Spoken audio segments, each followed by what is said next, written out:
Who the heck is Pep Talks? I'm not gay, but I fantasize about Marco Rubio.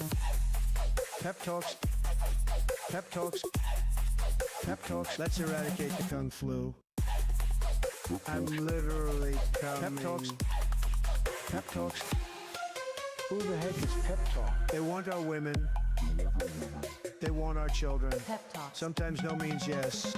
Grab them by the Pep Talk. Grab them by the Marco Rubio. Obama is a racist. Pep Talks. I'm literally coming.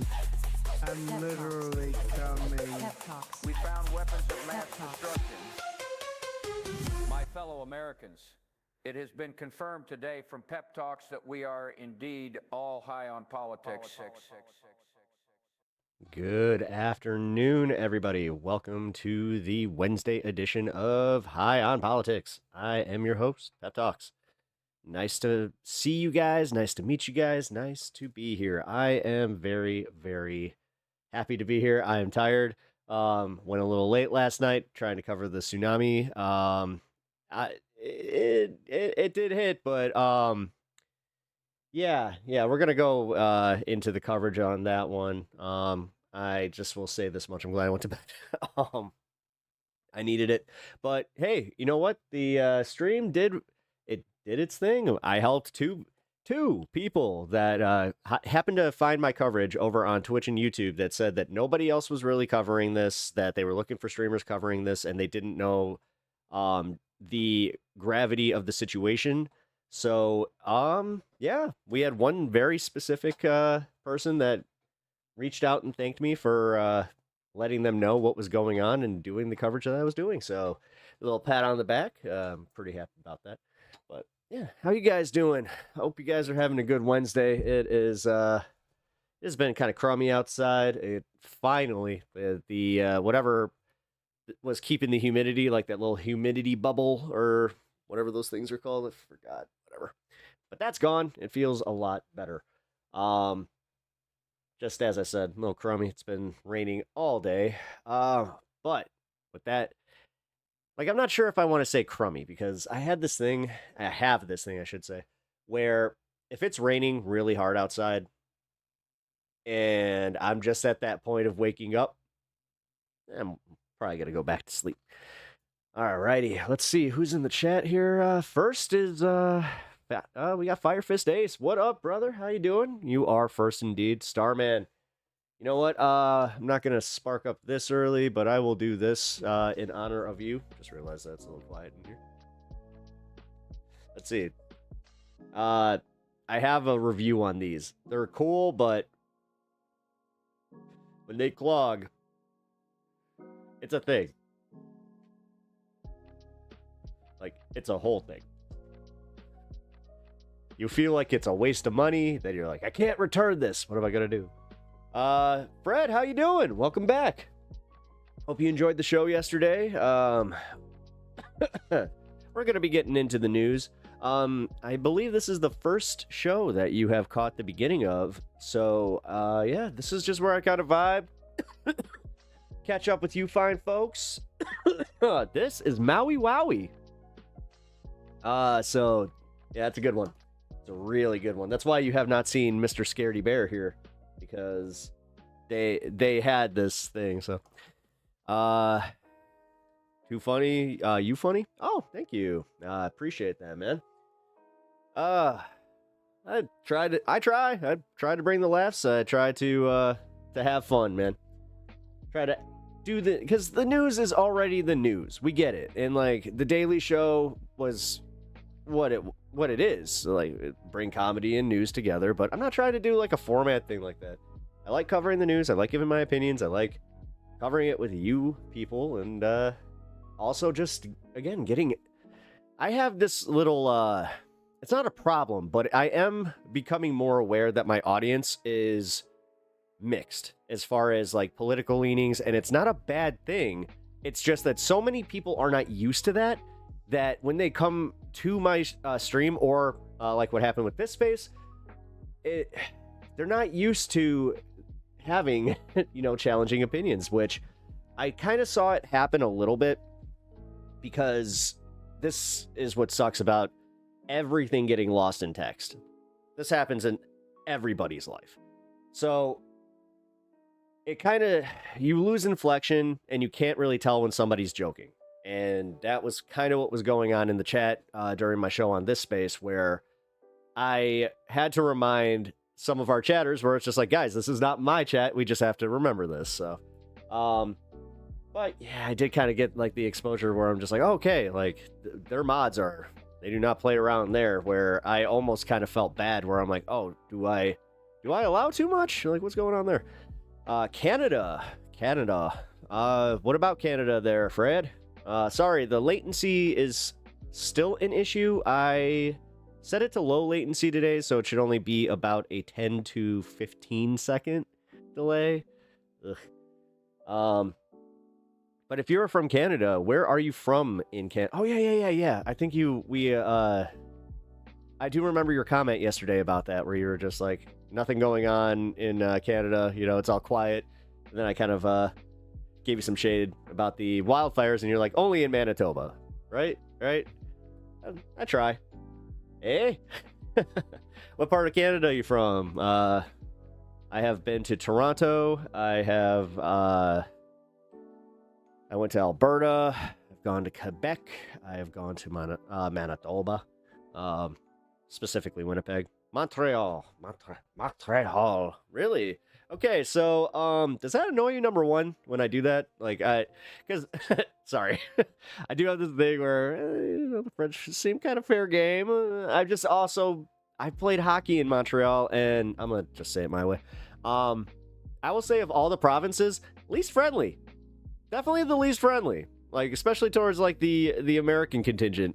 And it's not like we were really like, I had a very I don't want to call us well-behaved, but we had a more behaved hockey team where, you know, we weren't causing problems. It's just, I remember it being a little more uptight. Like, Toronto, I love that city. That city is just Chicago with its own the underground walkways of Toronto are the coolest thing I have ever seen. It is awesome how they have that. And are they heated? It seems like they're heated, but they might just be heated by, you know, nature. I don't know. Or just like the pipes. I don't know how it works. It's obviously for, you know, the winter, because it's always insanely cold. Like, we think we have it bad here. I went to Toronto during the winter, and that was rough. That was real rough. Also, I had the joys of crossing over on that bridge during an ice storm. That was a lot of fun, gotta say. If you know what bridge I'm talking about, the one over in Detroit. The Detroit entrance. But anyway, driving, listening right now. Cool. Welcome, Kirk. By the way, dude, yeah, just wanted to give you a little shout out again for producing such a killer track for my opening. I have gotten some very cool feedback from people where they're just like, man, you got your own theme song, and it's a dope theme song. It's just like, man. So, you know how we were kind of thinking about toying with it? Might not even need to. It is just very, very good. Also, hey man, can you resend me the 2 songs that you recently produced that you want me to play? I kind of got lost in it, and I wasn't sure which ones you wanted me to check out and which ones you wanted me to play here. So, still got to finish a new one. Oh, well, again, no rush, man. For real.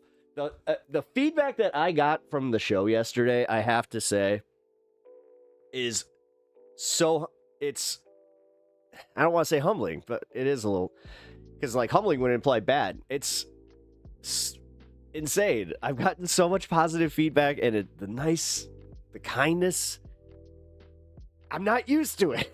As an online figure, I am not used to having genuine kindness thrown out my way, which, you know, might have to deal with that in therapy at some point, but it's crazy how many people have reached out and said that they love the show, that they really enjoyed the production. They enjoyed again, the fact that I have my own theme song. The theme songs seem to be a big one where they're just like, your theme song is awesome and hilarious. The big one, I think it's going to be a thing, is just the who the heck is pep talks. You kind of coined something there, brother. So I really appreciate it. I really do. I just, want to be a little bit of a softy here and just say thank you. But back to being a hard ass. I don't want to do news yet. I'm not going to do news yet. Because I kind of feel like I'm leaving everybody hanging with the earthquake stuff and the tsunami. The one that I'm waiting to see is what happened in Russia. Like, I want to see more footage of Russia. You're at home. Oh, thank you, man. Really appreciate that. Let me drink my... I'm gonna drink my woke coffee now, which I'm one of the only streamers right now that seems to not have his own coffee brand. That's how you know. That's how you know. Once I got my own pet brand coffee. Now, come on, dude. If I have any merch, it's gonna be a hot sauce. It's gonna be... Oh, I actually have an in with that.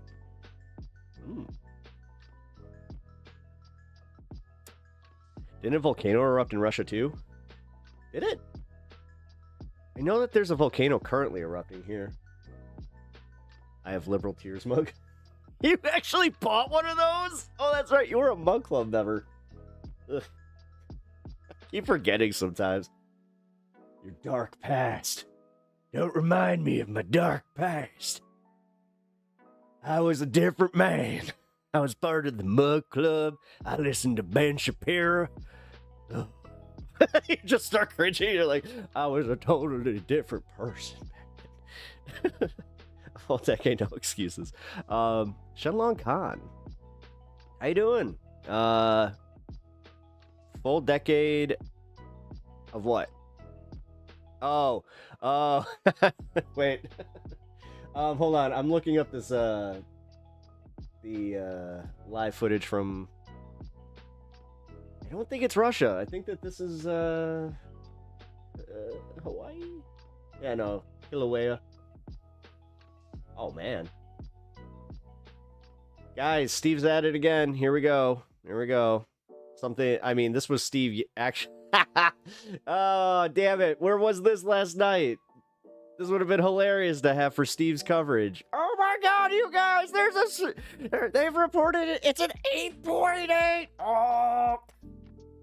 Damn, that guy, he produces so much content and just so much joy for me. Like, realistically, I'd be sad if he didn't actually, like, react the way he does. It's okay, Kirk. I listened to Steven Crowder, like, 9 years ago for a couple months. Ugh. Yikes. I am now learning things. This is fun. This is fun. Might as well just leave it. I mean, this is kind of cool. Is it looping, though? I don't think it's looping. Oh, shit. This isn't live. This was live. When was this live? Let's see. 9 days? Oh, you're telling me I could have actually had this... AP. Wait, why is this one marked as a live video? Huh. I didn't know you could do that. I thought that you... Huh. And it's not the thing like YouTube usually does where it's just like the channel marker is live. It's saying the video is live. You're still a member to Destiny? You know, I'm not going to complain because you do contribute to the show. I have no opinion. I have no opinion. I'm not going to say nothing. Russia's... Oh, this is from Newsweek here. Hold on. That was gonna happen. Why does it always do this? Trying to get me to sign in. It's always Newsweek too. Yeah, I'm not gonna show this one on screen. Sorry guys, there's just too much going on. Kolechkio. Wait, Kluchev Skoy.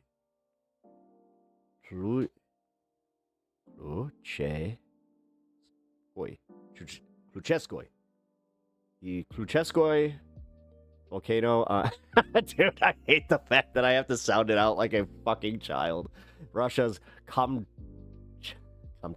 I got that one yesterday. The Kamchatka peninsula began erupting on Wednesday following a powerful, not most powerful, earthquake on Russia's far east coast, the largest active volcano in the northern hemisphere. Holy shit! Okay, that seems like a big deal. I don't know. gonna go out on a limb and say that that might actually be a big deal. Is anybody else reporting on that? No, they're not. It's kind of wild. Anyone notice that with inflation, anything nice costs $1 million? Yeah. Yeah, no, I have noticed this. It is so much fun. My last grocery bill was insane. I did have that moment where I just like, I felt like my dad. I'm sitting there itemizing it. I had a highlighter. I even had a highlighter. I'm just like, look at this. Look at this. And I did the comparison because I had a receipt from my last grocery trip, and I was just like, you know what? Screw it. I'm just going to compare this. And it was the same. It was damn near the same items. The only difference was just like, instead of buying a certain type of beer, I bought another type of beer. So that one didn't count. But that one I did to myself. By the way, we got 2 minutes. So here, let's prepare. Let's get prepared. Chill out and cover some news. I just want to say, Fred, I hope you're having a good time, dude. Because honestly, man, we enjoy having new people pop in here and have a good time with us.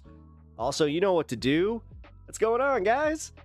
It is if you are over on YouTube, I will just kindly ask, can you please hit that like button? It really helps me out. It really does, guys. So, I appreciate that. Anyone else notice that?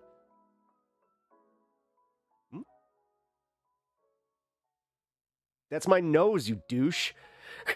Wait a minute, what? And now, just because I'm gullible, I do not like this.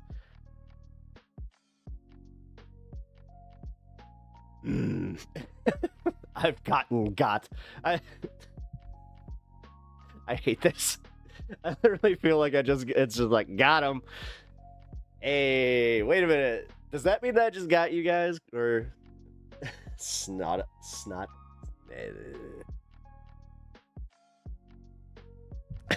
Control the show now. I mean, realistically, at this point, you're just gonna be like, gullible. What's up, Pep? I think it fell out onto your black sweater. I'm not happy right now. I'm not happy with you guys. I'm going to go enjoy my 420. Thank you, Bloodstone. And I'm also going to look at my black sweater. Did I really have a booger? Are you guys fucking with me?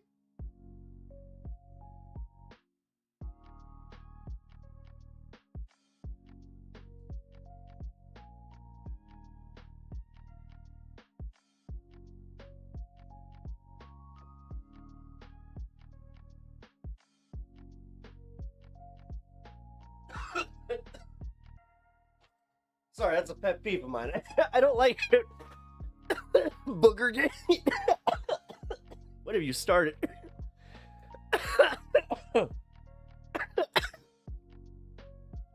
Listen, I don't like it when people don't tell you, so it's almost just as bad to tell me when I actually don't. So now I'm just gonna be like, oh, I don't know what's going on, but I'm too high to care.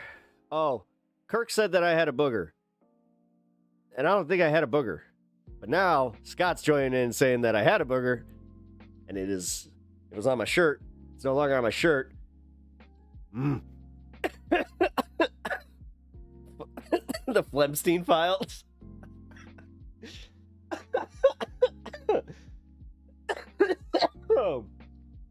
You didn't? Oh, all right. Well, at least you're honest. Thank you. Made for the 220. Yeah, you did. What's up, dude? Oh, everybody's dude here. How you go? How you doing? How's it go? I tried to say how are you doing and how's it going at the same exact time. Okay, with a name like Boogergate, now I'm high and interested. That's what I mean. It was actually kind of funny. I am dead serious though. If somebody has like a booger or like something hanging out and they're talking to you, be the kind person and let them know. I have seen this happen where I'm like, Anybody got to say anything? And I'm not in the conversation, but they're just like, this person is talking and they have like a straight up booger hanging out, and you're just like, here is a tissue. I think that's the nicest way to do it, but I don't know. YouTube chat is gaslighting Pepper with a booger. Yeah. All right, Twitch chat, pat yourselves on the back for not doing that today. So you guys get the W there. Appreciate it. Oh, look, the stock market just took another turn. Wait, did he just do something else? Because, like, dude, it was all in the green literally a few minutes ago. What did Trump do? Trump imposes 50% tariff on copper imports. Oh my God, he literally did something. Fucking A. Oh, I was kind of kidding. What? Market responds as Trump imposes 50% tariff on copper imports and floats a 25.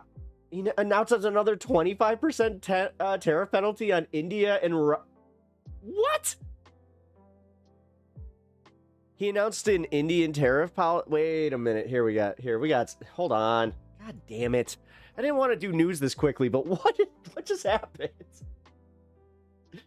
Dude, the world really is so crazy right now. I was thinking about this when I ended stream yesterday. Just how many world events, just in my short time of streaming, I have caught live.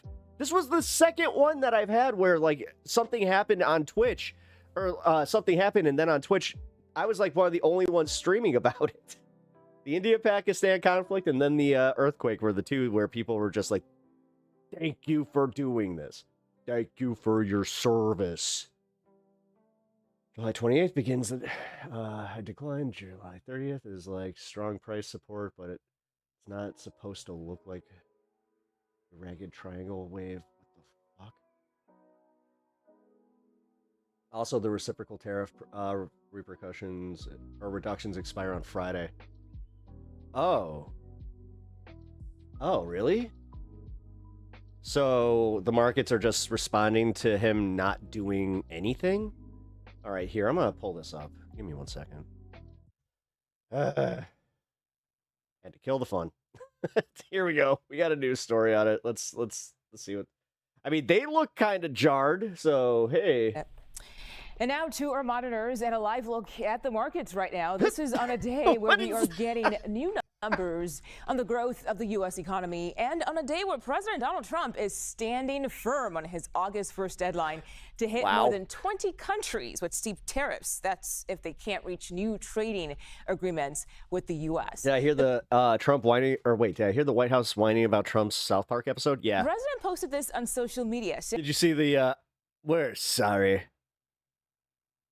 The August 1st deadline is the August 1st deadline. It stands strong and will not be extended. A big day for America. That is not good. No, I mean, I'm not exactly an expert on, the stock market, but line go down seem bad. Team coverage on these latest developments standing by for us right now at the New York Stock Exchange. Thank you for watching Pep Talks for your economic news. Money Watch correspondent Kelly O'Grady. But first, let's head to the White House and CBS News White House reporter Olivia Rinaldi. Olivia, thank you for joining us today. What else are we hearing from the president and his team when it comes to tariffs?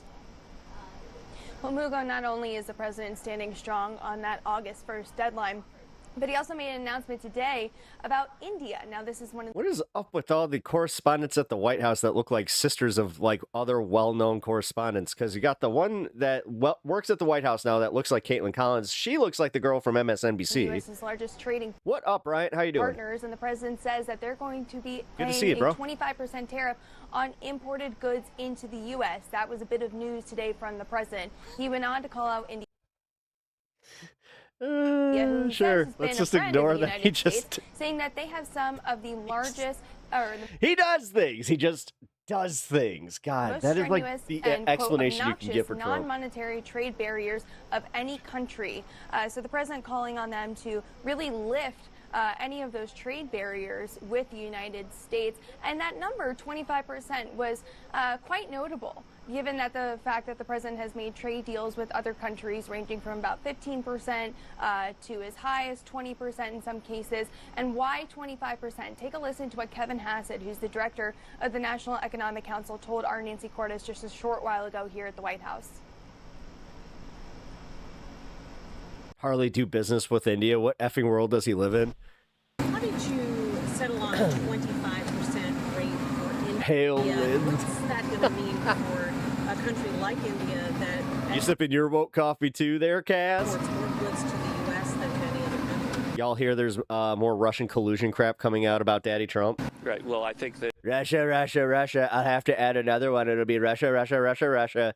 And then then they will not compare me to the Marsha. Whatever happened to her? I used to have a huge crush on her. I mean, then they did the reboot. Also, the new one, she was pretty smoking. I hear that she was married to Ben Stiller. Ben Stiller, funny looking fella. what's going to happen is that India is going to You wait for cut their coffee for me? prices to the U.S. In order to maintain their market share. This is how I That's what start my everybody show. else has been doing, and then they might reconsider their practices, which have led to this higher rate.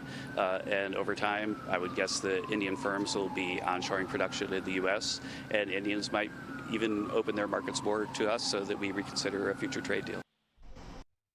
Why do they all look like they could literally be on a council of demons? Like, he looks like he could either be, not gluttony, but like, which one would he be? Pestilence. Now, Mugo, another thing I want to point out is that the president also called out India for buying Russian military equipment and Russian energy. The reason why that is important is because the president is trying to make some sort of deal between Russia and Ukraine to get to a ceasefire. And one of the things they're looking at to add sanctions to are energy, specifically not Russian energy. I almost feel like they're doing this little thing, putting a blonde in a orange dress, making me go, I like that. I love the shade of orange, love the blonde. I don't know why. Itself, I don't know why. Countries that buy Russian energy. So the president putting India on notice today in that True Social post, saying that they're Russia's largest buyer of energy, along with China, at a time when everyone wants Russia to stop the killing in Ukraine. So really putting them on notice there. We'll have to see come August 1st, in just 2 days, whether or not India comes to the table and makes some sort of deal with this White House. Yeah, and let's stick with that August 1st deadline, because are we expecting to hear of more trade deals in the next 2 days, especially with China? Well, the issue with China is a little bit separate, because a reminder, they've had their own negotiations with the U.S. delegation, and there's an August 12th deadline that they're looking at there, related to some of the earlier talks that happened in Geneva and in London between Secretary Scott Bessent and some of the members of the Chinese delegation. We do know that Scott Bessent, the Treasury Secretary, and Jameson Greer, who's the trade representative, just got back from Stockholm, where they were meeting with the Chinese delegation.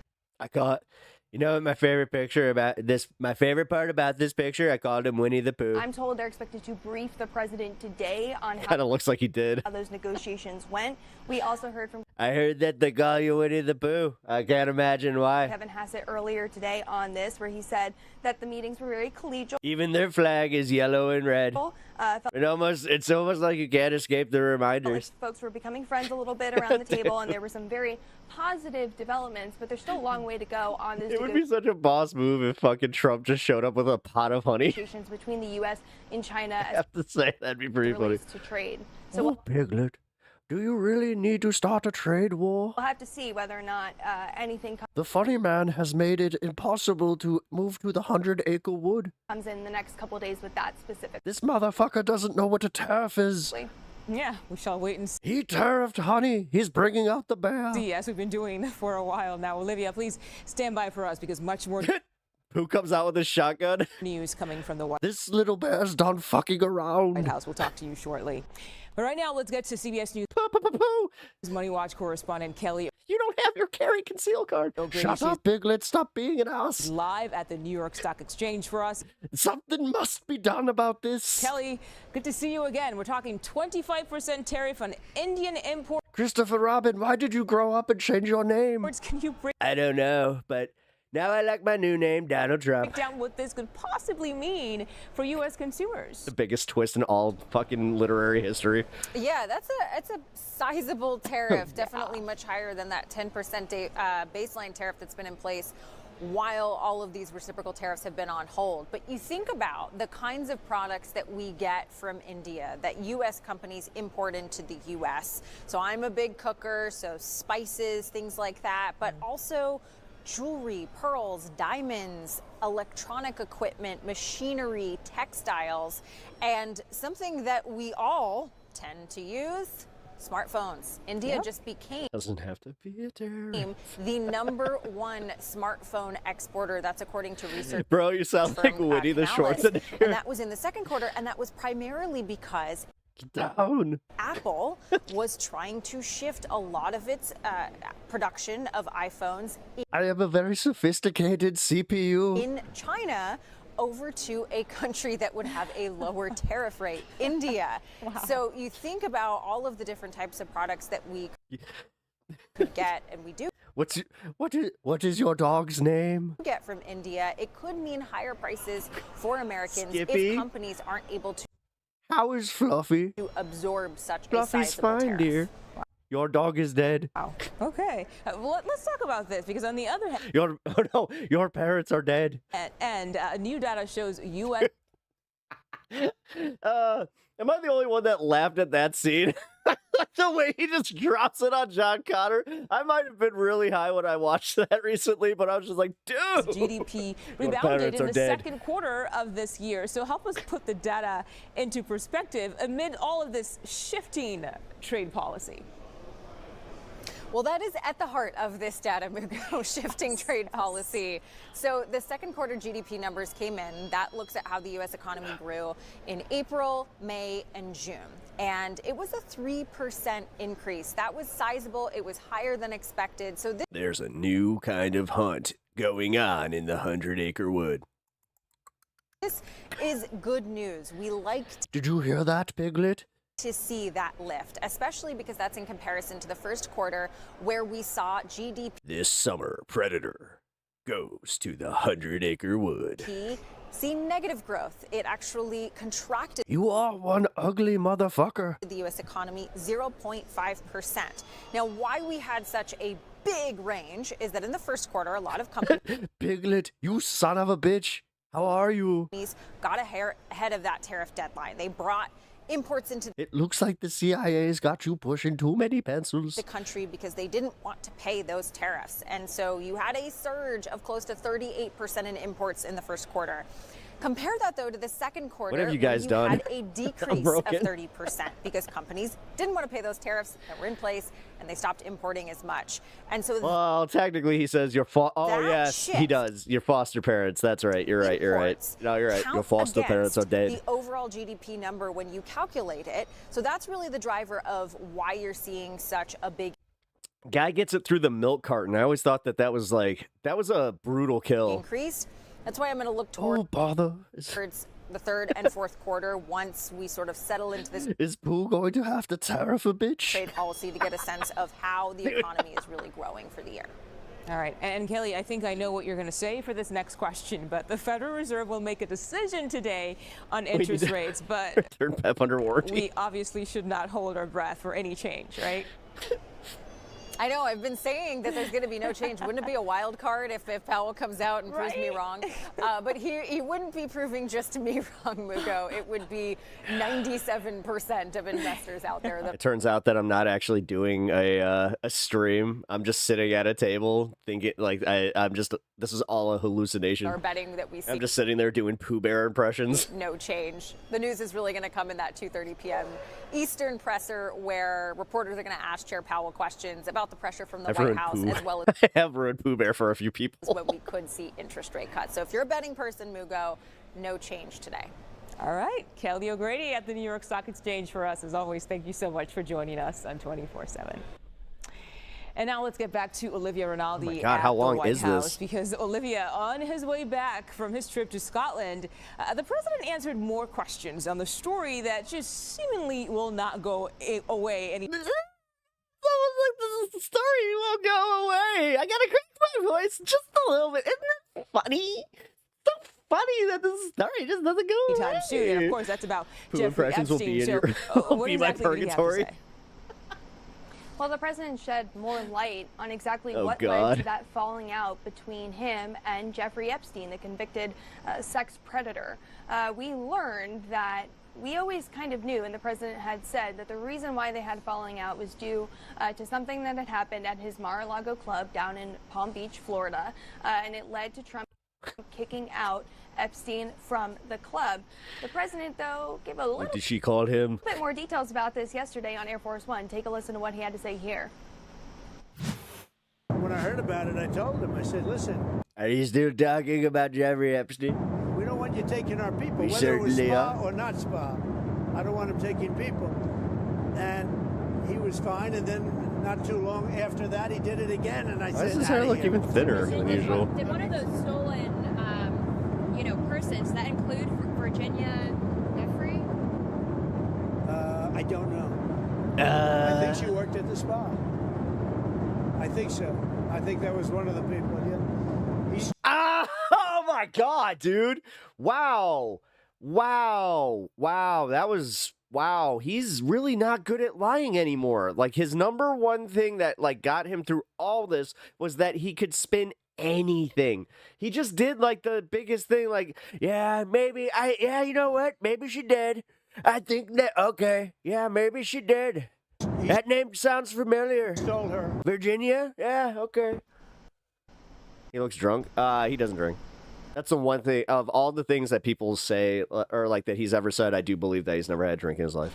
So learning a little bit there as to exactly what led to their falling out, but the president saying it's He always seems nicer on plane interviews. Well, it's almost like he's stuck with these people. because Epstein was reportedly taking people who That is a worked little weird. for President Oh Trump. my God! I mean, that is allegedly where he got a blowgie from one Laura Loomer. Than just normal civilian Donald Trump at the time, who was working at his spa. And one of those was a very, very well-known victim of Epstein's, who's kind of been somewhat of the face of this scandal, very much spoken out about it.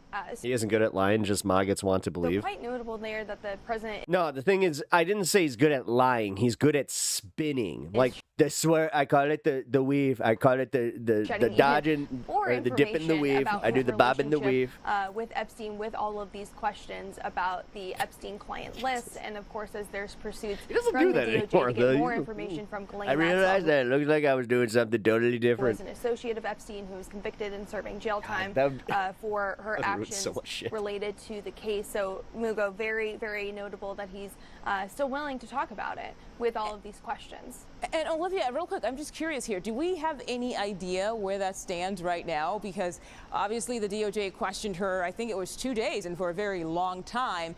Is that now just done and over with, or has anything new come out of that? Well, we're waiting to see sweet if there's nectar anything of the DOJ Diet will Coke. be Diet Coke. releasing about, Greatest as thing you ever mentioned, those invented. very long interviews that they had with Maxwell. We know that yesterday Do you think that if they put cane sugar in regular Coke, he would just have regular Coke? Maxwell had sent a letter to House Oversight Committee saying No, dude. The reason I just realized the reason he drinks Diet Coke is he never got past the 80s fad of like, it's Diet Coke. That means that I'm not getting fat. You can't call me fat because I drink Diet Coke. that she I don't drink real Coke. is willing to talk to them, but she's asking for that's literally the thing. And all these fatties, they're drinking real Coke. I mean, guys, come on. You got to figure it out. Not as smart as me. either a pardon or immunity. So there's a lot Trump's at abdominal play tests here are on much many more different noticeable. fronts They really are. related to this case. Several Everybody says I have a neck pussy. They should see my stomach pussy. investigations from Congress, from the DOJ and the White House. Also, we have that probably lawsuit still has. against the Wall Street Journal for a report that they made about Now that one, I don't know. I'm not sure if because he says he's never done drugs either. But I don't know, man. For him to be in the presence of the but 80s culture, and then again, I don't know. President Trump's I don't know. Like, I have nothing at stake in not believing him on this one because honestly, it's one of those situations where like powerful people, they don't like feeling out of control. So that is like he might have had it described to him where it's like, yeah, you know, or like his father might have even said, or Wasn't it? Did his father drink? I don't know. Relationship, with But at some point, he probably saw somebody out of control. It was just like, I never want to be like that. I always want to be in control. around the time of his 50th birthday. So there's a lot more information, a lot more digging that seems to be happening related to this case. All right, we'll see. Probably drank if tab anything for new the comes same out reason. anytime soon. Olivia Rinaldi at the White House for us. Thank you so much today. Yeah, you know what? I reporting. Appreciate it. if tab was his joke. He's done. Dan Balzerian. Really? Finally. Jesus. What the hell does he even do? Nobody likes him. The entire internet seems to hate this guy. It always makes you wonder, like, this harem of women, like, obviously he's paying for that, or allegedly. A-hole's a-hole. If you're brave enough. I thought you were talking like he's the a-hole's a-hole, not like, yeah, a hole's a hole. I see what you're saying. Yeah, I see you've never fucked a golf course before. Yeah, I have said too much. Various sources say he's done Adderall. Well, okay. Addy, fine. The back, I don't know. I'm not sure if he knowingly, but prescription meds, yeah, all day. I mean, I think that if a doctor said, "Here, you can have this. This is totally fine." Yeah. He is pleading the fifth. If someone asked you if you ever partied with Donald... All right. We will cover that with the Epstein saga. I want to get into the KRYSTAL interview first before we do any of that. Dude, Trump's still imposing his 50% on copper. That's insane.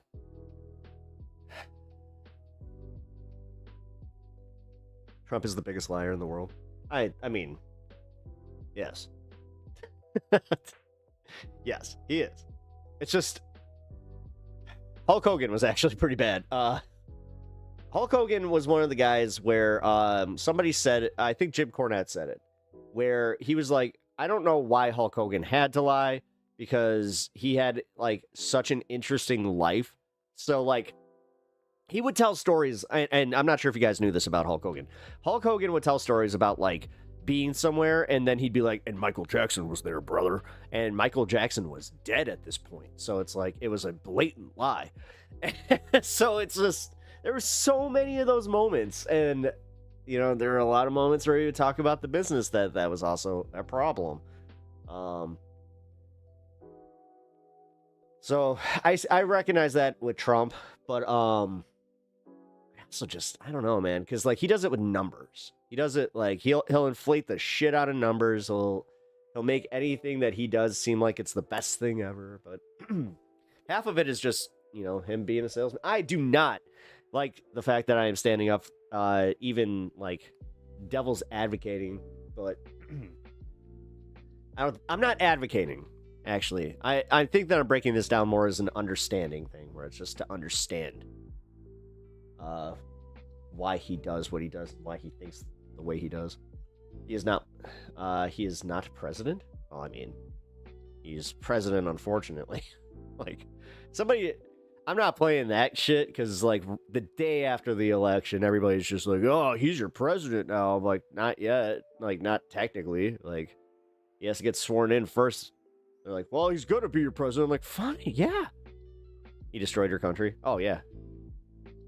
I'm not glazing him, dude. I hope you understand I'm not glazing him. I don't like the guy. I hate the guy. I very, very adamantly hate the guy. Man. I don't even have like a loogie. I just got like a fuzzy throat. That's his new name. President, unfortunately.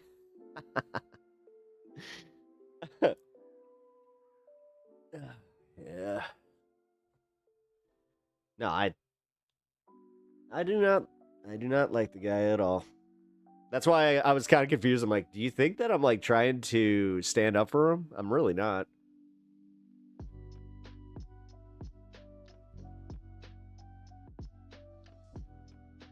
damn it. I just realized I had this off. Fuck. There we go. Much better. Wait. Oh, because I edited it after midnight. Is this great? I don't like great. I just love the fact that they're like, yeah, he loves America. I'm like, he never did. What are you talking about? Like, he does not like America in the slightest. He keeps saying make America great again, and by his meaning is literally like his America from like what he remembers as a kid. Like, he really does have like the little kid nostalgia, but it's for a time that none of us really want. Like, man, he's got a little bit of that pre-civil rights shit where he's just like, it was a great time. I kind of remember it. I was in middle school, and I just kind of remember I could say a lot more. I could do a lot more.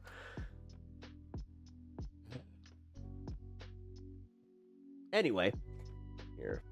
Let's do this real quick. Let's see the global impact of everything that happened yesterday. I did a long bit of coverage there, so I think it was like the back 3 or 4 hours of stream. So here is some video of what happened during the earthquake and tsunami. One of the strongest earthquakes ever recorded struck off the Russian east coast a few hours ago. Oh, those poor seals.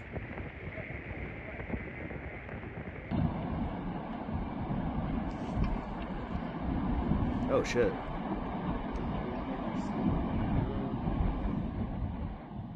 This is the largest earthquake we've had in over a decade worldwide. And it's among the top 10 earthquakes that have been measured by humans in the last century and a half. And so it's quite a large earthquake.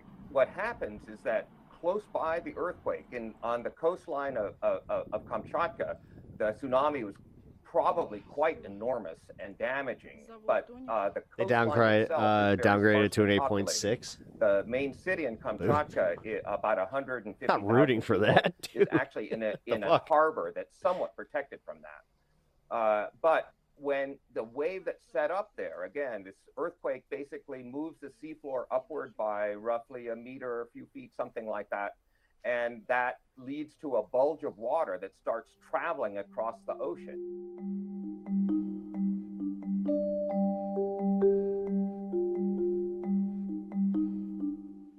Tsunami alerts in force for millions throughout the Pacific region. The tsunami threat triggered by a massive 8.8 magnitude quake that struck Russia's Far East hours ago. The first waves hitting Russia and Japan, where nearly 2 million people have been evacuated. This is video from Japan's second biggest island, Hokkaido, where people fled to the highest rooftops that they could find. A mega thrust earthquake. It happens in a subduction zone. A tectonic plate is going under another, and part of the surface of the ocean is thrust up. Think of a continental plate being thrust up, and it's the push of water from down below that creates the tsunami. There's a lot of energy being pushed out. Now, if you are standing on a boat in the middle of the Pacific Ocean, yesterday. You might not even notice. We are getting some pretty remarkable images from where this earthquake struck, when it first struck, off the far east coast of Russia. At the time this happened, this one was nuts. In a cancer center were performing a surgery and had to basically hold the patient, as you see there, hold on to the equipment in the operating room, as well as steady themselves. Just an indication of how dramatic this was.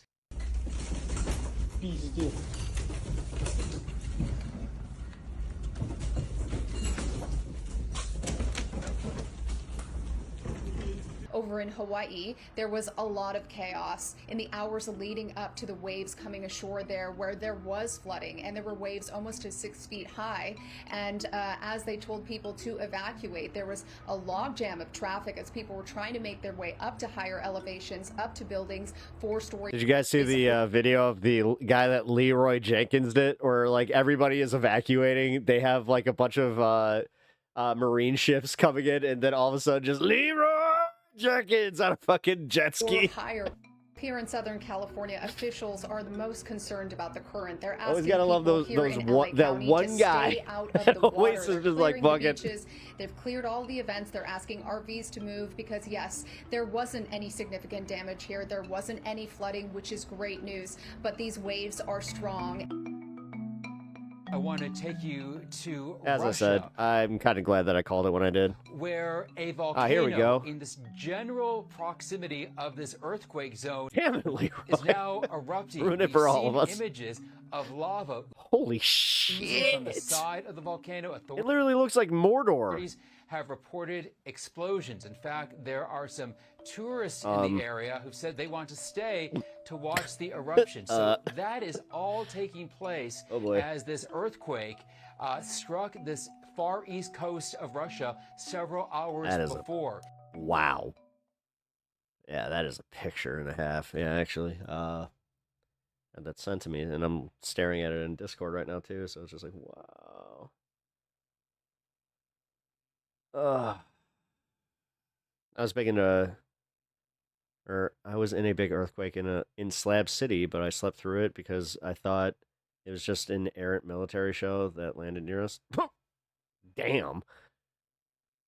Slept through an I think that's something that you can kind of hang your hat on there. You know, just gotta say. You know, some of us when we were kids, we were just like, I used to sleep through like thunderstorms. That is a whole different. That's a whole different game there, dude. Yeah, so the impacts mostly hit the Kamchatka region. I know that there was more on the Japanese coast that they were summing up, but this was not as destructive as it could have been, which is good. So apparently it started breaking up in Midway, like at the Midway, in the Midway Islands, or atoll, the Midway Atoll.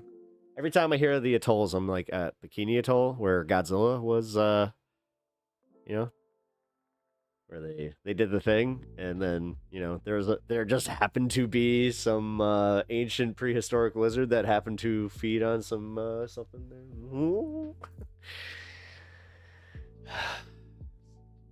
Someone gave it my hopes that it was a kaiju, but all right, let's see. MAGA Trump's stop. No, don't give them ideas. Can we not? They already, like, God. All right, what time is it? We got 20 minutes and 25 minutes. Okay. Well then, let's do the crystal crystal grilling Elise Stefanik, excuse me. Had a burp right in the middle of that. He tariffed the shit out of the tsunami, so it stopped. He tariffed the tea out of the tsunami.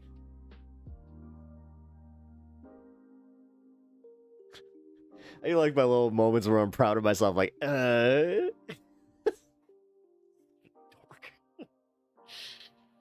Oh, God. All right. Tired Pep needs to prepare for this. Still works.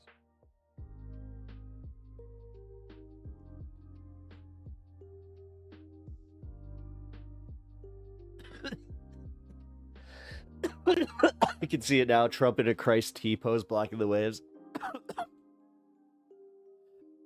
But you can, like, he's got the tiny hands. Just. And I say to you, tsunami, let my people go. Wait a minute. Oh, God. Oh, shit. Sorry about that. I have got to watch hitting that mic. It's really loud when you do it. It's this whole thing that I gotta start doing this more. Hold on. It helps me in body. God damn it. Got the one piece. Damn it.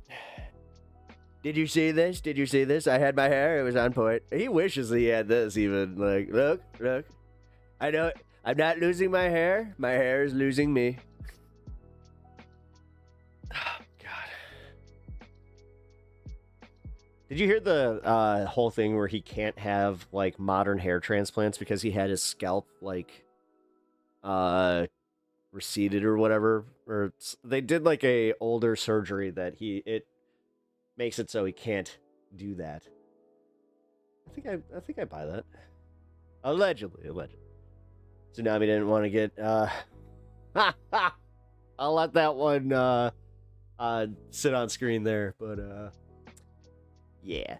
He could just stand on the beach and the tsunami turned around and washed. Oh. Where's Panic been? Tornado take him? Yeah, wait a minute. Where has Panic been? I don't know. I don't know, actually. Hold on, because I gotta say, the last interactions we had were positive. Like, we took a major negative interaction where, honestly, I was getting to that point where I'm like, dude, I'm getting sick of this. But, yeah, then he started talking about, you know, other things, and all of a sudden we were just like, oh, okay, well, we're cool, I thought. Whatever. I'm not gonna harp on it. It's kind of like when Talon just kind of took off. I was like,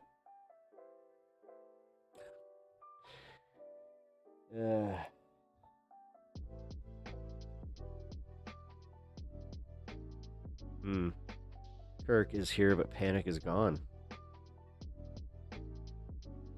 Where are you implying? Listen, do you understand the shenanigans that would have had to been happening for that to even... that theory's gone. I don't believe in the Kirk is Panic conspiracy. The pep talks conspiracies. Oh god, we've already got that. Man. Not even a year in and we got some pretty deep lore here. I do like that. Alright.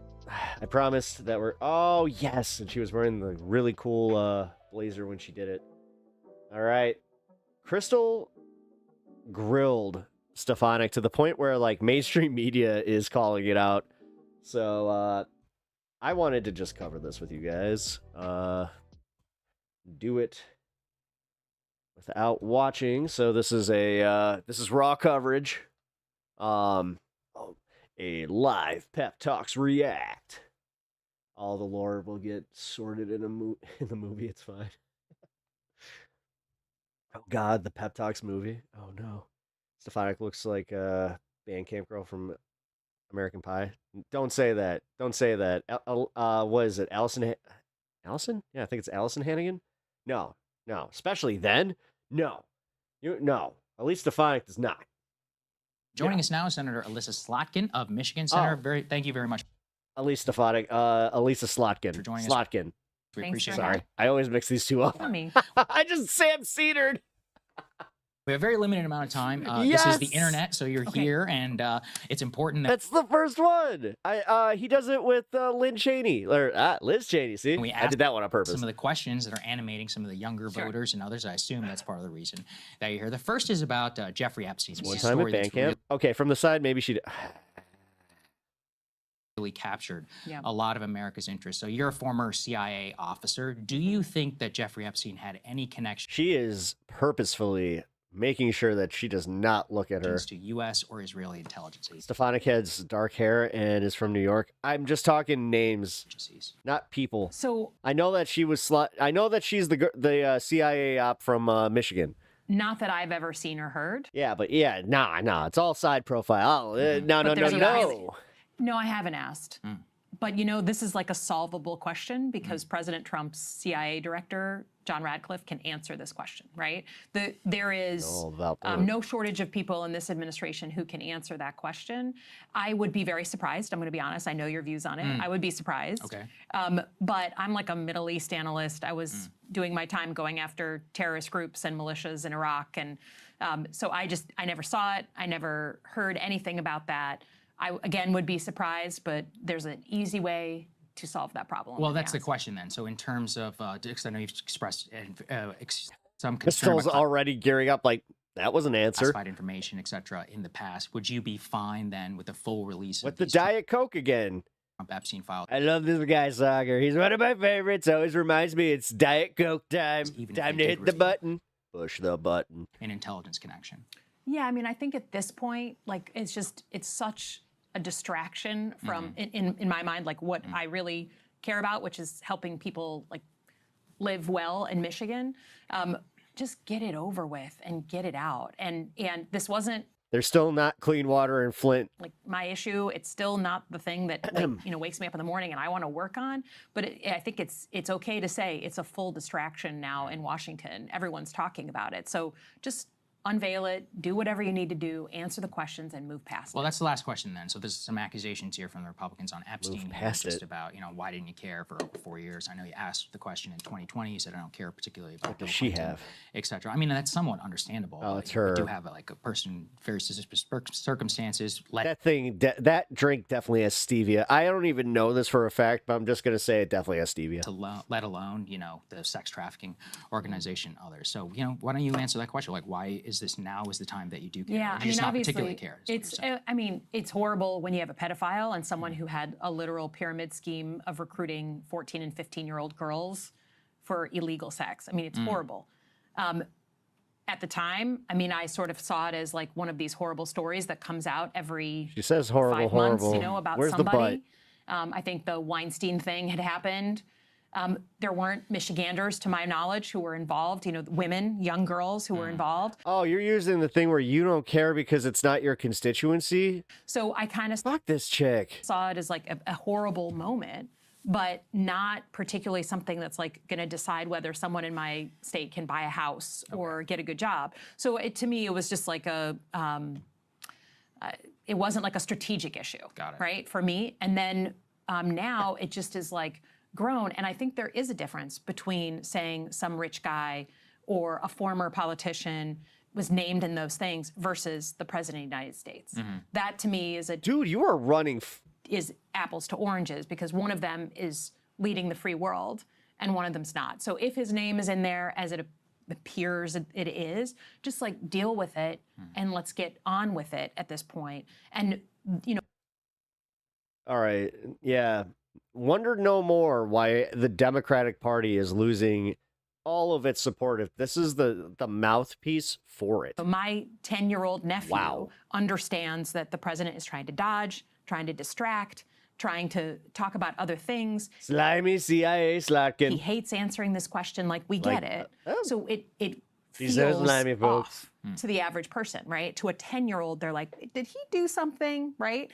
So just get through it, get it. You just admitted that it's that simple, but you're also kind of dodging the fact that it is very serious.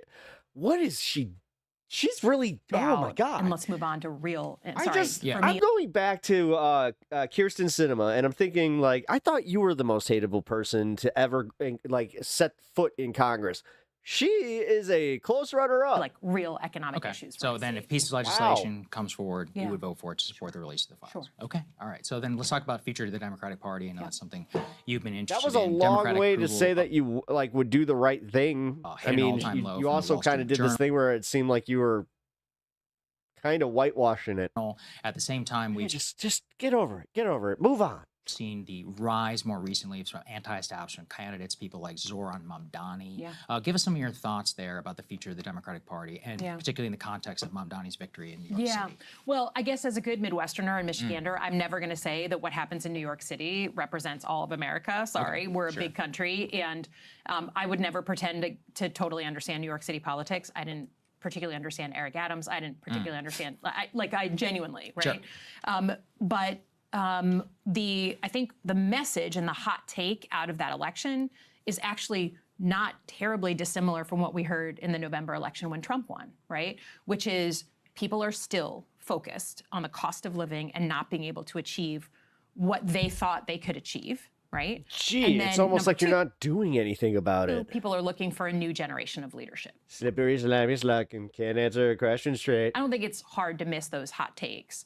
I can have plenty of disagreements with what I've heard Mr. Mamdani propose, and I do. Sager and Jetty. Anxiety. But that message coming out of that Very election. strong, very handsome. Loves him some Diet Coke. He's a Diet Coke bro. We're Diet Coke bros. What do you disagree with?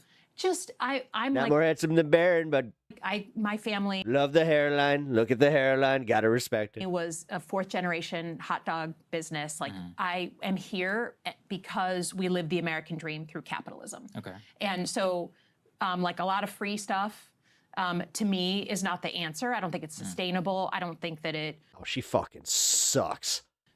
it actually fixes the underlying problem. Oh my God, dude. So these fucking Democratic conservative operatives, man. but I can have those disagreements. I think this is Dude, she's Joe Manchin, just in a different like skin. I mean, literally, she was just talking about how her family's does hot dog. Literally, they just skin the hot dog and put her in a new fucking casing. be thrilled to have that conversation with him or anyone else about like, hey, we agree that there's an economic problem here. Here's an economic problem here.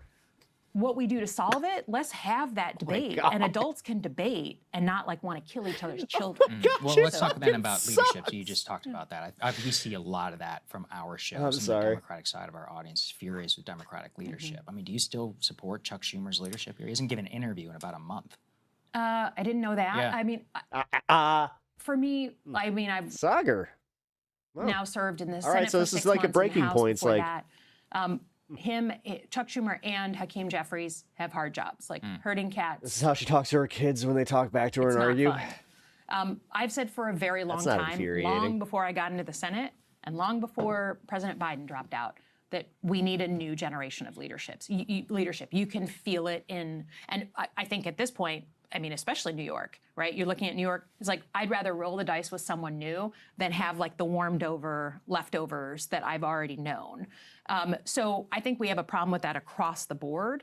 And I think one of the things I can do as the youngest Democratic woman in the Senate, and I'm not young, I'm just young for the Senate, to be clear. You're young for us. Yeah. I mean, is push on that and try Youth, that's what you're using, your youth? to give younger leaders a voice in this party. Unless they happen to go against the party line. Look at how, dude, you literally did the thing to David Hogg already, and he was as central, like, he glazed Nancy Pelosi. If you're gonna do this thing where you're gonna push out someone like that, then who in the fuck are you gonna let in? More people that are just like, I was once a Republican, but I'm a no, come on, quick, close the door. A real way. And to me, that's upward pressure. That pressure that you're talking about from the people is good. So then shouldn't they endorse him? I mean, what kind of a message Schumer and Jeffries, shouldn't they endorse? They're both from New York. Donnie, they're both New Yorkers. Yeah. And what kind of a message does it send if, like, I mean, this guy won the Democratic primary. Yeah. He's the Democratic nominee. I'm playing the game here, Anna. Just because I say this doesn't mean that I don't necessarily understand. It was overwhelming. If then the central Oh God, you started early this evening, Pat. No, I didn't. leadership of Oh wait, the parties, no, I did. we can't. What are you talking about? I didn't. I started at 4. I actually started late. I mean, you just asked me I start at 2 on Wednesdays usually. before we started the exact same question about the Michigan Senate primary, and I'm like, Michigan Democrats don't get involved in primaries. We all are friends. Sorry. So I can't speak to what they're doing. Wow, she is humming a Norton. I think I hope that they're meeting. I mean, if this person is... They did. Yeah, okay. And I'm sorry. Hakeem Jeffries How you doing, still Tracer? refused to It's good to endorse see you, him. though. I mean, think about it from this context. Like, let's say in 2028, a more moderate figure wins the Democratic apology primary, needed. and a bunch of progressives, AOC or whoever says, we're not backing, we don't agree with you. I feel like you would have a problem with that. Yeah, I mean, I think I will say this. The way that this party works is when there's a coalition that sticks together. That's like a numbers issue. That's a data issue. And so I'm always going to be someone who's trying to find unity. That doesn't mean we all agree with each other. And I think I wasn't in the conversations where they met privately. What they debated, what they talked about, I don't know. But to me, we got to figure out what's common among all Democrats right now. And that's why I focus on the economy, because that is, to me, the cost of living and people not being able to achieve what their parents achieved is the existential issue of our time, is the unifying issue of like all the right wing, And go after Blackstone. left wing, like Which we're going to cover some stuff that's been going on in the news Americans. in a little bit. I don't even think it's a Democratic Party thing. And to me, that's where I spend my time, because I think 80% of my constituents in Michigan. She's so disingenuous. No, she sucks. She's literally the politician, like the politician's politician. I'm kind of confused at how she got to this point as the young constituent in Michigan. And it kind of makes me like question how in the fuck, you know, the same people that went against Biden put her there. That's where they live, is like, I just want to be able to go to Disneyland and take my kids the way my dad took me. She's former CIA. That's how she got there. So that's where I focus on. I'm happy to sit down with any leader. I can't speak to their particular decision to endorse or not. But, I'm not endorsing in my own. Right, but just primary. yes, last question. He won the primary. Right, that's my question. Meep state. That's what's different. They By haven't, I'm sorry to 12 ask points. this. They have another election though, yeah? Meep, meep, meep. General election. Yeah. That's what the bit's going to be. Literally, anytime one of these schmucks comes on here, just meep, meep, meep, meep. He's the Democratic nominee. I see. I'm sorry. This is why I'm saying I don't follow New York politics. And You're a fucking senator. You should. I think this disingenuous bullshit. I only follow Michigan politics because I represent Michiganders. You are so full of shit. And then they're like, no, they tried to make you a leader in the fucking Democratic Party. This is the reason that you did the fucking response to the State of the Union. They don't just give that to anybody that isn't like the up and comer.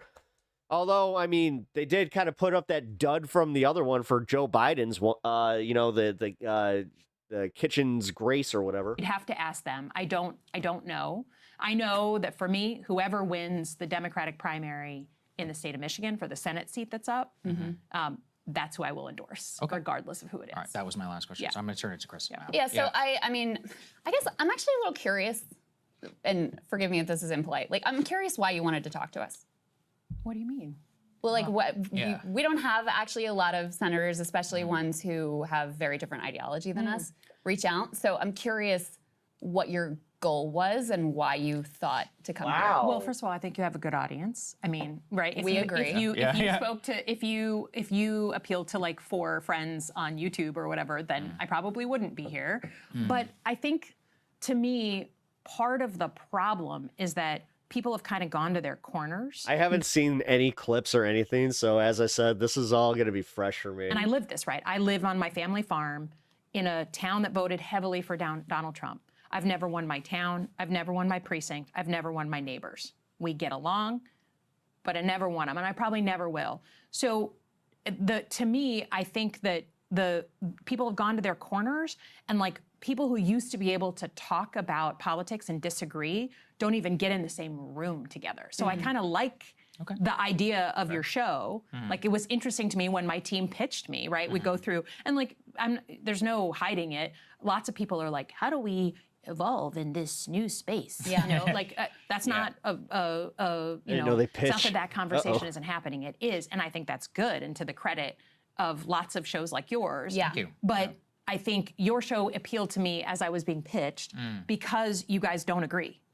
And like, I am very Why is it when she tries to do like the cutesy stuff, it really like that was focused. pretty My dad was organic. a Like I lifelong actually felt Republican. like My mom a. lifelong Democrat. Like, Sorry, I shouldn't do that because some people do Michiganders like have want a to thing get with back that. to a place where we can disagree on politics and not have it be so like bitter. So I We hear ain't the Nelk boys. you on the idea of like you want to talk about the economics and the unifying and cost of living, and I think that ignores a big elephant in the room, especially when you're talking about even Zoran Mamdani. The reason Hakeem Jeffries and Chuck Schumer don't want to endorse him is because of his position on Israel.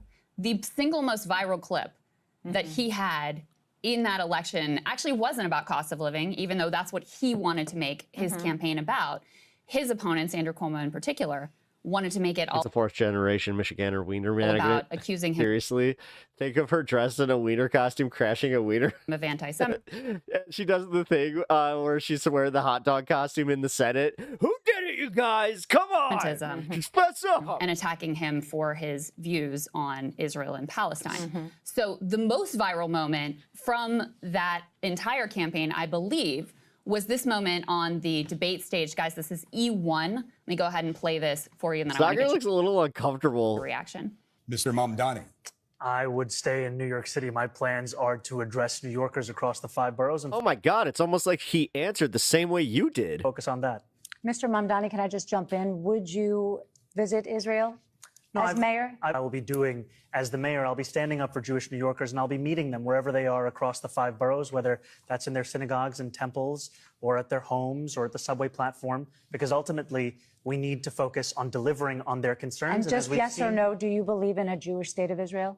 I believe Israel has the right to exist. Not as a Jewish state? As a state with equal rights. Now, this was considered very controversial when he said it, and I think the results are in at this point that he didn't win in spite of his position there. He won in part because of it, including if you listen to Andrew Cuomo's numbers, he won a majority of Jewish voters inside of New York City. And so what I'm curious for your view on Hearing Cuomo kind of just go like, how do you even do that? well, you know, I would love to debate you on your healthcare policy. I think we need Medicare for all. You think public option, your housing policy, et cetera. I'm just being... What is her housing policy that's going to like get all of these Michiganders, you know, the same opportunities as their parents? With you? I don't... You know what's going to give them the same opportunity as their parents? If they inherit their parents' wealth. Really? And house. Hear what you say. If you are Which, honestly, there's a lot of people that try to make that the plan. still supporting a genocide in Gaza. Gross. And that's for me, you know, I'm speaking for myself, but I know that Everyone needs to watch I Think You Should there Leave for are the last millions of other people who feel the same. Yeah, I was about to say, if you guys do not understand what's going on. That you have to at least cross this sort of moral threshold. And what it indicates to people, and I think part of why, you know, Zoran won so many people in New York City, young people in particular, but Jewish New Yorkers, people across the board, is because it was a sign of, number one, okay, you're focused on New York City first and foremost. Sure. Number two, you're willing to take the heat on an issue that is really difficult for you, where you're being overtly smeared as an anti-Semite.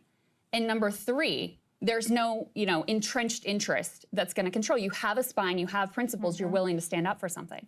And so, you know, I'm curious for your reflections on that because of your voting record and where you've stood on this conflict. Yeah, well, I mean, one of the proudest moments that I had in my last election, where I just won on the same ballot as Donald Trump, was that I won a majority of Jewish voters. Somebody asked where you were. A large Jewish population. And I won Dearborn, Dearborn Heights, and Hamtramck, the 3 Muslim-dominated cities. Trump See right there, I have to say, that pisses me off. won 2 out of I kind of felt a little uncomfortable, I'll admit, when I said like, oh, how did the same contingent like vote for her but not Joe Biden?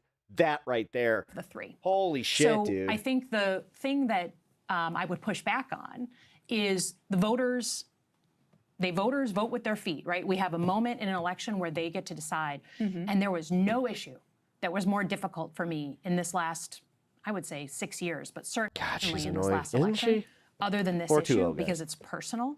I'm a Middle East analyst by training. And so what I tried to do and why I think I managed to win both those communities is call balls and strikes, literally up to this week on what's going on. So let's talk a little bit more about that. But I think it's important, right? If you're going to push on me, then I think like there's one of us that's had an election and had to appeal to my voters and win. And so it doesn't surprise me at all that Mr. Mamdani won. Or actually, I didn't know his name. I didn't know much about him until he won. But because I think this issue is motivating people in a very visceral and personal way. Yeah. But it's not the only issue that my voters in Michigan care about. Of course. And the online world is extremely, extremely focused on this, but that doesn't always represent the majority. Keep saying that. They've been trying to say that, like they're trying to say like, oh, you guys are just terminally online, touch grass. They want to say touch grass so bad. Push back. Like if we're out on the road every day in Michigan when I'm there. In some communities, that issue is the #1 issue, 100%. And like, I mean, up till this morning, right? Like people texting my phone and talking about a plan, some of the things we're working on. But I go outside the Detroit area, it's not in the top 40. But Senator, it's not just a political issue, it's also a moral issue is what I'm trying to get to. So let's talk about those, you know, calling of balls and strikes, if you will. So first of all, do you accept that Israel has a policy of enforced famine and starvation in the Gaza Strip? I think I literally put my name on a letter yesterday or last night that says like a policy of starvation, people are starting to starve. And in general, I mean, I served in places like Ramadi and Fallujah. I watched in 2004 and 2005, al-Qaeda terrorists drag American citizens behind a vehicle until they died, right? Like horrible, and then string them up, like a lynching. Okay. We still had a responsibility to get aid into Fallujah, despite the fact that we were fighting al-Qaeda cells in Fallujah, and I have been clear about that. So this is a crime against humanity. Forced starvation is a crime against humanity. The occupying power has a responsibility to get aid into the war zone, period. So by the law of war. So in addition, do you accept that the Israeli plan, as reported by Haaretz, as discussed openly by ministers like Ben-Gvir and Smotrich, as backed by the President of the United States, is forced ethnic cleansing? I think we have, as recently as yesterday, the Prime Minister of Israel talking about forced migration into certain areas and then potentially out of the country. That is not legal. That is not on any international standard since World War II. And I've been clear about that. So I would ask for a little bit of an open mind. Well, what I would ask is, listen, I'm a YouTuber. You know, I have my words, that's all I have. But you're a United States Senator. Like you're not the president, but you have power. So what are you going to do? Because so far what we've seen, I mean, you voted for some of the aid that's been used to massacre children and innocents. You know, you have backed Israel, as far as I can tell, you know, from your voting record at almost every turn. You voted for a definition of anti-Semitism that would, you know, codify anti-Zionism as anti-Semitism. You voted as a member of the House to sanction the ICC for indicting Benjamin Netanyahu, who you just admitted is a war criminal, you know, by your own words. So are you going to join Senator Angus King, Senator Bernie Sanders? Watching her body language is fun. No more aid to this country.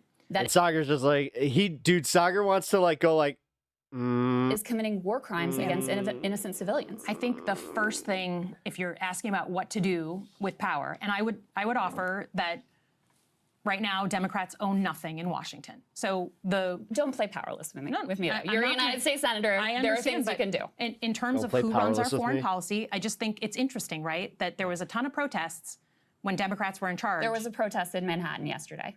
Okay. I think it's fair to say, just to be honest, that back and forth, like the number of protests that go on now versus before. Well, they were part of your political coalition. Well, not to right? mention, I mean, Senator Slotkin, that's fair. Obviously, I'm here.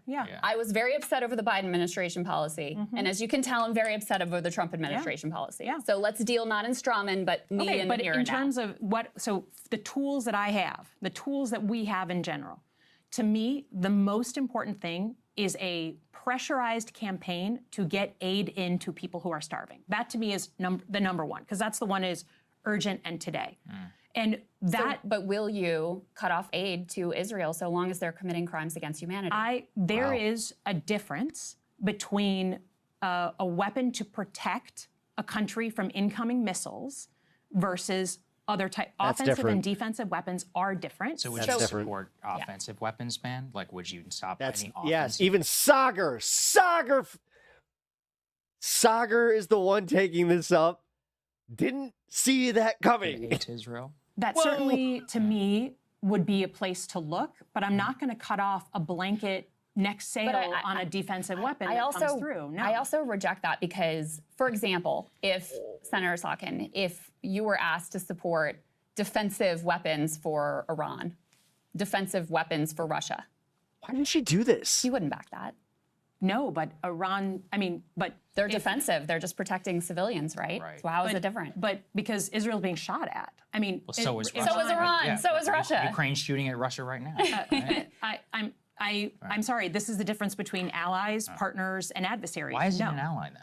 What are they doing right now that which makes it an ally? I think allied relationships, just like Lithuania right now, like an allied relationship or a partner relationship is a long-standing relationship of information sharing and diplomacy. And that is, to me, it's not a like every day we decide Lithuania is our ally or not. We're allied or not. And Sometimes we have big breaks with allies, right? Sometimes we have difficult moments with allies. Sometimes it goes the wrong way with allies. But an allied relationship is a long-term relationship. It's hard for me to understand why we should ally. Like, I'm sure you believe in, like, or claim to believe in liberal human rights. Why would we ally with a nation that is committing a genocide and live streaming it? Can I ask, literally, like this, I think about this from the mirror image way, because I do not support the things that Donald Trump is doing, right? But I'm an American. So do I want other countries to look at America and be like, we can't stand Donald Trump, so we're gonna end any longstanding relationship we have with the American people. We're going to cut off any support She's a right-wing operative. we give them on information sharing or intelligence sharing. Wow. Like, we are. How is she not?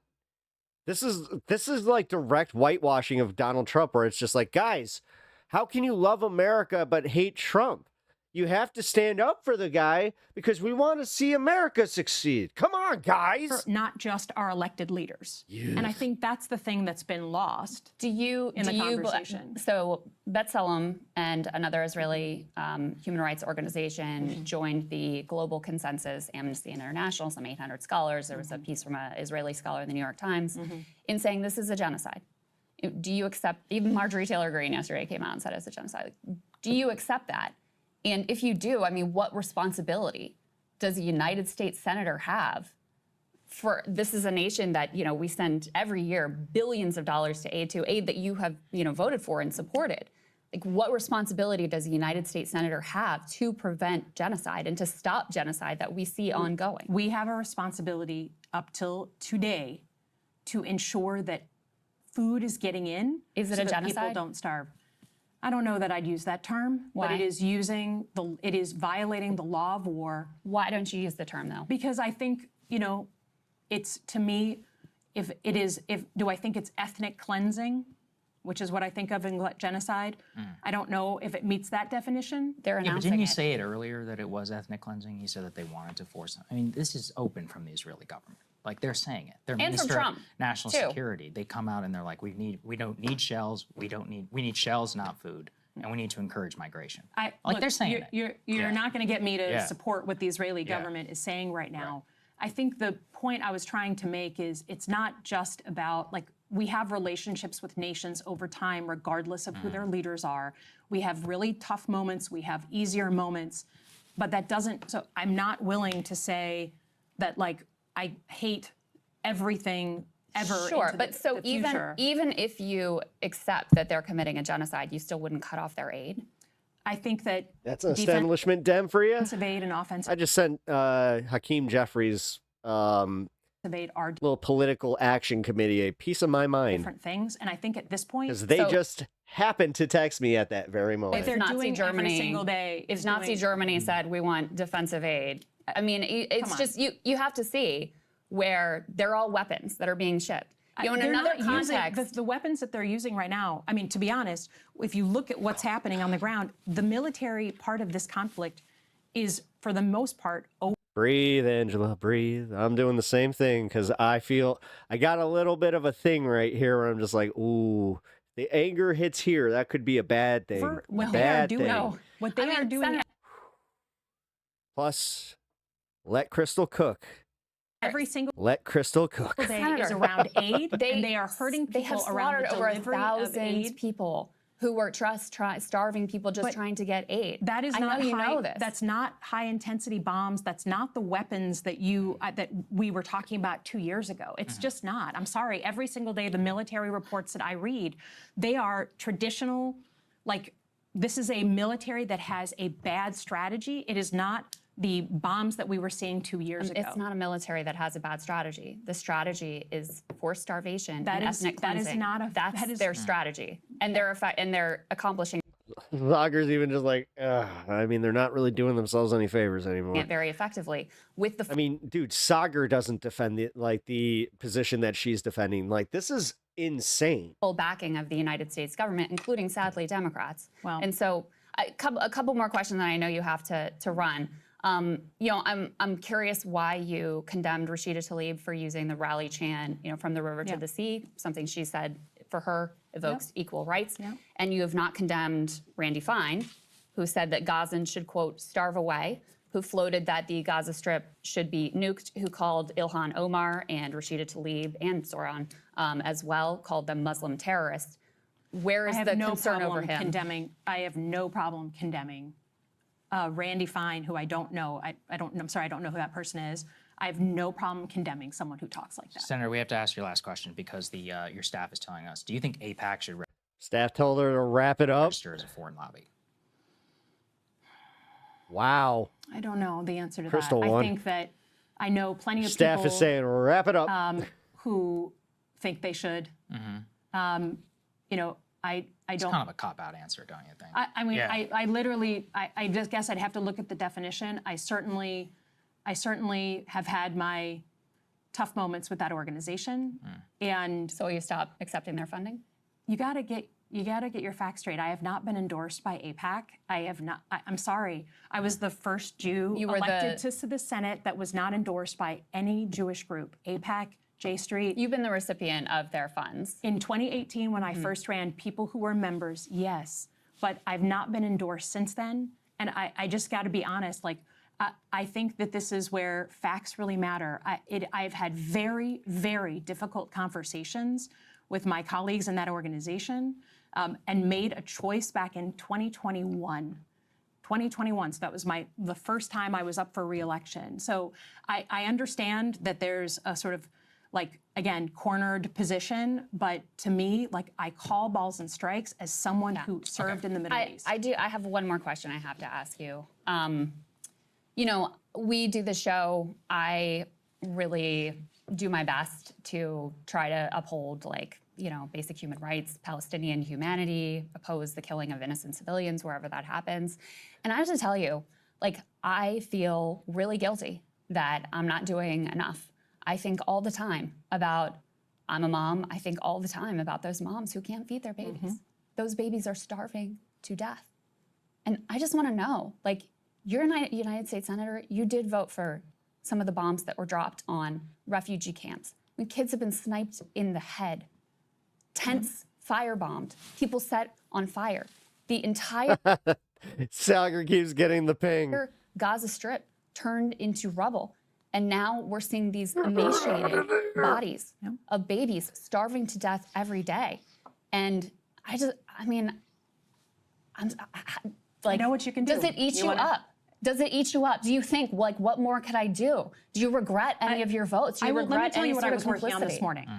A group of Jewish rabbis and Muslim community leaders came together with a proposal that we are working on just getting, like, if we can't get other aid in, at least get baby formula and nutritional supplements for children in. Let that be kind of a green not light. an answer. Never has a problem. That's not an answer. No one's trying to eat baby. She literally asked you, do you ever feel guilty for the fact that, like, you voted for this and you have blood on your hands? Baby formula other than a baby. She's getting catty. Right? Yep. That is the proposal that I've been working on all night and this morning. So in terms of what we're trying to do, there's not a moment that goes by that this isn't something that I'm working on and something that my own community, not online, but my own community has practical things that they want to do. They're willing to raise the money. They're willing to buy the formula. They're willing to do whatever we need to do to get it shipped in. That's how I spend my time. But That you're is not how willing my to cut off aid to Israel. That to me is the most effective thing that I can do today. This is a subtle question. Your staff is telling us you absolutely have to go. So we appreciate your time. Thank you very much Thank for you, coming. Senator. Thank you Thank very much. Okay. Thank you guys so much for watching. We appreciate you. We will see you all tomorrow. Wow. Yeah, I definitely want to see her reaction to that. Like, her reaction to her cooking. Because, man, that has to be... Holy shit, dude. Like, she absolutely roasted her. Why'd she do that? Like, why would she go on that show? For real. Did she not see any Crystal segments? Did she only see Sagar and the other, we call her Fake Emma here? Wow.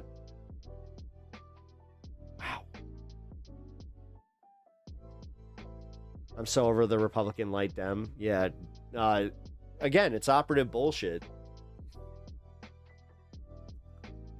Fake Emma. The blonde one. The fake Republican Emma. She looks just like her. Like, seriously, the more I look at them, and also they kind of have like a similar tone in their voice. So it's like, Emily. Yes, Emily. Tell me they don't look a little bit alike. Yes, they do. Yes, they do. Just do this, the thing where you stare at their faces and then you're like,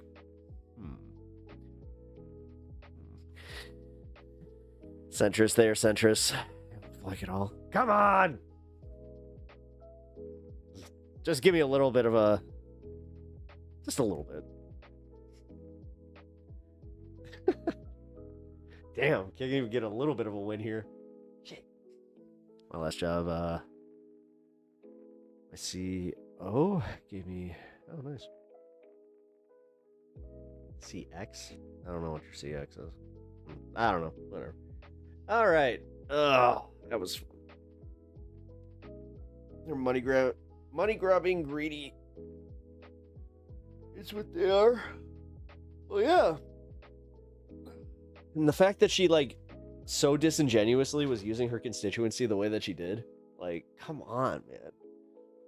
I'm thinking about what benefits Michigan. It's like, holy shit. Wow. They cooked her on that. All right, let's get to the next segment here. You know what? While we were talking about that, we got this.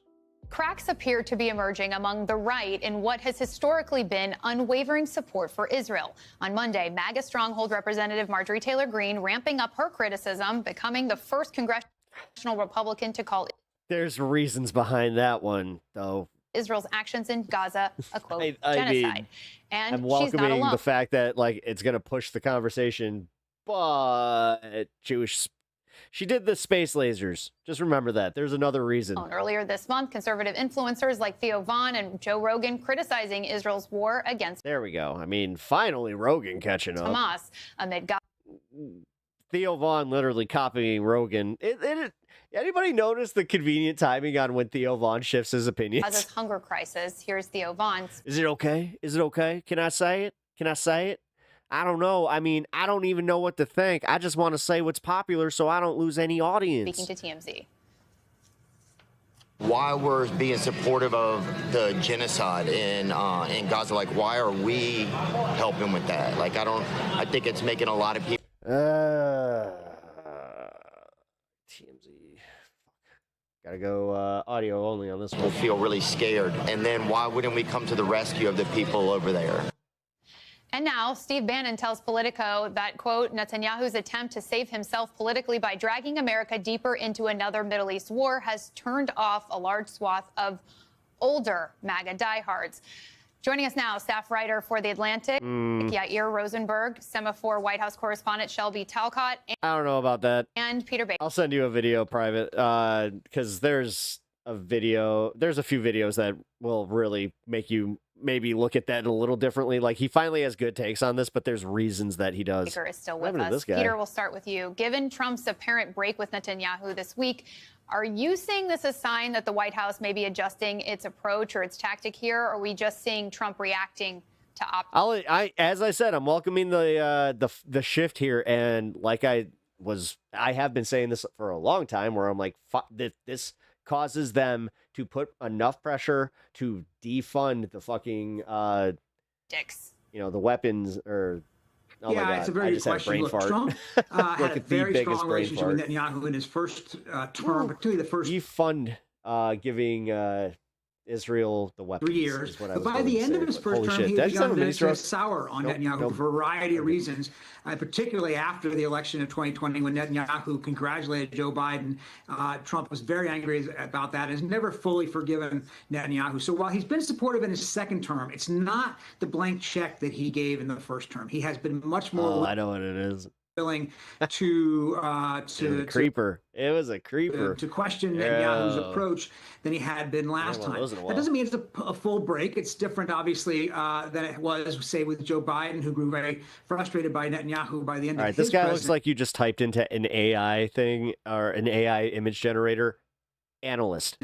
But you see Trump basically looking at what he sees on these pictures that you're showing. They're having an effect on him. He's looking at these pictures, and as he told reporters in Scotland, he feels like this is clearly a sign of great hunger in Gaza. These pictures can't be faked, as he said, and he's expressed frustration. Now, what does that mean? What will he do about it? Not really clear. He has a lot of options if he chooses to use them. So far, he hasn't. But sometimes with Trump, even just rhetorical change in tone has an impact on American allies who are looking to stay in his good graces. Okay, so Shelby, the MAGA backlash is going, far beyond the podcast sphere or the online chatter.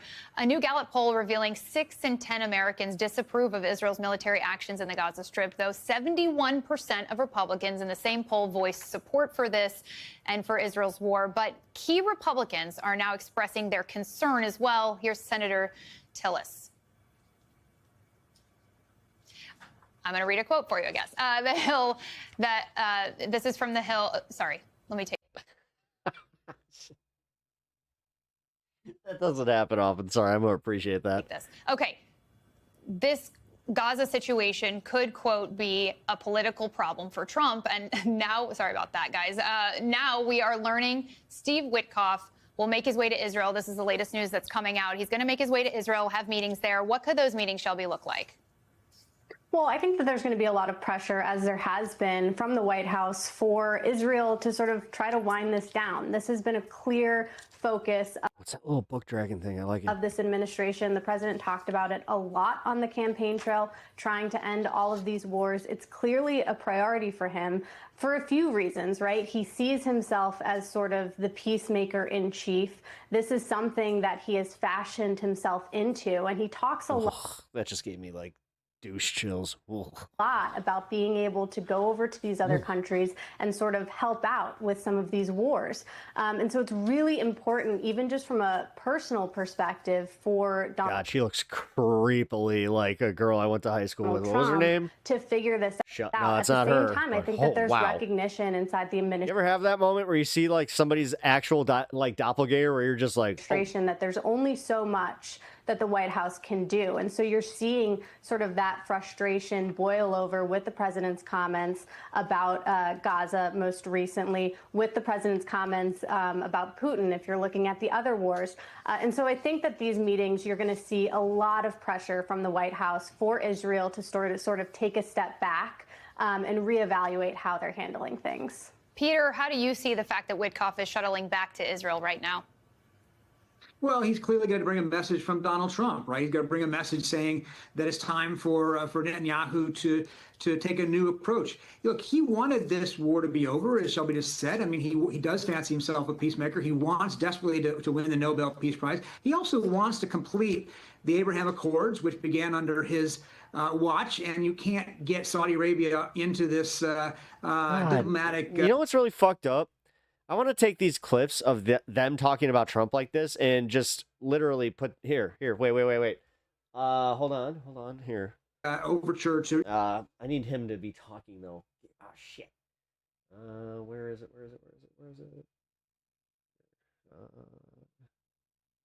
Here we go.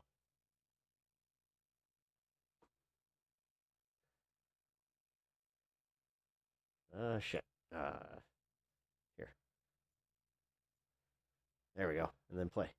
Israel, unless you can settle the Gaza diplomatic overture to Israel.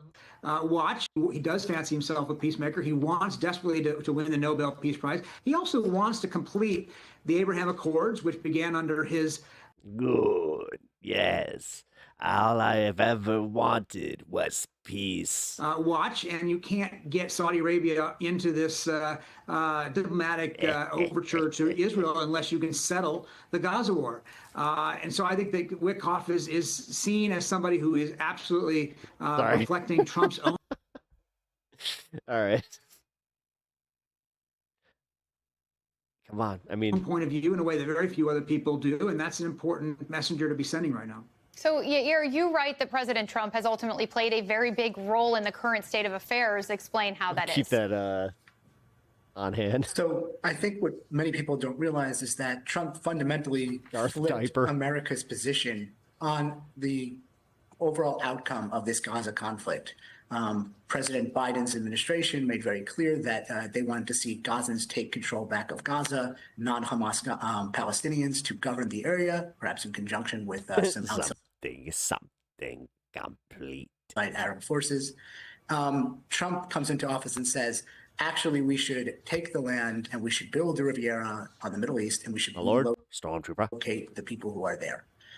This is music to the far right's ears in Israel, which has dreamed of taking this land. Israelis used to have settlers in Gaza. My favorite part is when it starts going, go fuck yourself. Pulled them out forcibly in the early 2000s. And then the one stormtrooper, oh.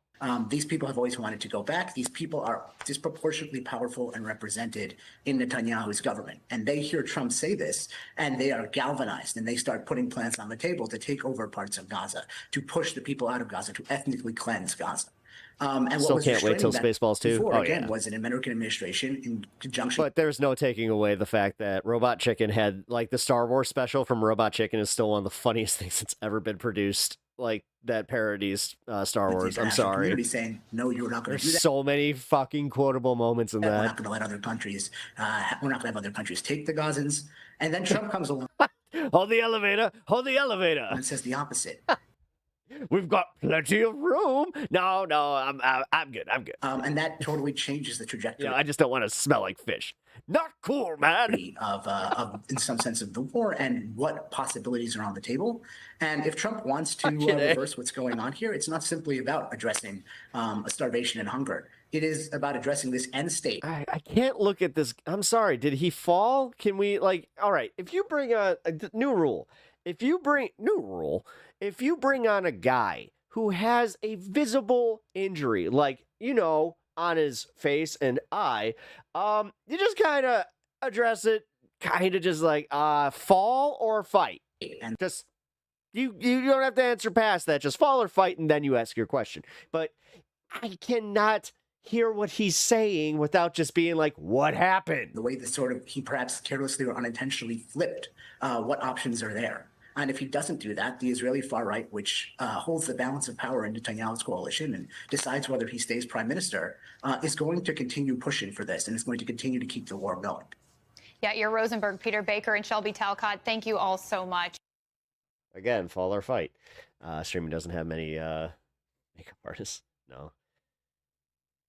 No, there's no insurance on the Death Star, you idiot.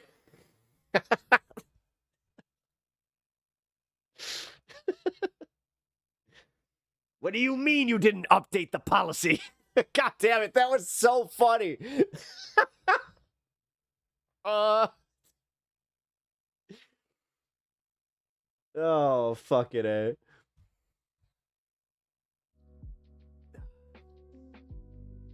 Yeah, I'm trying to figure out which one's better, the Family Guy one or the Robot Chicken one. The Robot Chicken one is just, I gotta watch that. It has been a minute. It's scary how they try to keep up their head stationary and only mouth is moving. Give me 1 second. Wait. Voters casting their ballot. Ali Vashi? Here, you know what? Here. Ali Valshi brought on Mehdi Hassan. So this was not a planned segment. This one was kind of just a algorithm. Let's take a look, because if MSNBC is bringing it Mehdi back on, that means they're that's a big deal for them to bring on a once popular host. In the 1858 Illinois Senate race, didn't have to wonder where the two candidates stood on major issues. That's because Abraham Lincoln and Stephen Douglas held a series of long, in-depth debates in 7 of Illinois' then 9 congressional districts. The typical Lincoln-Douglas debate lasted 3 hours, with each candidate delivering an hour-long address before rebuttals. Today's intellectual coliseum looks a little different. In an ever-polarized political ecosystem, genuine policy debate has fallen by the wayside. If you've tried debating someone in your life recently, you may find it difficult to agree on the basic facts of the topic at hand. Everybody grows more insular and is less willing to consider alternative viewpoints in this vicious and self-fulfilling cycle. Which is one reason my friend and our next guest, Mehdi Hasan, waded into the internet rage bait swamp to debate 20... Your life doesn't need to be always committed to the Death Star. You can join LifeStar. Far-right conservative life insurance for the empire. For the YouTube channel Jubilee. Big swaths of this country, including many young people, have drifted. Dude, somebody had they took the banger joke, but it's so true. It's like, why did this guy have to take a break from tying up, dames on railroad tracks? Further to the right. Like, what in the actual fuck? Trump era, and reaching out to at least some of them is going to be crucial in stopping our slide to... He looks like he's about to, hop up on Jim West and just be like... Autocracy. With a giant spider. The debate was not if you particularly get that reference, smooth. then you get Some that of the reference. contestants were openly racist toward Mehdi. One told Mehdi, an American citizen, to get the hell out of the country. Others, he found out, were a far cry from the Reagan-style conservatives that people talk about. At least one was an open fascist. Many were anti-democracy. Most were indifferent to the Constitution. But Mehdi did get to do some. Oh, yeah. Yeah, Mehdi was literally wilding out when he realized the guy was Iranian. Actual debating. Yep, dastardly. He does look like he just goes around, dastardly. You find a net negative impact when there's a... God damn it. This fucking Jubilee stuff. 10% increase of immigration, you find around a 0.5% decline in wages when it comes to the specific occupations they're going to. So all your studies are flawed. So 0.5%, weigh that up against what I just mentioned from the Congressional Budget Office, which is a massive boost in GDP per head, which you're not counting for. The judge said he was a one-man army. Making pro-criminal one. Its founding. I don't believe... This country ought to be more like the country we originally had. Mehdi made some inroads, but this type of debate does have its limits. After one debater, Connor, identified as a fascist and said that former Spanish dictator Francisco Franco was a model leader, Mehdi refused to engage with. I thought we did this segment already. We did the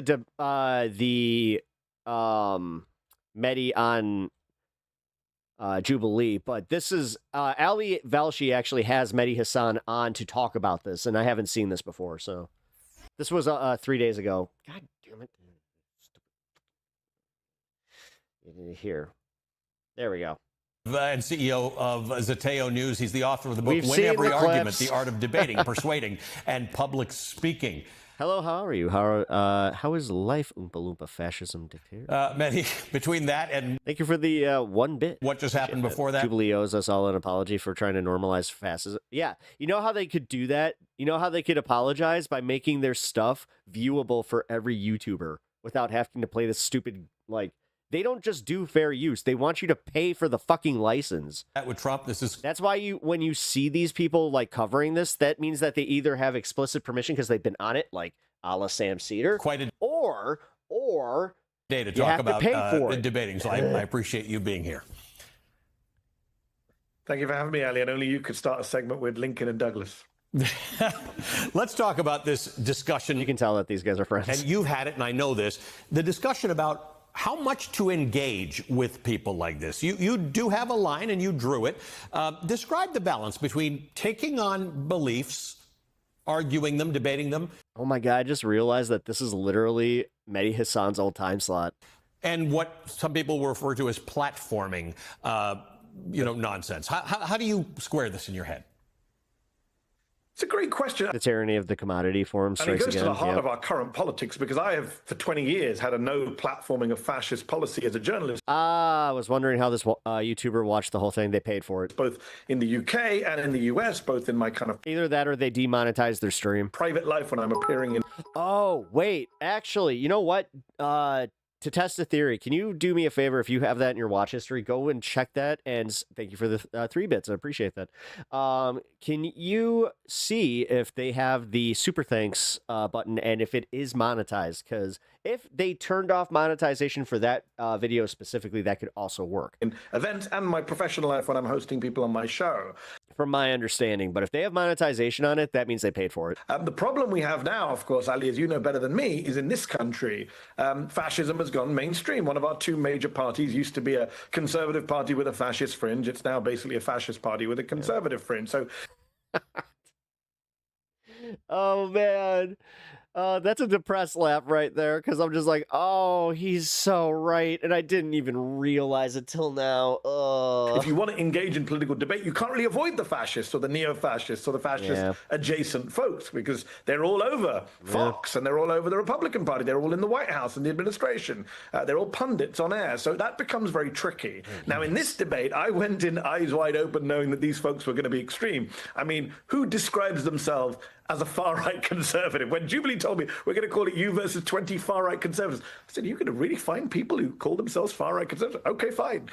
So I knew they would be extreme. I knew they were going to be defending Trump and defending all sorts of nonsense. What I didn't expect is kind of open racism of the kind we haven't seen for a long time, where people are telling me to my face to get out of the country. People are telling me that, you know, white people are Native Americans. People are telling me that I'm a fascist, as you just saw that guy Connor say. And I had to say, at this point, I'm not debating you. And it's very simple point. It's not about being afraid or being politically correct.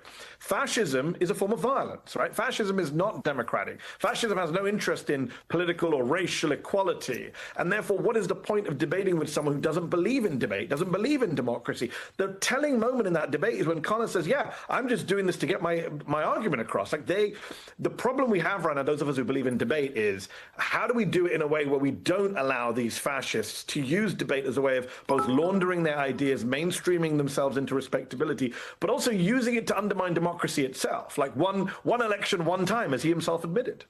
So let's stay with Connor for a second. I want to play a clip from fucking chill. Connor the fascist, self-described fascist, that gets to the point that we were discussing, that autocracy can arise through democratic means.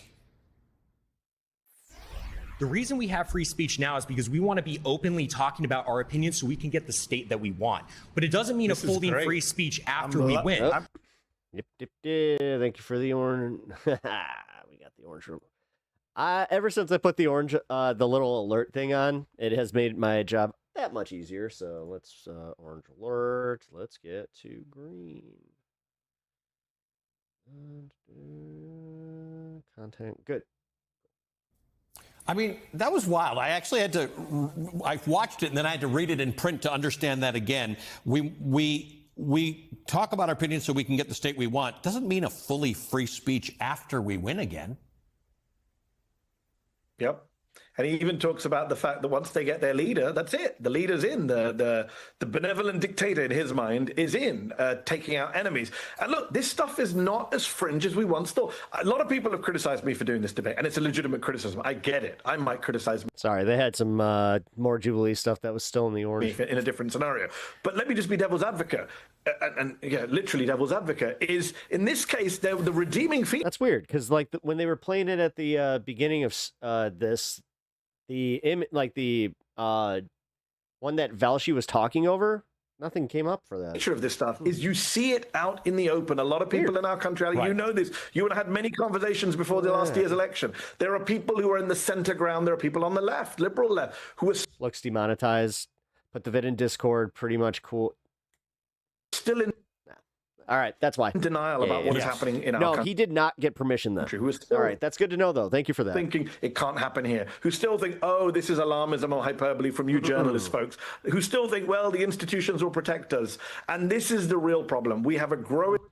Well, make them aware of me. I'm not saying those people are the majority of... I'm looking to do more collabs. Like, I wouldn't mind having, you know, more people on for interviews and stuff like that. I realize that doing a lot of interview content is fine for when I'm streaming, but like putting out VODs and kind of stuff like that, I don't know. Republicans or the majority of Trump supporters. I am saying there are I'm working on a young minority who are growing in numbers, especially online, and we need to be very. I mostly want to do like other collab. Like I'm trying to get Angry Ginger on here, but it's more that's all scheduling because. Dude, he is a very busy man. You know, some of them said some dumb, ignorant stuff, yes. But some of them know what they're doing. Some of them are very savvy in their far-right approach to politics. They're well-coordinated. What I discovered after doing the show is that a lot of them are influencers online. They're already interconnected. And a lot of our young kids are going online and going down this rabbit hole. Young people, people of color. It is a truly radicalizing moment. You were talking to Tim Miller on the Bulwark podcast, and you told him you came to debate 4 topics: crime, the Constitution, immigration, and Gaza. You tried many times to talk about 4 topics. They mainly wanted to talk about immigration and you in some cases. I think the case is now closed for anyone who's still ludicrous to believe that. Remember the debate from 2016, Ali? What drove the Trump MAGA base? Was it economic insecurity or was it racial resentment? I think if you spend an hour and a half watching that Jubilee debate on YouTube, I think it's pretty clear what drives the core of the MAGA base. It is racial resentment. It is cultural resentment. It is the browning of America. When they say make America great again, they're very explicit that it means make America white again. It means going back to not just the 1950s, but the 1770s. And this is very, very clear from these people. And the obsession with immigration. By the way, on Gaza, here's something. The weird part is I kind of understand like the nerves that come with trying to like call into some of your favorite programs or like talk to some of your favorite, radio personalities, streamers, and etc. Interesting. I get it. Like I'm scary. I'm someone who, as you know, I hate to admit that I may have bailed on a phone call to the Majority Report once because I had the nerves just kicking around. I was just like, nope. Very critical of Israel's behavior and war crimes in Gaza. I think that happened. I'm critical of Israel because I support equal human dignity and I support the rights of any people to be free, including the Palestinians. These folks actually didn't want to debate me on Gaza. They actually said, we agree with you on Gaza. But why? Because they're anti-Semites, a lot of them. A lot of them don't like Israel because they're anti-Semitic. And we haven't talked very much in this country about the old... That's what that's what I was saying about the Marjorie Taylor Greene stuff. And I've seen a large contingent of leftist streamers that are not buying into this, but I've seen a few that I respect that are already kind of doing the, like, okay, well, we got it, like... Cool anti-Semitism? Yeah, but like I said, we will accept that she's platforming this, but you have to remember where that's coming from. You cannot ignore that. And they kind of just buried that other side where it's just like, yeah, look, she's kind of finally coming around. Like they're almost treating it like she's Piers Morgan. Being alive and well on the far right. Even that, I feel like I've been too fair with him. Including in the Trump base, we have a president who talks about Shylock bankers and has dinner with a Holocaust denier. This too is part... Better than David Dole getting through and defending Jimmy Dore logged into history? Of the new far-right phenomenon. Wait, David... The old anti-Semitism. The Rational National? While we have groups like the ADL and others just obsessing over pro-Palestinian students on campus and a placard about Palestine. Meanwhile, these guys are back with some of the worst anti-Semitic tropes and conspiracies we've seen for years. So that's another disturbing part of this debate. Yeah, I didn't know about like any of this. You had an actual... That was a long time ago. Sort of guy who didn't think the Holocaust was that big a deal. Again, dude, bad takes are going to happen. On the panel as well. One moment that didn't go all that viral was a brief conversation you had with somebody named Edwin, who spoke to you about his journey as an undocumented immigrant. Let's listen. I already beat this one. Wow, that's a full clip. Okay, so for people who are not familiar with Jubilee, sorry you've been voted out. When the others in the room think that you're not doing a good job, either you're losing the argument or you've lost the argument intellectually, they vote you out. So in the middle... Hey, we're doing good. Middle of what I think might have been the most nuanced part of that 90 minutes, the most interesting part of that 90 minutes, where the guy actually inquired about your journey, boom, out. Boom out, because what was he doing there? I mean, look, this was a group of about 20 people, of which I counted maybe 3 or 4 non-white people. And what was interesting is I always find, Ali, you like me, we find, those of us who are brown, watching the right, always find it fascinating when we see our fellow browns in that group. And we're like, what are you doing there? I'm glad that they'll never love you. It's kind of nice to hear that. There was this moment where I'm Edwin white, was sitting so there. Obvious. He's arrived as a far-right conservative. He's arrived, I presume, as a Trump supporter. And then he looks around the room and he realizes what group he's in. At one moment, he says, I already look at it and I'm just like, well, you guys suck. And you're like, I hate the fact that most white dudes assume that they can come up to me and just be like, man, and say some horrendous shit. And I'm just like, I think he said, you know, I don't agree with these racists behind you. So he realized that some of the people in that group don't have his best interests at heart. You know, there is this moment, as we know, since January 20th, where a lot of Latino voters for Trump have kind of woken up and said, I didn't know he would go after my abuela. I thought he was going to go after, you know, the criminals and the violent. You know, you've seen many examples. Yeah, back before Trump was elected, Jimmy and Sam talked. This was at the beginning of the end for those two, and David defended Jimmy.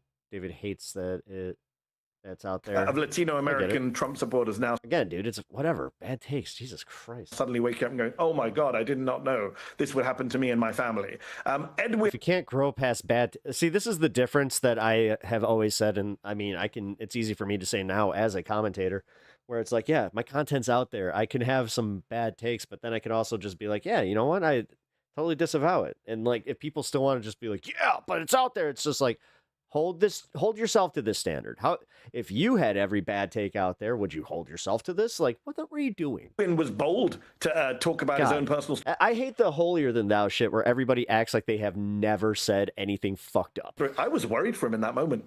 We're sitting in a warehouse in LA. A, I'm worried about his security with these people he was going to have to go back into a green room with. B, I'm worried whether they're going to call ICE on him because he's a legal immigrant now, but he's sitting there saying, I was an illegal immigrant. Who knows what the parent status are? He's covered in tattoos, which, as we know, ICE now automatically says if you have a tattoo, you're a gang member. Right. And I was actually worried for this guy's safety and security that he had the boldness to come out and talk about his experience. Of course, we've seen Trump's support amongst Latinos crater since January 20th. You know, they were bragging about how many Latino votes they had won last year, which was remarkable. I won't deny that. But it has cratered this year as they've seen the kind of fascist ICE Gestapo militias go round up Latino American citizens in places like LA. I got less than a minute left, but I have to ask you, a week later, would you do this again? No, I probably wouldn't do it again because again, out of choice, I wouldn't sit down with fascists and white supremacists who tell me to get out. I'm a brown-skinned immigrant American. Nobody should have to go through that kind of stuff. Yeah, interesting. You had to have a conversation with somebody about the fact that you are both an immigrant and an American citizen. They felt that those two things don't really work together. Thanks, my good friend. She turned out to be the daughter of immigrants. This is one of those things, Mehdi. I'm glad you did it, so I don't have to. Mehdi Hasan, my good friend, is the editor-in-chief and CEO of Zeteo News. He's the author of a book that you should read. It's a really remarkable, very easily accessible book called "Win Every Argument: The Art of Debating, Persuading, and Public Speaking."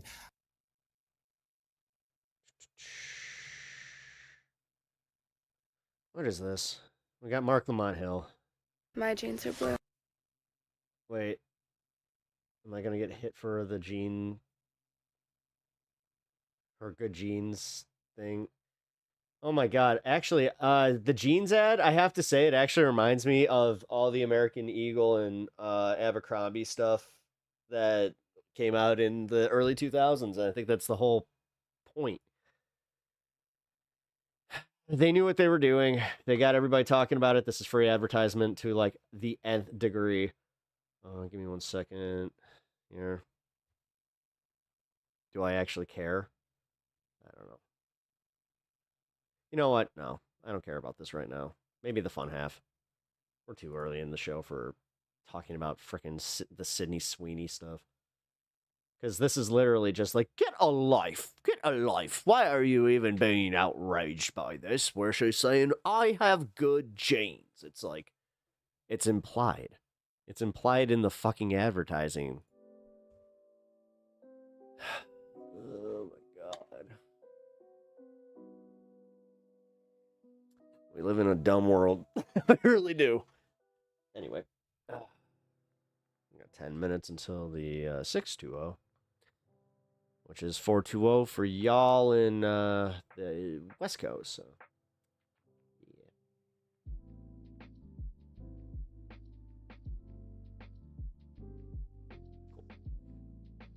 Cool. All right. Hey.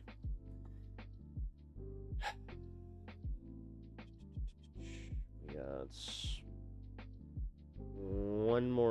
two more stories. Oh, actually, you know what? Fuck it. We'll do this. Piers Morgan had on the Israeli ambassador and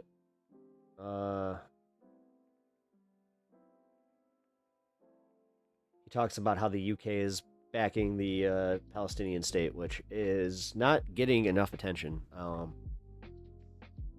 So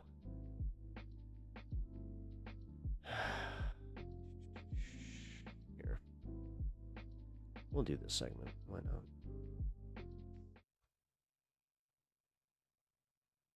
It's one of the few positions from Piers Morgan that I'm actually going to just blanket welcome, is the fact that he is, like I said this earlier about the whole, like, okay, he's pivoting. Be aware of where it's coming from, though. At least he's not like Marjorie Taylor Greene. You know, if you know what I'm saying. The bombs there. and the bullets of Israel don't distinguish between a Palestinian Muslim and a Palestinian Christian, between a church and a mosque, between the Christian village of Taipei or the communities in Masafir Yatta. Their fight is against the entire Palestinian people. Telling you that there is no starvation in Gaza. This ghoul. There is a starvation campaign, a very successful one, by the way. You remember that he sounds a little bit like me. This campaign, I'm not going to own this. You don't have a ceasefire. He doesn't get to be part of the Arnold Club. Hamas believe that because now they get the support of the international community, all of a sudden they don't need to negotiate with Israel. The boy was clearly emaciated, Ambassador. Clearly emaciated. So yes, he has a medical condition. All right. But also, he's clearly not eating. We're good here. The United Kingdom will become the 149th country. I'll be honest, I was kind of like, you know what? Because you know me, I don't like usually watching the teasers for these interviews. This one I had to. Because it's just like, all right, how pissed am I going to be? Recognize Palestine as a sovereign state of the United Nations in September. Yeah. Prime What Minister are Sir you? Keir Yeah. Starmer That's where he come from. recalled his cabinet to discuss the unfolding disaster in Gaza, and he promised this. I can confirm the UK will recognise the state of... I feel bad for the people that stumble on this stream. They're like, what the fuck is this? Palestine. What is he doing? What is he? He's talking about politics? By the United Nations idiot? General Assembly in Pep Talks. It's nice to meet you. September, unless the Israeli government... If you haven't already subbed to the channel, please do. ...to end the appalling situation in Gaza, agree to a ceasefire, and commit to a long-term sustainable peace, reviving the prospect of a two-state solution. Well, those conditions may prove almost impossible for the current Israeli government to meet, and Keir Starmer knows that. Netanyahu doesn't want a two-state solution. Senior members of his government don't even want Palestinians in the West Bank. His response was to lash Starmer and the UK in an extraordinary rebuke for a close ally. Starmer rewards Hamas's monstrous terrorism, he said, and punishes its victims. A jihadist state on Israel's border today will threaten Britain tomorrow. Appeasement towards jihadist terrorists... Oh, man. No wonder Piers is pissed. ...always fails. It will fail you too. It will not happen.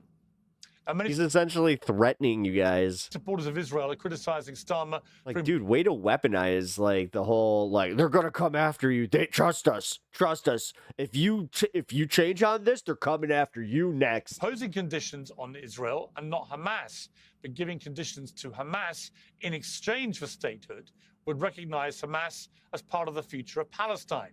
That would be a reward. The real criticism should be for imposing any conditions at all. The UK should recognize Palestine unconditionally, just as France will, simply because there is no two-state solution without a Palestinian state. It's also true that there's no two-state solution which includes Hamas, and there is no two-state solution that includes Netanyahu either. That's why this historic announcement is more about sending a message than anything else, and the message at least is very clear. It's time for the killing and suffering to end. It's time for dignity and peace for the Palestinian people. And it's time for Israel to listen to its friends. Well, the UK and France will both recognise Palestine as a sovereign state at the UN General Assembly in September. And we have two views from the heart of the UN in New York. Israeli Ambassador Danny Danon joins shortly. But first, I'm joined by Ambassador Majid Bamia, the UN Deputy Permanent Observer to the State of Palestine. Well, welcome to you. Cool. Because, like I was about to say, like, the guy from yesterday would also be a equally good person to interview. Observer.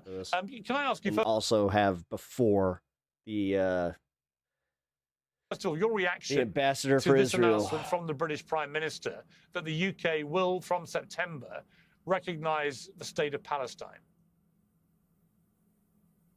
We believe this is long overdue. We think this is extremely important. If you believe in the right to self-determination, if you believe we are entitled as all nations to liberty and dignity, and if you believe in peace and the two-state solution, there's no justification not to recognize the state of Palestine, and we are seeing that many intend to do so in September. The critics of it say it's a reward to Hamas, a reward for terrorists. What's your response to that? Well, let's try this. Maybe it has something to do with our commitment to the peaceful path to liberation, including in the midst of genocide.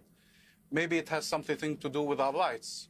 Maybe it has something to do with the wanton destruction of Gaza and the killing of our people and Israel's position, extremist position, against the Palestinian people's existence and against their right to statehood and destroying the two-state solution to which there is no alternative. And let's be honest, Israel is not proposing to have a one state with all having equal rights from the river to the sea. That's not their alternative to the Palestinian state. Their alternative is either to annihilate us, either to forcibly displace us, or either to subjugate us. So we have the choice. Do you want genocide, ethnic cleansing, or apartheid? And so the rightful thing to do is to say, no, the Palestinian people have a right to self-determination, and we have to recognize that state as part of preserving these rights and the two-state solution and the chances of peace for the Palestinian people, for the Israeli people, and for the entire region. Do you accept that on October the 7th, that the scale of the terror attack by Hamas means that they, in that moment, abrogated any right to be part of any government at the end of this war in Gaza and the West Bank, for that matter? I think we are past that conversation. There is a plan for the day after the end of the war, and it foresees an end to the rule of Hamas, Hamas handing over its weapons to the Palestinian Authority that has to resume its governmental functions and unify Gaza and reunify Gaza and the West Bank in the context of an independent and sovereign Palestinian state with also East Jerusalem as its capital. The fact that the war on the Palestinian people in Gaza is ongoing is delaying these solutions. The fact that Israel doesn't want a Palestinian Authority that is empowered, that it is doing everything to annihilate the forces of peace in Palestine, that it is willing to go on to avoid the prospect of a Palestinian state, is delaying all of this. How can you give any guarantees that Hamas will accept any of this? I mean, if you're Hamas right now, you're seeing Israel becoming increasingly unpopular around the world. Can you give any guarantees of any, like, that's not a fucking fair, what? In Gaza, for the death and suffering that they're causing. Many people... He just laid out his fucking plan. Like, seriously, now you're gonna fucking tut him? People now believe it's gone way past self-defense, that there is a clear plan articulated by the likes of Smotrich and Ben-Gvir in the Israeli government to cleanse the Gaza Strip from all Palestinians. So if you're Hamas, where is the incentive to bring this to an end if you know you're going to give up power? So first, let me tell you, I had friends, diplomats, who came to me after the 7th of October and telling me, you understand Israel needs to respond. You understand what the Israeli people have endured. They need to restore deterrence. I haven't seen yet any diplomat that came to me before the 7th of October or now that Israel has killed the 60,000 Palestinians, telling me, we understand you have to kill Israelis. We understand that you have to go to violence. They always call on us to be pacifists, to choose the non-violent way. And so you cannot demand Palestinian pacifism and justify Israeli militarism. And there's no right to self-defense and no right to resistance and no right whatsoever, whatever title and beautiful title you put on it, that justify the massacres of a people. And this was always about getting rid of the Palestinian people. And it was clear from day one in their statements. And now I think the whole world recognizes it for what it is, a plan to get rid of the people and to steal their land. Now there is an offer by Palestine, the region, and the world to have this effort to a two-state solution, but that starts at the heart of it is Palestinian independence, is to stop the war on the Palestinian people in Gaza, but also the assault on the Palestinian people throughout the occupied territory. We had 1,000 Palestinians killed in the West Bank, including 200 children. We have 17,000 children killed in Gaza. All of Gaza has been destroyed. We have villages being burnt as we speak. We have settlers attacks. We have occupation forces attack. 40,000 displaced in the West Bank. And you know what was our response? The response of the Arab world, led by Saudi Arabia, who was co-chairing this conference? There is and we must end the cycle of violence. We must break it. And the only way to do that is not by continuing to deny Palestinian rights, it's by the fulfillment of Palestinian rights, not by the destruction of the Palestinian state, that's more like a but by proxy its hit. independence. That's one of those things where I use the very bottom of the Forces for what Peace. I had and in the France, grinder. who also spoke of recognition first in the context of this conference as a co-chair of it, and now we see a movement. Britain is part of that movement, other countries as well. They have a vision of peace. We have a vision of peace. Israel doesn't. Israel wants to, even its closest allies, it's listening to no one. And so the guarantee is all of this, is the entire world ready to support the Palestinian Authority resuming its responsibilities with international support, with regional support. And if Israel accepts that Palestinian state, the two-state solution, fulfilling the rights of the Palestinian people, it has a path to regional integration.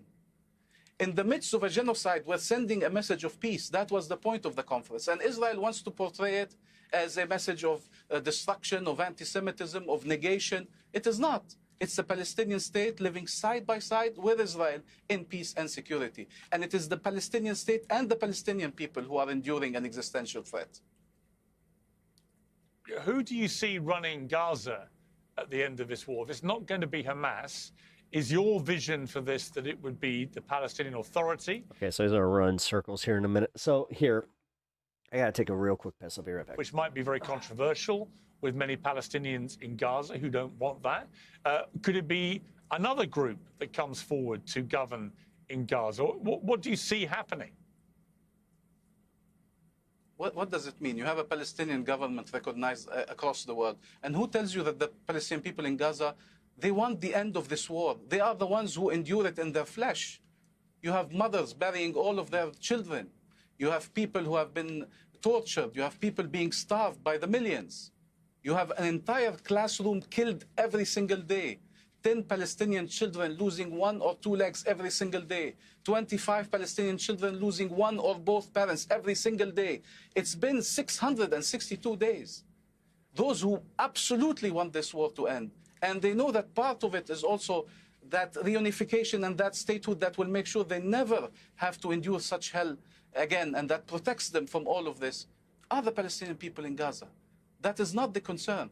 But I am telling you that the only problem Israel has with the Palestinian Authority, and it knows that the Palestinian Authority will have the support of the region and the world. The conclusions of the conference call for an international stabilization mobilization in that context, with forces mandated by the Security Council upon the invitation of the Palestinian Authority, but to support our security forces, not instead of them, because that needs to be part of our statehood. So everybody is willing to contribute to that day after. But they have to accept that that day after is Palestinian independence.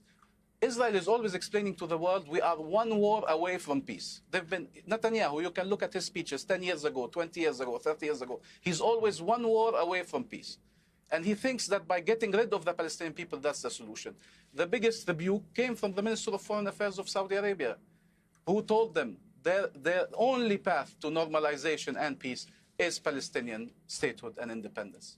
And the whole world has rallied around this. All of these are their enemies now. The 190 countries who are meeting at the United Nations are the enemies of the people of Israel.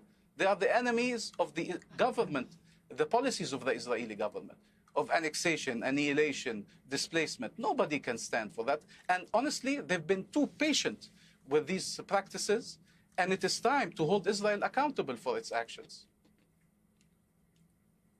But just to be clear, because I'm not sure you fully answered my question, do you believe the Palestinian Authority would govern after the war in Gaza? And would that necessitate an election in Gaza? Or how would you see this happen? Why is Piers okay, so what is this? Is he trying to get him to say, well, we're going to wait for Hamas to really, kind of back out, and he's being unrealistic here. He has literally given him the answer that he wants, but the answer that we sensibly would want, but he, being the fucking, I don't know, news ghoul that he is, he wants him to, like, make a contradictory statement. That's why he's pressed him on it, like, what, 2 or 3 different fucking times? He's not going to get a different answer. If this is him just filling time, I kind of understand that, I guess. But even then, just, like, accept it, Pierce. Just fucking accept it. The Palestinian Authority has to resume as soon as possible. There are some transitional arrangements for 6 months under the umbrella of the Palestinian Authority and with a role for the Palestinian Authority. But and these arrangements, with the support of the mediators and the role of Egypt, and with the Qatar and the Arabs, and the mediation of the United States for a ceasefire, there is a push to have we have an Arab OIC plan, the entire Arab and Muslim world, to have a return of the Palestinian Authority under the policy of one state, one government, one gun. So we will be responsible for that. And there is a commitment by President Abbas in the letter to the co-chairs of the conference, Saudi Arabia and France, to hold elections within a year, and a call to help us ensure that we can hold it across the occupied territory, including in East Jerusalem.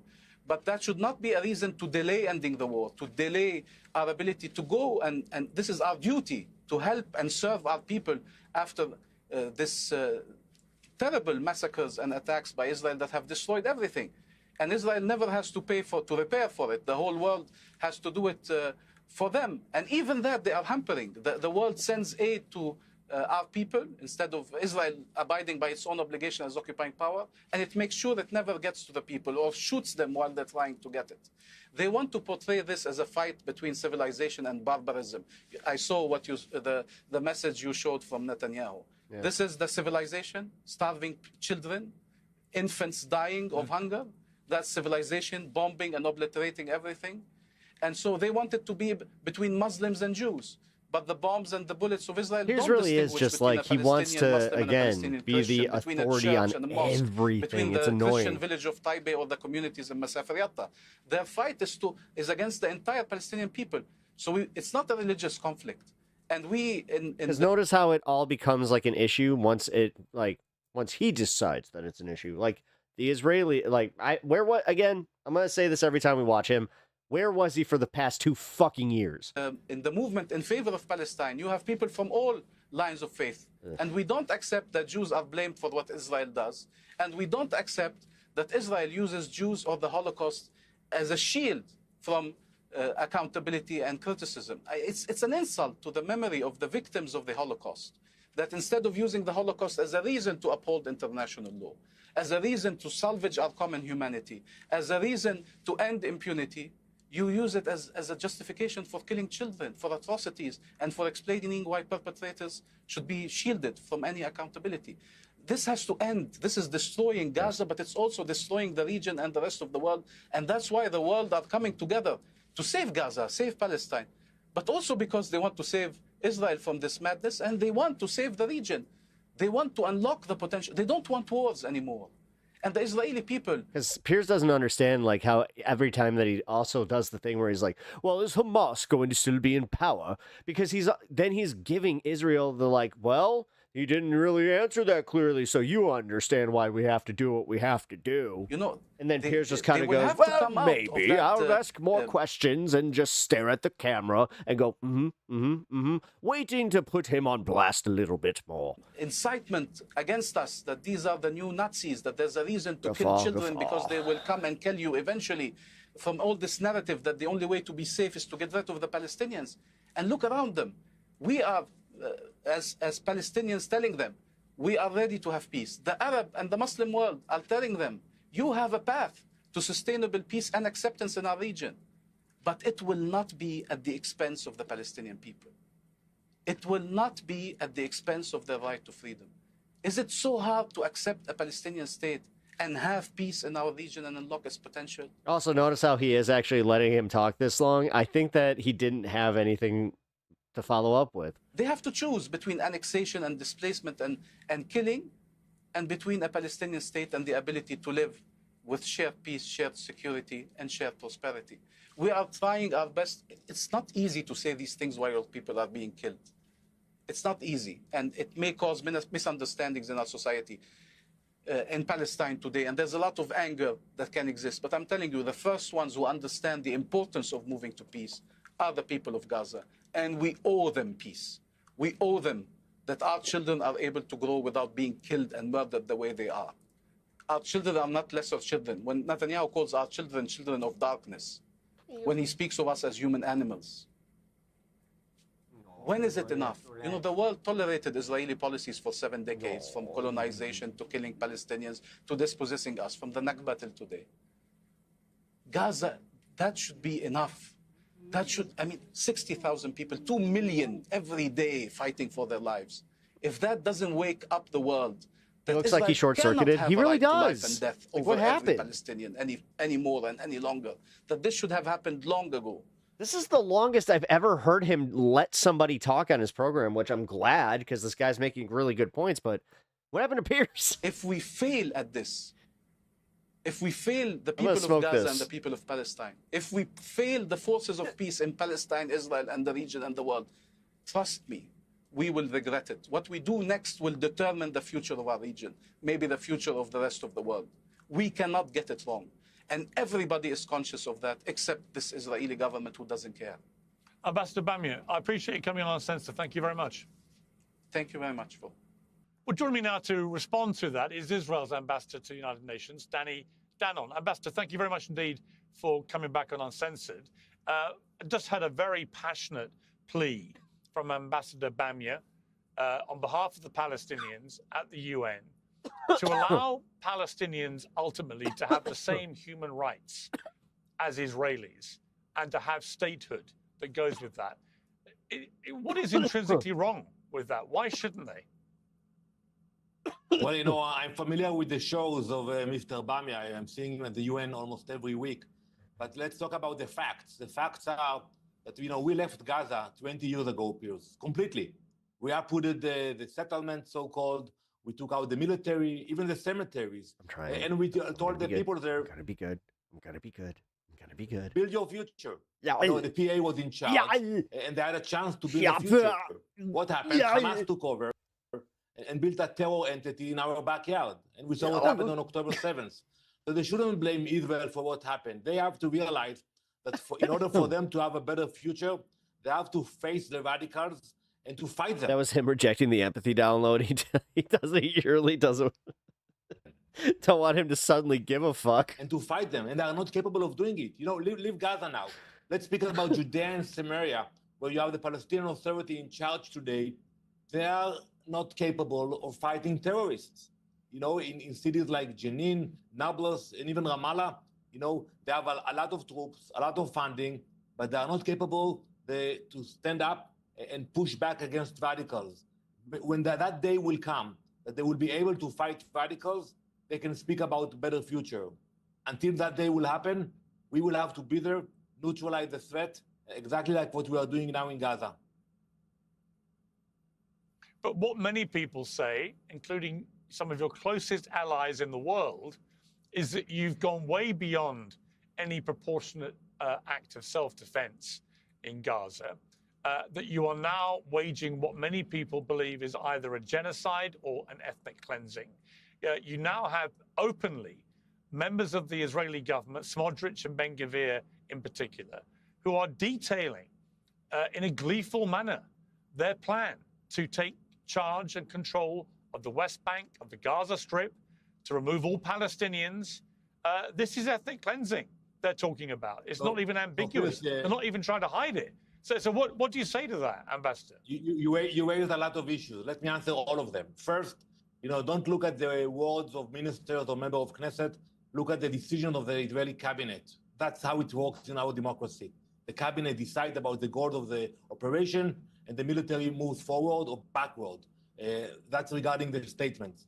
Second, regarding the claim for genocide, you know, and ethnic cleansing, that's blah, blah, blah. Those are lies. It's a campaign of lies. You know, I face it every day at the UN. Yesterday, you interviewed Mr. Tom Fletcher. You know, he spread a lie that we killed 14,000 Palestinian babies out of nowhere. The agency, OCHA, that he heads, put a number of casualties of Palestinian civilians, and a day after, they put a different number and reduced it by 10,000 people. Not 100, not 1,000, 10,000. And look what happened with the New York Times, you know, with the horrible campaign they had with this poor Palestinian boy who was sick, and they said he was starving to death. So there is a campaign of lies against Israel. But when you speak about proportionality, I have to ask you, what should we do to bring the hostages back? You know, the reason we started this war because we were invaded and Israelis were kidnapped from their homes. We have a commitment to bring them back home. This war will not end with 50 hostages in Gaza. Even if the UN will vote about resolutions against Israel and more countries will say that they want to recognize a Palestinian state in the future, it will not change our determination to bring all of them back home to their families. But this is the whole problem. Your strategy simply isn't working. The last hostage came back in February. Since then, you've launched a 3-month blockade of the Gaza Strip, which involved removing any ability to bring in food or aid or water, starving people in a way that is a war crime by most people's understanding of that. You've now allowed a minimal amount of food to be going in after a huge international outcry.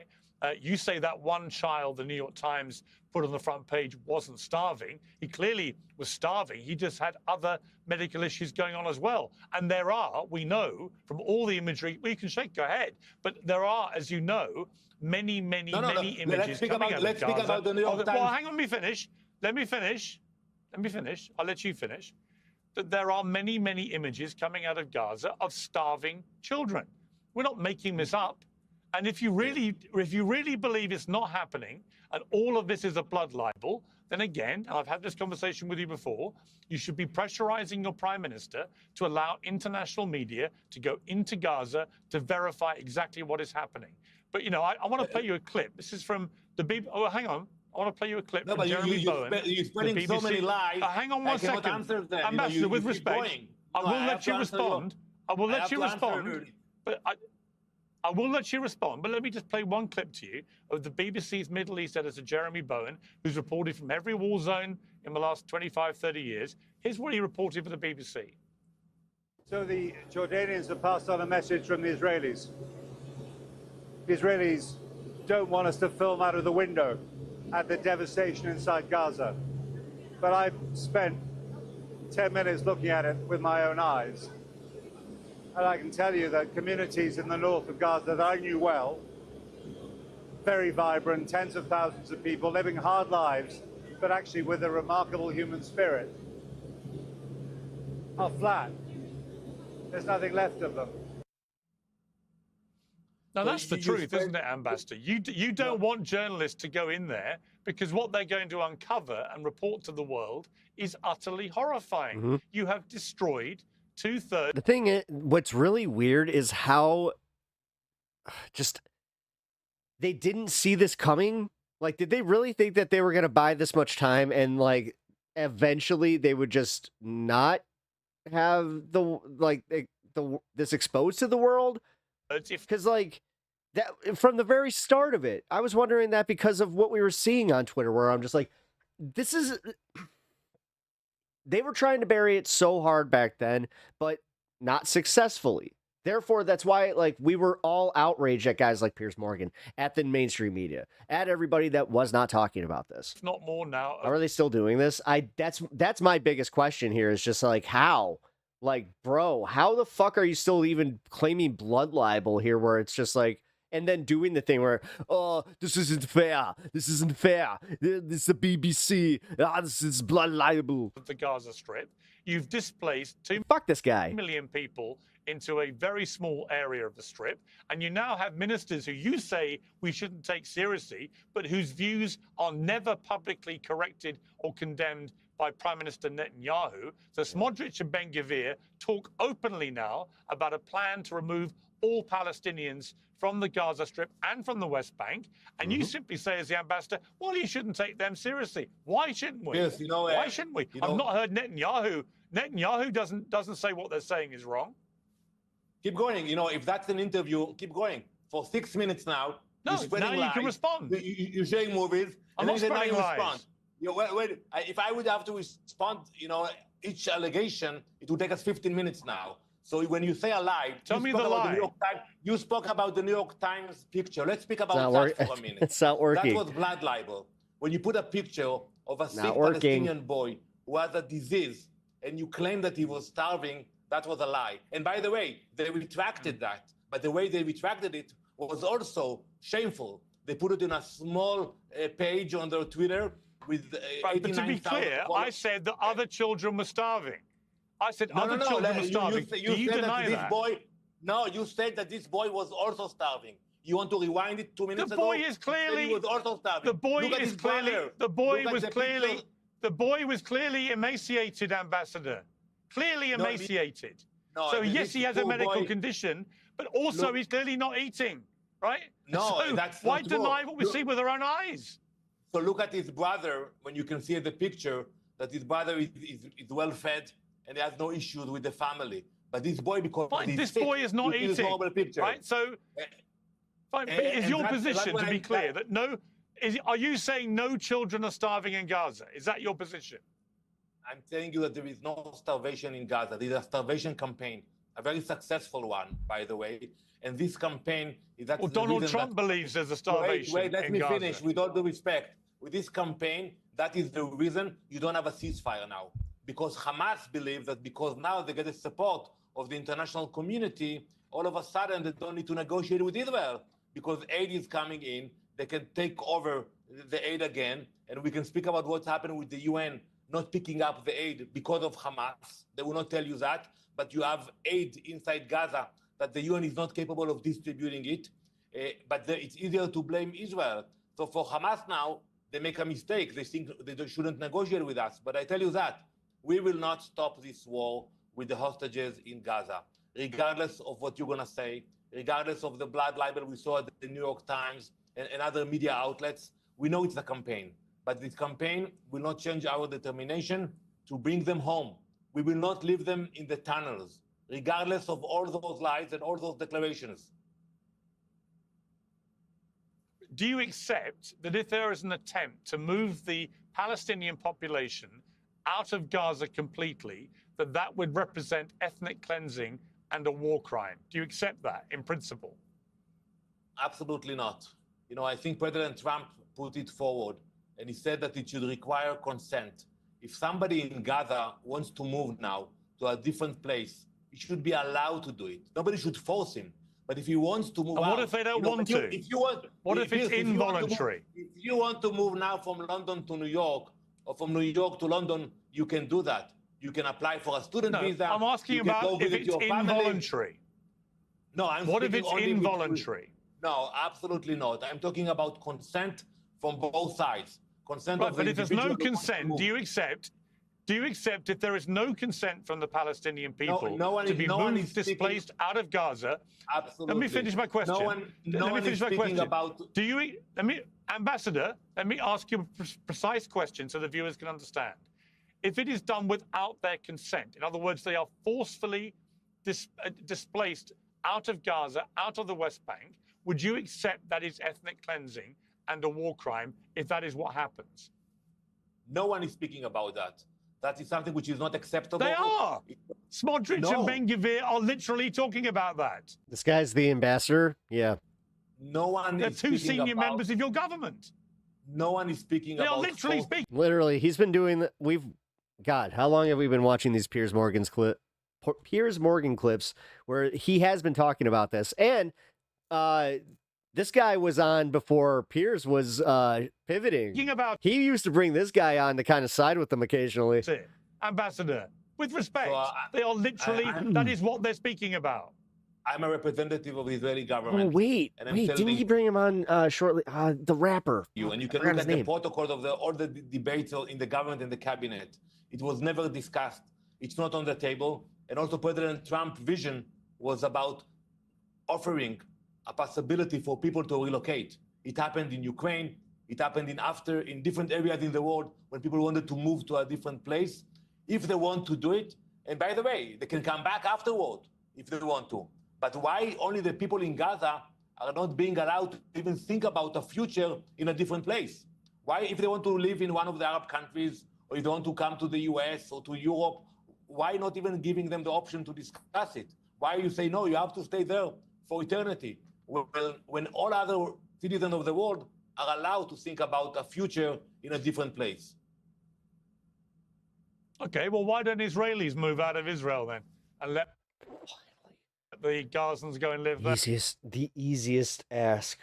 Like, literally, the easiest one where you're just like, okay, then what about... Like, God, Well, Israelis, if they want to taking move, so long just to get to the most obvious one. they can move. And the people of Gaza, if they want to find a different future, they should be allowed to do that. Damn, Pierce is actually doing good. Yeah. But I think you touched a point. I think some people in Gaza, the radicals, they don't want a better future. They don't care about the future of their children. They care about eliminating Israel. And that is the core of the problem. It's not about where they live and how they live. It's about, the fact that some elements in Gaza, the radicals one, don't want to see the existence of Israel, period. Read the constitution of Hamas. Read what the muwakama, the resistance for the jihadic means. That's the essence of their existence. And even today, when there are negotiations offering them to go to exile, to live a very good life in different countries in the Middle East, you know what they say? We don't want to live in a different place. We want to stay in Gaza and to fight the jihad against Israel. That is the main problem. If you look to what happened in the last 20 years, how many billions of dollars were invested in Gaza by the UN, by the US, by the EU, and that money wasn't used to build a better society, a better future. It was used to build hate and weapons of mass destruction against Israel. The biggest problem, it seems to me, Thomas Friedman, the New York Times columnist, wrote a great column today in which he said the reality of what is happening now in this war is that you have the worst Palestinian leadership ever with Hamas, and you have the worst, most far right-wing Israeli government ever as well. In other words, you have the worst of the worst leading both sides in this war, both of whom now appear increasingly wedded to the destruction of the other. And the victims in all this are the Israeli citizens and the Palestinian citizens who are not members of Hamas, or the Israelis who are not signed up to this worldview expressed by Gvir and Smotrich of getting rid of all Palestinians. That is not what most Israelis actually want, I don't believe. Maybe they do. I don't believe they want a form of ethnic cleansing. I mean, it's not the argument he thinks it is if he is saying that they do. What they want and that is to makes try and it get a solution that much of peace, worse. But there is no will actually. for peace.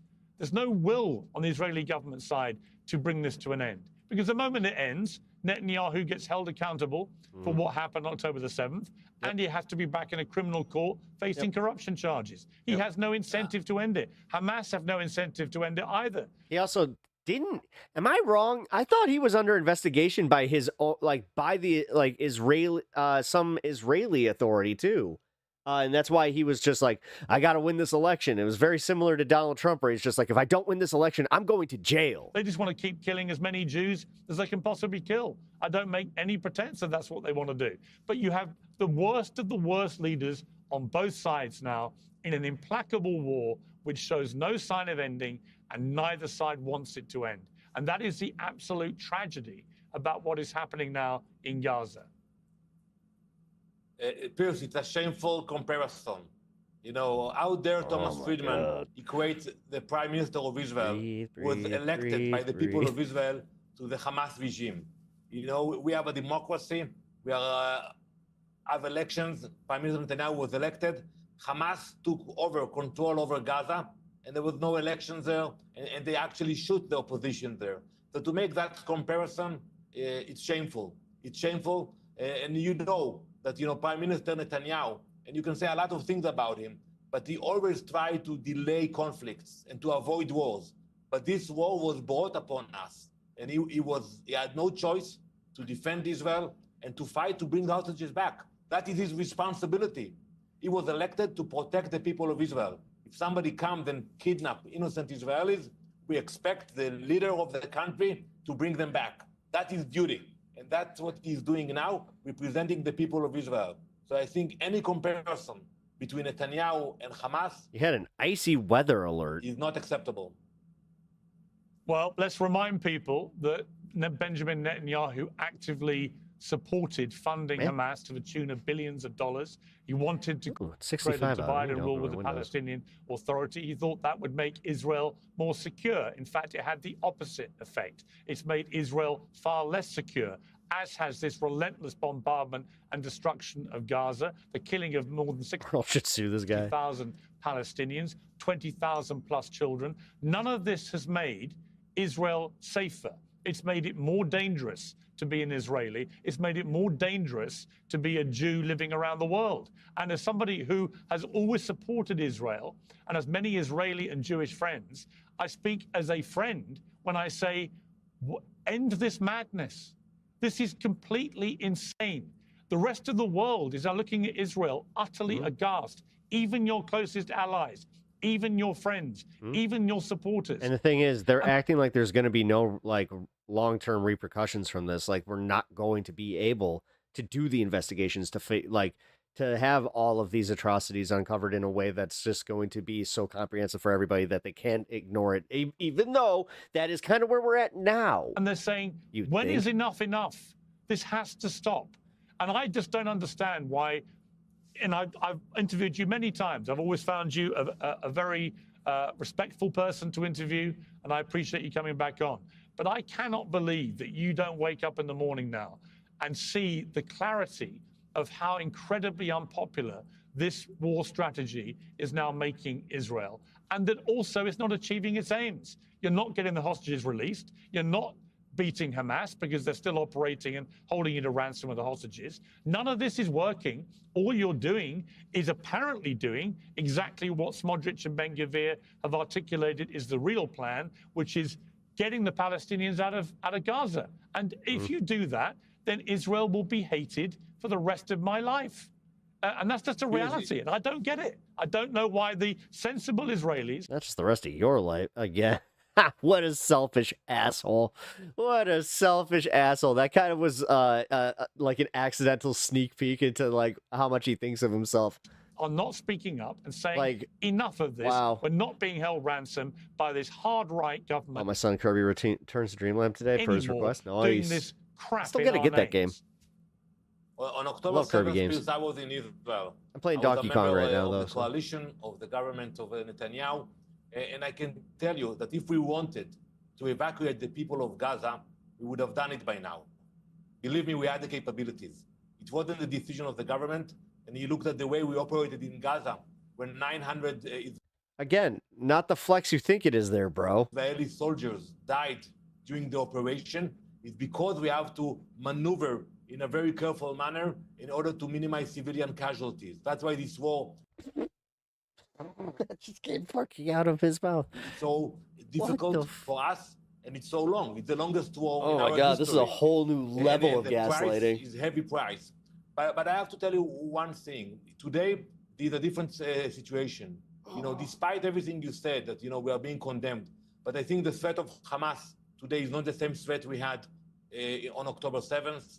The threat of Hezbollah is not the same. Well, two of my favorite games are those games, and on top of it, the upscaling for Zelda helped because I'm still playing Tears of the Kingdom. But Iran is not the same. On and off. So yes, we change things. I've pretty much beat the game. I'm just going and doing it. I want to complete the game. Like I want to 100% it. But we have to finish the job. It's gonna be hard, but I'm gonna do it. Finishing the I'm job at like 90 something. The day when the hostages will be back home. We have to realize that. How can you explain to the families of those people after 2 years that we concluded the military operation and we left the hostages behind? I cannot explain that. No one can explain that. We get it, bro. Ambassador Dunham, like I say, I appreciate you coming back on Uncensored. You come on regularly. I do appreciate that. I literally play PC and consoles. Dude, I lived through the PlayStation versus Xbox fucking battles. I don't care. And hearing your perspective. Thank you very much. Thank you very much. Minus the Switch. Yeah, no, the Switch is almost like like I play my Switch here on my PC. Funny enough, with my capture card, because the Switch is just it's whatever. It's awesome. Just seems all good. I mean, I don't even game anymore. Really, just seems expensive.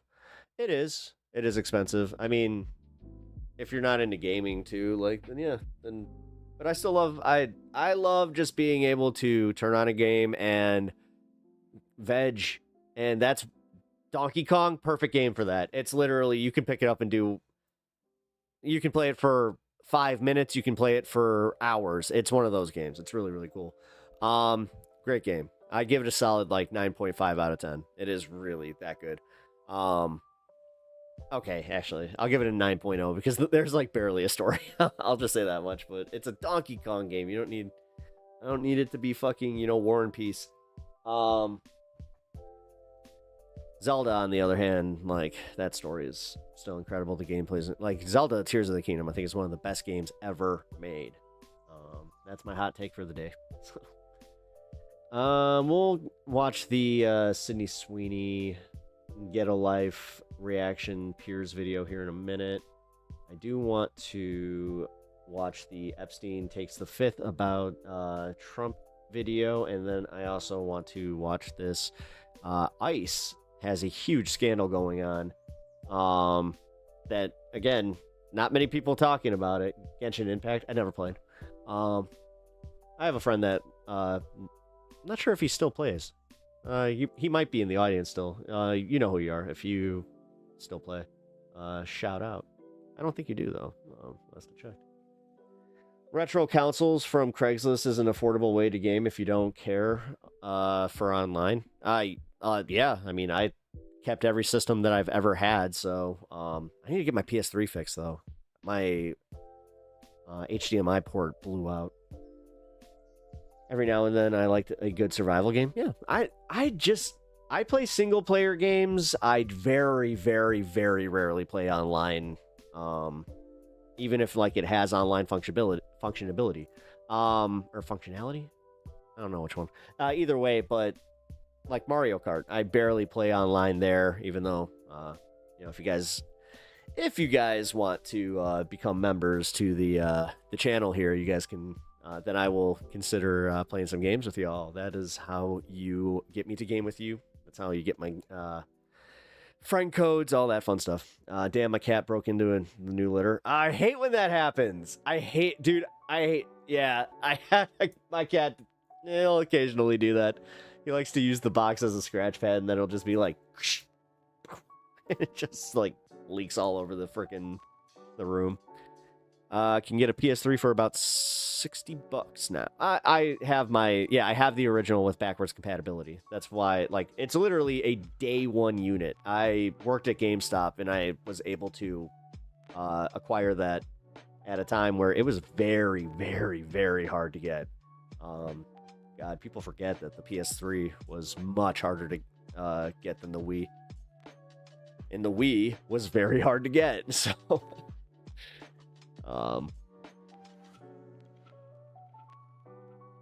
God, good times though.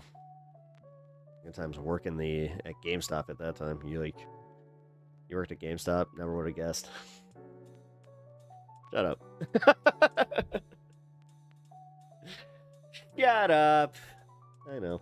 I got a PS4 from a pawn shop for $1. Wow. Good deal. I would have done it.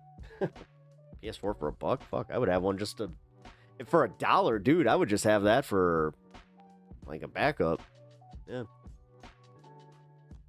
Yeah, I still use my PS4 for streaming, like just stuff upstairs to watch. So I know that we got Legend of Sean here that likes to give me shit for that. He's just like, "The hell are you doing here on your PS4?" You worked retail game stores for like 5 years on and off. Yeah, I worked there when there were still EB Games. It was when they did merge though. So like, yeah, that was weird because we had to work with like EB Games within our district and stuff. Everybody's going to check out Angry Ginger, I see. Nah, I appreciate anybody that, sticks around and hangs with me. But I also, dude, support my bro. I get it. Usually I don't stream on like this late on Wednesdays. You guys got me for a few more. I got 2-3 more hours in me. Maybe. Probably 2. We'll probably do 2 more hours. I do have to. I gotta be more aware of how much I stream, dude. Like last night, when I ended up, like I barely can feel this until that moment where I'm like hopping off stream and then I'm just like, whoa. Like how older consoles are just easier to get directly into the game. Yeah. Well, yeah. Nintendo games are like that. Donkey Kong was like that, where it throws you right into the game. I love those. Like Donkey Kong's title, I don't think hits until like, God, you can go almost 2 to 3 hours of gameplay before you actually hit the title card, which is kind of funny. I enjoy it though. All right, let's get to the Kyle Kulinski video of the day, which he is talking about something. Guys, just so you know, there is a content warning here because this involves child trafficking. But this isn't an Epstein story. This is something much more nefarious, in my opinion, and it needs to be brought to light so every single Republican can now answer for this, where it's just like, okay, so even if you support ICE, now you have to be very sus of every single one, because if this is happening, that like how can you allow this to happen and not change the protocol? So let's get into this. Man, there are two topics where on any given day I can do a whole show on the fucked up updates that we get.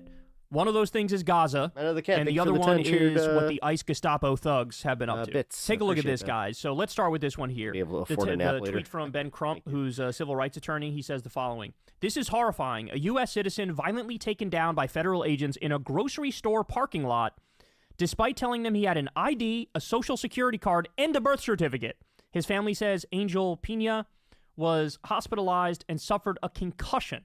So here we go. We got a ABC video on this. Take a look at what happened. Tense moments in Ontario today when customers challenged masked federal immigration agents who showed up at a grocery store. Many bystanders left visibly shaken. Tonight we have an exclusive interview with one man, a U.S. citizen, who was detained in the operation. Eyewitness News reporter Jory Rand joining us now with the details of this encounter. Jory.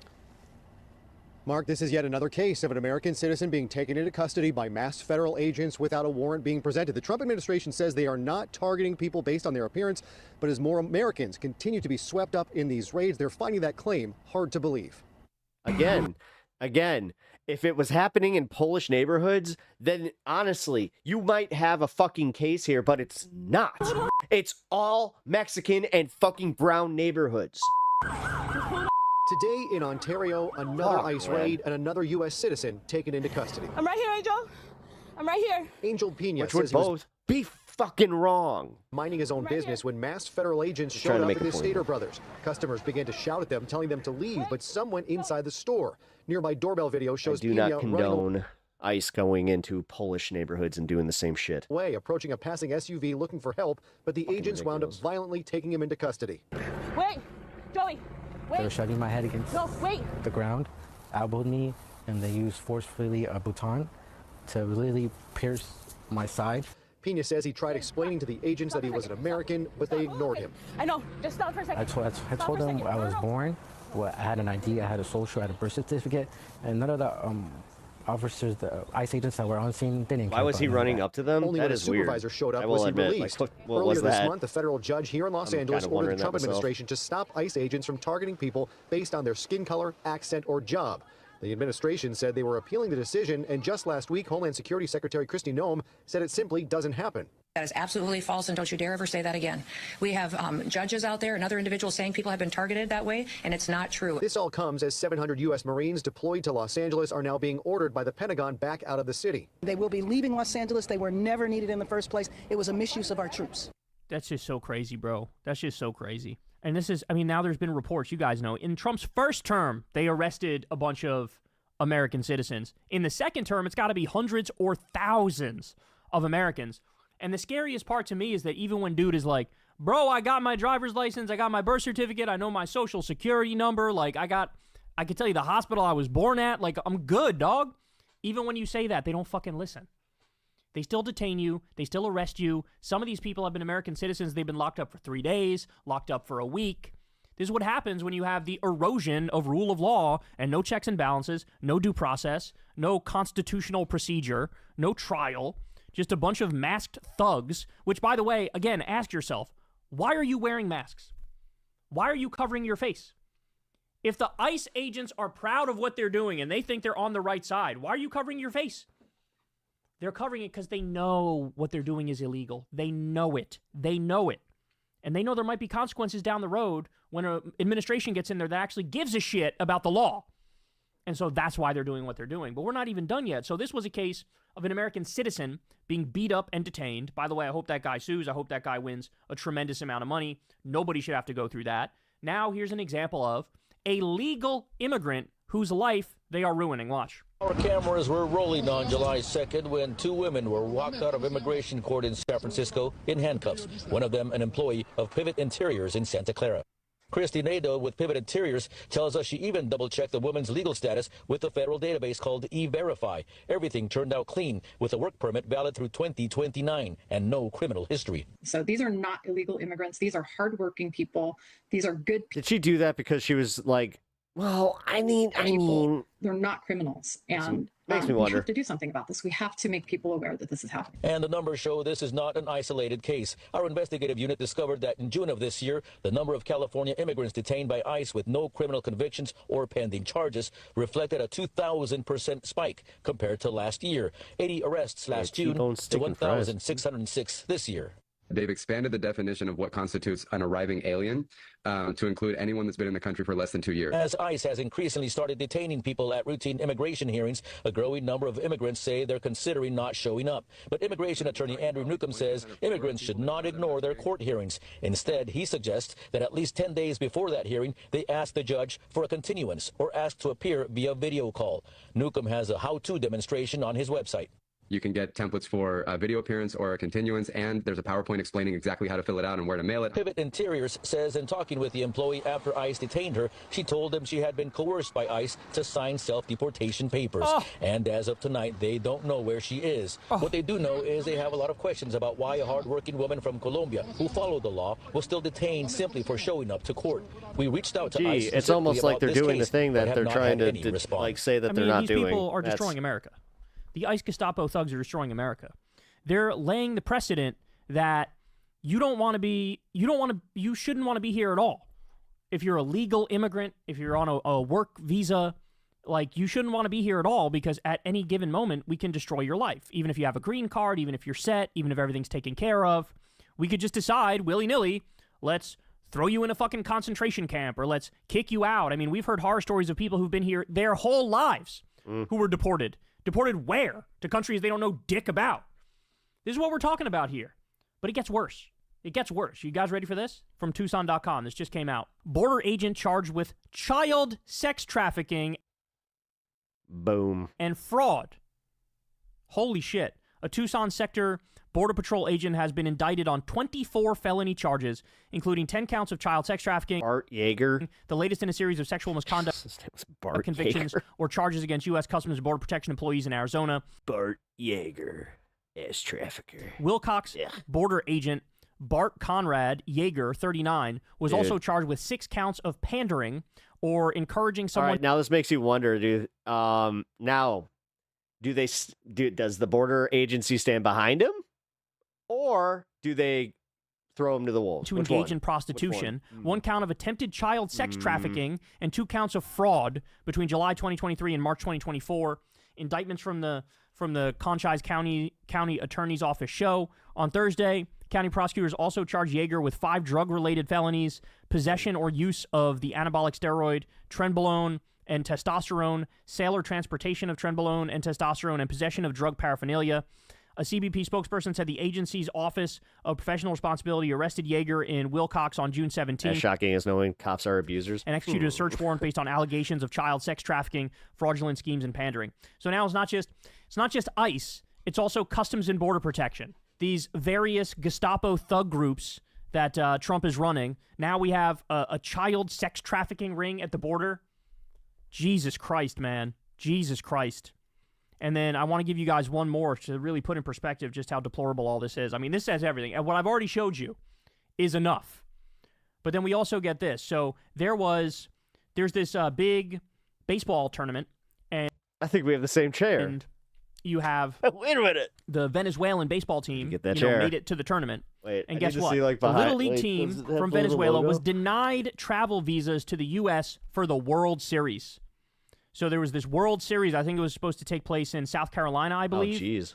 And they had earned their spot, and they were going to come to the country. Wow. And the government said, we're not going to That's give you going to change some opinions right there automatically, because if you fuck with, little Timmy's baseball career and he doesn't get to, show his worth by doing something at the World Series. So it's just something that wouldn't have even been... Because we can always just, then be like, oh, no, the Venezuelans are still way better than you. You never got a chance. A concern or Sorry, man, but yeah. consideration previously. This wouldn't have been a big deal at all that they get to play in this tournament. Now, it is probably a fact. They got it ruined. And so this Little League team, they had to go to Colombia to get their approval to go to the U.S. And so they have to travel from Venezuela to Colombia, and then it would be Colombia to the U.S., but they go from Venezuela to Colombia, and then they're not allowed in the U.S. So this happened with Moist Quirkle's Australian Apex team, too. This is disgusting. This is disturbing what's happening to this country. This regime is anti-freedom. They're anti-freedom. And they're certainly anti-immigrant in a way that is just absolutely mind-boggling to me. And what's really eye-opening in this moment is you really come to realize, hold on a second, every immigrant I know, these are like the best people I know. These are hard-working people. These are family people. These are loyal people. They don't cause trouble with anybody. They commit crime at a much lower rate compared to, American-born people. And you realize this is just a total fucking witch hunt, and at the end of the day, it's an attempt to basically make our country a white nation, right? This is an attempt to ethnically cleanse our country and kick out as many people of color as they possibly can. That's what we're witnessing. And every day, that gets validated more and more as the horror show that it is. Hey, y'all, do me a favor and like and subscribe. It helps out big time in the algorithm. Click the bell as well for notifications when videos drop, and watch that video on screen right now. You know you want to. All right, that would be a pretty woke boycott if no one came here for the World Cup. I mean, it's looking more and more likely that people are not going to. When you're looking at the numbers of the tourism that are already taking the hits, it's big. This isn't just like anecdotal few people that are not coming to the country. Like, dude, they arrested and locked up a Canadian woman and disappeared her for a few days, and her family could not get a hold of her. The problem also is their tactics. The fact that they're not using due process, the fact that they're not giving you rights, which is insane. Because the second that they start getting sued for this, you're going to see some big changes. But this is also where you're going to see a lot of that money that is being funneled to these people or to ICE being used in court battles, is because they're going to be paying out.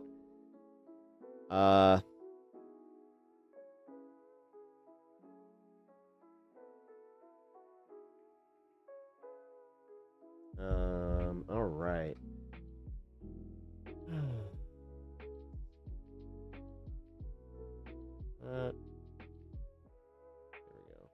There's been an absolute sea change in American politics.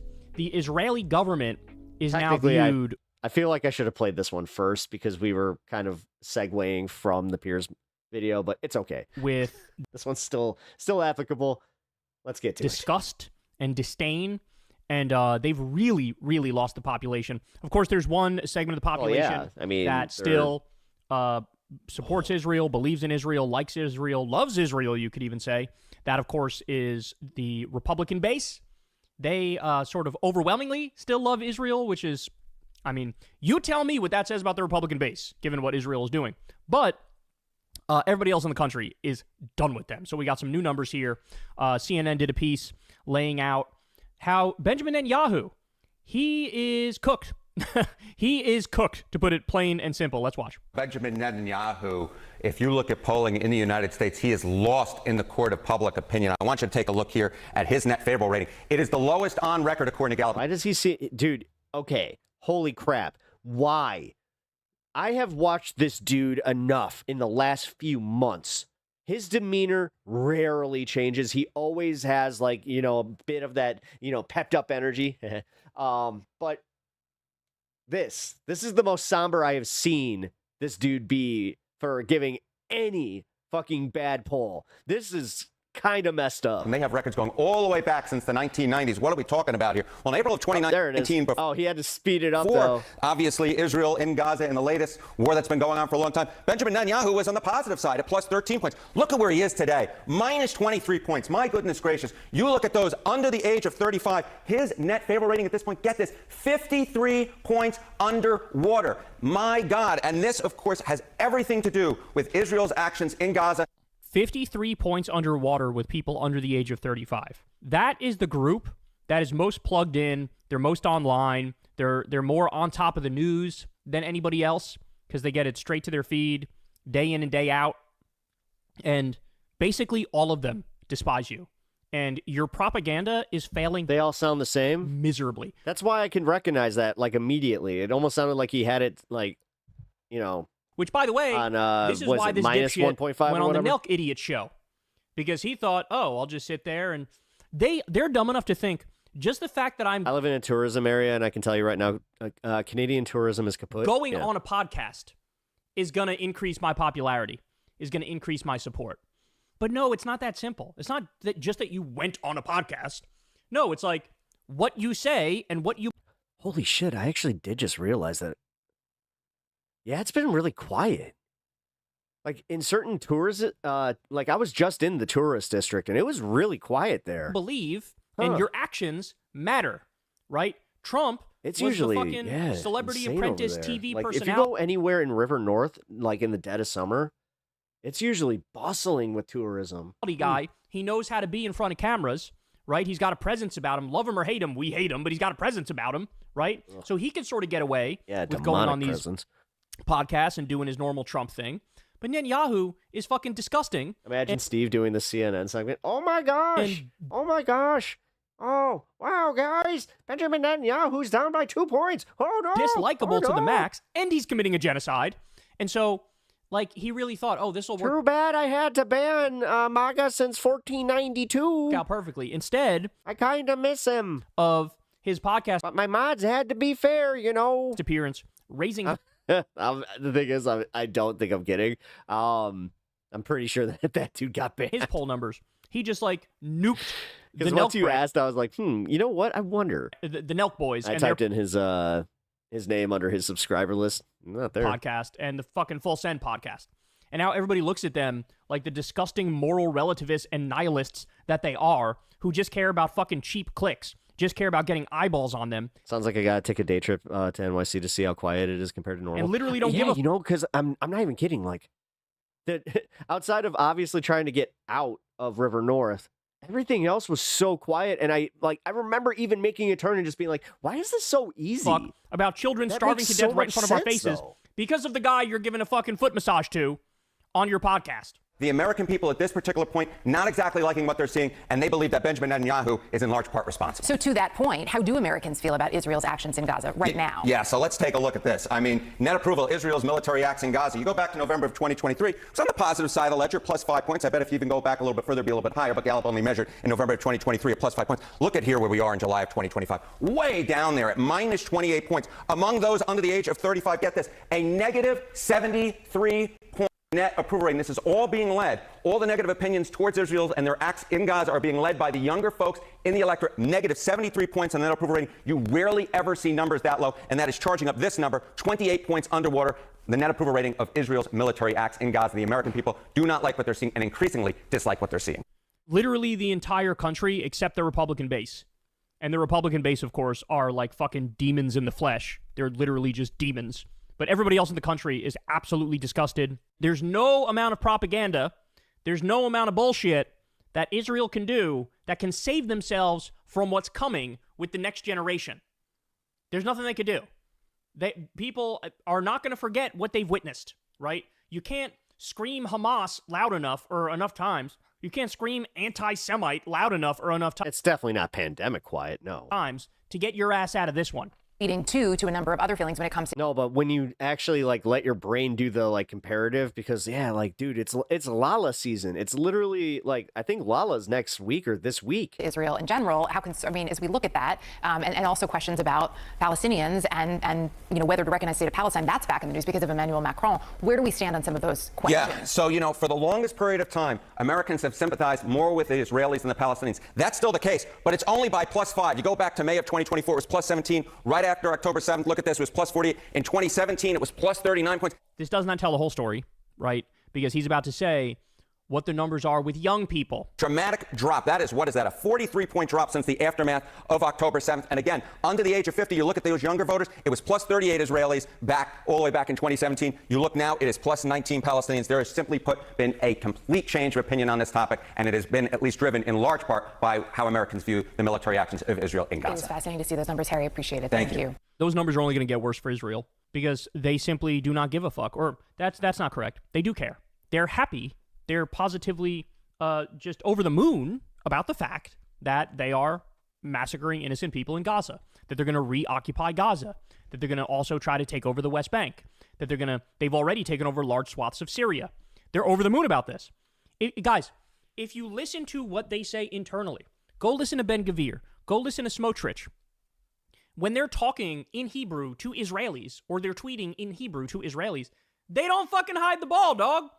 They're just saying, like, yeah, we're going to kill them, and we're going to take their land. And that's what's up. And God wants us to have this land. So fuck off if you disagree. That's what they say. And it's like, okay, there are consequences to that. And one of those consequences is you're losing an entire fucking generation, which means soon as the money dries up from the U.S., Israel's cooked. You know how much money they've taken from the U.S. in their history? $298 billion.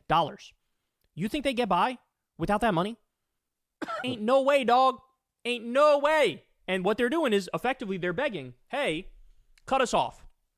And I can't wait until the day a U.S. president goes in there and says, here's how much money Israel's getting from now on from the U.S. Donut, zero. In fact, bitch, pay us back our $298 billion. It was a loan. Surprise. Right? So I also have this for you. I mean, that, I hate to say, sounds like a Trump move right there. Where it's like, actually, it was a loan the whole time. Yeah, let me show you this. A new Gallup poll finds anything you recommend on HBO Max? 32%. Sinners is good. Of Americans approve of Israel's military actions in Gaza. 32%. Among Democrats, it drops to just 8%. 8. I'll show you a different poll later on when we talk about Zoran. But it's something like it's over 70, close to 80% of New Yorkers say Israel is committing genocide. They have classic Godzilla. I mean, come on now. Gaza, 80%. And it's the majority of New Yorkers, a strong majority, say, yes, we agree with Zoran. Death of a Arrest Unicorn is on there now. Netanyahu if he ever dares to step foot in New York City. Arrest him. He's a fucking war criminal. My Adventures with Superman, if you haven't seen that and you're into Superman, is a really good show. DC. Where's the debate? No, it's HBO Max again. Hey.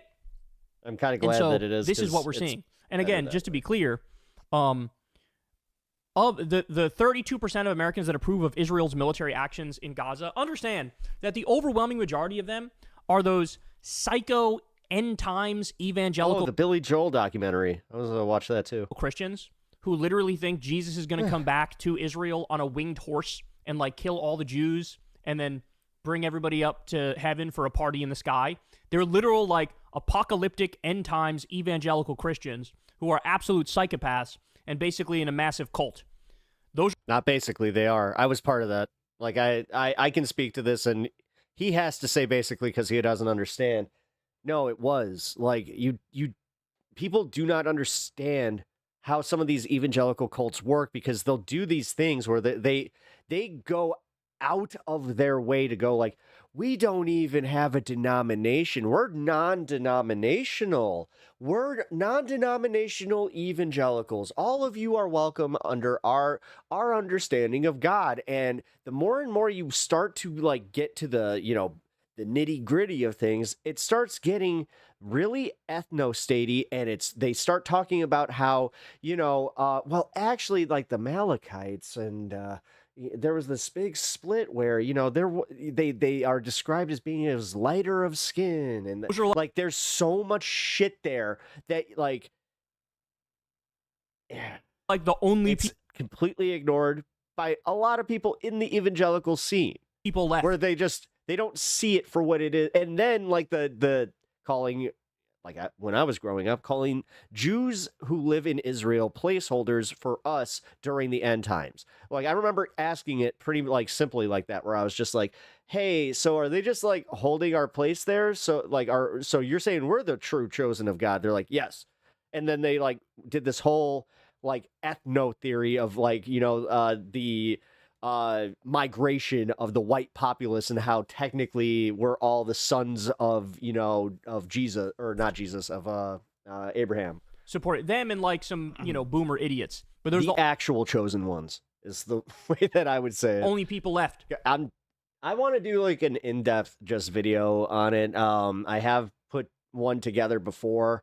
I am glad that I didn't even record it because there was a lot there that I didn't understand as far as like my resentment towards it, and also the fact that it's like I could have gotten into some pretty big legal trouble. So yeah, now it is just like doing a more retrospective on just that as a wider subject, and not necessarily doing like all of my personal experience with Israel. That's it. And so in the long run, mental gymnastics is crazy. No, I know and that's the thing. Like I was taught in my civics class that Jesus legitimately would have been like a Republican, gun-toting Republican. This was during Bush era, so they were just like, no, he would 100% be like for what we're doing in the Middle East, and it's just like, wait, what? It feels in the moment like they made him sound like a warmonger. Jesus Christ, they're literally getting away with everything. Israel has total impunity. Yeah. They could do anything. We never cut off the money. We never cut off the weapons. We always protect them at the UN. Yep. And so it feels in the moment like this is just what it's going to be forever, right? But that's not the case. Because as you can see, the polling among the younger generation, they have no interest in this shit. They have no interest. And this is going to reflect itself too. That's the other thing. In the electorate, it's going to reflect itself. So especially when you talk about Democratic candidates. Somebody made this point on Twitter. I thought it was brilliant. They said somebody can run in the Democratic primary and basically trump the Democratic Party by just being super over the top pro-Palestine and anti-Israel. Yeah. It's almost like a cheat code. The Democratic primary is just waiting for somebody to come. Yeah, and it's really funny because you'll be able to see who's taking the OPEC money and just be like, oh, well, we're going to take the other guy. This is a APEC. Fucking genocide. We need to stop it. This is incredibly immoral. We're living through history. You know why this person to my left is not fucking criticizing? Because they get APAC money. They're an APAC puppet. Go look at the numbers. I guarantee you that's true. In fact, here, I'll tell you the number. They've taken $600,000 from APAC. We're just waiting on something like that. And there will come a day where we will get an anti-Israel, anti-genocide president, and in that moment, oh boy, Israel's going to be scrambling like a motherfucker, but the society will collapse in on itself. They also have a massive internal problems. Everybody knows Netanyahu is colossally corrupt, but there's also these like super religious, ultra-Orthodox Jews who refuse to serve in the IDF, and so let's call it what it is. They also sort of are like freeloaders in a sense on the government system, and so when you have more of those people going there, fewer willing to serve in the IDF, right? A shrinking population because you're in a war posture and Iran shooting bombs at you as you shoot bombs at them and shit. It's going to collapse in on itself. The project is going to collapse in on itself, and it deserves to, because it's a fucking supremacist ethno state, fascist apartheid state. Like, of course, it just. I hate to say this, then we just need to we can't keep doing this thing where we anticipate being beat. I'm getting kind of tired of this. Like, it's very defeatist to constantly do this shit where we go, yeah, but then they're just going to pull another DNC on burn. No, we already lived through that. Like, learn our lesson. Make sure they can't. And if we can't, then that's on the onus is on us sometimes to like admit that we didn't have a good strategy. Like, I don't play board games and then when I lose immediately go, well, you know what? God, my strategy was perfect. It was perfect. And just go, no, I'm never adjusting it. Deserves to fucking collapse. I adjust my strategy to, face my opponent, or I learn from my losses and go, okay, this is where I can, make adjustments here. And that needs to happen sooner rather than later. And guess what? the American people are going to be cheering that shit on. And they already are. And this is where I'm also not going to doom her about this because, again, Zoran Mandani and like some of the broader appetite for the what's the word I'm looking for? Like the non-status quo politicians. The appetite is already out there. You know, like, but if we constantly do this thing where we're just like, oh, well, they're just gonna bury us, like, oh, like we're very Eeyore about this, and then sometimes it has the effect of where people don't even try. Like, you have so many, how many people with aspirations to get into higher office have just not done it because they just see it as being, you know, why even try? Like, there's always excuses, and that's one thing I have seen. Like, I don't have aspirations for higher office, and I actually mean that. When Hassan said that, I don't understand if he, like, I don't think he meant that.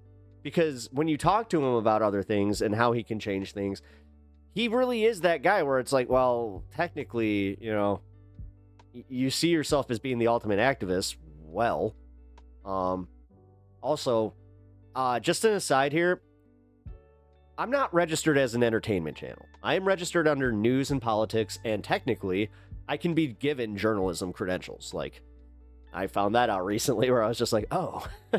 But that's also where I'm held to a different standard. That's why I do have to play like this allegedly game. I have to report things very, very responsibly, and I don't play games with this shit. And I actually mean it. I don't have aspirations to be in office. I don't. Because I'm not good at that kind of stuff. I'm not real administrative stuff. I'm not good at. I don't do numbers very well. Also, I'll just be honest with that. But if I can help out any campaign, if I can be the mouthpiece of a campaign, even like here, or if I could even like do the endorsement shit, or even just help with a campaign at a like more ground level, then I'm fine with that. Like, that's the kind of like I acknowledge that there are better people than me to do this. But this is where I'm a little concerned, is that I'm not seeing the people coming out of the woodwork to do it. This is where, like, Kat, I'm going to be more fair to. I just need her to give me a very good answer for the whole Texas sandbagger thing, because there's a lot of that going on in the country. It's also like hearing the way that Newsom was talking about gerrymandering California in response to Texas. Good move on Newsom's part to do that in response, but at the same time, this is a danger. Like, holy shit, gerrymandering was already a huge problem. This could just, like, boom, like, all of it. Because, like, nobody seems to get, and that this is a broader problem, nobody seems to give a fuck anymore. Like, so many people just feel helpless because they're just like, oh, it's just going to go to the Supreme Court. Trump's going to get it when he wants, and we might as well just prepare for, you know, the fascism that's coming. You know, you have a lot of people that are doing that, or you have the other sect of that think that we're just going to skip a whole bunch of steps, which I don't think that's going to happen either. Did I say something maybe I misunderstood? No. I am riffing. And no, this came from Underhill. You did not say anything. But I don't know, guys. Like, if that's, I don't know. If this is a hard pill to swallow, I don't know what to say or do other than just go,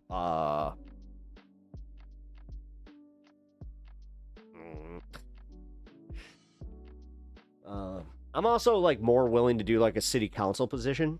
I've been looking into those that are pretty widely available. I have also been advocating for that because of a caller into the Majority Report that just made me aware. But I'm sure you guys also heard the call where he was talking about that, where he's just like, yeah, there are so many unfilled positions or positions that are just waiting to be literally just given to a younger person because they want to retire. Like, these people have been in their career positions for over 40 something years, and they're unelected too. Like, if it's an unelected government position, specifically at like a city level, we should be doing that. But All I'm saying is that the Dems are no longer an option. We have to choose what other option. Great.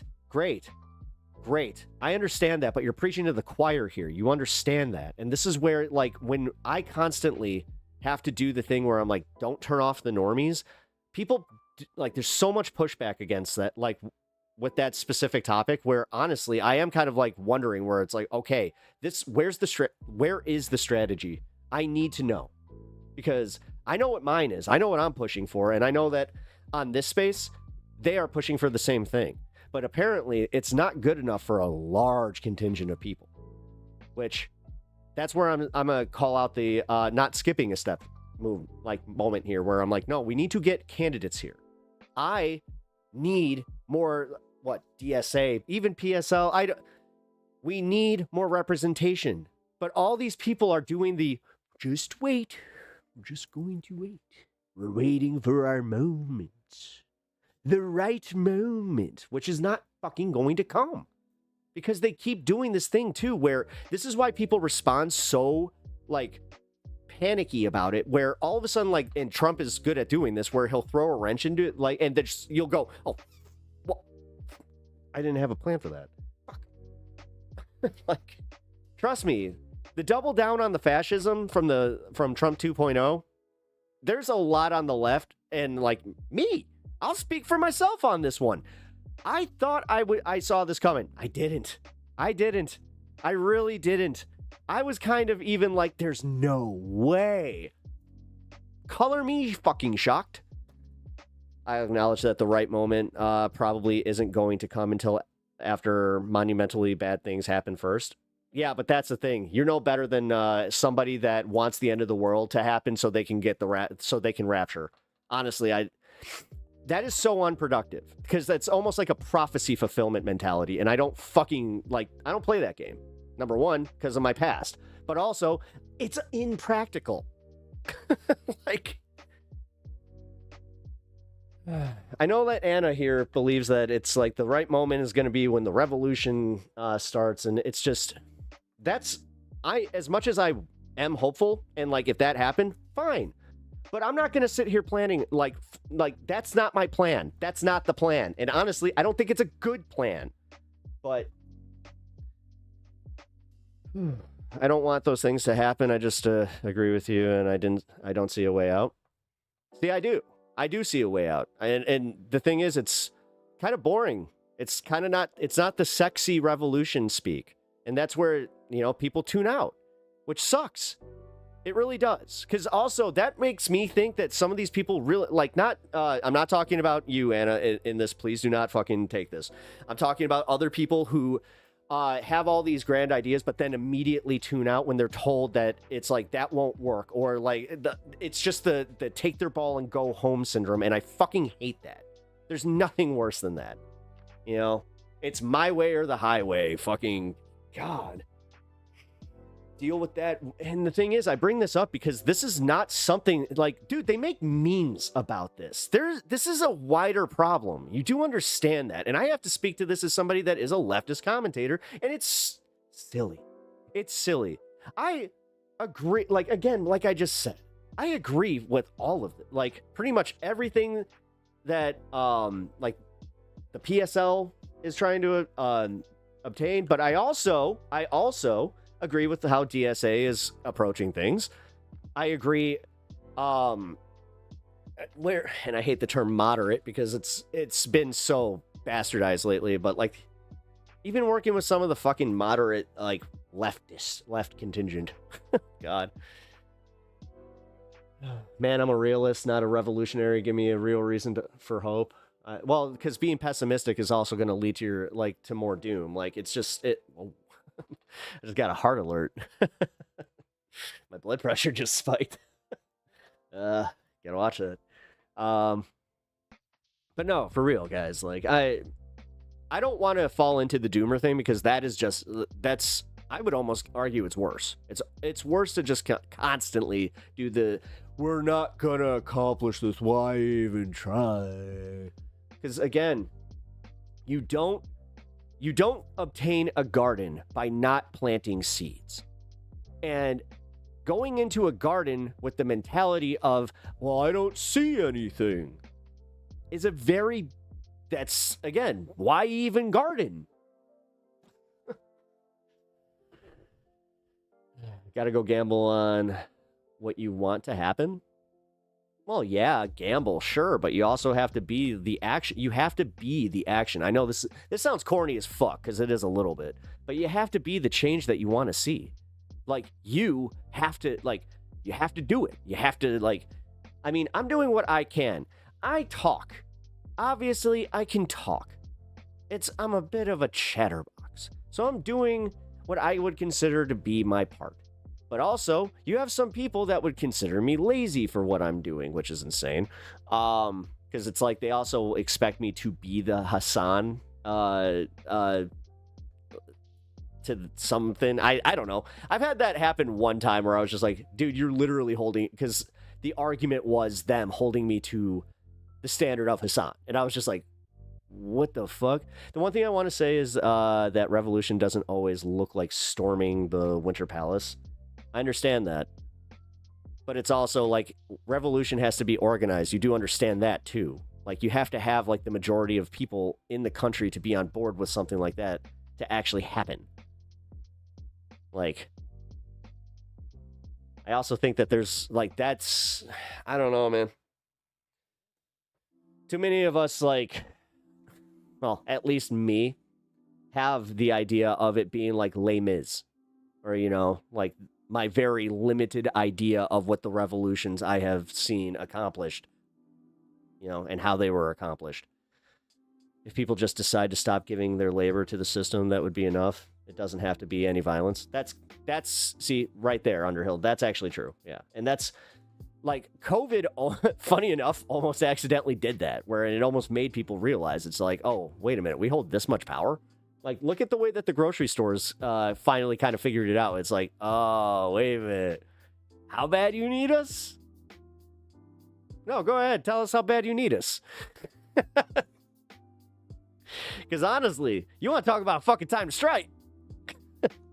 But the other part about that is, that could have led to some horrible, horrible things. Yes, it's something you build. It doesn't just happen. But the thing is, we don't want to build it with, like, here's where I will say my broader problem with the PSL. It seems like you guys don't want to play with other people and you just want to do it by yourself and then convince other people that to come to your side, which that's awesome. That's not how shit works. That's also culty as fuck, I gotta say, because like any organization that's like, we are the enlightened one, we are the way, the light, and the truth, like that leads to a lot of superiority complex things where you don't actually look internally for things that are wrong with you. Like, you're always on the defensive at that point. Trust me, I'm coming from a fucking cult. Where do I get that impression? From literally reading their mission statements.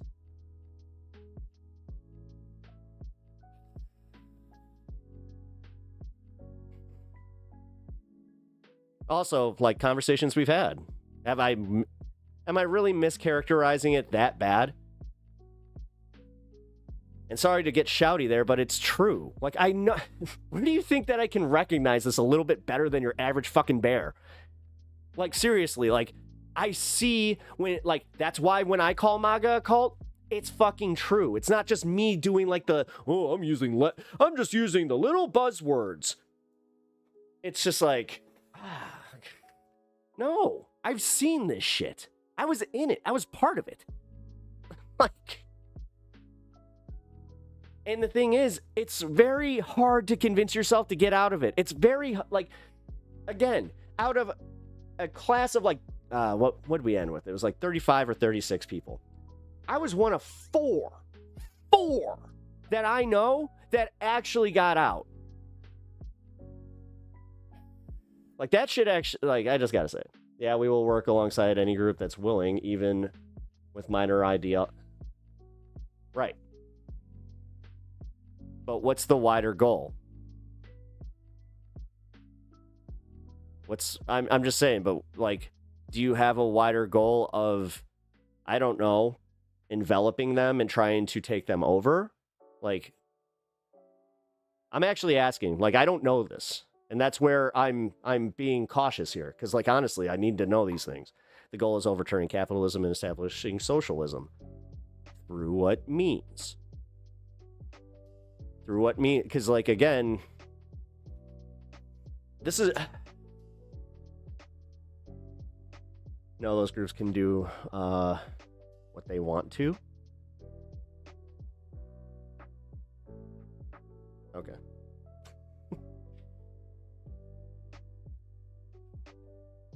So we're organizing a mass movement.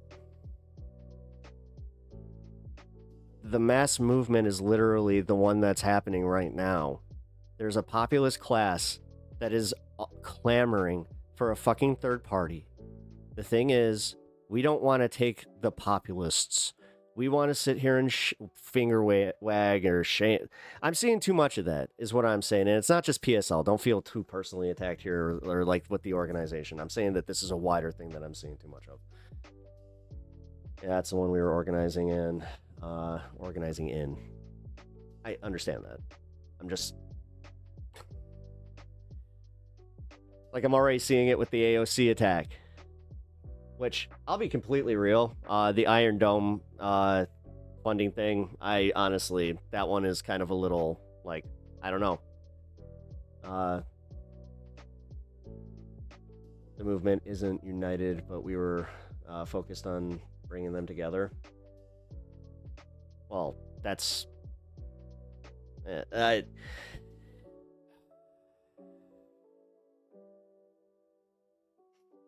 This is where I don't want to say, like, we need our own Project 2025, but it wouldn't hurt. You know? And I understand that, like, trust me, I know what you'll say. You'll be like, we are that! It's like, I know. The problem is, we don't have a lot of people that are just like, yeah, let's fund that. Let's do it. And that's where I'm trying to figure this out, man. I really am. Because I'm having harder times right now, specifically, like, with the Trump shit, bringing in some of the normies, because they're seeing, like, God, I got into this big fight with somebody about, like, the Epstein stuff, because he was just like, yeah, I feel like this is a bit of a, like, they're using it as a disingenuous distraction. How come, like, where were they, like, before this? I'm like, okay, I mean, seems like a little bit of a fair shake on that one, I guess, but what we don't need is bandwagon voters. It isn't like we have a voice. You need bandwagon voters to win elections, and you need to win elections to get your agendas instituted. So yeah, actually you do. See, this is where I don't play just politics for feels. Like, just because it makes me feel bad to recognize the reality that is the fact that, yes, you need people that just literally are last-second voters that don't even give a shit about your platform. Do you know how many people vote just based on the name of somebody? Like, for real. That's why the Barack Hussein Obama thing was such a thing in 2012? Like, come on, man. As you said earlier, what candidate? That's, hey. At least for me, I know who I'm trying to support. I'm trying to support Kat Abou-Ghazaleh. I also, we need more people like Zoran to be out here. But again, we also have this purity test that's very unreal. AOC is probably the best candidate that if we could get behind her, she would be the best one with the best policies. But we do this thing where we choose one bad thing or one thing that she did that was off color to you to go, no, blanket lost my support. Which honestly, if we keep playing that game, you're never going to actually have any progress in politics because nobody's ever going to live up to your fucking standards. And I keep saying that. God damn.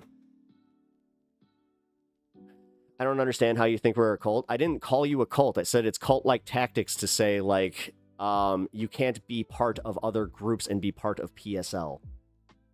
Which, if I misread that, then you can state that better. But I read that as literally, as part of that whatever article that I was reading. I can't be mischaracterizing it that bad, am I? I mean, if I am, then I'm willing to retract what I'm saying.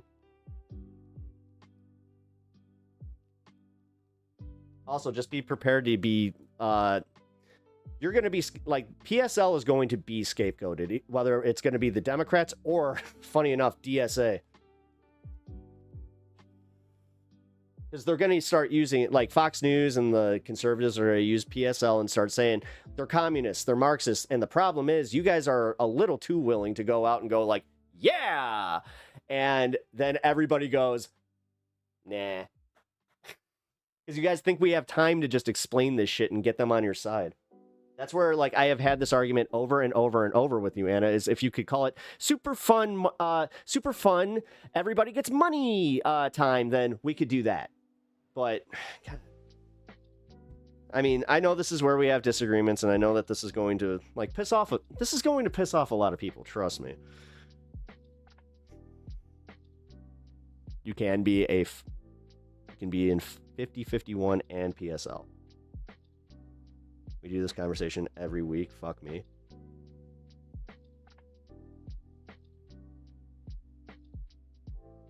Well, I mean, we're literally coming up to an election season, so I'm going to be interviewing, well, hopefully interviewing some candidates coming up, so yeah. Ugh. For real. I don't know what started it. Probably me. I don't know. Oh, me talking about, like, cult stuff. And then, yeah, no, I did segue. So I understand how you might think that a little bit, but I also calls it like I sees it. And if I sees it wrong, I will admit that I saws it wrong. But also, I'm not afraid to just say, hey, we need to adjust here. I'm also not going to beat a dead horse. Not a horse that we just revived, and, you know, it's it's on life support. We just gave it some orange juice, and it's just like, oh, God! That won't be Lampoon, then. It will be, like, the party cover-ups that will come into the light. I genuinely don't understand what's hard about not being in other political parties. The ones we want to defeat. My problem is sectarianism. I think that sectarianism and doing, like, these little, like, I don't know. And I again, this comes from my religious studies background more so than my political background, but I could see it where, like, this is how I applied it, is because I was like,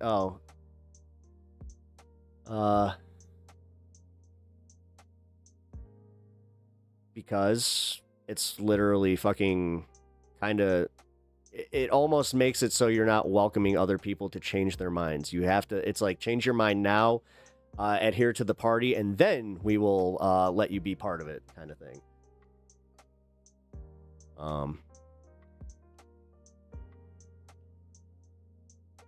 Because it's also like, how, like, the DSA, how can, and for lack of a better term, how can they trust you guys to come in and work with them, and then also have the thing where it's like, yeah, but you cannot be DSA and PSL. So it's kind of like, you know, them not wanting you to use their station as a platform for you to try and grow your movement. I don't know. You know, if I'm asking uncomfortable questions, that's good. Because you need to be able to answer these things. If an idiot like me is asking these questions, just expect there to be a lot harder questions coming.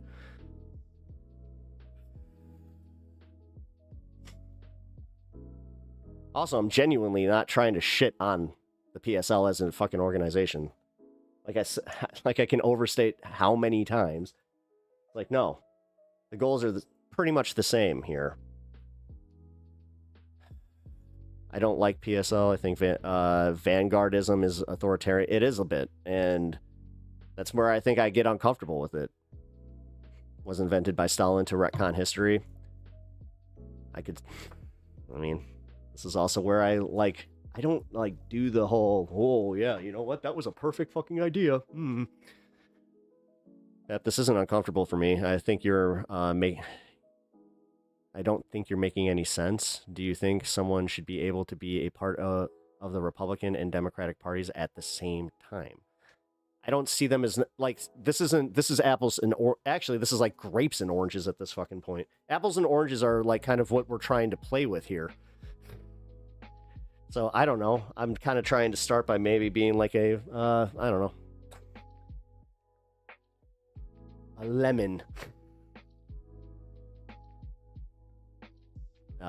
Do you or don't you? I think that you can be an independent voter and like have voted with the Republican Party and then shift to the Democratic Party. So yeah, I mean, I guess. Like registered. The thing is, being registered to PSL isn't like being, again, this is a little bit different when you're playing like district games. Like for instance, do you understand this is why I get a little uppity here? It's because I have to play a different game than you. Me and Bloodstone, for instance, have to play a different game than you because we have to caucus in order to even vote in a fucking primary. So there are much different outcomes here. Like for you, you have that, like you have the comfort of being able to do that. We do not. So like I have to caucus with the fucking Dems. It is the same. I'm literally registered to vote under PSL. See, then I don't think you'd be able to vote here in the Democratic primary then. We ran the... I understand that. I think that what you're misunderstanding here... Ah, dude, thank you for becoming a member. Wait, weren't you... You weren't already a member? Hold the phone. Anna's expanding and contracting Anna's expanding and contracting of definitions and terms will always make this a squirrely conversation. Because you can't be in both at the same time. The Dems don't even let you. I'm just saying, no, they don't even let me be an independent. Like I can't just be a registered independent. Oh, fuck yeah, dude. Oh, thank you for the 5 gifted, dude. I really appreciate that. Oh, fuck yeah, Letterhack. Hell yeah, Letterhack got one, Mithril. Hey, Kyle Brown. It's almost like I know that cat. ZVM Matt. Nice. That's the same thing we do. It's perfectly normal for political parties to do that. Okay. I mean, I know it's a turnoff for a lot of people. I know that I have a lot of friends that they don't vote because of the fact that they have to vote along with a party and they want to be independent, so they just wait. Well, they can't, as I said, they can't vote in the primary. They can vote in the regular, or oh my god. Anna, I mean, God. It is kind of fair, though. Because my response to this is coming from kind of like, again, the AOC stuff. And now we have somebody in chat just asking, like, who's the candidate? Who's the candidate that we should be getting behind? And literally, we have, midterms coming up here in a year. I think that we also forget about that it's coming up very, very fast. Oh, right. My bad. I'm so sorry. That's also why I'm kind of got the fire lit under my ass. And, these are the clarifiers that need to also, because I can tell you right now, a lot of people in the movement, like of this space and stuff like that, I've noticed that we're all a little bit different types. Not like different types of leftists, but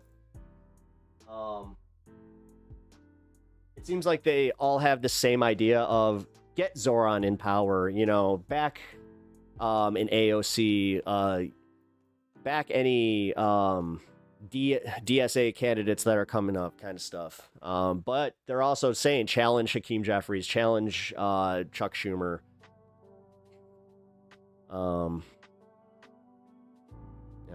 gonna do my part. I'm gonna try and platform as many of these people as I can, like as many of the DSA, even PSL candidates. Like, we don't have any, though. I can tell you right now in Chicago, we don't have PSL candidates that are running for any seat, even state seats. And do you know how many state seats we have coming up? It's kind of scary. Like, our entire Illinois state Senate could swing right. So there's no single race going on right now. Everyone is behind Zoran. Whoa, how long? Wait. How long did Donald Trump run his fucking presidential campaign? When did he start it? And why would you argue that he was kind of successful in getting to where he was? Because he took that time, and like we can argue that yes, our vote, like our elections take too long, but we're also doing the complacency bit here where we're assuming that nobody cares because it's a fucking midterm. We're also assuming that we have all the time in the world with a year where if we can't get candidates to cart before the horse, what the fuck? We don't even have a fucking horse. What are you talking about? Wait, what? What? That's where I'm at. We're sitting here and we're just like, where's the He ran it for 8 years, but he also got big capitalist money. He's 33 years old. Zoran Mandani, you're telling me that a 33-year-old has been running this campaign for 8 years? Oh, no, sorry. Oh, my bad. I caught up. Trump. I forgot what I even said. With big capitalist money. No. I got it. Sorry. I'm revising. My bad. Got back to Zoran. Because media gave him tons of free exposure and said shit. Well, yeah. But also the free exposure bit where it's just like, yeah, you... God damn.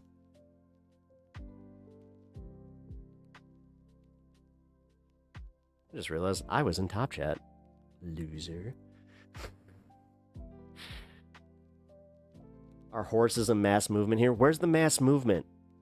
Anna, where's the mass movement that's going to take place in 2026? If this mass movement existed, why am I sitting here fighting so hard for it with fucking Why do I not have this, and I'm I don't want to say this because it could be clipped, but under that thought process, wouldn't my audience count be a lot larger? Like if we had this mass movement that was very popular, like all of these, like I think every leftist streamer would outperform right-wing streamers at that point, right? I mean, I don't know. You talked about a mass movement like 10 minutes ago. I'm talking about, oh my God, because there's too many people going here. Well, we can't work with the centrists. We don't want people that are wishy-washy. I mean, somebody literally said that in chat. The left and the right called them liars, old and sleepy, everyone. And at the end of the day, a strict vertical power system is not leftist. We will not ignore, and it is pointless to convince me. No, because they're not online like us. Who, MAGA?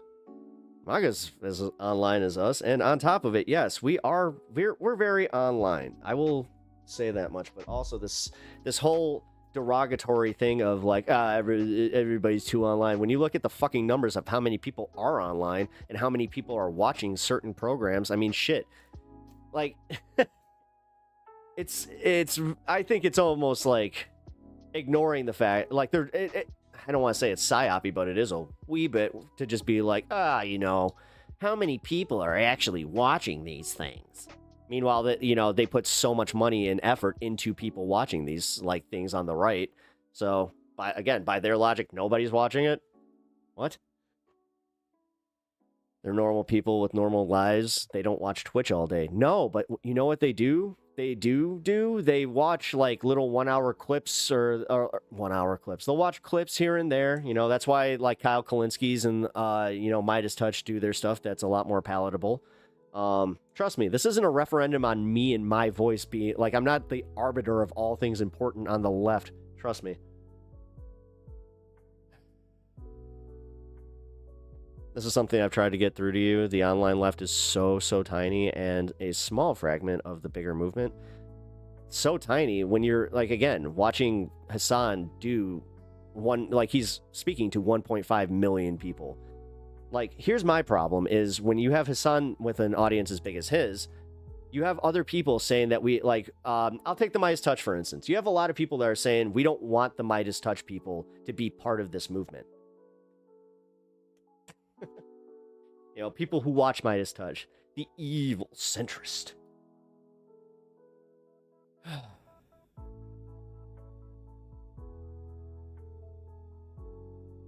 Movement, health, hindered by your perspective as a Twitch streamer?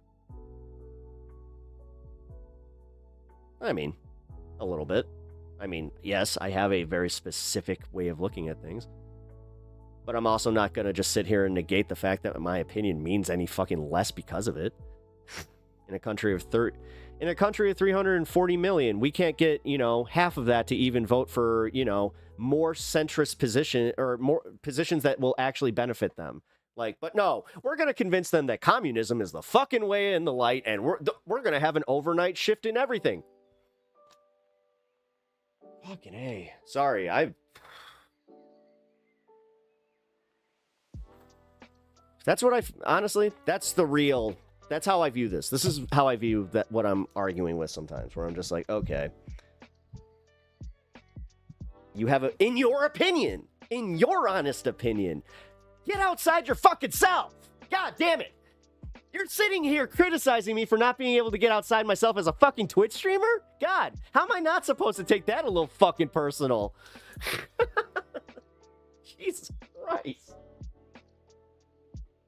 Talking down to people? How am I talking down to anybody? What exactly am I talking down on here? I'm saying adjust the fucking strategy for the normies in the fucking world that we need to have even look at these. Because by your logic, they're not in tune. They don't watch this shit. They don't give a fuck. Most of them only give a fuck if they are making more money. Period. Is there a better quality of life? Period. That's it. And the thing is, it's a very certain how many people are the ones that actually vote? What's the age demographic and the income? What's the average income of the voter of America right now?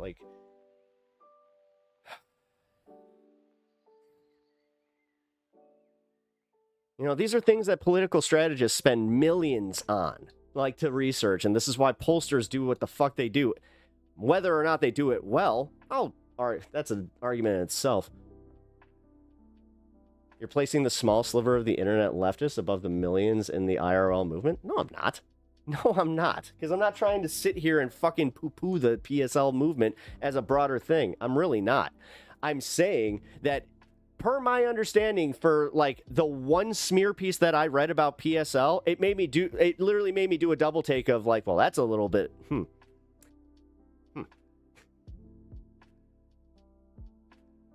Like 50K maybe. If it's 100K, maybe I'm gonna be sad.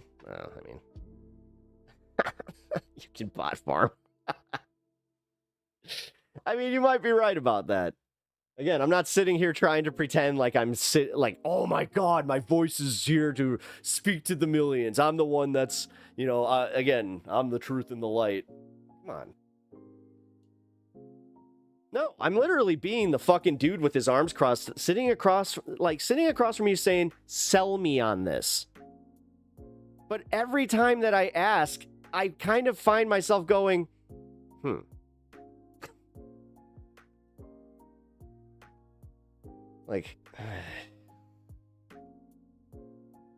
Meanwhile, the DSA is also continuously just showing up to, ask for money. Every time I ask them, who's the candidate? Who is this money going towards propping up?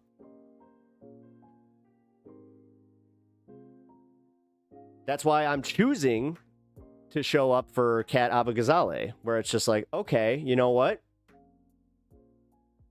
Again, if she's the one that's moving farther left, I'm going to do that.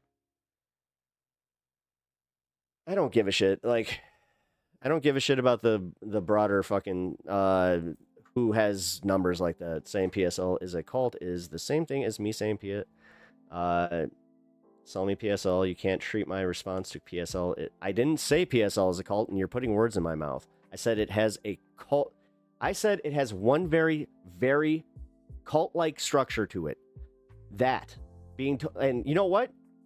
This needs to be brought up. It's not just PSL. This is a broader thing. Like you actually said, we can't be Democrats and Republicans. Why? Why the fuck not? Why can't everybody just be a registered independent and vote for whoever the fuck they want? Why do you have to register for any party in the fucking first place? It's fucking stupid. Yeah, it's culty. It's culty to have to fucking register for something like that. To not be able to have the free thought to be able to go to wherever you want to go and vote for whoever you want to fucking vote for is a little fucked up. Like, I'm calling this out in the American system. Like, that is kind of like, that's fucked up. Just broader, you know? Nationalism is fucked up. The fact that we kind of have to play this game where we have to, like, I'm just saying, man. You literally said it was culty. What the fuck? I said one specific thing was culty. Wow. So that's actually, like, that's doing yourself a disservice here, man. I'm literally saying that one thing. One thing. What am I on about? What am I on about? I'm literally saying how it's kind of fucked up that we have to do this thing where it's like, okay, like, I have to register as a Democrat. Like, so I'm on a registry, which in itself, again, great. So then pre-voting, you just kind of know that this is how I'm going to vote, right? Like, it is a cult. Those bitches can't wait for their free coffee. We almost had Gary Johnson once, and he didn't know geography. That is true. I don't know geometry.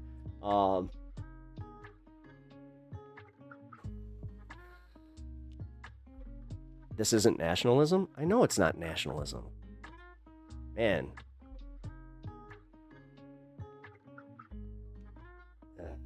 I do have to be honest here. If this is like if this is how worked up you get with this kind of stuff, like, and you're sitting here saying that I'm calling it a cult, I'm not. Dude, this is so basic. It's a conflict of interest to be in two political parties at the same time. How?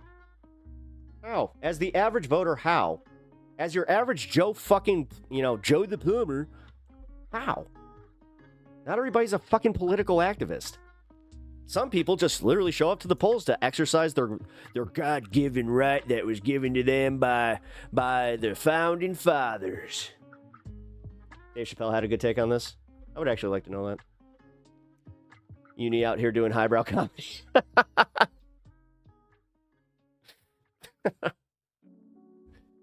I'm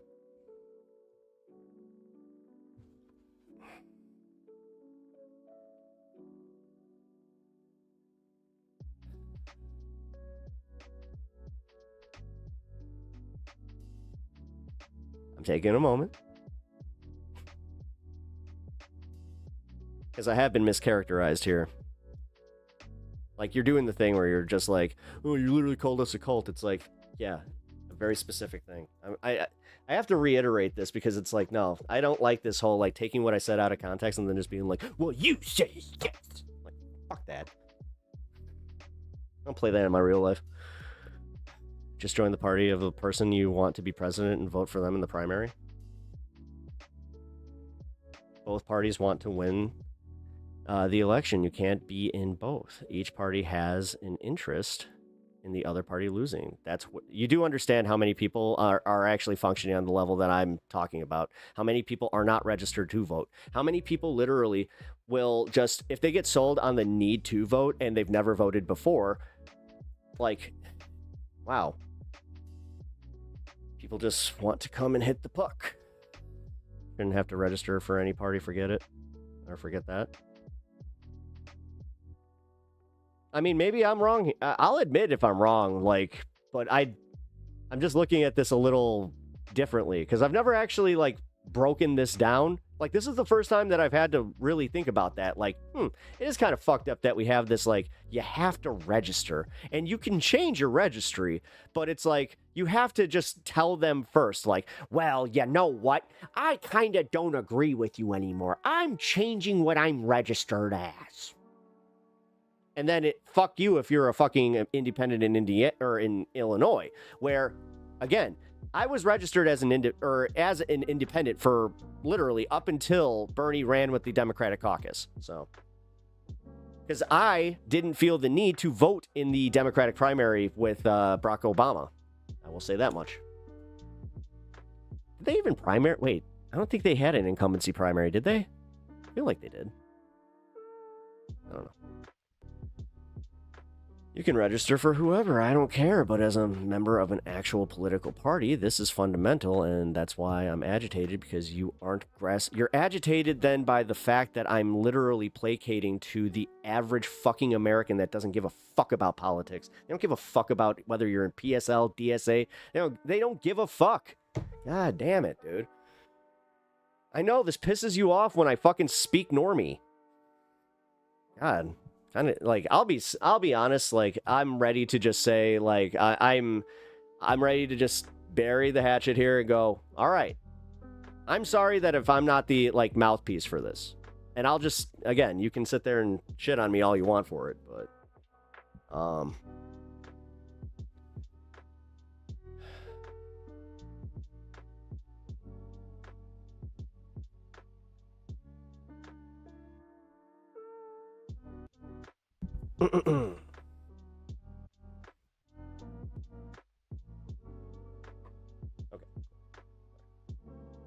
Had to answer my dinner questions.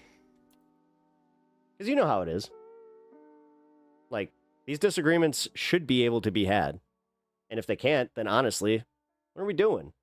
Like, seriously. That will break me to the point where it is just like, oh, fuck this. Like, come on. I can't be a member of the Republicans and Democrats at the same time. You can be an independent. You can be an independent and not be fucking part of either. Weird. But no, like, you're like, I get it. I get it. And I feel like I'm not articulating this well enough, so...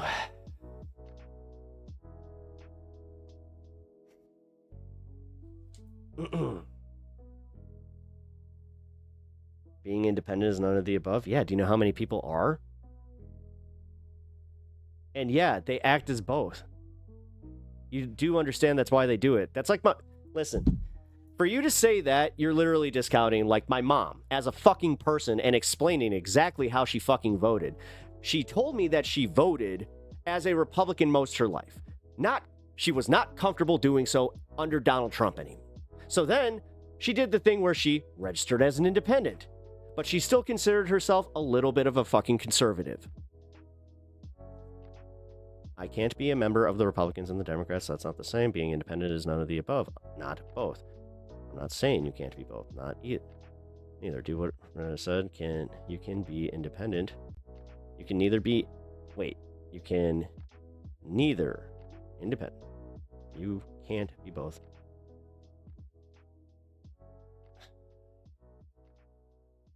I think you're missing what I'm saying here.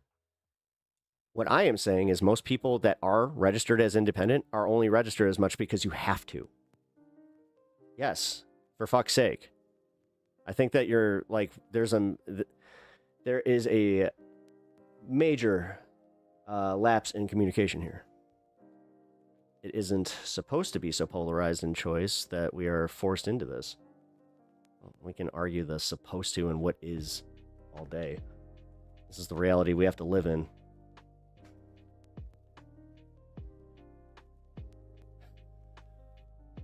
They can keep the true left out of the media, but they also...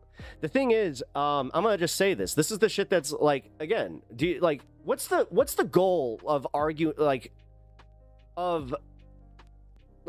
whole doing this?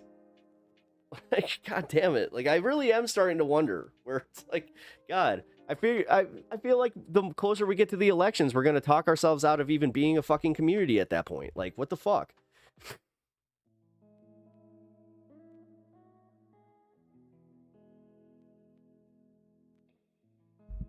That's the miscommunication. Do you know the difference between the words both and neither? Yes. I do.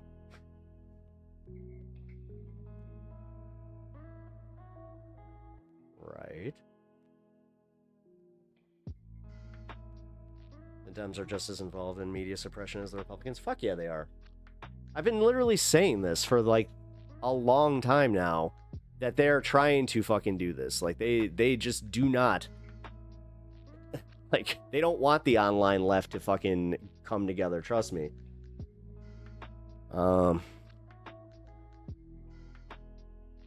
That's why, like, the everybody on the right was so happy to see TYT lose its spot as its progressive voice piece. And then everybody, you know, on the right was also happy to see, you know, like, that's why, like, this leftist infighting bullshit is what it is. Because, like, you don't see people, and this could be a problem in actually speaking to, like, why, you know, the right wing is just as fucking stupid as it is, but there's mutual exclusivity. Okay, actually, here's a better question. At what point would something in PSL make you leave?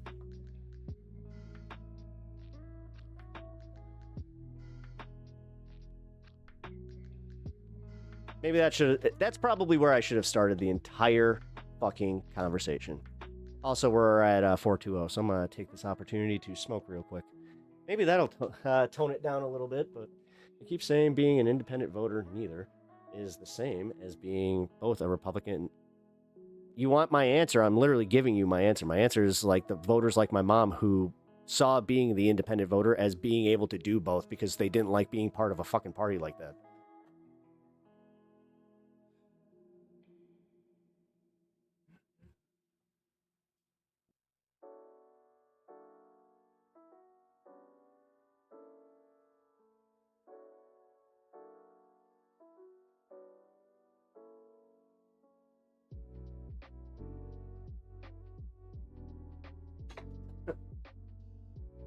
I think the other miscommunication here is literally how other, like, just your average person sees this shit. That's different than being a member of both those parties. Semantically for you, no, it's really not. See, this is where I'm willing to argue that a little bit, where it's just like, no, it's not.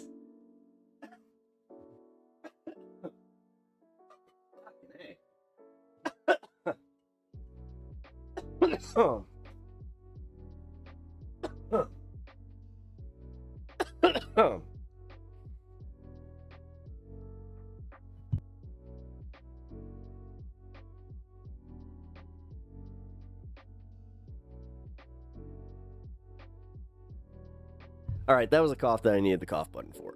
Sorry, guys. Oh, my lord. Plus, the Dems are anti-gun, which is after, well, I mean, yes, the Dems can sit there and argue that all day. I'm not going conservative, but they can't get me as a voter or get me as a voter if they aren't, or if they are anti-gun, period.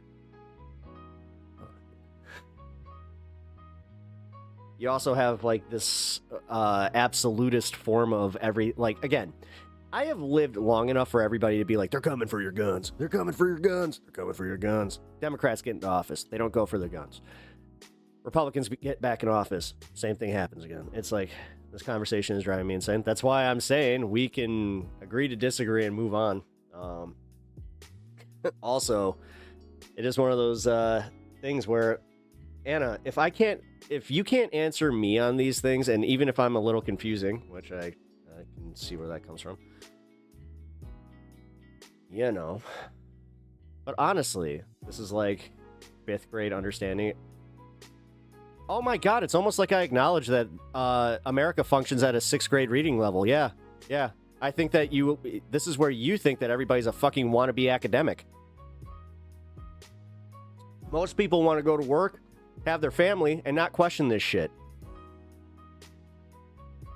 Dude, the instant Donald started the chaos and the Colorado Dems forced no new sales through in the Senate. Because you take away your power to vote in the Republican primary. Well, I do, again, going back to the primary system, I think it's ridiculous. I mean, I think it's ridiculous, but I also understand the merit of it because, yes, then you get in the sandbagging. Like, sandbagging's a real thing. Where then you get the people with Republican ID. Like, no, I get it. Closed primaries, it's a necessary evil, you know, because we don't live in that perfect world.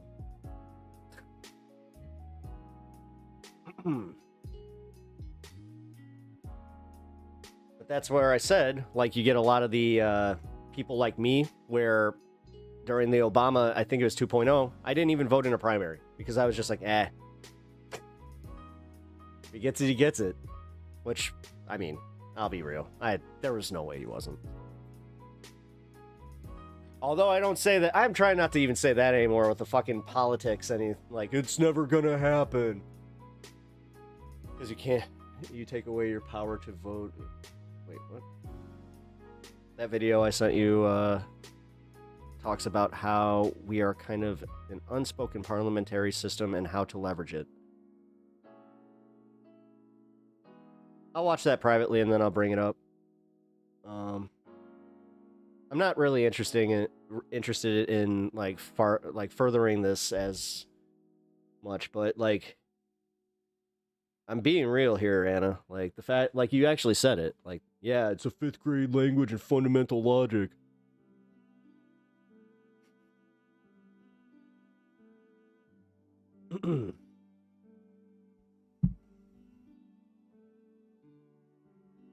Or maybe that's like I've been saying.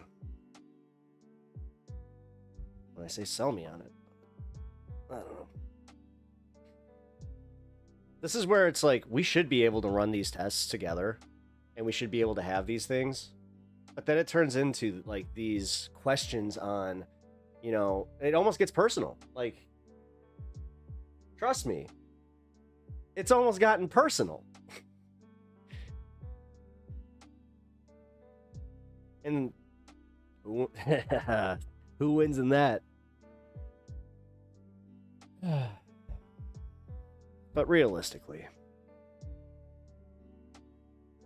this all really does come down to the DSA fucking who's the better candidate, or who's going to have a candidate, you know?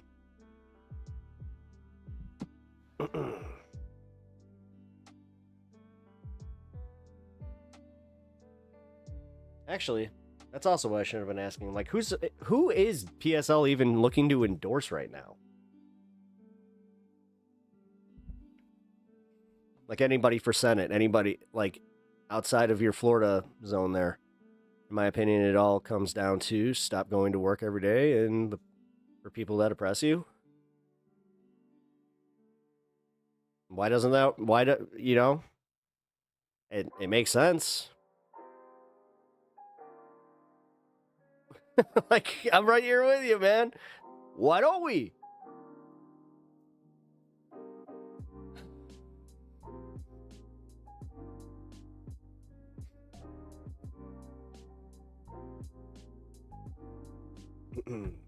Sorry, I'm resetting.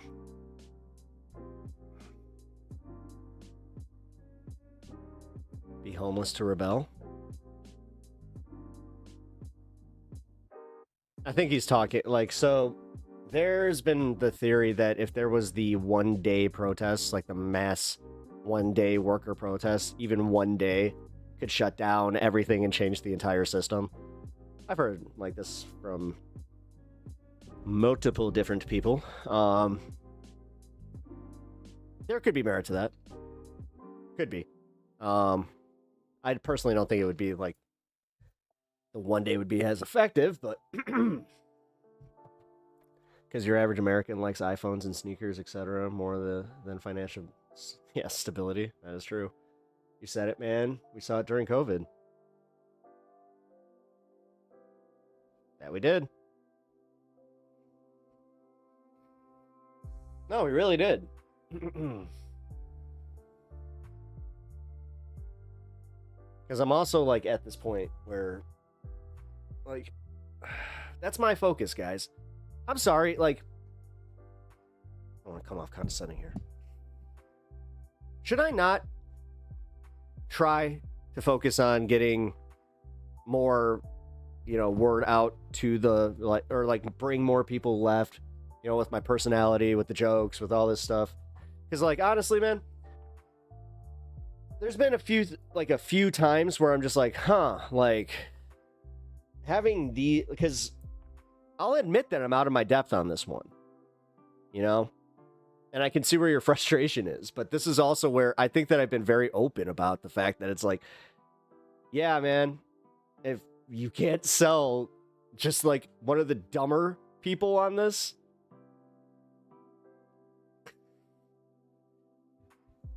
at least like how it's gonna go. But realize far leftists might have criticism. Yeah, no, I expect that criticism. Trust me.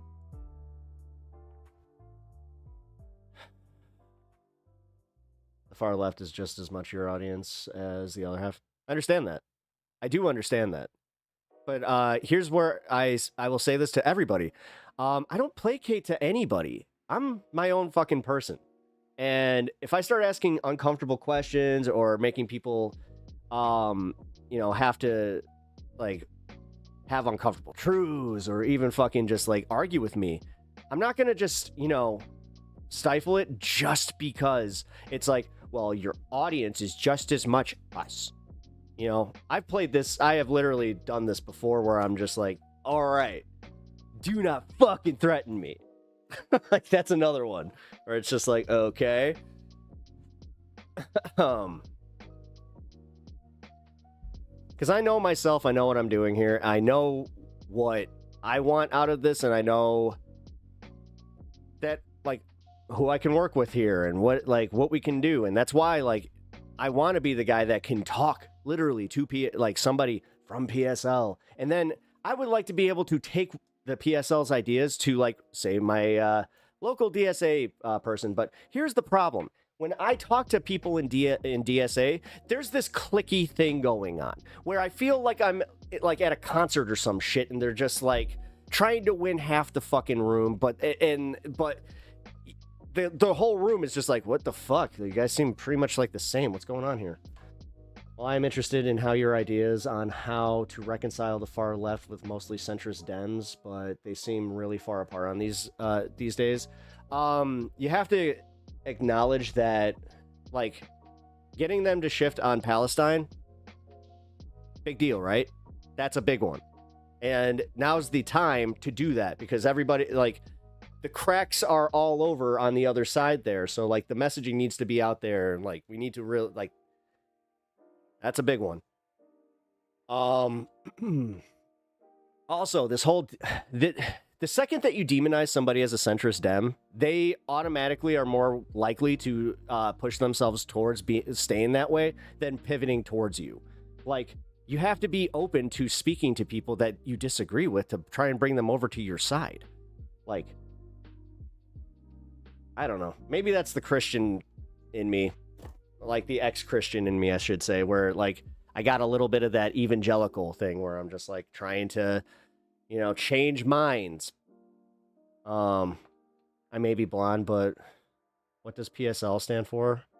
Progressive Socialism League, I think. See, that's where I'm kind of silly. Well, there is growing solidarity between both on Palestine. This is true. That's my point. Like, and that's, again, that's a big one. That's a big win because, like, I have been saying this. Anything to see less death and destruction. Because somebody even asked me, they're like, would you be mad if Donald Trump ended this conflict? I'm like, no. What? That's stupid. And I kind of thought about that afterwards where I'm like, wait a minute. So are there people that would genuinely just be like, no, I don't want him to do that because that would be a win for him? It's like, that's fucked up. Like, then do you genuinely care about the fucking, you know, well-being of the Palestinian people? You know? So on that one, yeah. There's other, seeing the small shifts in this, like AOC and Trump winning on the populist movement. Shank tanked the win. I mean, you on Discord? Yeah, I just saw it. Wait, here, what the fuck? This is not negotiable. Is this the video? Wait. Yeah. What are you sending to me? No, not you. Oh, sorry. My bad. Thank you for scolding me there, Sean. I appreciate that.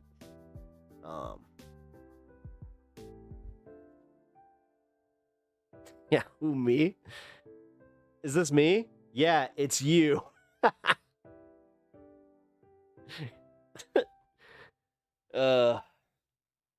I'm sorry, guys. I know that this gets contentious, and the thing is, on this show, it is going to be kind of like, I don't know. I don't want to make this like contentious all the time. That is one thing. But if I have to like use this as like a little bit of a, well, okay, like you're kind of our PSL representative here, you know.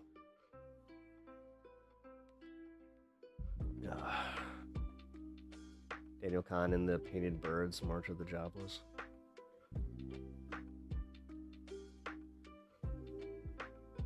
Woosah.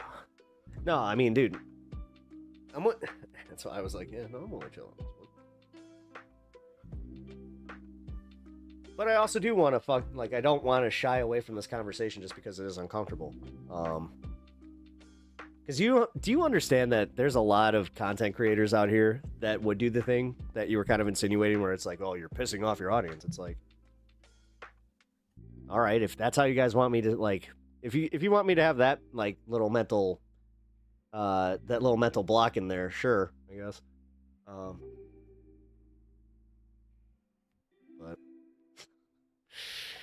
it's trying to be true to myself. I'm trying to also be fucking like, dude. You guys can be assured, I'm not going to get pushed right. I'm not going to fucking all of a sudden do, like, the Jimmy Dore grift or any of that bullshit. But this kind of started with the fact that it's like, I have my local DSA chapter. They can't give me answers. PSL, except for the fact that they hate the PSL chapter and that they're, you know, well, they make us look bad. It's just like, oh, Jesus fucking Christ. Because they were, apparently they were arguing over oh my god. The march. I forgot which one that was. Sorry. I'm never mad about it. Just can't sugarcoat anymore. Ran out of sugar. TK. Yeah, he has a... Wait, I say it here because you weren't trying to have an echo chamber, so you'll lose me if you try to. I don't want an echo chamber. I don't. That's one, like, dude, if that's what leftist content creation is, I don't want to do that, but I know for a fact it's not. The problem is you have a lot of people that are fucking trying to make it that way. You know, again, how many times I've had to hear just like our DSA touches on fractionalism, but I never heard them call out a specific org, Chi-Town Wilden. As I said, man, it seemed cliquey as fuck. You know, like, that's my one big problem, is it was very high school-y. Like, even just approaching the subjects was very... Dude, and the way that they were talking about the protesters who showed up, they were talking about them as being like, oh, look at all these centrist libs only here because, you know, Donald Trump is taking away their retirement. I'm like, what the fuck? Like, these are things that I haven't really touched on, but, like, these are... Yeah. Not cool, right?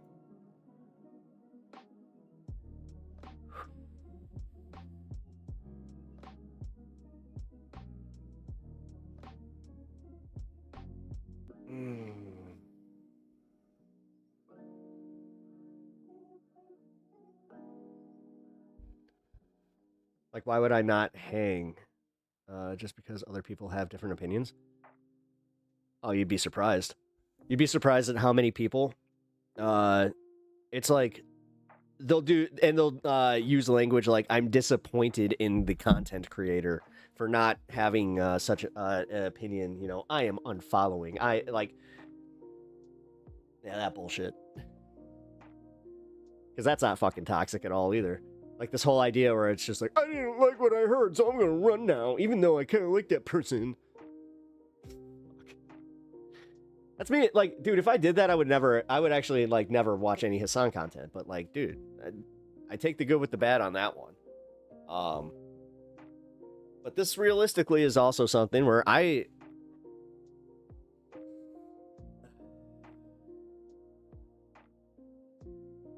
I want to be fair here because she is right. She's right. This is a 5th grade understanding of language and fundamentalism. Or fundamental logic. Oh, fundamentalism is what I thought you said. Oh. Never mind.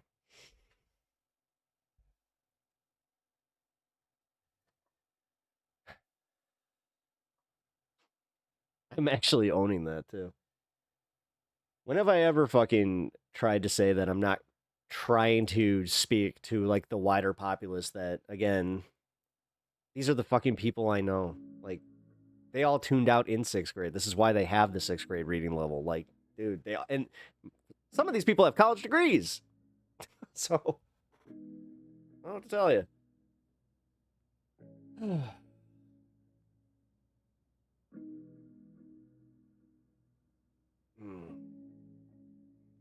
The overwhelming silence of the far left by digital media has radicalized so many. Well, yeah, it's also because, like, dude, look at what happens. Look at what happens. It's almost like clockwork with some of this shit. So, you get bigger leftist content creators, right? They start grouping up. So then they start creating something like BreadTube, right? This is, trust me, I'm trying. I think this space is better than this. I hope so. I want to keep it that way. So, but BreadTube grows, right? Out of like DGG, right? Then all of a sudden, they start fighting. And then the whole thing dissolves, and then all of them fucking have their own little, like, sectors of the internet, and then it's perceived by other people who don't watch their content to be like, oh, well, I kind of know, I'm kind of online, and then whatever, man. It really does kind of, like, go to the point of, like, yeah, this is a little, like, when have I ever had the delusion of grandeur, or the delusion that I am somehow, like, speaking to millions of people? And, like, I'm going to change all those people's minds. The thing is, I think small scale, and, like, if I can change one mind, then I feel like I've actually done something good. But, like, again, if that's bad, then honestly, what the fuck? Like, okay. Wow. Because after I said that, I'm like, wow, that is actually kind of fucked up. Because, like, isn't that what it is? Like, yeah, it's changing minds one at a time. Holy shit.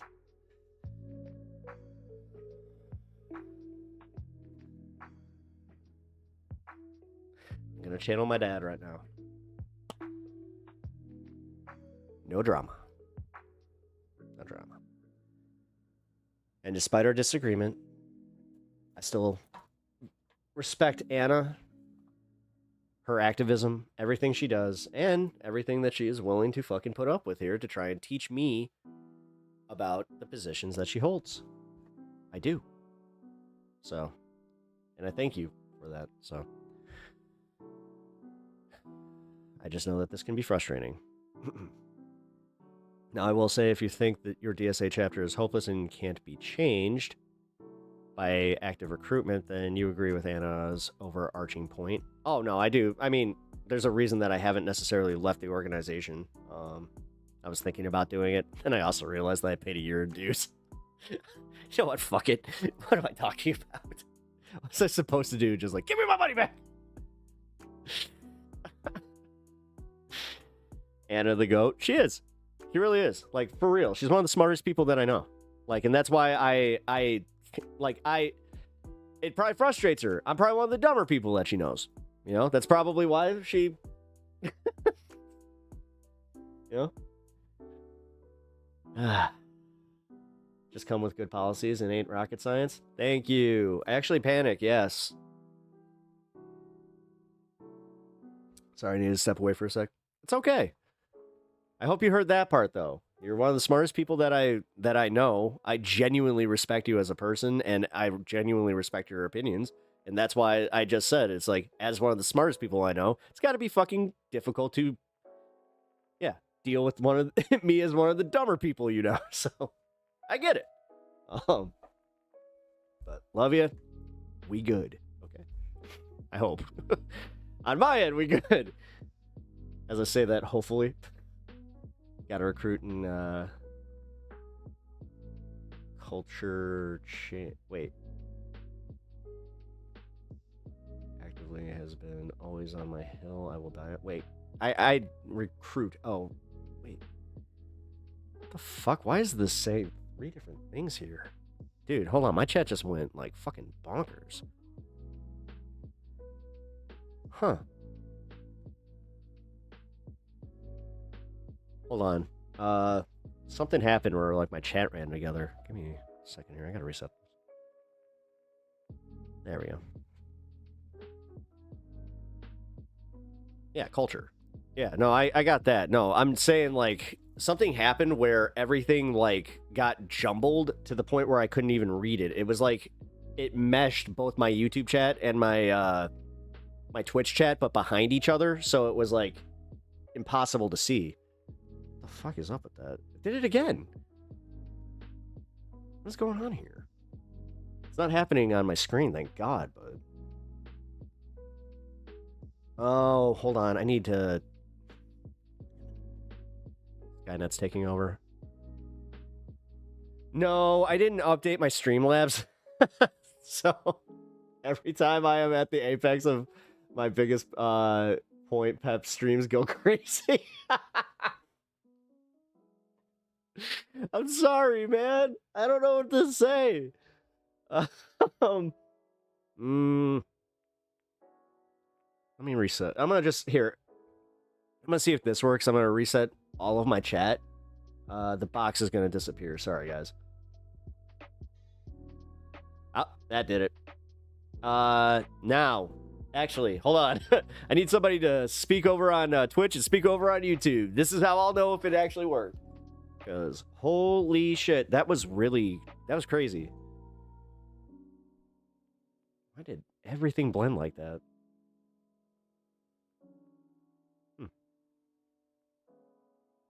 Oh, no, it works. We're good. Like Adam Conover, vid testing. No, everything's good.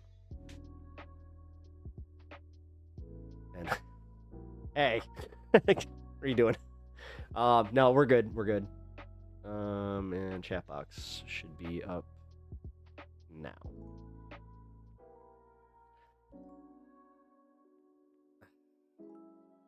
Again. It's not happening, but is my oh. Never mind. All right, anyway, moving on.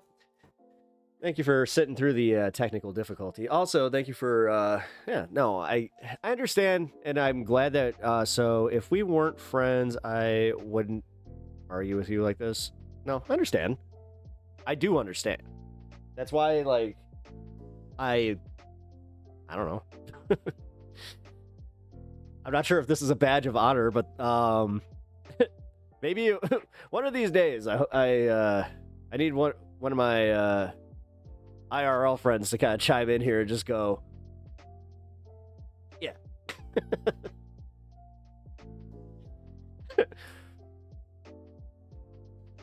Listen, sometimes I can be a pain in my own ass, but I can certainly be a guaranteed pain in your ass sometimes, so. Sorry.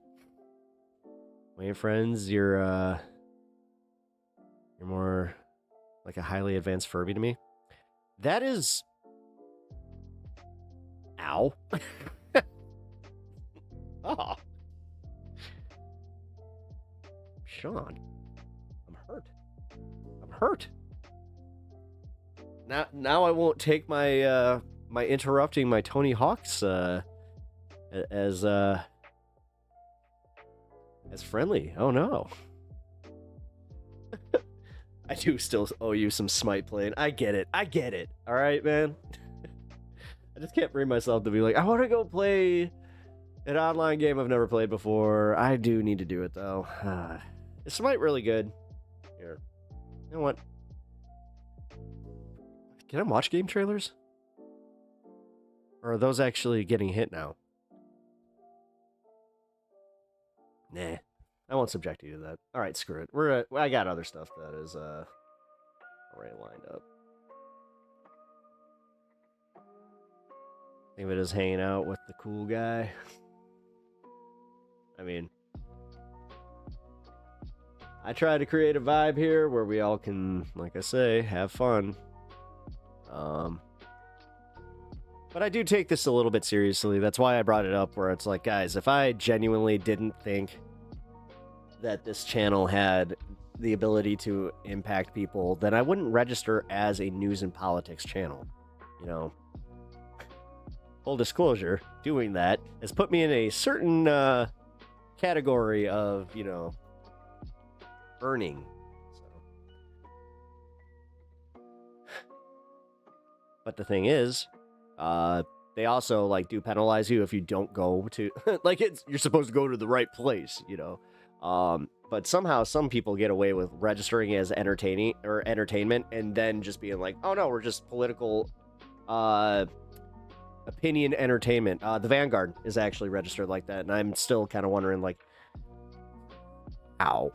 But all right, because I could have sworn that they got like recognized as journalists, but whatever. They might have changed it, but I did have it described to me that they were registered as a entertainment channel. I hope that this is you know, so this is all with a grain of salt. Like League of Legends, but with more skill shot. Oh, okay.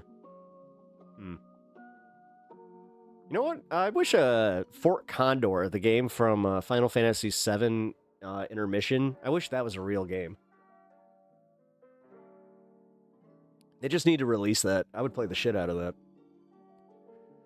Hope more PlayStation games come onto PC. Most of them do. I mean, what do you want?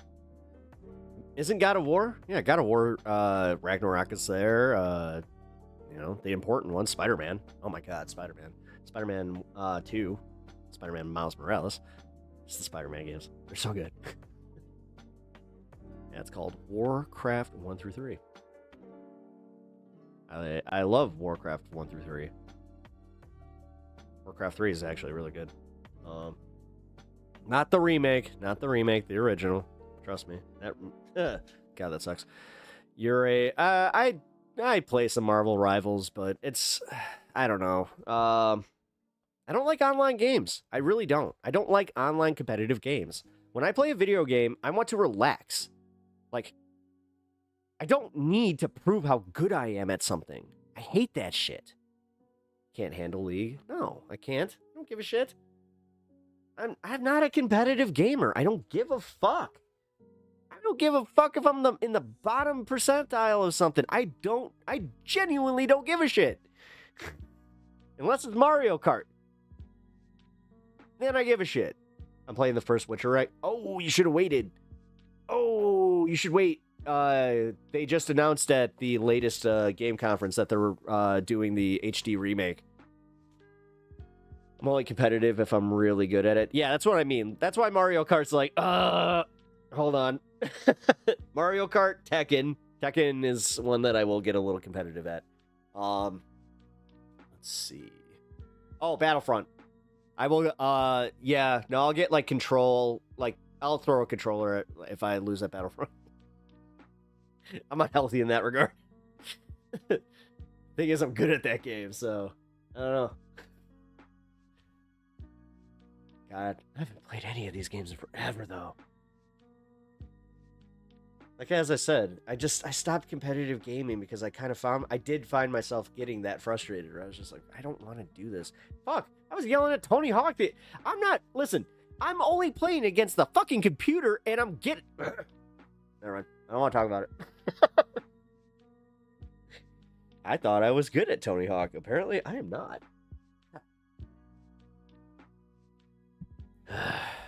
There's a manual challenge that I just cannot beat. You have team fight tactic vibes.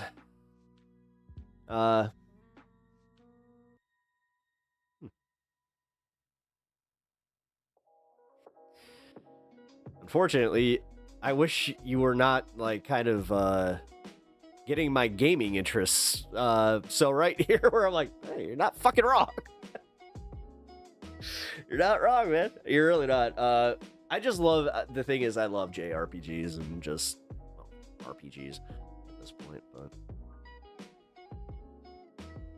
in fact, time to play Smite 2 with friends. Awesome. Well, I mean, have fun. You can still listen. I know how that goes. But no, dude, thank you for joining the conversation. You know, thank you guys for also, you know, being cool here. This is why I love you guys. This is why I love the show.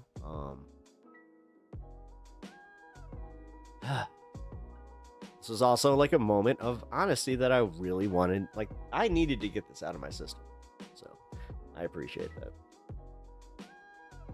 I play easy mode on all games. Why? When I want my ass. Well, the thing is, sometimes like normal mode is good. Like Zelda, I couldn't play on easy. I need a little bit of a challenge. Like, I don't like just walking through things. But I also don't like things that are just hard to be hard. Like Elden Ring. I can't stand that fucking game. I'm sorry. Like, that's... Why would you make a game hard just to be hard? And just be like, yeah. It's the people that are like, you're not a real gamer if you can't beat Elden Ring. That makes me really mad. I'm deaf in one ear, but I will... background use. Cool. Oh, I didn't know you were deaf in one ear. That's crazy. I have tinnitus in one ear. Comes and goes, though. Sad part is I actually can, when I'm a little low on iron, I can tell, because like all of a sudden my tinnitus comes back. I'm just like, hold on, guys. Iron deficiency. Doom with God mode is my go-to. I wonder if I can do that. I used to be pretty good at Doom. I never played the new one. Armageddon, I think is what it is. Is that the newest one? Elden Ring, the girly pop rhythm game.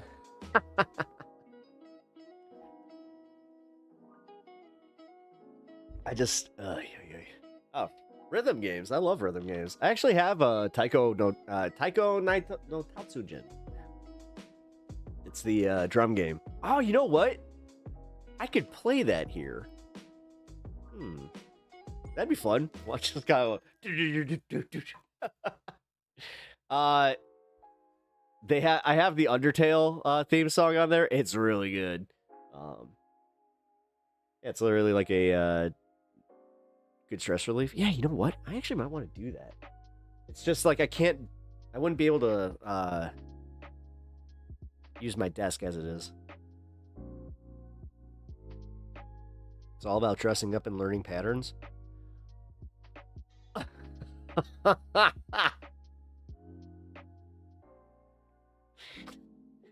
Wow.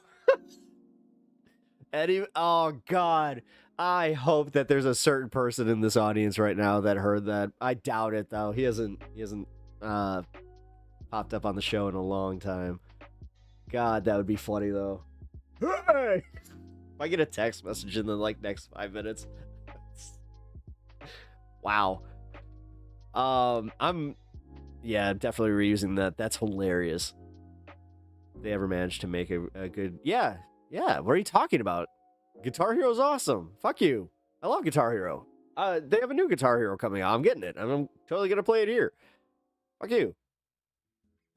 I love Guitar Hero. I could hook up my PS2 and play Guitar Hero. Dude, there's nothing better. There's nothing better than just getting ripped with a friend and just playing some Guitar Hero. There's one of my favorite pictures I have is one with one of my best friends where we're staring at the screen and it's a candid shot that my wife got in. We're just like... It's very funny. I'm gonna beat you. Literally doing the like... We have one friend though that like he's so competitive that he'll sit down and he'll play it like flat. PS2 Guitar Hero Ramones was so good. Oh yeah, man, there was a real good soundtrack. The Franz Ferdinand, that was a good one. I love that one so much. It's funny because every time I hear that song, that's what I think about. And I liked that song way before it came out, right around the time. But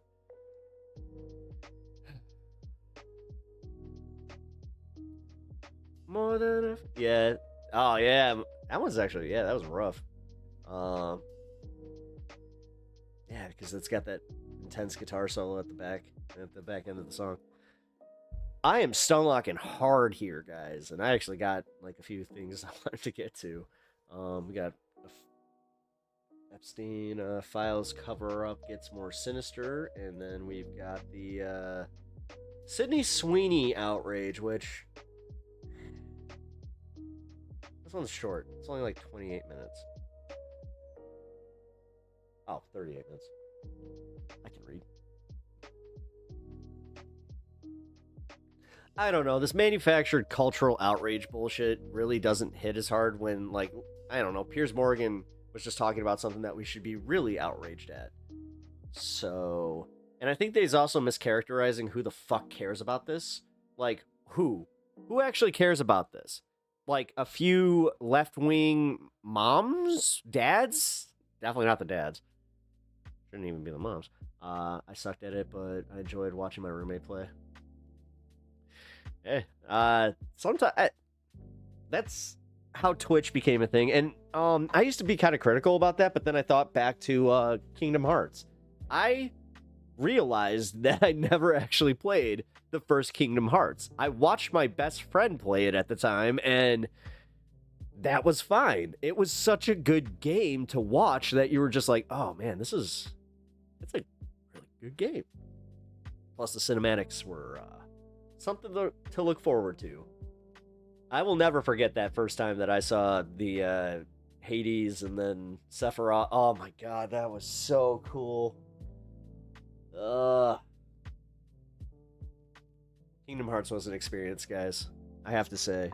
One of the things that I'm so glad I got to do was I got to grow up in an era of video gaming where I got to experience the release of so many iconic titles that were so effing good. God, I was at the midnight release for Halo 2. That should tell you something. Which that's back when midnight releases actually mattered.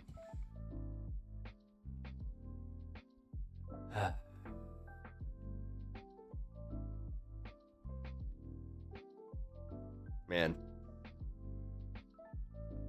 Let's see. Kingdom Hearts 2. And then Kingdom Hearts... What was the... It was... Not the third one, but there was another one. It was on the handheld. Oh, shit. God, I forgot the name of it. I want to say it was like Kingdom Hearts something and a half. It was mostly about Roxas. Oh, no, it was on DS. That's what it was. First one's the only one that really matters. Let's be real. No. No, Kingdom Hearts 2 is a superior game. What are you talking about? I'm sorry. I'm sorry, not sorry. It felt like being at Disney World. It really did. It did. Man, especially, yeah, there were certain ones. Dude. That, yeah, like when you get to that first level and you're with Goofy and Donald and they're looking for Mickey and Mickey's not there. Oh, dude. Such a good fucking game. I want to play it. Apparently that franchise is an insane rabbit hole. It is. Oh, yeah. No, especially if you actually care about the lore, which it's a Square Enix game, so there's a lot of people that do. So, Final Fantasy lore tends to be one that people don't fuck with. God. I love that about our, like, because I'm part of that fan base. I'm not even going to pretend that I'm not. I love Final Fantasy. I absolutely love Final Fantasy. Final Fantasy VII is my personal favorite, but my favorite combat system and simpler story is the way I'll say it. You're going to hate me because I thought it was 6. But I really like Final Fantasy IV. Like, I like the story of Cecil, and I don't know, man. But then I like Final Fantasy 6. Then 8, and then 10. Well, no, then 10, then 8. Actually, I'll say, yeah, 10, then 8. And then 9, and then you can digress. 5 sucks. 5 was like the most... People complain about like number 1 being the most basic. No, 5 was.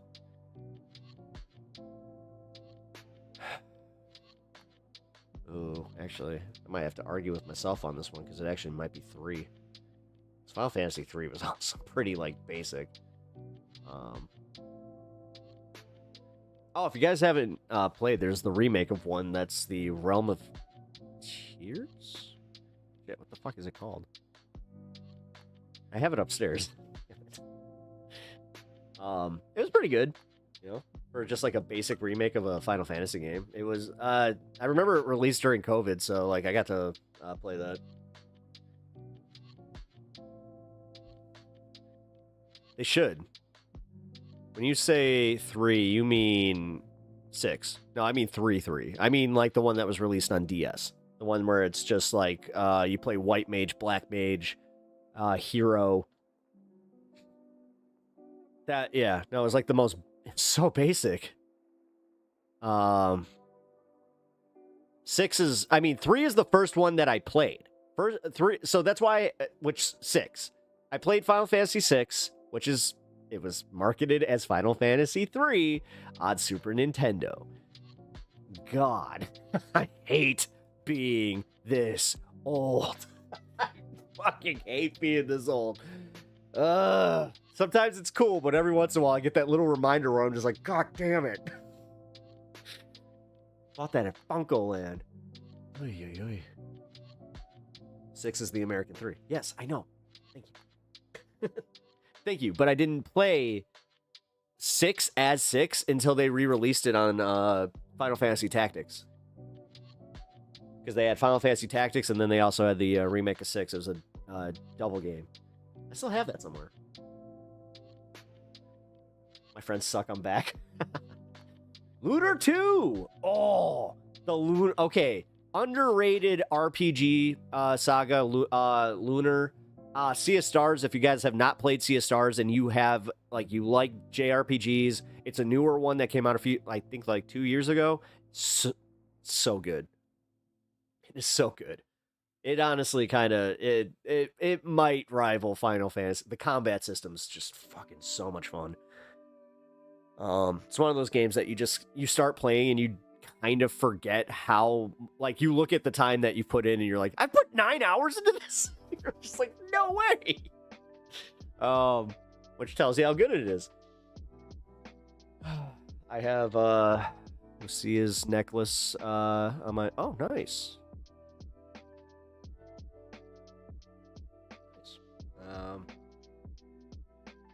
I have 2 Buster Swords from 7. Wooden. Oh.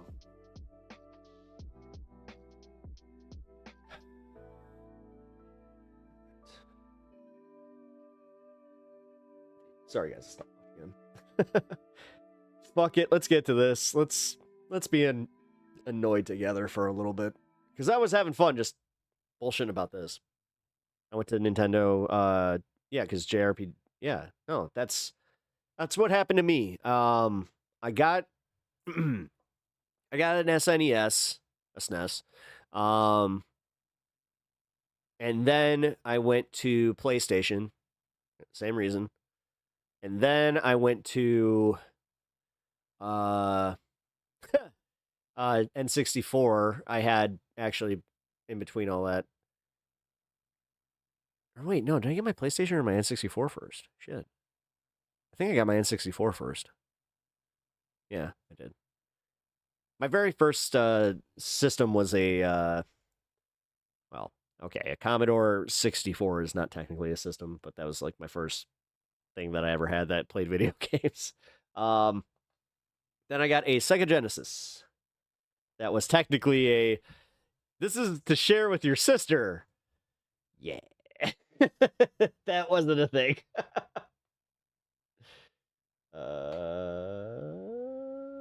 Here we go. Sweeney American Eagle ads are weird.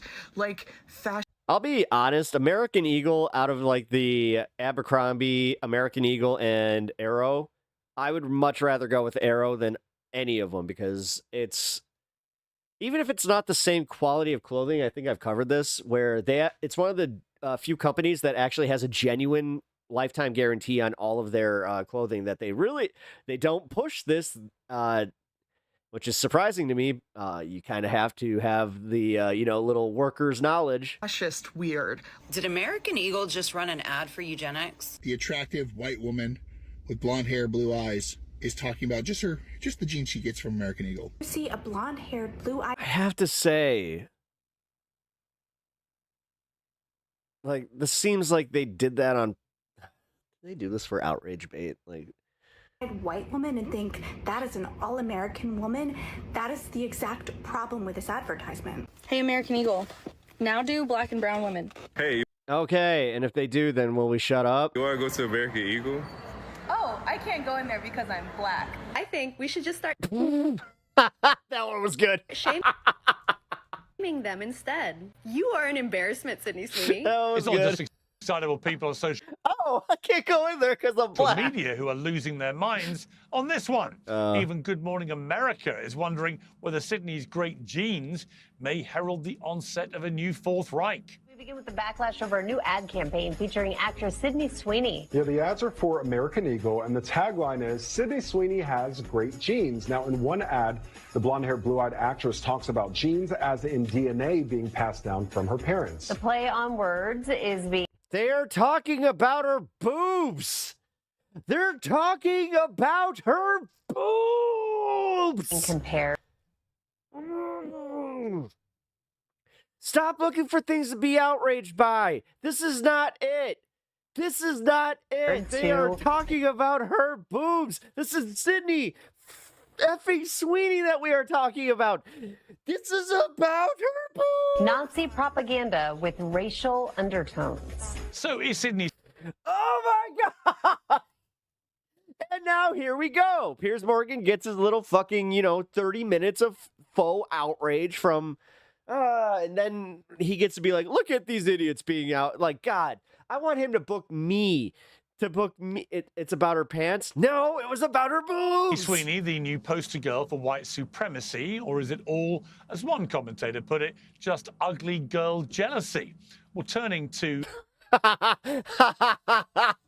Whoa! Wasn't expecting Piers to go full mean girl. All right, Regina. My panel now. Holy I'm away shit. from my usual studio, working on a slight delay. So I begin with a polite request for everyone to take it in turns and allow the audience to enjoy all of your insights. I'm joined by Jedediah Beeler, the host of... Oh, I mean... I want to say something so mean right now. That whole thing of what he said about hot girl jealousy. Beeler show. Because trust me, I already know who she is. She is, she's gonna be like, oh, this is just, they don't like pretty girls. Conservative influencer Deborah Lee. No. Academic and host of Bet News, Mark Lamont Hill. And the author of Cultural Intelligence for Marketers, Dr. Anastasia Gabriel. Well, welcome to... Oh, boy. Oh, boy. All of you. Okay, let me start with you. Oh, boy. Right off the bat, they got two people that are going to take this subject a little too seriously. Oh, boy. Oh, boy. He knew what he was doing here. Dr. Anastasia, what's your problem with this ad? I mean, I just saw Sydney Sweeney looking hot, selling jeans. What memo? And boobs. Oh, didn't I get? I would love to live in a world where more people would have the privilege to look at this ad and simply see an ad for great jeans, but that's not the world that we live in, and we live... No! Oh, my God. All right. This would have been much more... Okay. This is where I will say American Eagle fucked up here because they didn't do... But then they would call it the DEI push. Like, then this would be about DEI, but it's, like, true, though. Like, they didn't do, the diversity angle where it's like you have women of all colors and creeds going, I have great genes, like, just beautiful women. Live in the world that is marked with a lot of... It's all about Sydney Sweeney, which that is a big get. Cultural I'll baggage. say that. So when I saw this, Dude, this woman sold bathwater ad as a marketer, and Sims bought that shit. as somebody who works with agencies and brands on issues of culture and cultural relevance, I was frankly angered. And the reason for that is that the ad is racist and eugenics coded. And I have to be clear that when I say that, I don't mean to talk about the intent of the creators behind this ad, but rather the impact that it has on audience. This is where so many people look at the left and go, you guys are just so fucking uptight. Like, man. Oh, yeah. Audiences, and particularly on younger audiences. And here we need to remember that this reminds me of like a little bit of the like God, there was like a Gap commercial that pulled this shit. Was it Gap? Fuck. No, I have to remember this because like they did the same shit. The target audience of American Eagle is the there's the Calvin Klein outrage too. Most racially and ethnically diverse consumer group in the history of the United States. And somebody who has spent a lot of time studying semiotics and the way that meaning is encoded in various forms of media and cultural artifacts, it becomes very clear to me that when we take apart this particular ad campaign, it marries. Do you think she laughs at comedy shows? Or do you think that she picks apart every single bit of comedy and goes, this is problematic? I'm actually dead serious.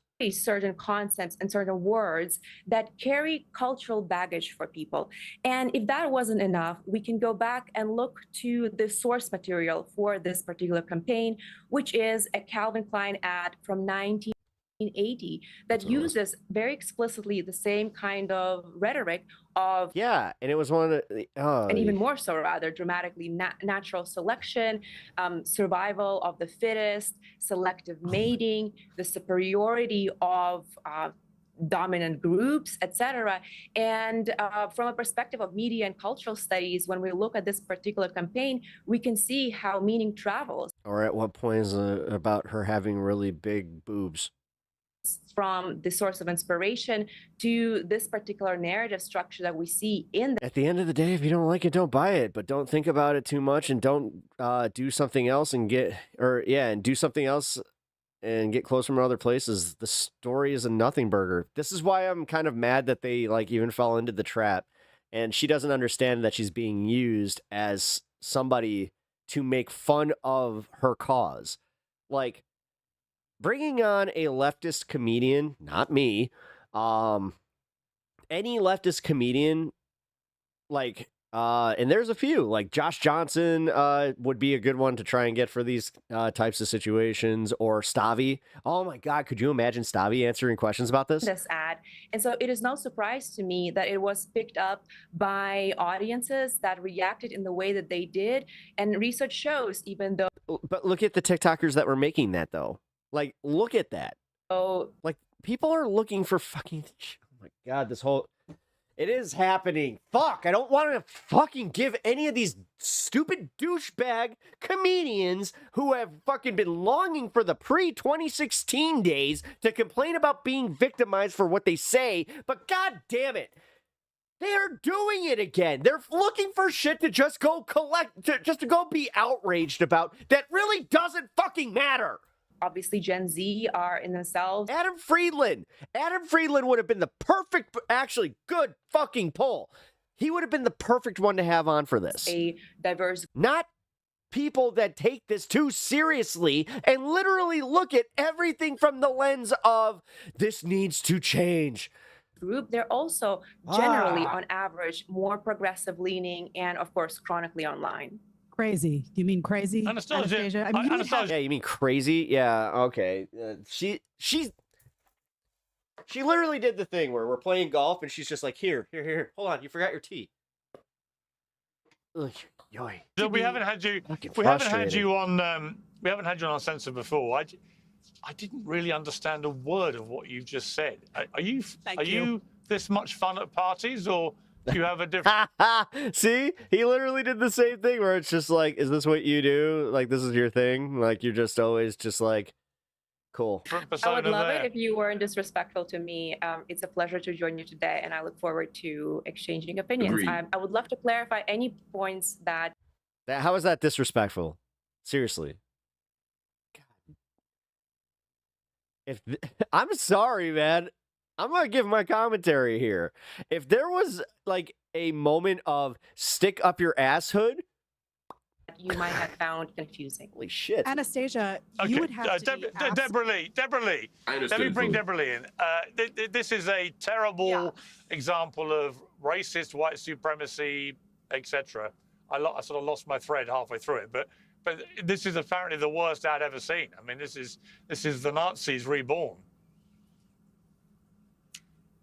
That is just crazy to me. And for people to have this reaction to this ad, when I first saw this ad, this is giving a Super Bowl, okay? This is shot very well. This is very creative for an ad agency. I don't know where that information is coming from. You're also glazing this a little too hard. That they're the most diverse group and They're literally saying that she has better boobs than you. You might, like, I don't know, like, clientele is the most diverse in the entire world, the entire country. But if that were the case, then this would be a great ad to appeal to a new base. Also, that cut makes her look like she's just like on her way to prom. But Heterosexual, whatever. straight men who see a hot woman and they think, wow, that's great. I want to support this company. And for the record, Sydney Sweeney is a brunette. She has brown hair. So everybody's saying she's an Aryan, blonde hair, blue eyes. It's not true. Look at her roots. Look at her eyebrows. They're talking about her titties. It's 5 Sorry. Maybe I'm not the right person for this. seconds to do a Google search of Sydney Sweeney's natural hair color. And while I have my own opinions about this ad, I don't really have the palate for sexual ads. Am I wrong though?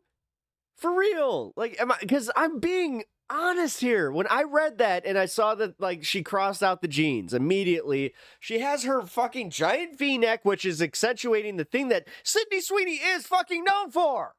As a traditional conservative, I think if you have an issue with this and you're saying that this is a Nazi dog whistle, as a Jewish woman, when the Nazis created ads and their Dude, we just came out of an era where the Kardashians were the beauty standard. What are they talking about? propaganda, Like, seriously.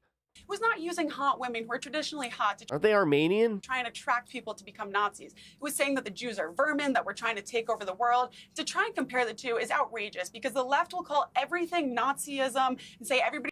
Honestly, this is where I'm glad that we're watching this because honestly, this really is like a referendum on not taking the fucking bait all the time and honestly loosen the fuck up and have better answers for this.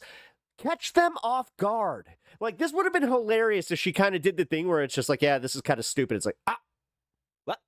Yeah, no, this is silly. They were talking about her boobs, but I mean, can't you see how that could be? I mean, I don't know. If I was a marketing person, that might be a little like, you're riding that fine line there, guy. That's why they kind of saw it that way. Everybody's a Nazi except. But instead, she's doing this fucking like academic fucking, think piece about just like, well, this actually speaks to a wider problem about Aryanism and blah, blah, blah, blah, blah, blah, blah, blah. For the actual Nazis. Instead of literally just looking at it and just being like, no, this is because guys like Sydney City's boobies. He's chanting from the river to the. And then you got these idiots sitting here smiling smugly, just like, look at the crazy left. Look, look, look, look, look.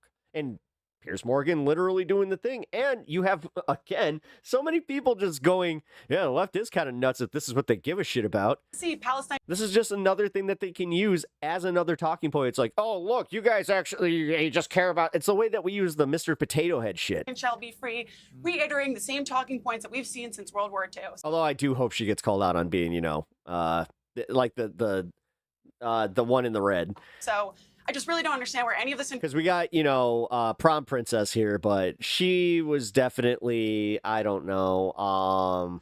She's giving me like Rizzo from Grease vibes. Information or reactions coming from people have way too much time on their hands. Get a job, get a life. Stop being triggered by thin, white, hot women. Just she wasn't a Sandy. Let it be. Enjoy. You guys had Lizzo in an ad when she was 400 pounds modeling for Calvin Klein jeans. She's since lost weight because she even realized that being that size is not healthy for any individual. And it's clearly just targeted towards She just say 400 pounds? Is she talking about who I'm thinking of? No. happy straight white women. They don't No want to way. have these people in ads. We've had every single TV show, every single advertisement has somebody who's been put in simply for being gay in the last couple of years. That's the only reason that they've been put into the storyline. And so now we just have what we would deem normal, and the left is trying to brand this as abnormal. It's not taking, and the people... Oh, now she's DEI-ing gay people. Hey, I don't know. that are trying to push this is the See? Prom Princess is now getting more talking points because of this. Good job. reason that the Democratic Party is continuing to fail Honestly, they should have just not taken the booking. in popularity. One thing that I have in common with Harry and Meghan is that we all value privacy. You really want to have something in common with Harry and Meghan. You, like, dude, he's almost gay for the royal family, I gotta say. Okay, Martin Monhill, let's look at an earlier American Eagle ad, which was in the middle of the whole Me Too campaign and stuff. Do you have any problem with the lady on the left there? Do I have a problem with her? No. No, it says that they have jeans that'll fit that body type, so it's almost good salesmanship. I don't have a problem with either. I don't have a... It's almost weird. It's almost like it's just fucking senseless marketing, but you're trying to make this a cultural issue, Piers. Problem with it is actually a little weird that you did bring up that picture to make this point. Why would you do that? Yeah. I don't have a problem You're with not offended by that image. I'm not. Fascinating. No. You do have a problem with the one on the right. No. No, see, again, and look at these smug ass bitches. Like, honestly, don't take these fucking bookings. Like, you're not helping your channel. I know you like. Are you like Francesca and actually getting paid for this? No, hold on.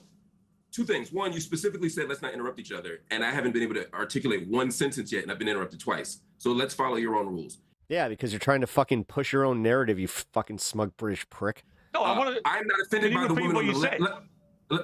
Let me complete the sentence.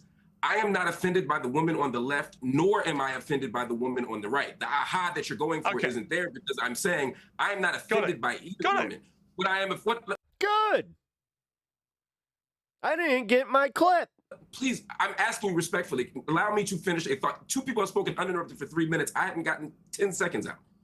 Oh, I'm glad you covered. Thank you, Mark, for finally addressing that too. Because like every single fucking person that comes on here from the left needs to address the fact that like these other people get segments, full segments, and then Piers, he's the one who interrupts them. What I'm saying is that you fucking faux moderator. Just call him just tell him his show is a joke and leave. Problem is not either woman. Honestly, like at some point, that's it. Give him the clip that he wants. The problem is how we're and then you can go out and fucking do the media thing. Like that's how you boost your presence because CNN will want to talk to you. You'll be the one who walked off Piers Morgan for fucking principal. Narrating the commercial. That's what people are concerned about. Several things have been said that I'd like to respond to in direct response to what you're asking me, Piers.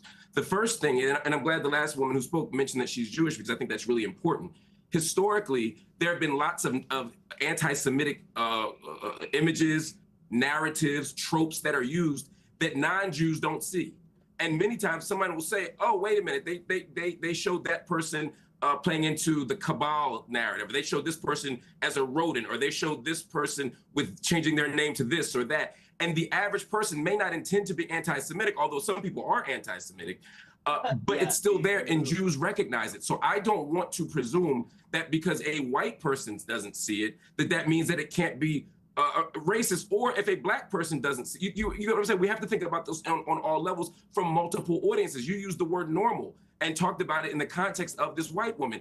White women are normal, but so are other people. The problem is, historically, we have only normalized white Did you just see him go, people? And so we've made white women's bodies, white male bodies, the norm. And we've made everything else less human, less beautiful, less real. And so when we say good genes are the ones that— What a load of crap. Honestly, I'm sorry, Mark. If I may jump in on my own show.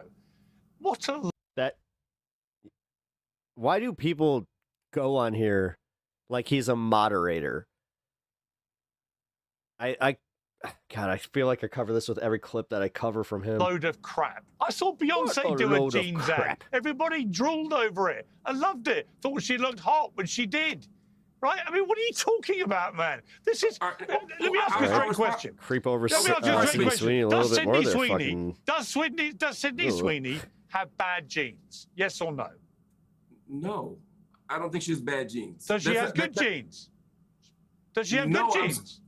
No. Again, you're trying for these gotchas. If you So just she doesn't listen. have good or bad genes. The whole point is to argue that good and bad genes itself is a bad idea. It's a racist Why can't idea. you have good genes, Mark? Why is it racist? If Why you all can't would you have allow good me to genes? all right, I'm going to respond, and I'm going to hope that you don't interrupt me as I answer, okay? Because again, no one else has been interrupted except the people who disagree with you. What I'm saying is, Stop the being word so you, precious, the please. word you listen. The word eugenics literally means good genes. It literally means that etymologically. The point here is to judge human beings based on their genes and to decide that you have good genes and you have bad genes isn't in and of itself a racist project. That's the point. So no, it's not that I think that I have good genes and you can't say anyone else has good genes. I'm saying let's get rid of the good genes narrative, particularly when it's based on hair and eyes and body type. Why? Because those things are racially coded. In other words, if I say that straight hair is good genes or blonde hair is good genes, and no, I'm not after watching an ad Googling someone to figure out their natural roots. You'd be shocked to know how many people don't do that. If I'm doing these things and I see blue, your eye color and your hair as a sign of your good genes, then that means someone who has a different. Meanwhile, this one with the really smug smile is wearing extensions. I don't know. I don't know how I know, but maybe it's because her genes are hair or eye color. She doesn't have good genes. That's interesting. Doesn't have good genes. And if you, the last thing I'll say is, if you look historically at ads, at culture, It doesn't though, does it? Calm down. Calm Well, down. this- It doesn't actually mean that. No, Hang on. No, I will speak on my own show. So I'm just asking calm you down. to speak. I'm asking you not to be condescending. Stop being so precious. My instruction about shouting was between the four of you, not me. It's my show. I do what I like. Yes, I don't care if What a cunt. What an asshole. Like, seriously. Ew. I wouldn't even do that. What the fuck? It's my birthday. It's my birthday. I tell you who gets to play the video games. What a fucking, oh my God. My point is No, seriously, little Cartman Morgan over here. It's my show and I do what I want. If you interrupt me in the first minute, Shut up, Mark. It's bad form. I'm saying that if you let the guest who agreed with you talk for 3 minutes, Yeah, dude. I mean, you let your two right-wing guests speak uninterrupted for the entire time. That entire time to make their points. Then you're like, it's my show. I get to interrupt you when I want to because you're my... Hold on. I almost gave the game away. I almost called you what I wanted to call you. then don't allow me. Honestly, does he not understand how he's coming off as a kind of like, I don't know, a racist here? I mean, I usually... guys, when do I throw that term out here? When? When do I call people out on this? This is kind of racist. This is kind of like, sit down and go back to picking cotton. Like, seriously. He's literally like, it's gross to fucking telling Mark to do that. You have literally done more talking than all three other guests put together, multiple. Because you keep interrupting him and he doesn't get to make his articulated point. It's literally been... The time has been spent him making a point that he needs to try and make a point, which you keep doing. Like, this is your game. You interrupt, you make the left seem like they're completely out of whack because, oh my God, they're just so, look at him, he's so furious. The furious left, oh my God, the crazy. That is not true. 2 or 3. So, That's not true, but my issue with you interrupting was not at this point. It was at the first 10 seconds. My point was just to interrupt me in the first 10 Cool seconds. your precious jets. Dude, if I was Mark, I would sign the fuck out of this. Like, fuck you. Like, you pretentious little asshole. Like, seriously. Like, major birthday boy syndrome here. Can you calm down? Can you calm down? I'm not angry. I'm not angry. I'm talking over you. Right. Can I jump in here, have Pierce? blue eyes. Right. I also have good genes, particularly on my mother's side, because my skin is surprisingly good for a person. No, it's not. No, it's not. You literally look like... Dude, I haven't seen these types of lines since fucking Quan Chi from Mortal Kombat. So shut the fuck up about your good genes, you old hag. Some age because my mother. No, dude, seriously. Like, legit. He looks like Pigeon Lady from fucking Home Alone 2. I keep saying that, but the thing is, he looks more and more like her, but she has better skin, though. Side. He looks like a melting candle, exactly.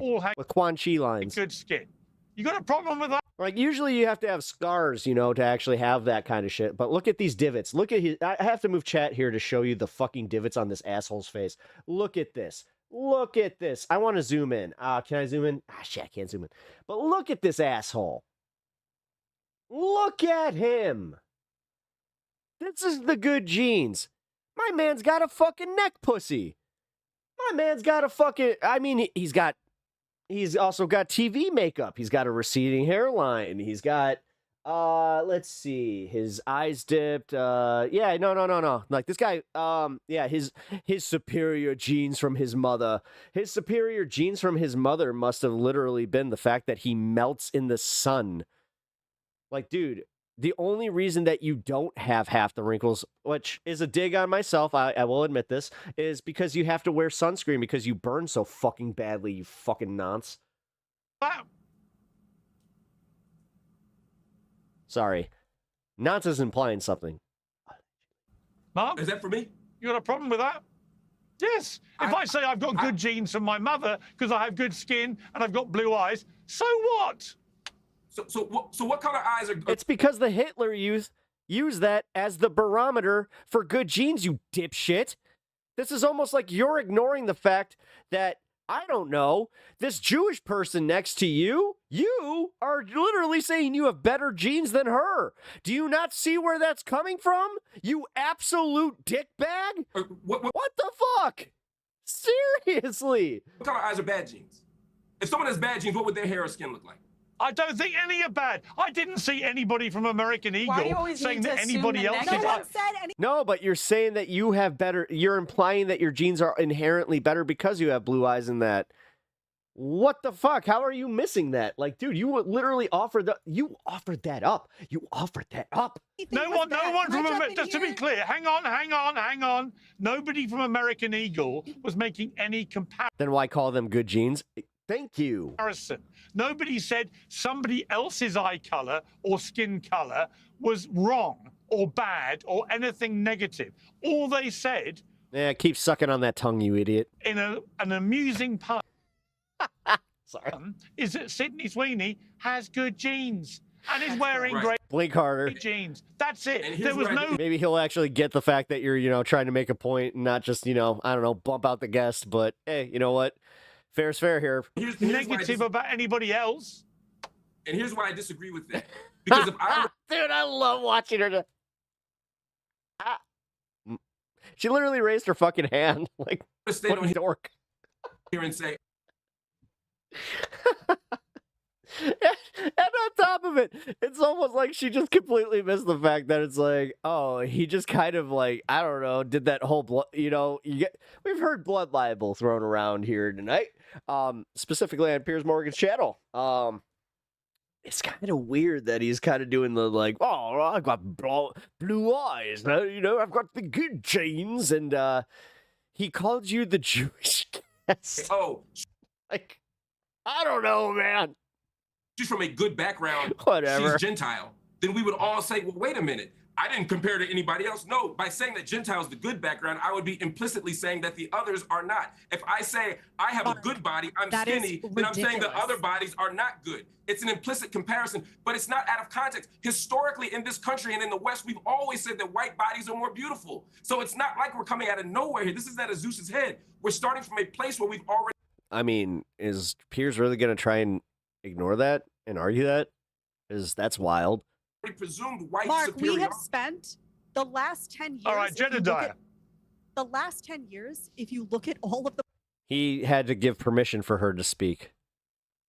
It's your show, birthday boy. We know who's in control. Marketing campaigns, all of... We have done how God, he really is just insufferable in this episode. many segments on television about the elevation of obesity. You see people who are massive that you now were... Just as an aside, the most beautiful woman on the entire screen is, yeah, saying it's a good thing, right? It's great. Let's celebrate everyone who's unhealthy and obese. If this ad was an African American, if this ad was a Hispanic girl, no one Just an aside. would be Like, saying a peep. literally Frankly, I going think if based this off ad of was my a visuals white that I girl see on like the me screen. with brown hair, brown eyes, I got a little Spanish in me, I got a little Italian in me, I'm Sicilian, I got some African in me, I don't think anyone would be saying anything either. This is utterly ridiculous. The only people Then why did he call you? Wait, then why did he just literally reduce you to being Jewish? Hold the fuck on. Can we just not brush over this one? who are offended by What this is ad are happening people here? who choose to Dude, she didn't even challenge Piers on that, bro. be offended by everything. Either you choose she to not see get what racism the in hell everything, just or you choose happened? to see sexism Okay. or misogyny. I noticed that a whole lot of women Wow. online were mad about this ad because they were jealous. It was so obvious. Now they're saying that this woman is against the body positivity campaign because she's skinny. So let's just say the truth. Sydney Sweeney is a sex symbol. She is a young, hot woman. She is objectively She's literally doing the thing where it's just like, you're just mad because, you know, she's hotter than you. attractive. That is all this ad was about. Because cooler than me. Now, why Yeah. has the stock skyrocketed for this company? The reason this ad has done so well is, yes, because it creates controversy and we all talk about it and we debate, and American Eagle is very smart and they knew that, but also because there is a growing segment of the Yeah, it's almost like they had I don't know, other campaigns to go based off of, but they knew that they wouldn't get in a huge trouble for this because this is the discourse that would come from it, and you're playing into it, and you're kind of doing the thing where it's all like, oh, this isn't racist. You're doing the thing where you're conflating like actual racism and, you know, thinking that, you know, the better genes argument. Because, like, seriously, I hate people like this where they just can't say it, where they can't say it with their fucking chest. Just say that you think that, you know, fat, ugly bitches can't be in the same room as, or like in the same category as you. And that's why you're just like, you know, you're fat, you're fat. Wait, you don't have the same hair as me? Well, I have better hair than you. Like, fuck these people. population just like me that is damn saying it, that dude. is so tired of walking on eggshells to cater to people like Mark's sensitivities. Frankly, I don't care if you're offended. You can put an ad out and offend this person over here or that person over there. Everyone is always going to get offended by something. Who cares? Here's the bottom line. Stop getting so offended. If you see everything Say something offensive to her, please. Say something offensive to her so then you can tell her to stop being offended. I'm dead serious. Call her out on her fucking ugly nose. Call her out on the fact that she's aging out. Call her out on everything. Seriously. This is the problem. This is the fucking problem. through the lens of race, that's your problem. That's not Sydney Sweeney's problem. That's not American Eagle's problem. If you see everything through the Aging out by conservative standards, I should say. lens of misogyny, it's the same conversation over and over again. Yeah, you know what? Can I ask Hang her a on, question? don't all talk at once. Don't all talk at once. No, I'm going to come to Anastasia. Anastasia, here's the problem. The Democrats have just polled at record lows, right? They are incredibly unpopular. And I can tell you one of the reasons why. It's things like this. The reason... No, it's not. No, it's not. Dude, in America, we talk about things like policy, but you're the one who tries to make it into this fucking tabloid bullshit. Like, honestly, the fact that you got booted from your own country for being a tabloid bitch is kind of funny. And the fact is, you're getting called out on it for the same thing in America by, like, a bunch of people. Trust me, man. Like, a good percentage of people that watch Piers Morgan content are well aware of where his biases lie and his bullshit that he's trying to line up here. Donald Trump got reelected.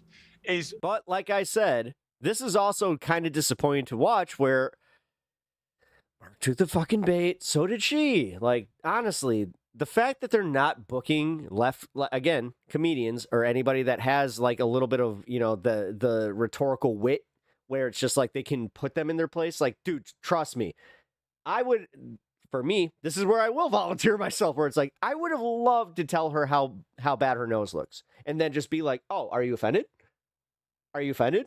I thought that you were just telling me how, like, being offended is, like, so woke and just so left. Like, why are you being offended if I'm calling you out for being ugly? Partly the economy, partly immigration, but also partly the culture wars, which the liberal left, the woke left, tried so dementedly to fuel and fire for so many years, behaving like a bunch of insane fascists. And it comes down to stuff like this, where most people... Hey, they're trying to throw fascists back to the left there. Hey, Pierce is in full propaganda mode here, guys. At least it's fun to watch. People watch this ad and see it We're aware of it, at least. I mean, I am. for what it is. A harmless ad with a hot actress selling jeans. But in the prism of the woke left, which I assume Gotta say it to her later when she said you can't offend me. you would identify as, but correct me if I'm wrong, Well, I mean, if he plays the timing card, sure. you look at it and see it as an obvious example of Nazism, eugenics, white supremacy, and you... No, we're literally... You see this? Yeah, they didn't do that for a reason. You hate it and despise it, and anyone who likes it must be cancelled. And that's the problem with the woke left. That's why nobody wants to vote for anyone who identifies with the woke left. That's why Trump won. And no one on the left... C-U-N-T is you. Piers. Wow. Like, why did he save it all for this one? Interesting. Yeah, I think I might have to make a Piers call-out video. Because this one, like, he's getting pretty egregious here, man. In the woke left seems to understand that it's exactly this kind of thing that is the reason that nobody wants to vote for you. Over to you. Let's pull up some Megyn Kelly clips. Let's pull up. Oh, man. There's a lot of content to use. Oh, boy. Yeah, I hear where you're coming from, and I think that kind of strong narratives between, woke left, kind of hijacking everything, is part of a narrative of labeling people and not allowing nuance and context of what is actually happening here. So I'm not really interested in being inflammatory around the subject. Neither do I think that this particular campaign is a propaganda campaign for eugenics. But I am interested in thinking about the power of media and representation in our culture and what it means for somebody who engages with this ad who doesn't look like me. And as a marketer, I know that actually it is American Eagle's problem that is a reaction of their customer base, which is younger people and particularly younger girls. And as a marketer, I know it's a responsibility of the brand to understand their audience, to understand their worldview, the way that they form their associations, and connect with them, speak to them in a way that resonates. So it's absolutely... Well, let me respond to that. Today's show is brought to you by Oxford. Today's show is brought to you by manure. I eat it every day. I love the manure. I shovel it in my face all day, every day. That's why I'm so full of bullshit. Point of view. Sure. American Eagle, several years ago, launched a lingerie campaign featuring female models with disabilities and chronic illnesses. One model was pictured wearing a colostomy bag. My biggest criticism is just from the very beginning of this, needs to take herself, or the topics, a little less serious. This is a broader conversation that I would have with everybody. Take shit less seriously. But then again, they would tell me to take shit more seriously. So we're at an impasse. Another photograph with her arm in crutches. I just don't understand why some people have the inability to laugh at things. One woman posed in her wheelchair. Again, I digress. It did nothing for sales. Not so from a understanding why there's no marketing point laughter. of view, it didn't work. Now you have a hot woman who is none of those things. All right. Who is just a hot woman. I can't get over how much she looks like she's trying to go for prom queen, or not even prom queen. She literally looks like she's a Disney princess. Like the old advertising used to use all the time, along with hot men. I remember the Calvin Klein jean ads with men, topless, selling buckets of jeans. And guess what? Sales are up 30%. So you as a marketer should say, well done. How can you tell the ad just came up? It literally just came out. Are you telling me that so many hot to trot ladies were just like, I got to be like Sydney Sweeney. I got to go buy me some American Eagle jeans. Or were they already buying American Eagle jeans? What the fuck? American Eagle. You've stopped being ridiculously woke, trying to sell to very small groups of people and ignoring the mass majority who are going to buy your jeans. And now you've gone route one, using sex and femininity to sell jeans. And by the way, they don't care if she's white or black or anything else. They just care that she's hot. And Beyonce sold jeans. That was a great campaign. That worked really well because she's a hot black woman. And the moment you try and read in all this other stuff, I mean, you say you don't want to be inflammatory. You literally said it was one of the most outrageously racist marketing campaigns ever. What could be more inflammatory than that? Well, let me correct you, Pierce. I said that I've seen in recent years. I'm very careful with my words. So I did not paint this picture of this being a racist ad, ever. But I do. No, but you did. God, his tell is literally this. The thing is, it's actually kind of pathetic, and he looks like even more of a fucking idiot. He like sucks in on his lips whenever he's been proven like to be kind of an asshole, or like, I don't know, like he puts words in his guest's mouth and then just hopes that his audience is just like, yeah, they did say that. And I think honestly, this is kind of a funny thing to say here, but I don't think I would take a booking from Piers Morgan based on the fact that this is the game he plays. Like, fuck these people that are trying to use the left as like props. Don't let yourself do it. Like, don't let yourself be part of this. If you're going to be you need to assert yourself and just leave. The way that representation works and the way that. But then again, I'm looking at this where he would probably use that and just be like, see, they can't even handle this. So it's better just not to take the booking. I see it working within this ad. Now, I would love to see the evidence for the 30% sales. I'm going back and forth with that. If this is a big deal. I personally have not seen it. Neither I have seen, anyone in the marketing community share it. So I would love to see it and the source for that.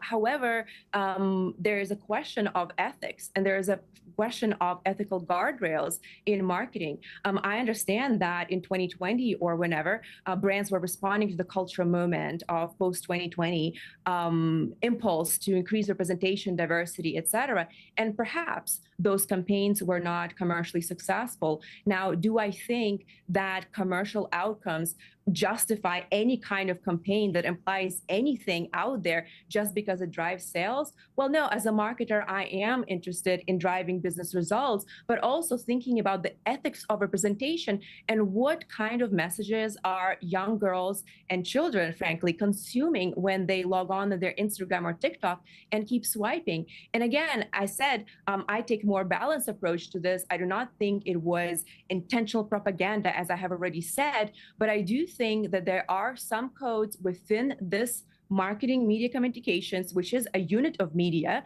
that are concerning in the way that they are implying that good grade genes are represented by someone like Sweeney. Now, this is where I disagree with you, and I think that you're being too fucking just like up your ass on this one. Like it just co-panelists mentioned. Let's just calm the fuck down on this. Okay, pretty lady, big boobies, jeans. Got it. Another particular model of other kind of background, or maybe multiple models were featured.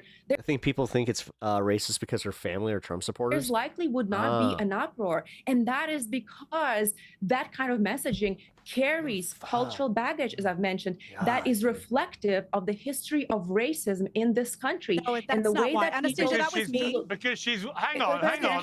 Because she's white... Hang on. Because she's white and got blue eyes. Is that why? Because the verbal cues surrounding this terminology that carries a lot of cultural weight, such as offspring, gray genes, are paired with these other signifiers that are very specific: blue eyes, blonde skin, etc. And you have to understand that this is just a reality of how our brains work. We move through life and we develop these conceptual and mental maps. So you don't like it because she's white and got blue eyes. All right. That's not why, Deborah Lee. That is very dismissive and anti-intellectual. Hang on. We're going to go in the right order. I'm going to ask Deborah Lee. Deborah Lee, I mean, ultimately we got to the real problem. She's white and got blue eyes. Since when was that a crime to use a white, blue-eyed woman who's hot and an actress to sell products? Happens all the time, as it does with black actresses, all the time. I'd say somewhere in the last 5 to 6 years, the oldest marketing ploy from the beginning of time is sex sells. Every single person knows that. And the problem with the left and everybody who's offended by this is they extrapolate. It's not just this situation. They hear somebody say, I love being thin. And they go, oh, so you hate fat people? Sydney Sweeney's saying she has good genes, which there's a lot that goes into having good genes we don't know about. Maybe she doesn't have any history of family illness. What do you love about being thin? The fact that you've never had cancer, the fact that, like, I don't know, you might wish you had a little extra weight on you when your body starts eating itself from something random or some random hormone change. I don't know. It's almost like this weird fucking beauty standard bullshit that you really are playing into. I don't know. Maybe she has very low visceral fat. Say I don't know one more time. Like you said, Piers, great skin, didn't need braces. It's much more. You don't have great skin. If you did, then you wouldn't even need that much makeup. Shut up. Than just having blonde hair and blue eyes, okay? If you want to wear that much makeup, fine. But if you're going to make this about how, jeans, I'm calling this... This is the shit that, honestly, I have had this discourse a few times, in the last few days about, attacking people's looks. No. Fuck that. That protects people like this from actually feeling shame. But to say that Sydney Sweeney has This good thin shit crap is from the early 2000s? Yes, it is. genes means now we're saying that all these other people don't have good genes. Relax. Trust me. Listen, when she gets her mom body and she isn't able to fucking rebound and be the hot version of her, she'll start fucking saying oh, it's chauvinist that you even say that. Relax. Why do you have to always get offended by every single thing? Nobody's saying that. And let's just go back to, what was it, Abercrombie that had the shirtless model? Every fucking woman should do the same thing. It's about matching energy with these assholes. I am not above ever matching energy. Here it is. Outside of all of their offices, it's the same people that are offended by the Sydney Sweeney ad that were dreaming and praying to end up with one of those shirtless models. Society has progressed too far in the sense where now every single person needs to be included on everything to find value. Okay, Marla Monhill, I remember a model called Tess Holliday being the cover of Cosmopolitan magazine. She was 305 pounds and 5'2".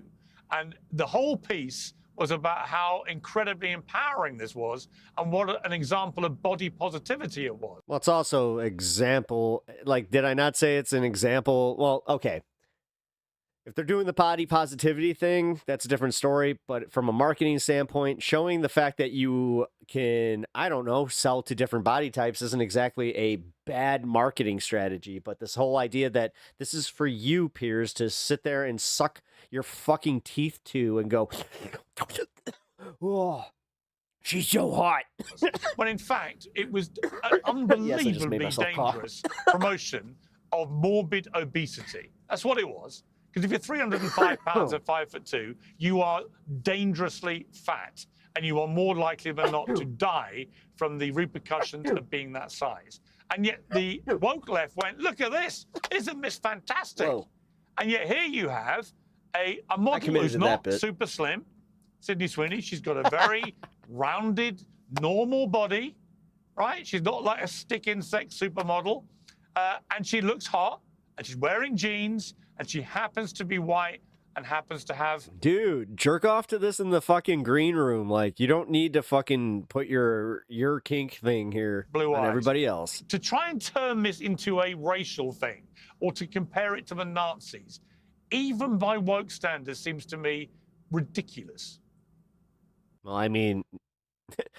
See, this is where I'd be so mean to these two. I'd just be like, well, these two in the middle here are never going to be as hot as her, so I don't know how they feel about that.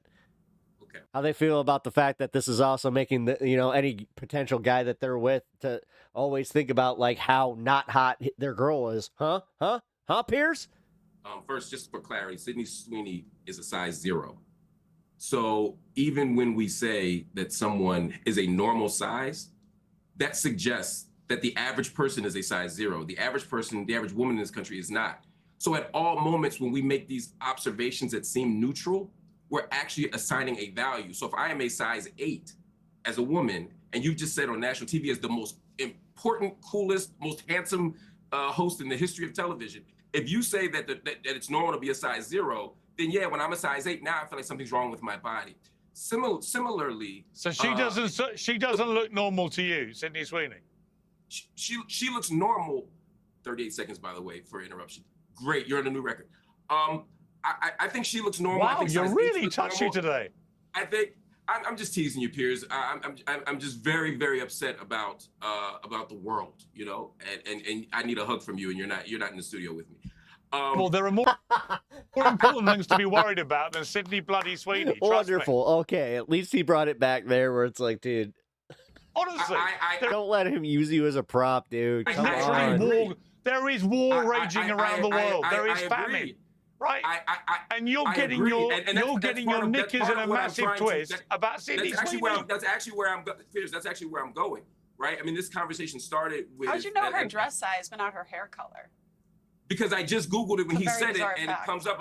Because I just typed Sydney Sweeney dress size, and it says Sydney Sweeney typically wears a size 23, which is equivalent to US size 0. I looked it up to make an argument while he was talking. Google is amazing in that way. I had no desire. Blink faster. Your mascara might catch. To do it with the ad because it wasn't my point as a scholar. My point, You know, from your non-natural eyelashes, because you know you don't have good genes.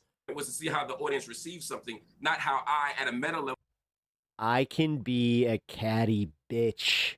can look She's at not a size 0, by the way. Clip it. As an Yeah, she's admirer of definitely not. As a the woman, female she's not a form, size 0. she is not Allow a me- size 0. Okay, so now I'd like to respond to the actual point.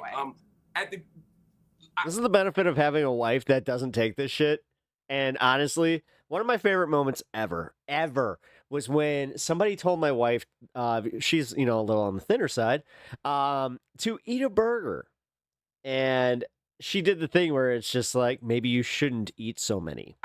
Like that right there was the perfect encapsulation of just mind your business, bitch. See, whatever size she is, my point is to say any woman has a normal size. It assigns a value. And I'm not saying you're right or wrong about your value. I'm saying we're always articulating values when we say things. Also, my wife has literally been told to her face that she has the nicest way of telling people to go fuck themselves. Putting a 300-pound woman on a cover is not in and of It is impressive. itself a problem. If I put a 300-pound woman on a cover and say, that's the healthy body, then I'm implicitly saying that other bodies are not. And to your point, I think that might be problematic. At the beginning of this conversation, Deborah, I think your name is Deborah, forgive me for if I got your name wrong. I think you mentioned the river to the sea, right?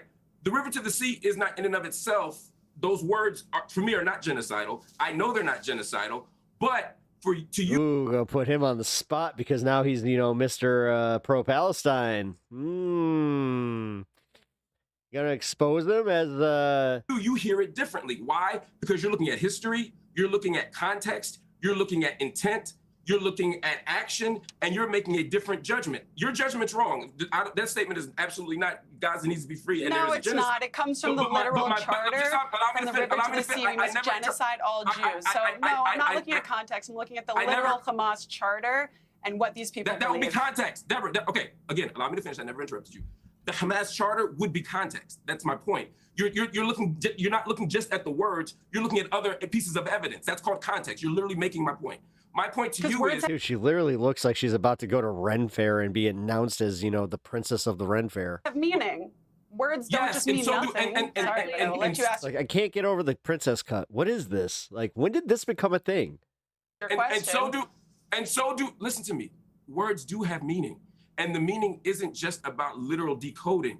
It's also about the meanings that are encoded into words. It's about the history. It's about other factors. Maybe she is. And I'm telling Didn't think about that. you, the same way you're telling me as a Jewish person, there are certain words. Now welcoming the Princess of Dalmatia. Images, certain tropes that impact you because of the history of anti-Semitism. I'm telling you that that same history of white supremacy. Here for the Piers Morgan Ball. That makes anti-Semitism so ugly also makes anti-Black racism so ugly. I didn't tell you I was offended by this argument. You keep saying, you say get a job and stop being offended. I think we all have jobs here, and I don't think any of us are offended per se. I wasn't speaking just to you. I was speaking to the people offended by this. If you have time to sit and make TikTok videos. Yeah, but he's the one that would be representative of the ones that would be offended. Never mind. Complaining Explaining things to you seems like a lost cause. about a woman in an ad, you probably don't have bigger things to care about. Like you said, there's much bigger problems.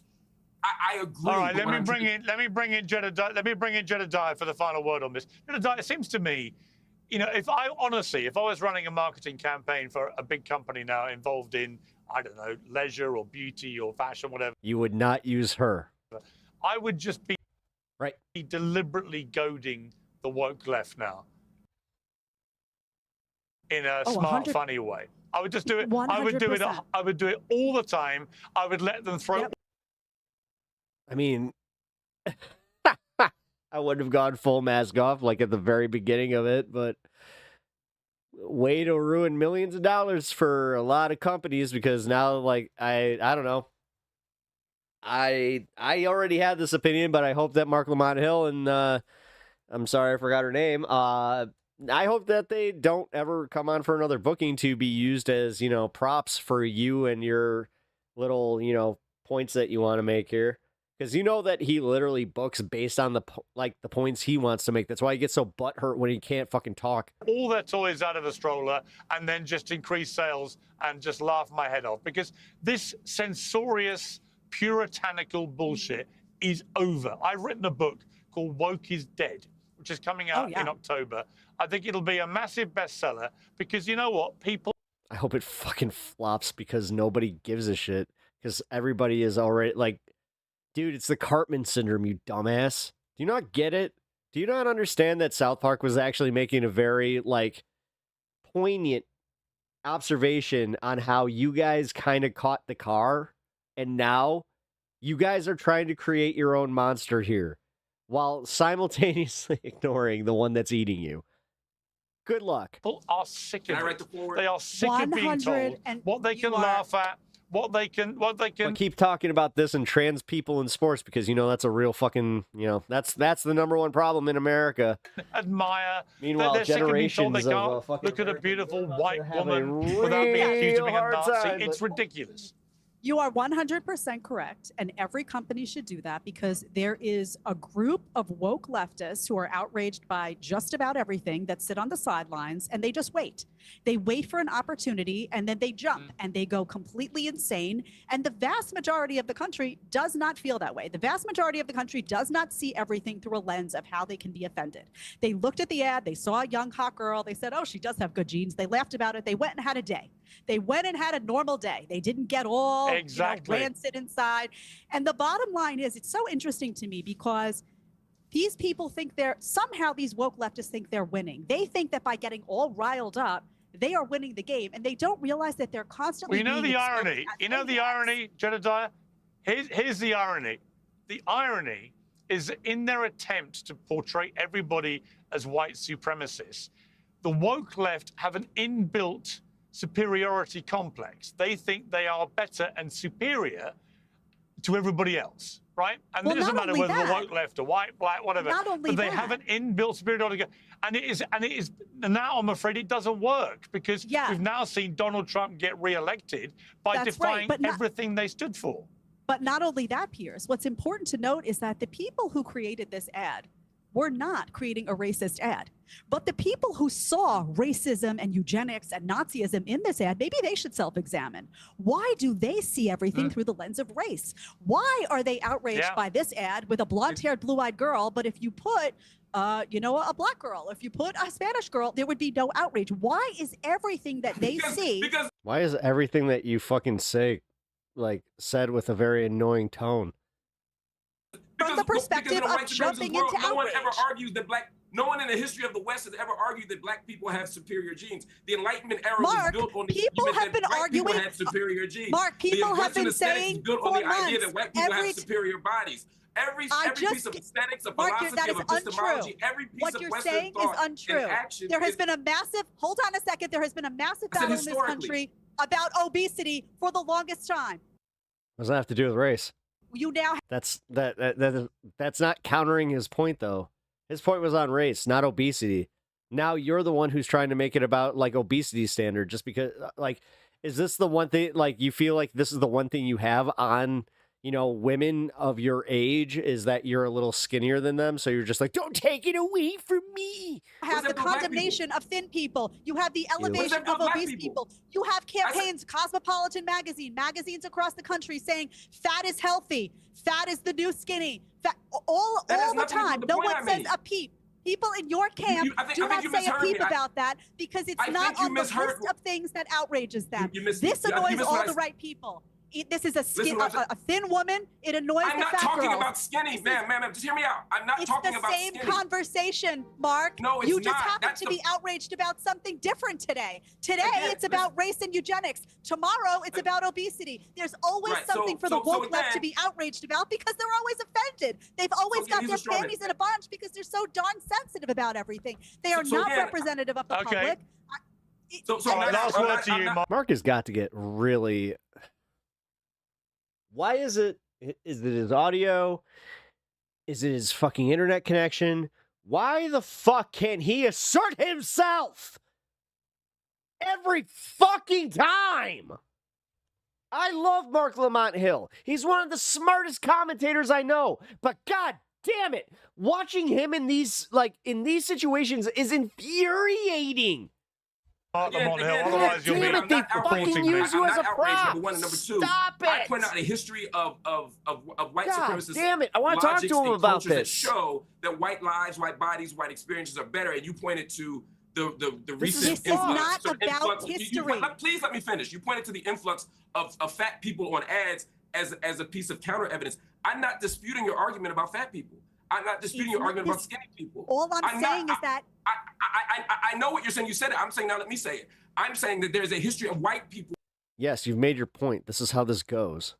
Being superior in terms of take your notes. How we understand them in this country. So you're only mad at Sydney's white. You don't care about the good gene line. Let me ask you this question. Let me ask her the question.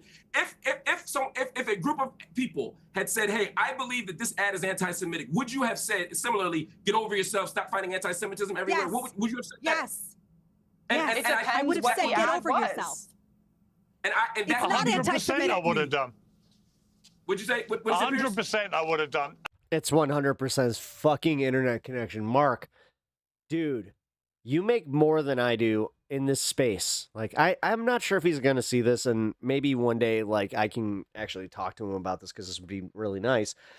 This is insane. Like, this is insanity to me.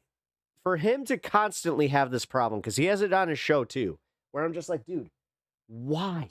Why is this the biggest issue you have? Is your fucking internet connection? We've got to leave it there. A fascinating debate. Piers, I think you're consistent and wrong on all the issues. I think you're wrong all the time, but you're consistent. So I wasn't asking. I was only asking her. Piers, can I write the forward to that book, please? No, but you can buy a copy. You might learn something. You might learn something. I mean, I've never seen anyone who's been more outraged for half an hour and then ended up saying, by the way, I'm not remotely upset about this. I've never seen a more upset person who claims to be not upset. I was upset about how you were engaging me. I wasn't upset about the ad. I'm actually fine with the ad. You know what, Mark? Read Woke is Dead. This was all a plug for him to get his fucking stupid book plug. That's not even out for a few months. That's gonna oh my god. Yes, it's gonna end up on the New York Times bestseller list because it's fucking easy as hell nowadays to bot the fuck out of it and just, dude, you have enough money to buy all your own copies. Shut up, it's gonna end up on the fucking New York Times bestseller list. Fuck yourself. Read Woke is Dead and you will be a better. Honestly, the New York Times bestseller list is one of the fucking biggest jokes on the planet, and we need to call that out for what it is. You will be a better criticizing the ad. You will be a better person. But whatever. You will be a better person for reading Woke is Dead. Not genetically. You will be a better person for reading, except for I will show you. I will show you the promised land of a woke-free life, and trust me, it is more fun out there. Right, we've got to leave it there. I don't know where you've gone. Well, you guys can read Except for Palestine, Limits of Progressive Politics, so you can find out the truth about the genocide in Gaza. Good plug. Thank you very much. On Gaza, we probably agree about a lot of it. Thank you. Thank you all very much. I've been on this show 50 times. I've never plugged the book. Thank you. Free them all. You're allowed to. It's fine. Well, I mean, have you not watched Piers Morgan? He's not exactly on your side. Not anymore. Does that guy have any value besides saying things are racist? Honestly, the fact that he's used as that as much as he is kind of bothers me because Mark Lamont Hill is a very smart guy. He's he has taught me more about these issues than a lot of these people online. But what infuriates me is when I see him in these situations, he gets taken advantage of. Like he bites. You know how we should send the shirt of the Super Bowl, or how we send shirts of the Super Bowl losers to third world countries. Does that happen to books that don't get bought for the best 100? Nope. No, those just go back to recycling plants. I do know, yeah. I mean, thank God paper is recyclable. Weird. Can't be that smart. Came on the show saying this stuff. I mean, he takes it as a booking, and you have a lot of people that they take it as being the bigger platform, and he might have gotten paid. Guys like Mark Lamont Hill, when they go on these appearances, they're probably getting paid. I mean, I would, because if it went like that, where it almost dude, they brought you on to literally use you as a fucking a prop. That's insanity. Dude, I guarantee that he passed up a bunch of comedians that would have had better opinions on that and honestly would have been like, nah, dude, I still have leftist politics, but this is whack. He doesn't want to hear that.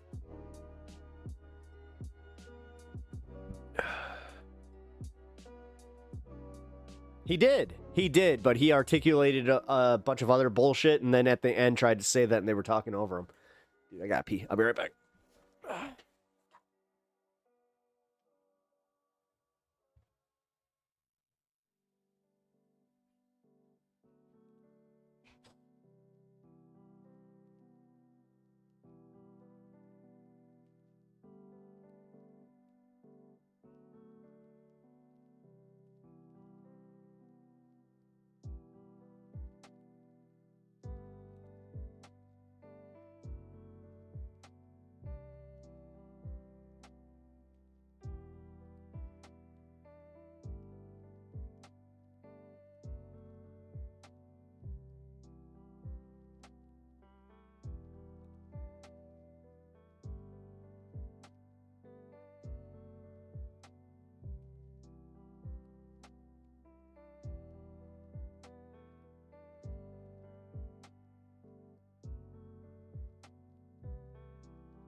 Much better.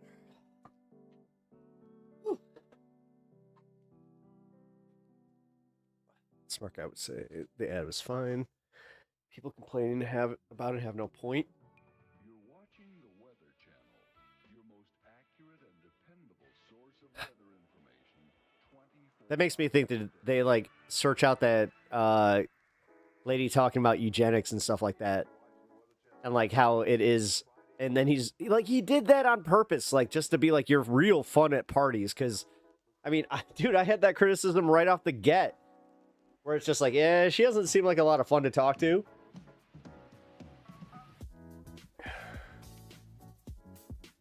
But then again, I've been accused of being not serious enough. So I also want to be a little more open to that.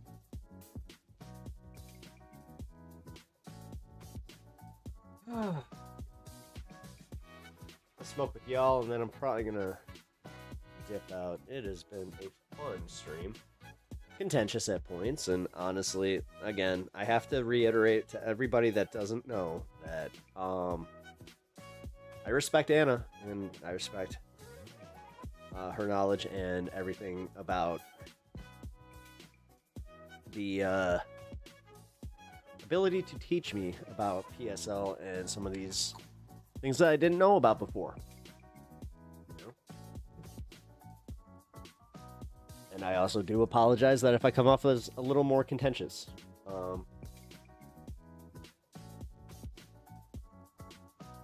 Because, yeah, realistically, I understand that my position can be kind of annoying.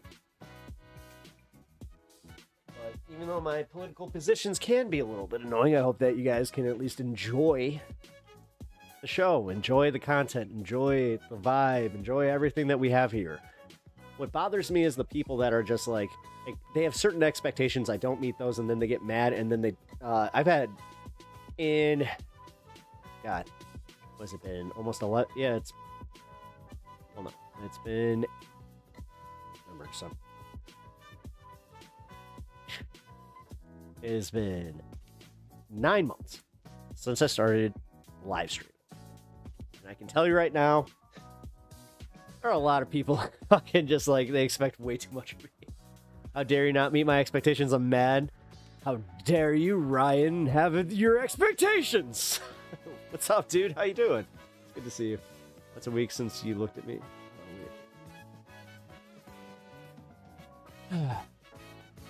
We got to get over seeing pretty white girls in America. Who cares? This is so weird. American Eagle hasn't been relevant in years. This is one of the smartest marketing moves they've ever made. I have to say that much. It says it's been like 5 times I had to. Oh. I'm gonna smoke.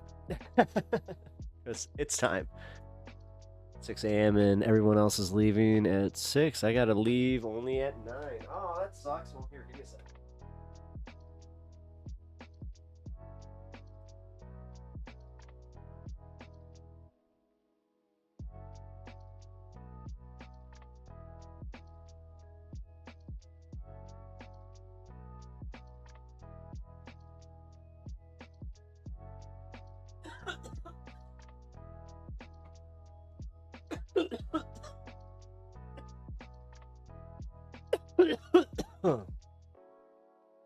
Agree, it was quite the move.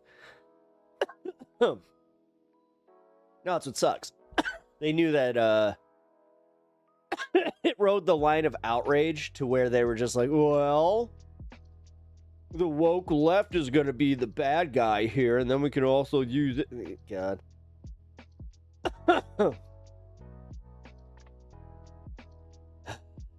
It's frustrating. It is frustrating when they take the bait.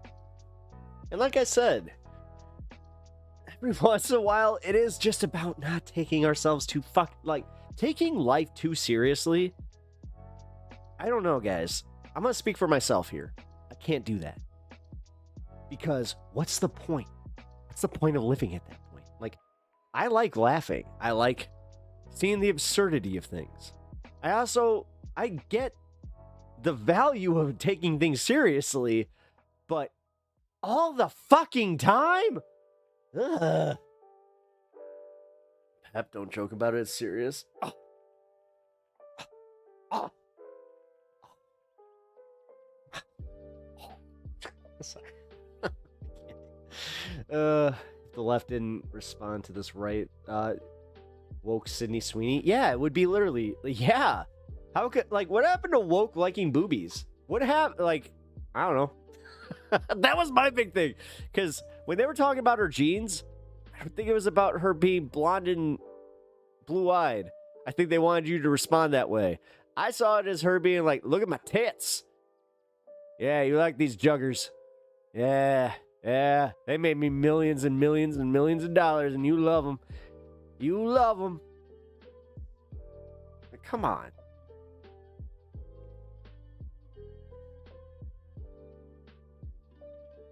Woke liking boobies is football season thing, I think.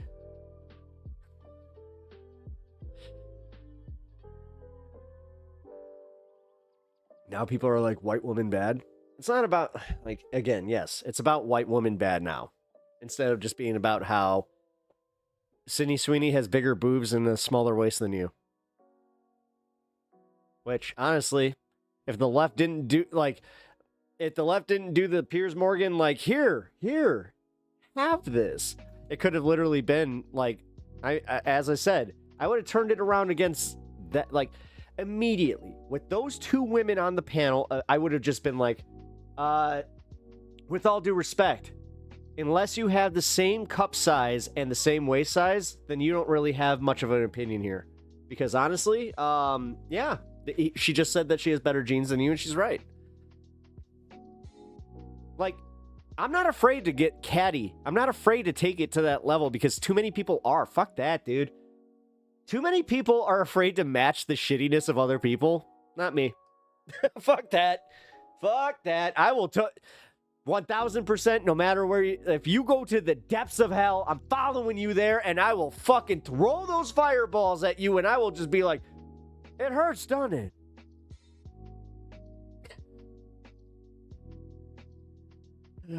Only difference is I feel like I actually have enough, support from you guys where you guys would pull me from the depths of hell and just be like, good one. Yeah. Not cool, but good one. Because I've had a few moments like that where they're just like, that came off as chauvinist. I'm like, yeah, but I did that for a reason. They're like, You gotta follow the depths of hell. Well, buddy, you are taking a flight over. So it's just a bunch of people waiting. It's like, there's a layover. Ah, shit. Fucking pep talks. As I said, it's hell. And you think that you're going to do better by getting in a car. Then you're in a traffic jam. Because it's hell. Sorry, guys. I'm in a weird mood.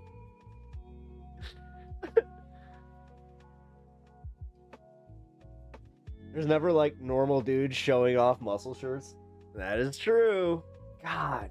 Oh, my God. I always appreciate the dudes that do it just to be ironic. Or they're just like, oh, fuck it, I got the belly. Like, what? It's okay if they do it, I can show my titties. It's like, bro, what the fuck?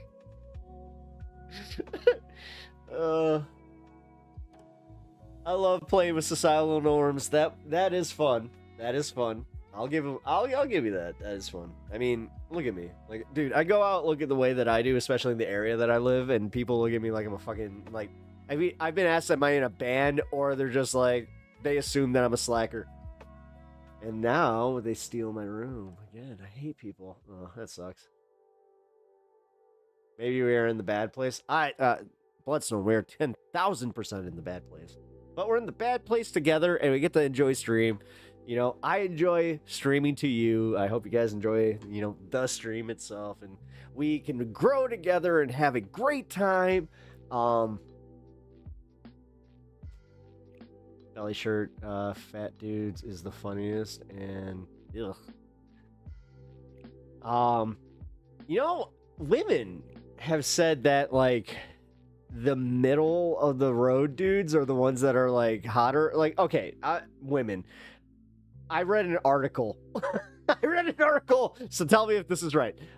Where I guess there was like a poll done where women did like the majority. They wanted a guy that had like a mid body, not fat, but they wanted a mid guy because they didn't like make them feel bad about themselves, but they also were just like, oh, that's still kind of hot. I was like, I can believe that. As a little bit of a, I don't know, I haven't had a six-pack in many years, I got a little bit of a... Let me tell you how inaccurate these articles are. What? They don't want... You're telling me they don't want, like, a little bit of a chubby Chad? Come on, man! I like mid or chubby, not super obese or skinny. So, like, like that little bit of punch. Just like a little punch, This is what I call it. I mean, At what point do you get to the age and you're just like, it's my paunch? It's like, no, it's not. I'm not fat. I just got like a, we got a little bit of you gotta hold something there. Dude, you're about to freak the fuck out. What is going on, Ryan? It really doesn't matter. A teddy bear who will get high with me is ideal. Wow. Now, when you say teddy bear, are you talking like bigger guy or guy that just has like a little extra? As somebody who places himself in the, if I dehydrate, then I'm still, nice and fit. But, I'm in that like mid camp. I really am. You start getting to that, you're damn near your 40s. They woke me up at 12 a.m., 5 a.m., 6 a.m., and now they won't stop opening the door every 5 minutes. I'd throw something at them. I just like, yeah. Just out of instinct, like, fuck you. That's just, neck.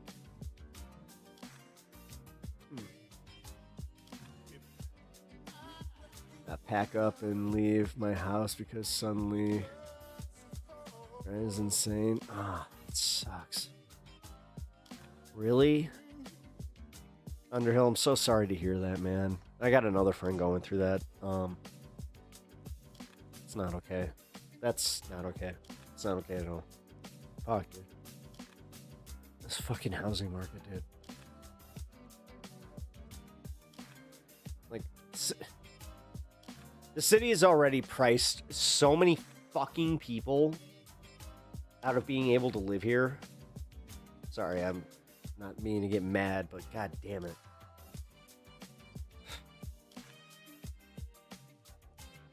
Fuck. That sucks. Underhill, I really feel for you, man. Fuck.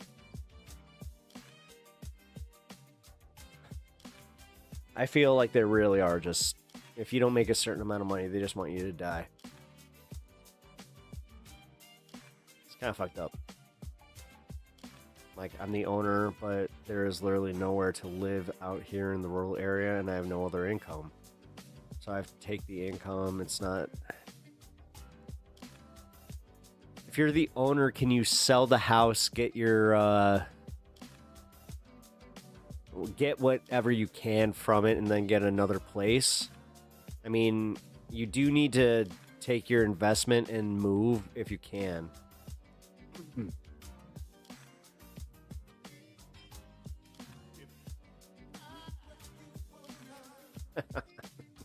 Fucking Ryan, dude. Oh my god, you're kind of in a pissy mood and I love it. Sorry, man, I'm not trying to laugh at your pain, but god damn it. You being Snippy's kind of fun. I had a shitty week. Bro, I'm sorry to hear that. Hey, brother, I want to say a big thank you though for catching my first show over on this space. That meant a lot to me. So, thank you for being there. That was really cool. By the way, guys, that was really cool because for real, apparently my audience contingent is pretty strong. So, thank you guys. I love y'all. I wanted to say, no, dude. Again, that meant a lot to me. Like, I hope you understand how much that meant to me. Like, I'll say it on my stream here. Like, I don't give a shit.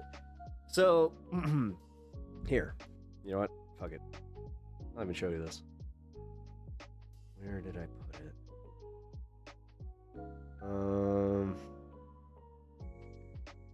So, on September 30th, okay. Not quite a year. I made a note to myself that said, people and sites that might help for stream.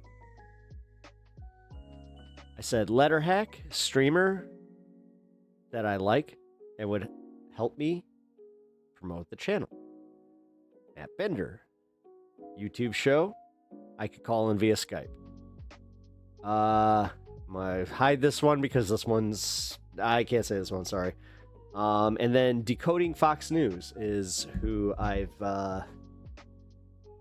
used when I started making content. So, sorry, there's the one that I have to kind of be like, ew.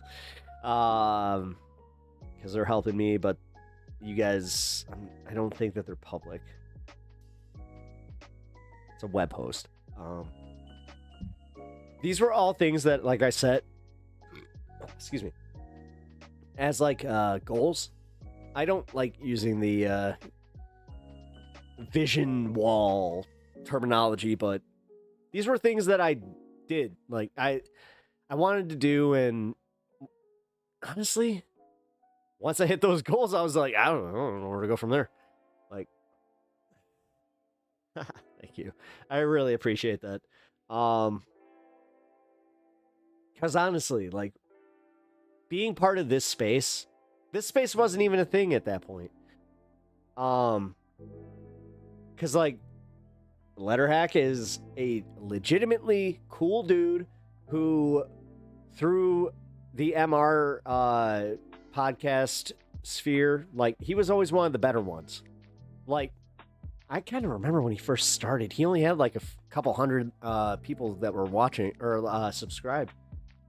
And honestly, man, I was always so entertained by his stuff and his takes, and the fact that he would kind of mix in like the Majority Report like vibe and also talk about, you know, pop culture stuff. So it was surreal.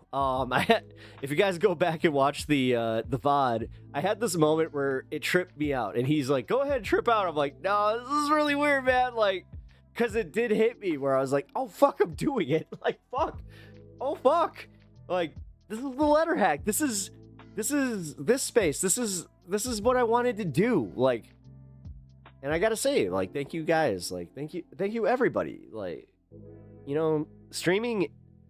When I started this, I did it as the hobby thing because it was a why the fuck not. I was in like, I don't want to say like a crisis mode, but it was kind of like a damn near hitting that midlife crisis where it's just like, what the fuck am I doing? I don't like what I'm doing. You know, I want to do different things. I want to do more. And then I remember I had a conversation with a friend that he just said, why not? And he was the guy that helped me choose the name Pep Talks. And yeah, after that, it was just kind of a no-brainer. Why not just try it? If I succeeded, I succeeded. If I didn't, I didn't. Now, the luck factor is there, I will say, but also there's other things where I got some like advice where I was told like, hey, tag people and just try to be more active in people's streams. And they're like, I'll be honest, guys, like I got kicked out of a few things because like I think that I was a little too ambitious, where I was just like, hey, check out my channel. But whatever. Like, if there's one thing I don't regret is that, or I'm just like, fuck it. Like, I am very, very happy, and if I was still into my Christian community, I would say the word blessed, because realistically, I've never lost that. I'll just say this much. Even though I don't have my religion, I do have the foresight. What's the word I'm looking for? Where it's just like I can at least admit where I have or privilege. There we go, privilege. Where it's like I have privileges that other people don't have, and I've been able to have privilege. It really is. You know, I've always even seen that like with my family, where I have different family dynamics that aren't great, but you know, I've also seen it where I'm like, I'm lucky to even have it, where I have other friends that like, one of my best friends didn't even know his dad. So it's like, I always look at that kind of stuff where I'm just like, you know, I've had a pretty good grasp on the grass is not greener on the other side. It's where you water it, and you know, I got that at a very young age. They will like co-stream with you, and you will gain lefty lunatic followers. Well, I mean, lefty lunatic guys, you got panic. This is where I gotta say, man, if you like this vibe, chill. Why you gotta be like that? Like, because I'm gonna call them on their bullshit. I've already dealt with this a little bit. My very first show, for instance, we didn't have an understanding on what I like kind of allow in chat, where I'm like, guys, like, I want to have discourse. I don't want to do the bubble thing. They're not used to that. Like, these are some of the communities that will do hard bans right away, which I personally do not like. I don't think it's cool. Like, you don't get to learn from people. You don't get, but then again, I gotta be fair here. Panic, you may not be a good fit for the chat on this space. Like, you probably will get banned, you know? But I just want you guys, like, Ryan, you kind of got the vibe right away. Like, I was like, all right, well, at least Ryan gets it. But for real, man, what I don't want is people to push the boundaries, where I was just like, you know, when they didn't get Ryan, because you were there. Kirk, you I think a majority of you know, if you guys are new here, we have a resident here, Kirk. He is a contributor to the show. He's also a mod. But he also is, like, I keep saying he's a goofy goober because that's the only way that I can really refer to him, where it's like, he is, though. He's a goofy goober. He doesn't know what he knows what he's doing, but he also is kind of like taking it a little too lightly, where it's like, bro, come on. You're making this like. My favorite part is when he has to apologize and be like, I didn't mean to take it that far. It's like, Kirk was doing Ban Olympics timeout speedrun. Thank you. He was. He totally was. The fact that he called out Soul Life and his Soul Life was just like, oh, you think you're going to win? Boom. That's pretty funny. No, but that was really funny to me, where I was kind of like, oh, they don't get the dynamic of my show. And it's okay. Like, no, like, I had to talk to somebody about this, where they were just like, do you allow this in your chat? I'm like, listen, my chat's a little bit of a mixed bag. I'm like, I do not allow bullshit. But I'm like, I also explained to him where I'm like, I do not just ban because you are of a different political affiliation. That is something that I'm not okay with, because too many people in these spaces have done just that. I am lucky enough, I guess. I have to say this carefully. To be at the point that I'm at, where I'm, you know, I have fun here. I can say that this is, you know, becoming a source of income, but at the same time, I'm also small enough to where I can interact with you guys. I don't necessarily have to just like put up mods and just, you know, I love that about this. Like, I've been very open about this. Like, when the show, I should say, gets to a certain point, you know, like I have to figure this out. Like, I really do, because I love interacting with you guys. But I also understand why other left-wing content creators have to do what they do, as far as doing like hard bans for people that are just, they don't have time for it. You know, like, certain content creators only have so many mods. They only have like a certain amount of content that they could do. And yeah, you just gotta at some point also just be cool, man. Like, damn. I apologize for the time I came in on the show. Comedy was legal again. What was going on? Wait a minute, is this real? Because, like, tragic, for real. I was actually kind of wondering what the fuck was going on that show.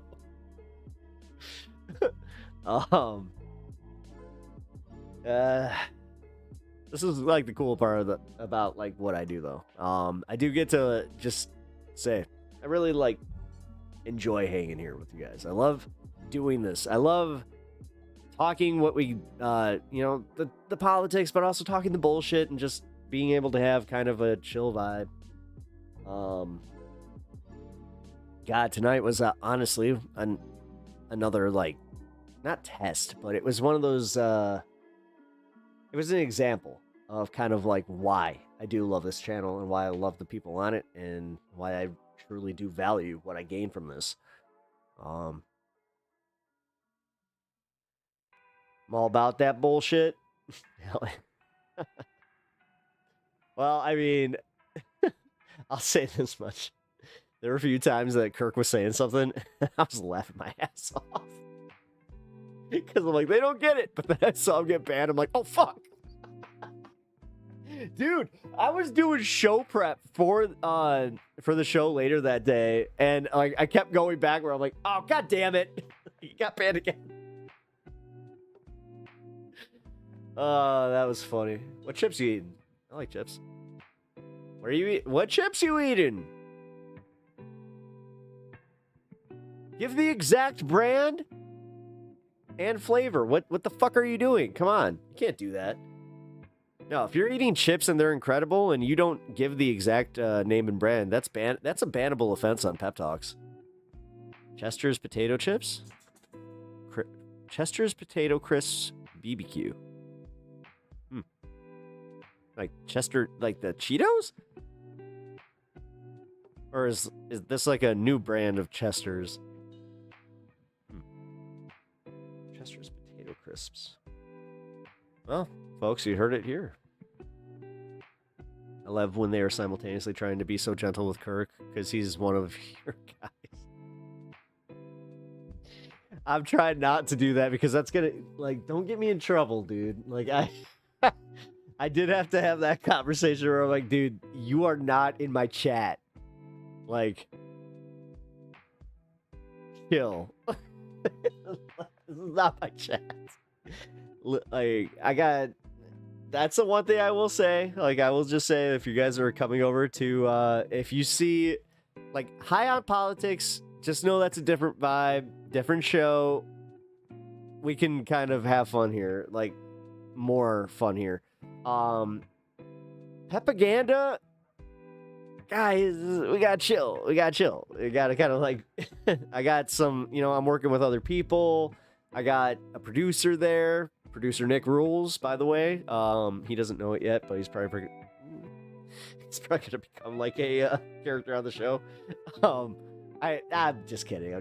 If he doesn't want to be a fucking like public figure, but that was so funny when he popped in. I was just like, yeah, Bloodstone, thank you. Yeah. I'm trying my best here. Guys, I'm trying to like be as real here as I possibly can, and just let you guys know that I wasn't expecting to be at this point in my career by this point. It's kind of surreal. It's kind of one of those things that's like, oh, that's an adjustment. Like, I have to adjust here, and I need to. I want to. That's why I kind of had the conversation I did today.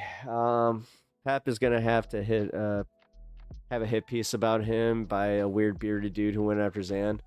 God. I'm just waiting for those. I'm waiting for these are the things that like people tried to tell me, like, do you want to be online? Because these are the things that are gonna happen to you. I was just like, fuck. But hit pieces are kind of hard when it's like, nah, you're just kind of a vanilla dude that doesn't really do anything. Like, good luck. If I have to screenshot like everything, I guess, I don't know. Like, what the fuck? Like, this is the weirdest shit where like we live in a really weird fucking time, because that's where I was saying about like the whole the left going after its own kind of thing. Pep out here trying to keep us civilized and normal around new people, like a mom forced to bring her kids to work. Similar energy. I can admit that it is kind of true. guys, don't go copy your ass on the copy machine. Last time you did it, one of you farted. It left a permanent stain on the glass. My boss was really pissed off. God. Pep has a wife who he likes. Sip!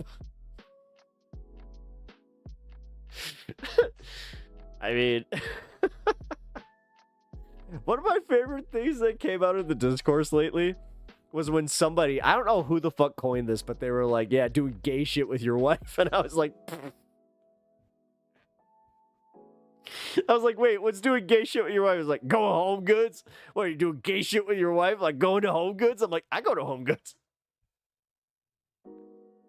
I guess so. I picked out a rug from Home Goods. I also got some wooden spoons. Behave, please. Literally just be like, please behave. Nah, dude. I gotta say, like, being part of this space, being part of, like, that whole, it's surreal. It's fucking surreal. But that's also where, like, now I'm going to be real with you guys because I have, even just my 1 hour there and my association, it is kind of like it's a little bit different responsibility. And I do kind of feel like I have to make these, like, harder lines because I don't want that, like, my grandma has always lived by, I should say, by you're judged by the company you keep. So if you guys are assholes, I need to cut you loose. You know what I mean? So that's where I don't think you guys are assholes. I think that every one of you has proven your merit here to me as far as, you can be assholes. I think that's maybe why I keep you around because I'm just like, I can be an asshole too,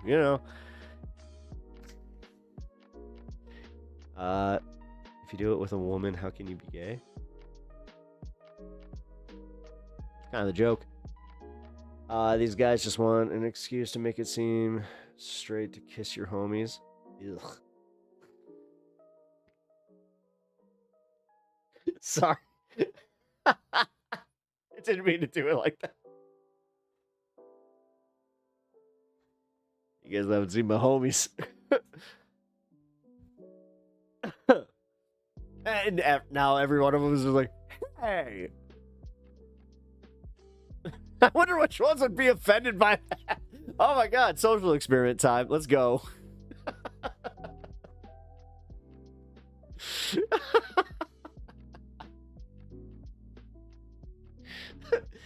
Oh god.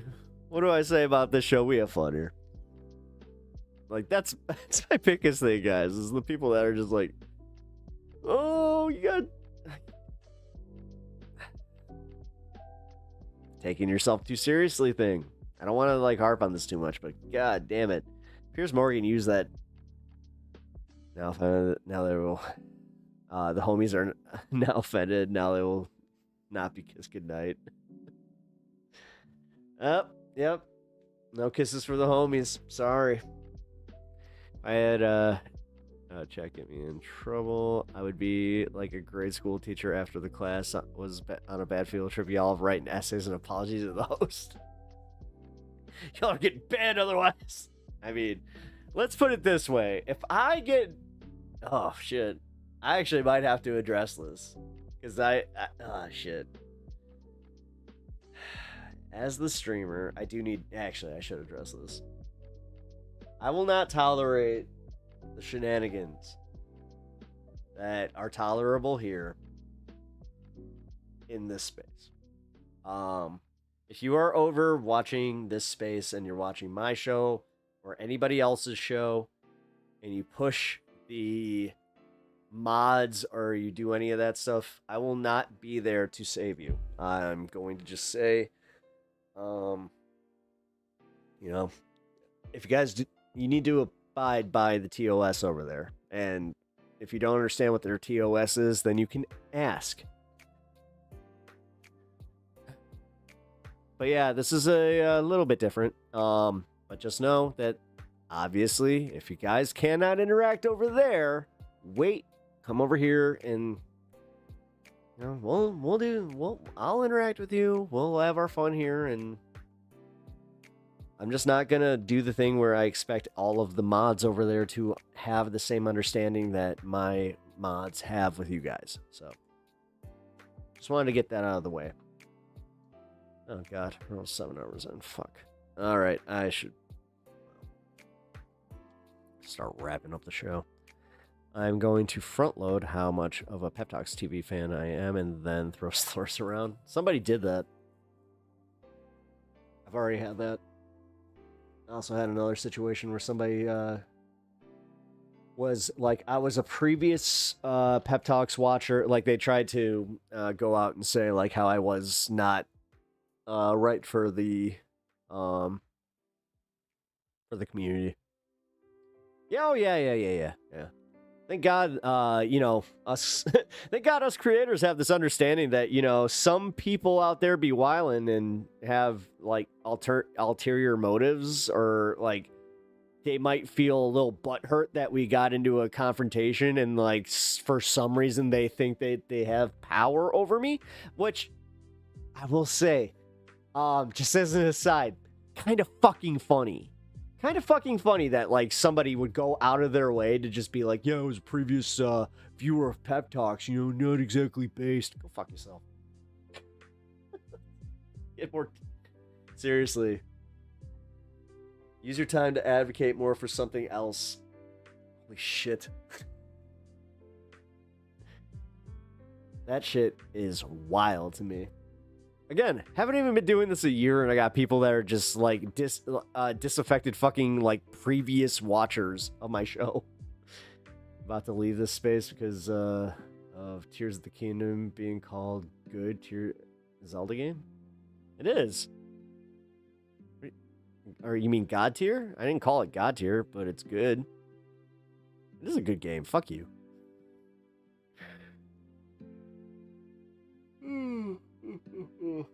Oh, don't leave this space. Leave this space. Come on, don't blame them. You know, that needs to grow. Seriously, like, goddamn, man. After everything going on with TYT, the fact that, like, this space is growing as quickly as it is, pretty cool. I gotta... Whatever. It's because you came up with the other ones. Like, dude, I came up with all of them. I like the difference. Sorry. Plus, it was perfect for the COVID. Excuse me. I got to accomplish a lot. Yeah, COVID, I beat Zelda Breath of the Wild, and I also beat Witcher 3 and the DLC on Witcher 3. Zelda games have temples? There are temples. What are you talking about? It's like 90% of the game is you go find the temples to go and unlock. Well, in Tears of the Kingdom, it's to unlock like the ancient memories, I think is what it was. Yeah, it gave you like an ancient memory for each one. Kicking me out of 5 a.m. It's not personal. Taking it personally. So this is a problem. Wow, you were really pissed.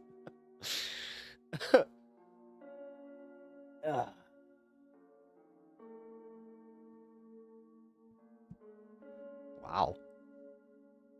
All caps, huh? Shit. Memories of when Zelda was relevant. Temples are empty cardboard boxes. No, they're not. God, dude. If you don't enjoy it, fine. Just say you didn't enjoy it. Move on. I enjoy it. It's great. Hey, I'm gonna switch you. It's too expensive. No, it's not. It's fine. Dude, you're talking to somebody that's spent like damn near what $400 on a fucking SNES. God, that was the most amount of money I think I've ever spent. Like, oh no, that's how much I spent. It was $600 for. No, it's $600 for the PS3. What am I talking about? Time Warped. Crash Bandicoot 3. I love that one. That's a good one. I've got the Crash Bandicoot collection upstairs. I would argue that that one's a little bit harder than the originals, even. Ugh. Yeah. Yeah, the SNES was about $500. Like, I remember it was pretty fucking expensive because, like, I got the one that came with the 2 controllers, and it also came with a I think it was Mario Kart. It's either Mario Kart or one of the Mario Brothers. No, it was Mario Kart. It was Mario Kart.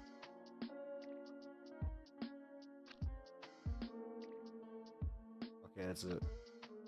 I was a kid. Fuck are you talking about? Oh, the Switch 2? No, it's not. Listen, stop trying to shame people for playing games that they like. Fucking Christ. It's not that expensive. Especially in comparison to fucking other Steam decks and shit. It's about the same price. Who cares? Who cares? I like to play Donkey Kong. I like to play fucking Switch games. $600 for a Raspberry Pi? No, it's not, because a Raspberry Pi doesn't play Nintendo games. And it's not all old games, dude. Like, you sound like this is what pisses me off. Like, dude, I like Switch games. I always have. Since this, like, look, you see this? This is my fucking Switch OLED that, like, I love the Switch. The Switch is a great system. Now, it's guys like you that sometimes piss me off that, like, I have a friend that hates Nintendo games, where he thinks all Nintendo games are rudimentary. Fuck him. Seriously, fuck him. This is a guy who has played every fucking Assassin's Creed game, and he wants to call Nintendo games rudimentary. Whatever. Not saying it's a bad system or bad games. I'm saying it's too expensive. Alright, fine. Ooh, gaming discourse, count me in. No, I'm tired of people that are like, oh, Switch 2 is too expensive. It's really not.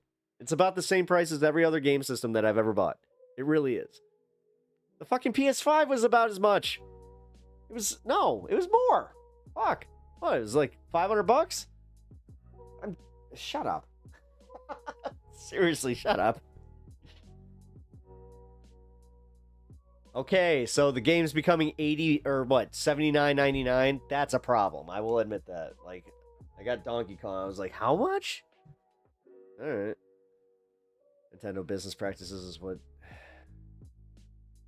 damns them to me ever since needing separate Game Boy to play multiplayer games. That's when you gave up? Man, you missed a lot of good shit. Holy fuck, you missed Super Mario Strikers. That alone. That's great. Computer games are different. I'm telling you right now, nothing's ever gonna beat just a fucking Nintendo game where you just want to fucking do like some random shit and just have some fun. It's awesome. I love Mario Kart. I love Mario Party. I love Mario games. I love the Luigi's Mansions games. I love Nintendo games. I don't care what you say. You and your opinions can go fuck themselves. You're not going to change my opinions. I have fun with them. I smile when I play them, and I have a great time. Now, if you feel the need to shit on that, again, I got 2 things for you. Here. Hold on. Oh, they're deep in the pockets.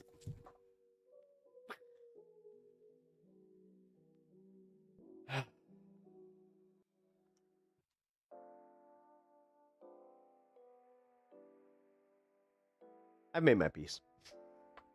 No, I had Nintendo shit, but I still criticize yeah. Yeah, it's the smartest thing they ever did. You know what's cool about Nintendo? None of it ever dips in price as far as like the value of, you know, their Switch games or whatever the fuck.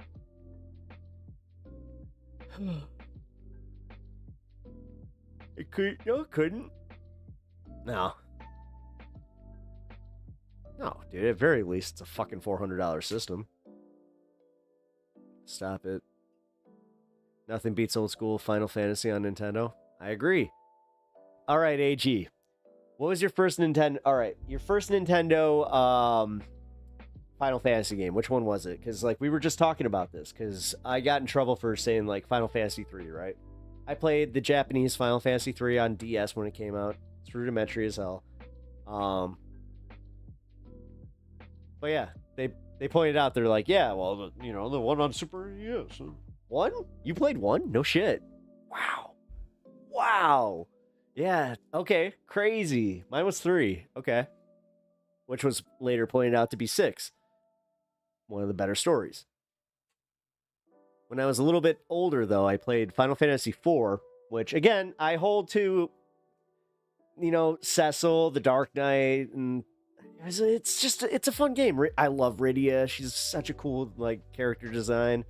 You've played every Final Fantasy. Yes, me too. Except for the newest one. I have not played 16. I need to go get that game. I never played it. I'm already moving on to the new tactics. I can't wait for the new... what am I talking about? See, I'm playing literally right now. Well, not right now, but funny enough, Legend of Sean can attest to this. I've been playing Final Fantasy VII, the intermission with Yuffie, which I got a little caught up in playing the side games.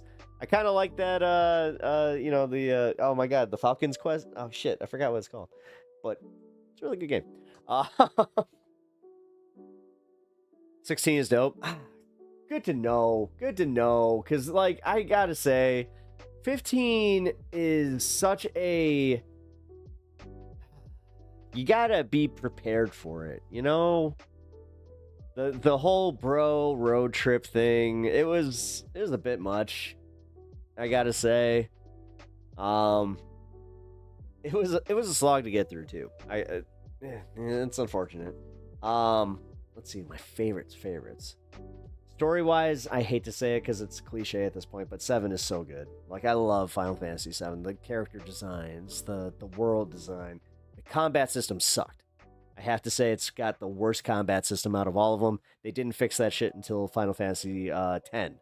Final Fantasy 9, unfortunately, Final Fantasy 9 was the one to suffer from that the most because it didn't have, the aesthetics of 8 and, kind of coming off of 7, where, that was a good shift. 9 going, right back to just, the cartoony graphic thing, that turned a lot of people off, I gotta say, man. Funny enough, the reason I played that was because the main character had a tail and I was really into Saiyans. So I was like, oh, I'll check this out. I never played 14, though. As far as, my own character or anything like that. I've touched a controller and played somebody else's, character to ride a chocobo because I needed to say at least that I have done that, but I also admit that, yeah. I haven't played the MMOs 11. Yeah, okay. Yeah. Oh, wow. Okay, so you played 11. Ooh, 11 was a hard one. Yeah, 11 was rough. Up until, the patches, I gotta say, 11 was rough. I used to go back to, just the offline, because I used to go back to, 7 was always my fucking go-to. And then I had the ones that they re-released on DS. I went back and played that. My first MMO was 11. Oh, really? No shit. That's a good MMO to play. Super Smash Fantasy Kingdom Infinity 64.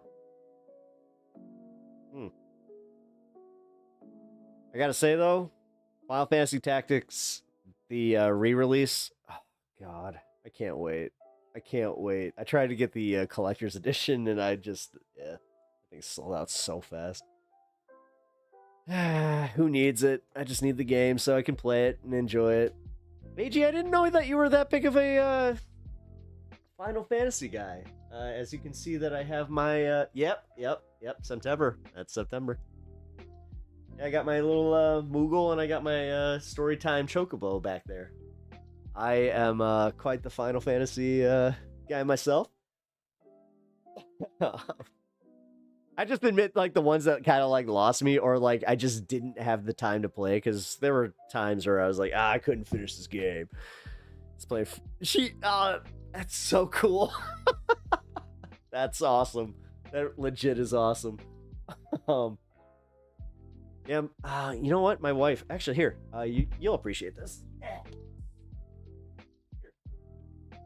So these are our D&D campaign was based in Final Fantasy. So this little pink Moogle here with the Buster Sword, that is my wife's character. That is Melinda, the magical Moogle. And then I've got Squawk, who belongs to him.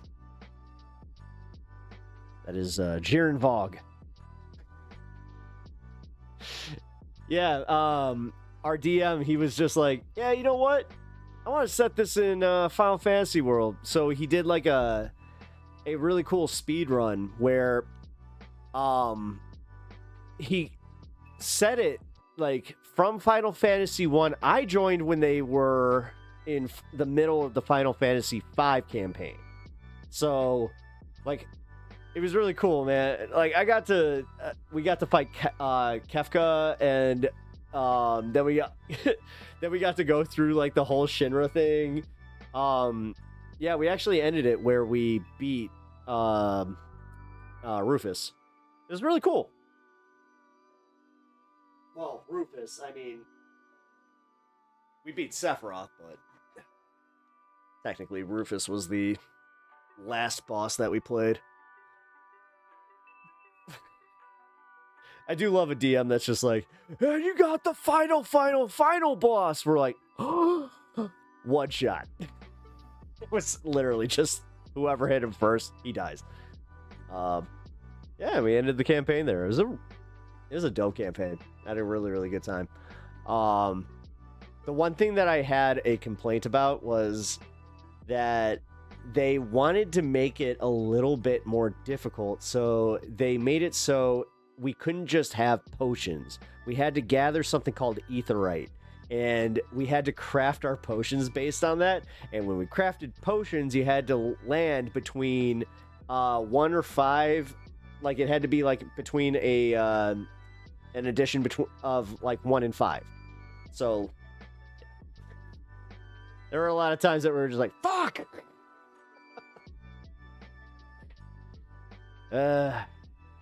Lots of etherite explosions. It was unnecessary, but at the same time, it also kind of added some stakes. I hate to admit it. Like, when we were playing it, it was a pain in the ass. But now that I'm like, I don't know, retrospect, it's pretty cool. I ran no potions once back in the day. I just finished a campaign where we went no potions.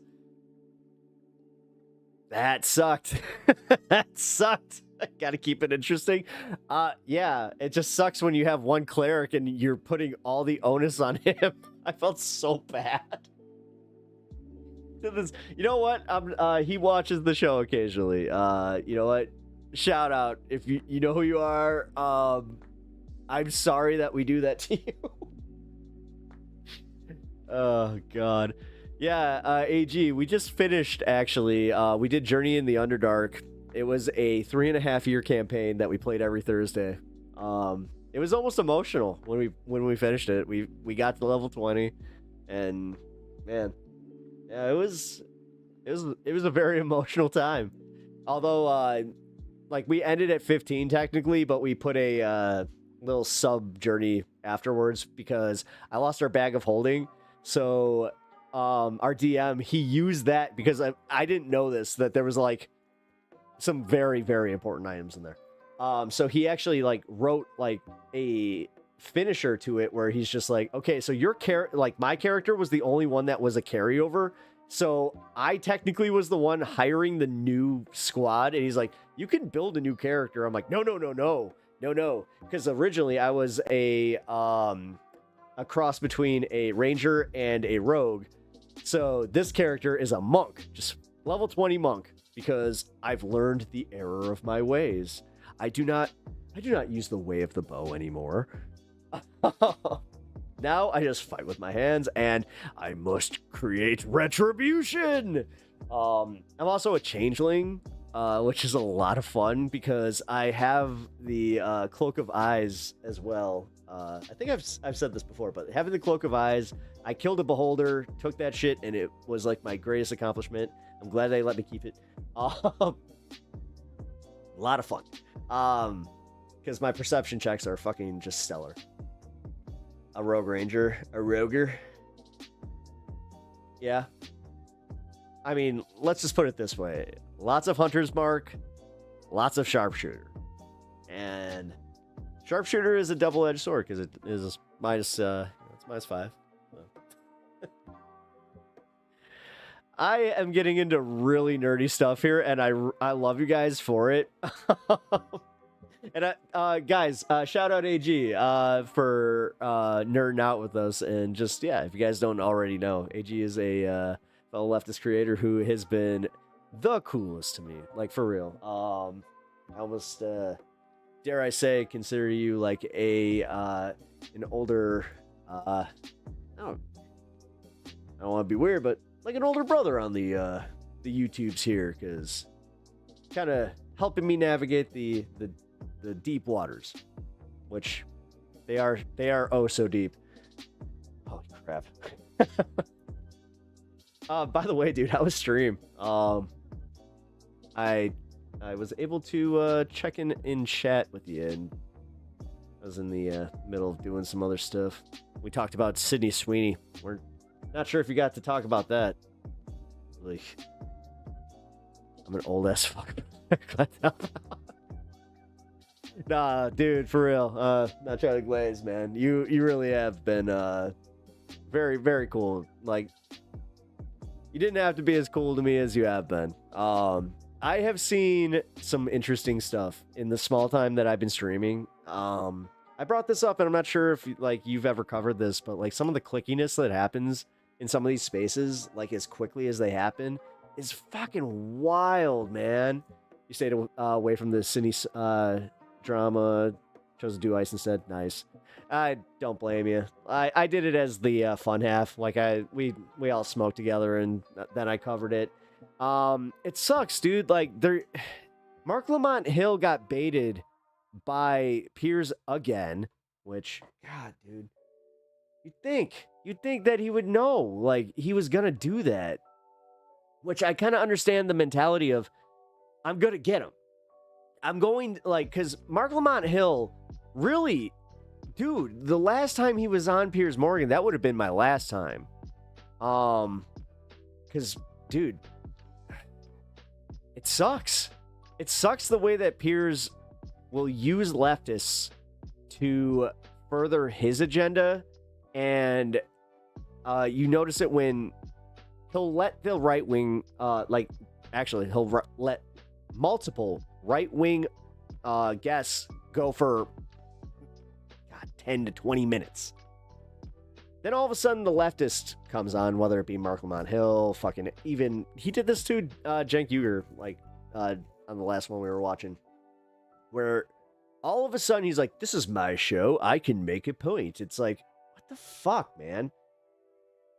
Piers is this generation's...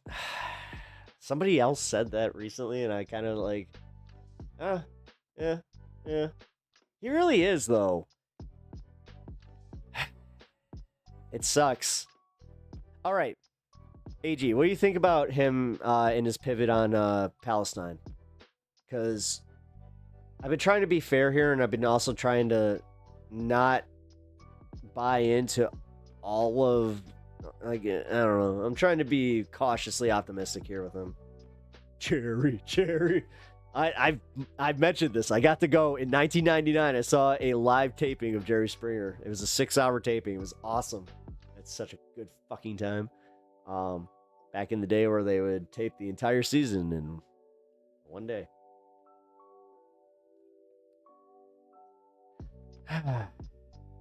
Because Piers Morgan is becoming a harder watch for me.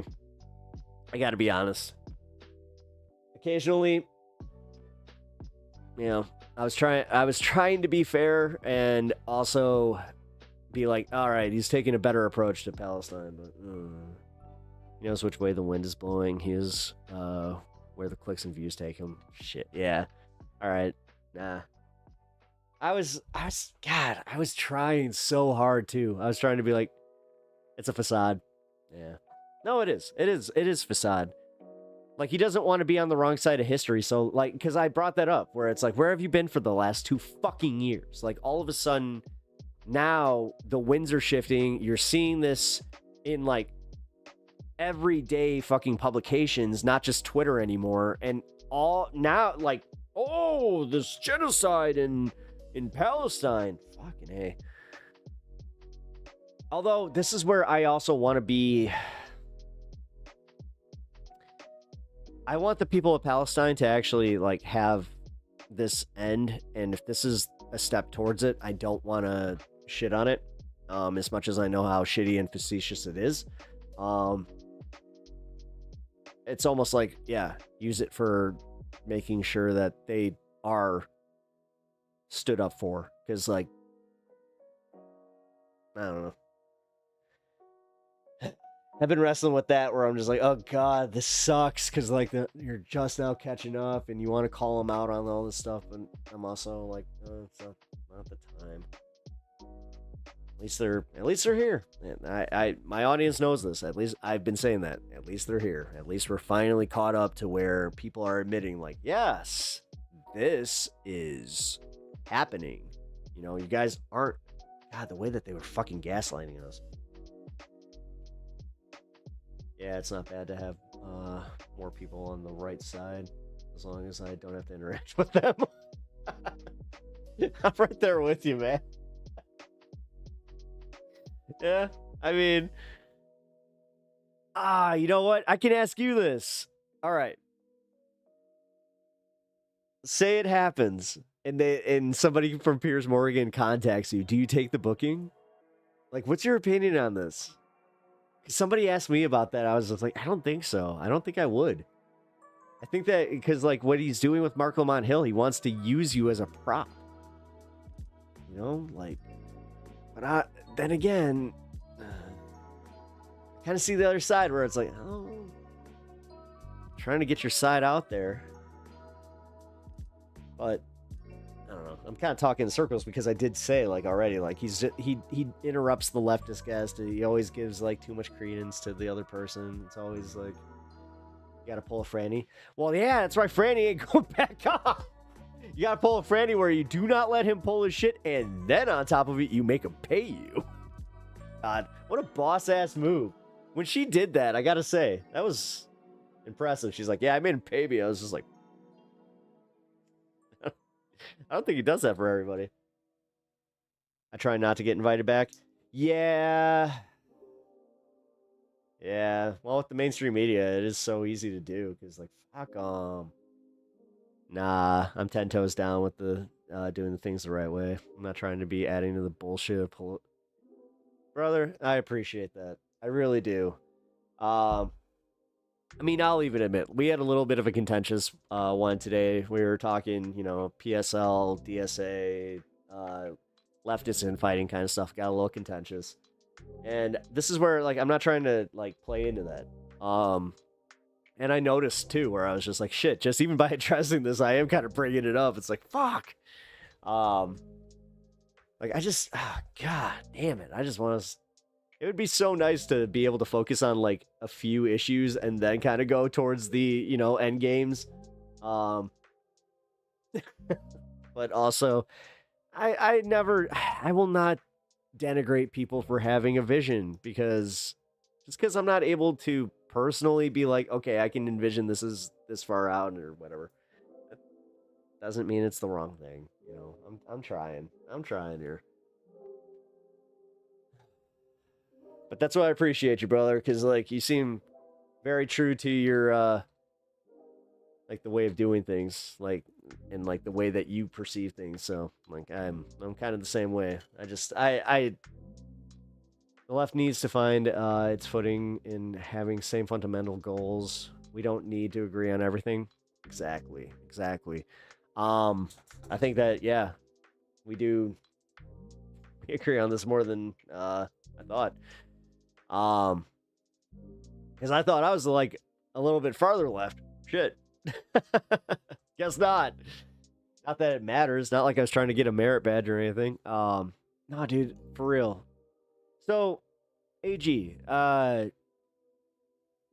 what would you say like the fundamental, like the strongest fundamentals we should be focusing on would be, like, especially like as content creators? Because I'm still trying to figure this out for myself. Like, I also don't want to be coming off as too preachy.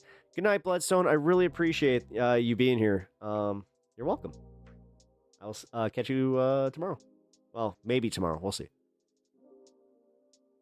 That's right. I forgot I got something going on tomorrow. No matter what, I will see you on Friday.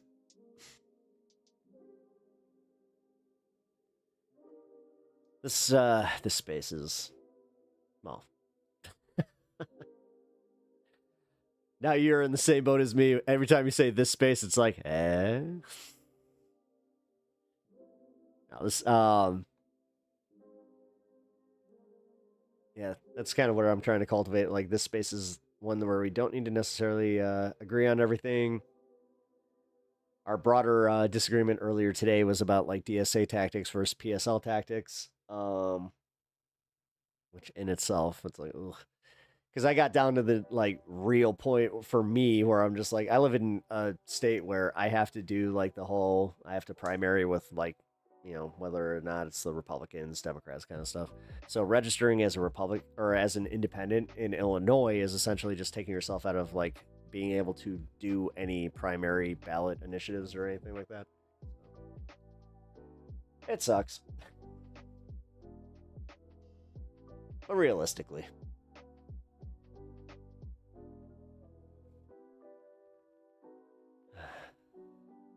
Sorry. Didn't mean to put you on the spot, bro. At some point, I just need to have you on the show. Actually, yeah. Fuck. Look at me just figuring that out in real time.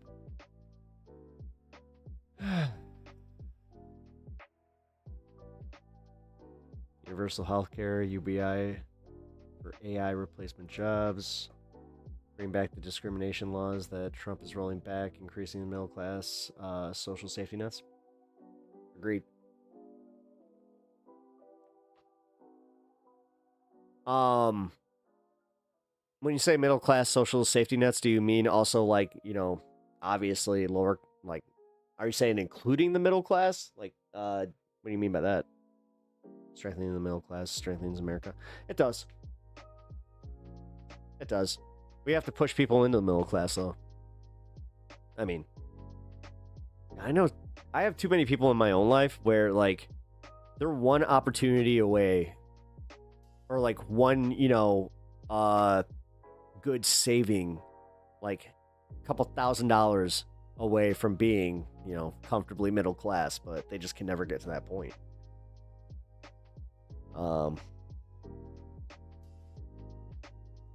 I don't know. This is why I love our thing on this space where it's like we're truly working class, because we are. I mean, I can speak for myself here. Yeah. Definitely a certain tax bracket where it's like, aha, yeah, fighting for anybody that's making that much. You being impoverished into the middle class through social safety nets and increased opportunities.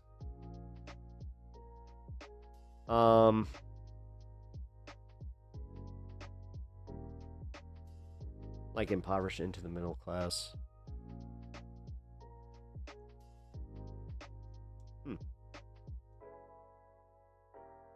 Oh, the working poor. Oh. I kind of see where you're going with that now. Sorry, when I think middle class, because it is kind of a wide, like a wider net. Like you have to,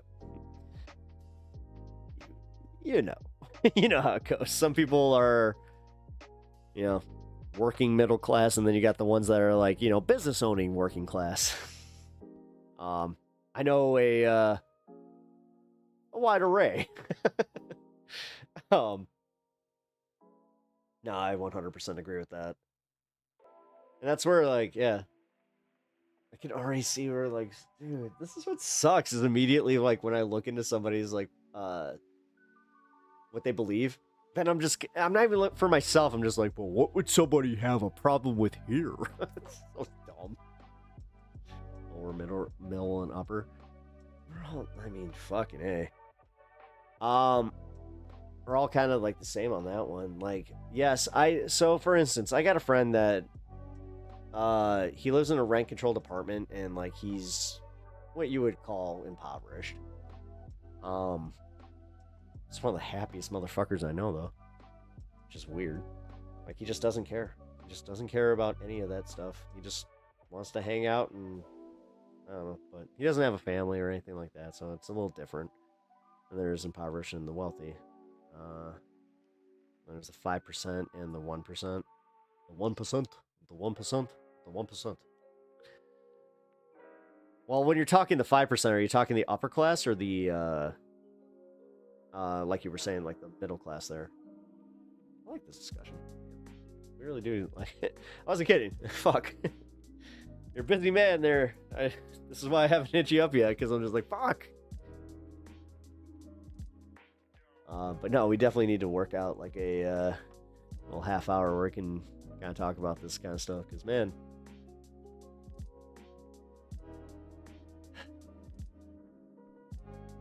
I just realized how much I agree. Especially with your the specific, the left needs to find its footing and have the same fundamental goals. That was where my argument stemmed from today. I was just like, I feel like we're all over the place, and we all have like different, like different goals. We have different things that we want to obtain out of this. Me, I'm on the 5% of the top earners. You generally, Jesus. Hey.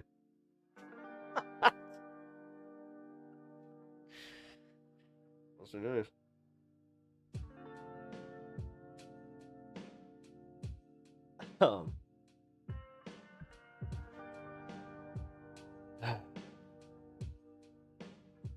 I gave up a business that I could theoretically be there.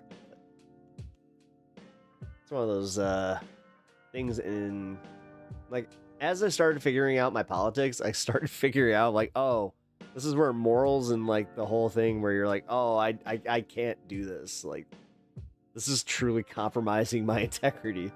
Yeah, so when we talk about tax the wealthy, we're generally talking about taxing the 5% to the 1%. Yeah. So like in Illinois, we had a ballot initiative where J.B. Pritzker wanted to start taxing anybody that made over $475,000 as a dual income. And then if you made that as a single income, it went up a little bit, and then he increased it for like certain businesses, but he would also give like tax breaks if you were, you know, a smaller business and you could prove certain things. Like this, he left it as a ballot initiative, and we voted against it, which I still to this day do not understand. Like, that was going to benefit everybody that was in the fucking working class, but we somehow got fooled by signs that said no new tax on the side of the fucking, you know, road at every stoplight, you know. Yet I get yelled at when I point out the fact that everybody has a, like, you know, 6th grade education. Sorry. Little throwback to tonight. I might have taken that one a little harder than I thought.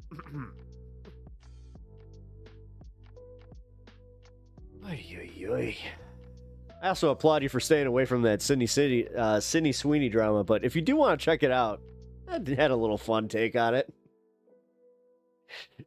You know, I kind of just went, you know, when they said she has good genes, they weren't talking of, like, I think they were baiting you guys to do this, and on top of it, talking about her boobs, but what do I know? A comment from them was out of pot. Wait, what? People that make $80K a year conflate themselves with the wealthy. Oh, fuck, yeah. You know how much, yeah. AG, you're talking about my contingent there. You're talking about, like, a lot of people. Dude, oh my God. I just realized this. I just had this argument last weekend, and it actually set me into kind of like a I don't want to say like a tailspin, but it made me rethink things, like where I was just like, what? Like, holy shit, you actually think this? Ugh. The left gets baited by dumb shit like commercials. I stay away from the bait economy, Sydney Sweeney commercials. Oh, I hope you understand that I'm here to do the dirty work where I will get baited by it, but I'll also call it out for how stupid it is and that we were baited by it, and that's like, you can't do that. And then on top of it, also just call it out for what it is, because it's like, yeah, they were using it as an excuse to be like, look, Sydney Sweeney's is literally talking about her boobs. Now we can talk about Sydney Sweeney's boobs. Like, realistically, it was about Piers Morgan wanting to talk about Sydney Sweeney's boobs, and he got a panel to do it for him. It's fun to joke about. Oh, I mean, come on. I'll be honest. This is the one thing that I was a little worried about when I was coming into this space, where I was just like, I hope I'm not too much of the comedian on this one, because, like, I do want to have, I'm trying to have fun.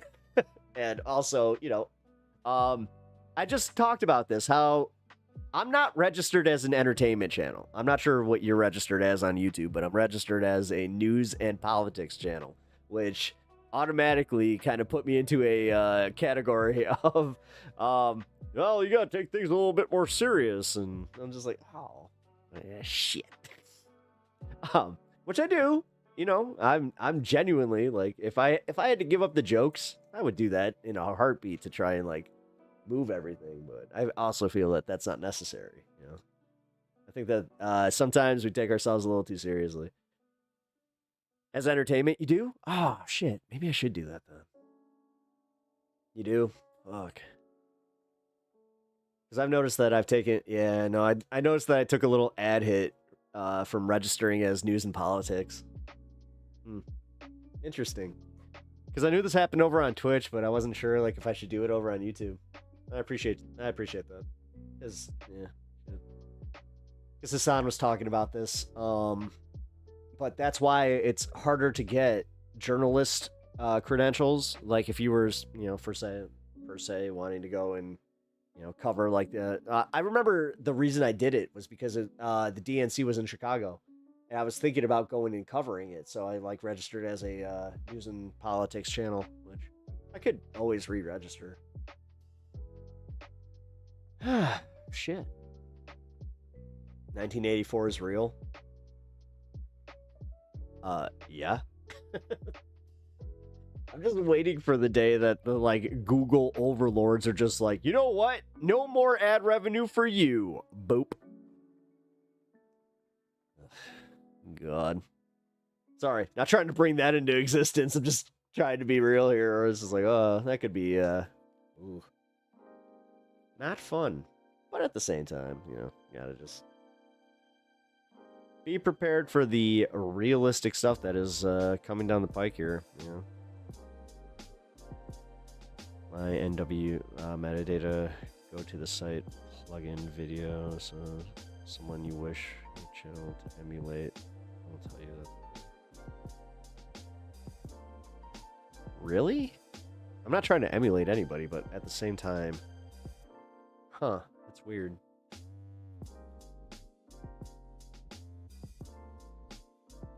Let's see, did I do that? I'm trying to think. Oh, fuck, I did. I did it with the majority report.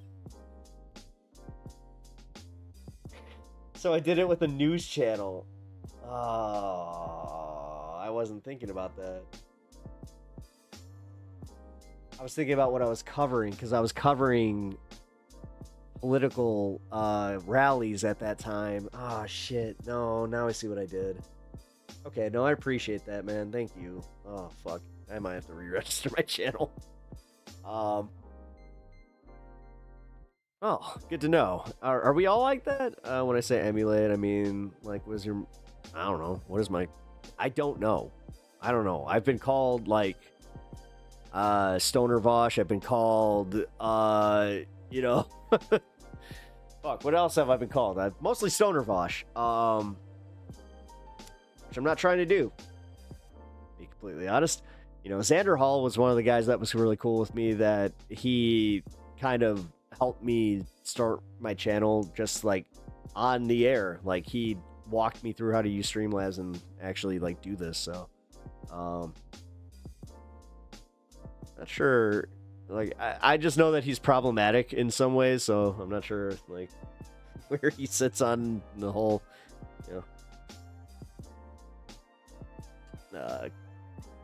content emulation thing. Because I'd put him in there too. I hate to say. Shit, I don't know. I think I already do more time than, Oh my god. Alright, so here, I'm gonna do a douchey thing. It's like, I do the time of Hassan with a little bit of the flair of the flair and aesthetic of Vosh, and then the comedy and stoner aesthetic of Xander Hall, and you get Pep Talks. Ew. I'm myself, god damn it. No, I got you, bro. I could do the weird thing and just be like, I want to be just like AG.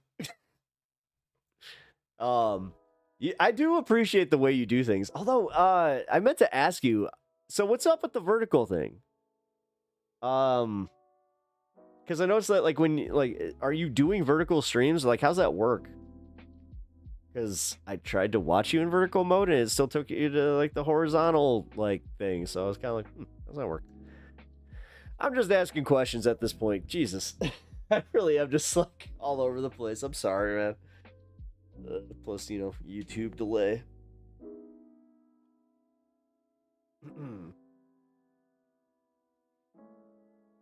No, you need to stream to vertical. I do? Why? So I'm not doing this right? Because I'm not I'm not vertical. I don't know. I'm old. I do things the old way. I want my stuff to be viewed on televisions. I don't know. Did you know that for a short time there, I was the #1 stream on smart fridges?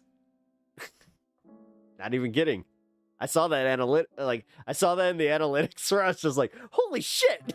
That was awesome.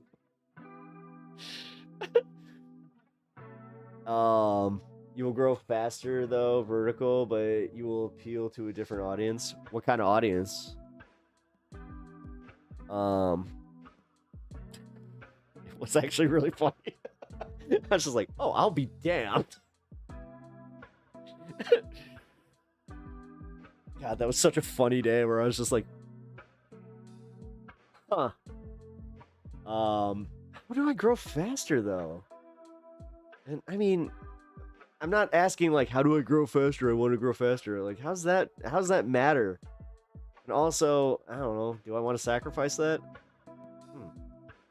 I mean, I am trying to grow. I mean, shit. It really is one of those things where I'm like, oh, fuck. You can stream to both vertical and horizontal at the same time. You get a lot more MAGA from shorts streams. Oh, so you're streaming to shorts, and I see what you're doing. Okay. Wait, do you get a lot of MAGA in your audience? Because it doesn't, like, I don't know. I've been in your chat a bunch. It doesn't seem like you get a bunch of, like, MAGA going through there. Or is it just, like, your mods, like, kind of taking care of that, or... Huh. Because, like, I don't know, man. I was kind of toying with, like... I kind of had to have a chat with my audience where I welcome, a pretty large contingent here that joined me for my first show over on this space, and unfortunately, like, they didn't, like, the mods over on this space didn't understand, like, the whole dynamic, so yeah, that was like a learning curve. I talk mad shit. Really? I must catch your tame moments. Like, you're very,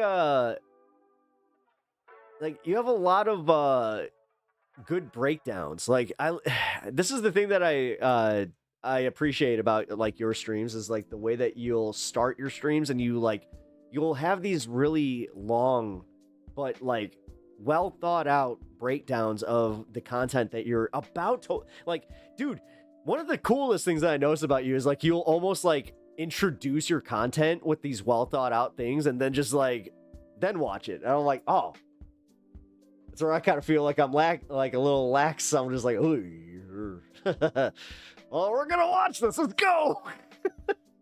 So I admit my shortcomings. I'll admit it. But I'll also just say this is also what I respect about your stuff, and also like you have been informative into other like topics that even when I cover them, I'll go back and watch your stream or I'll go back and watch your VOD and I'll just be like, oh shit, like I didn't think about that. Like I catch myself doing that a lot. So sorry, I'm not sure how like you feel about me kind of just going over your content, but for real, man, you are a very informative dude.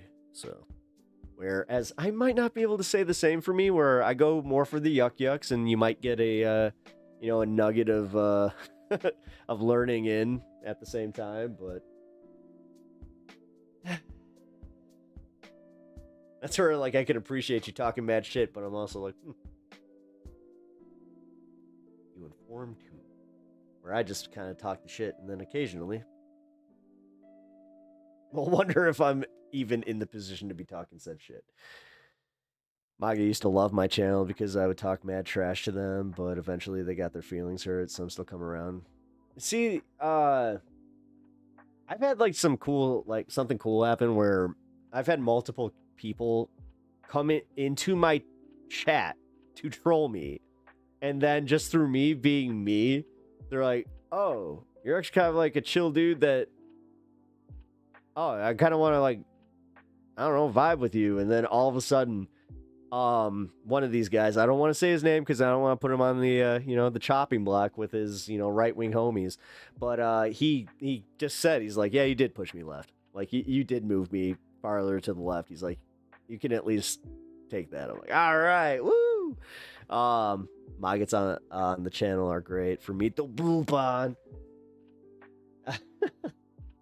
We don't have a lot of MAGA on this channel. We have a lot of reform, like right-wing, and then this is also why I get a little defensive over people that are coming from like the center and like the independent sphere, is because that's like my friends, man. Like my friends are not political. They identify as independent. Some of them, dare I say, even like they identify as some like Republican, like but Republican classic. They're not Trump-publicans. And I could never just write them out of my life the way that some like on the like online left immediately say that I should. Whereas opposed to just try and talk to them like people. And also I have learned through being here how to talk to them a little bit better. And I have been told by them specifically that I have taught them more. I have been more articulate in my positions and being able to just make them think a little bit differently, even if it didn't shift them completely. So I don't know, man. I try.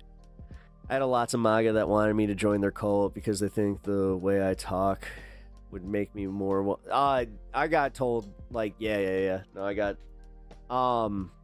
AG, I'm not sure if you ever dabble in comedy, but like when I was doing that, it was right around the time that it was like the apology tours were a big thing, and it was like cancel culture. It was pre-cancel culture. Like we didn't call it cancel culture, we called it the apology tours.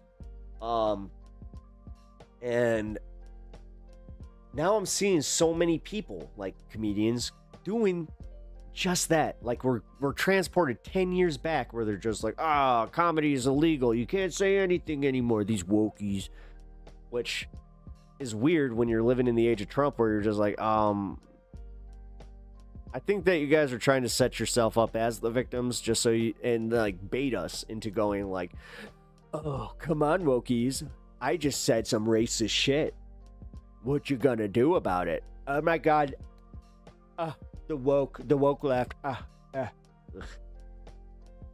decided that converting MAGA is a waste of time. I tried before the election.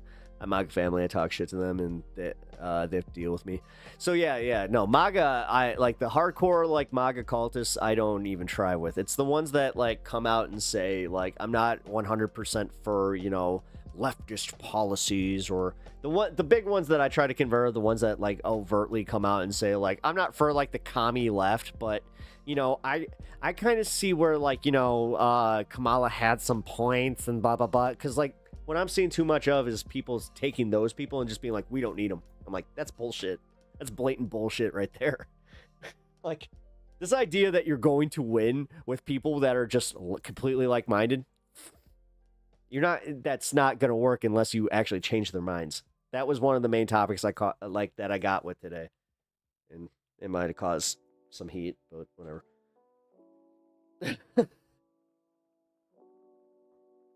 This is also where I'm not trying to, I don't want to play the games that, like, I saw happen with BreadTube. You know, the way that, like, they did the, like, target, I swear to God, to this day, some of the shit that happened, you know, to separate all of them, I see that as being, like, contrived, and, like, the fact that it's like, ugh. Seems like it was targeted. I can disagree with conservative and libertarians. MAGA is a cult, though. I have, no issues with talking to conservatives and libertarians. Nice. Yeah, I'm about the same. Yeah, MAGA, I will admit, like, yeah, have I really had any MAGAs? I don't think so, because I've had a few people in my audience that have admitted to voting for Trump, but I have a whole thing with that where if you voted for Trump and you're not MAGA, that's a big difference. Like, this last election, if that was the first time you voted for Trump, like, okay, that's reform right there. Like, one of my close friends, he even said to me, he was like, yeah, I voted for Trump because I just wanted somebody other than the other dead dude. I'm like, all right. And he's like your ultimate, not just even centrist, he's just like a dude. He just works, and he just wants, you know, oh, Biden fucked up. I want to see, you know, better. And like I said, I got kind of called out on this where they're like, oh, that's a very 5th grade, 6th grade take. I'm like, yeah, well, here's the harsh reality that America reads at a 6th grade level, so you kind of have to meet them there. You know, this whole idea that we overanalyze everything, and we also oversell everything too. I mean, that might be a little bit of a hot take, but we can do better, and this is why I have faith in, you know, content creators like you, and I have faith in even me in, like, this space, and, like, I can sit here and glaze our nuts all day, but for real, like, it's true, though. Like, but I also don't want to come off like I have all the answers. I'm not the arbiter of all things. God damn it. If you disagree with me on something's fine. More so the people that take it as like I'm going to disagree with you, and then I'm going to make it my whole identity to disagree, to hate you. It's like, that's fun. The left explains everything in 3 to 4 paragraphs. MAGA communicates in 3 to short grunts.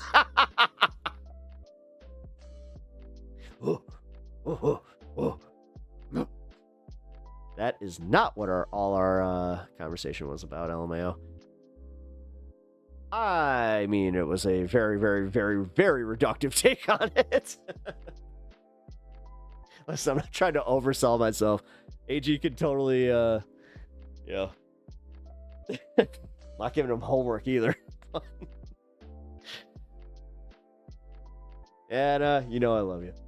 Being contrarian is very popular. The society has turned into debate me, bro, BS. Yeah, that's why I've kind of put a moratorium on debates. Unless people want to debate me and actually want to learn my positions and maybe meet me, not necessarily in the middle, but like if I can end a debate and be like, hey, what did you learn about me, my positions, and did it change any of your ideas?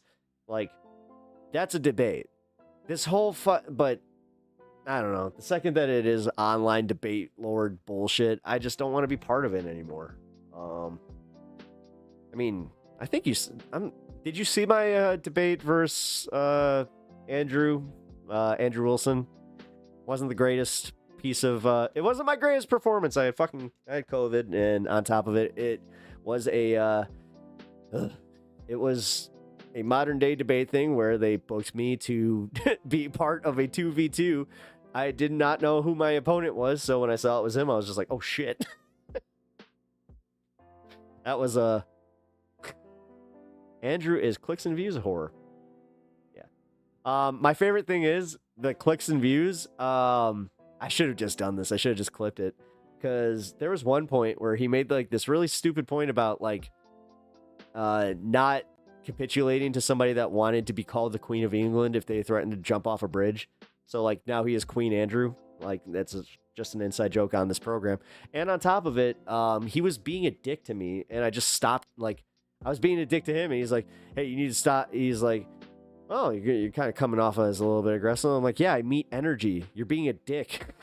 He just kind of didn't know how to take that, and I watched that back over like a few times where I'm just like, he did do like the huh. So pat myself on the back for that one, but also acknowledging, yeah, I was fucking out of my depth. It was my first fucking online debate ever. God, do I have to remind you guys that I started this channel in like the live channel in November? Every time, anytime that somebody's just like, oh my god. Yeah, dude, I've only been doing this for like a handful, like 9 months. Little reminder. Look at who's here. Where were you? Hey. Where'd you go? Sorry. Yeah, Andrew is the clicks whore. Oh, he's also the, Queen Andrew, Queen of England. Andrew's not concerned about solutions. He's concerned about generating content. Yeah. That's a very fair take. Like, yeah, he doesn't give a shit about, like, any broader, coalition behind him. He doesn't give a shit if the right-wingers who... What? Oh, my God, I haven't thought about that, though.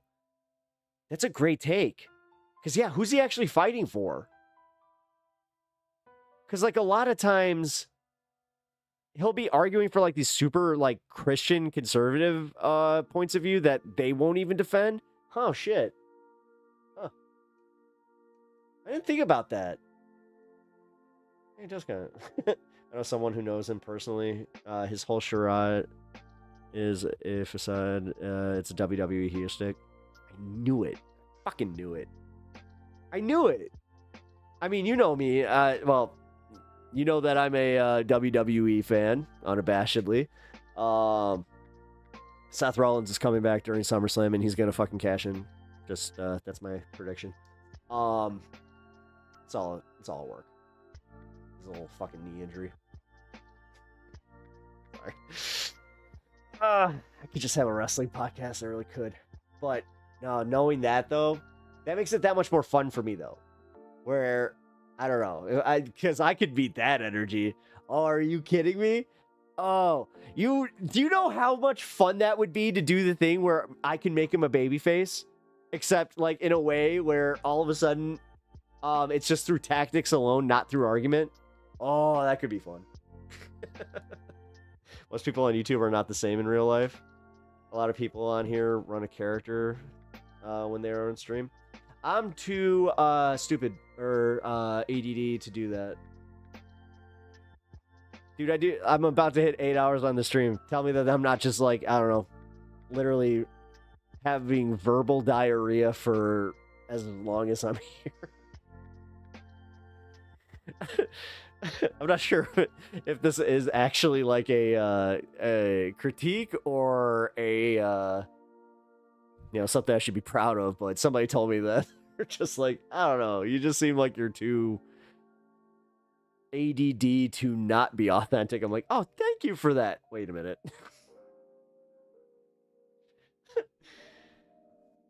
Whatever. I mean, that's also ironic because again, knowing wrestling, I could have totally run a gimmick. I could have done a CM Punk gimmick. God, the second city saint, like I could have been the second city saint of politics. Fuck.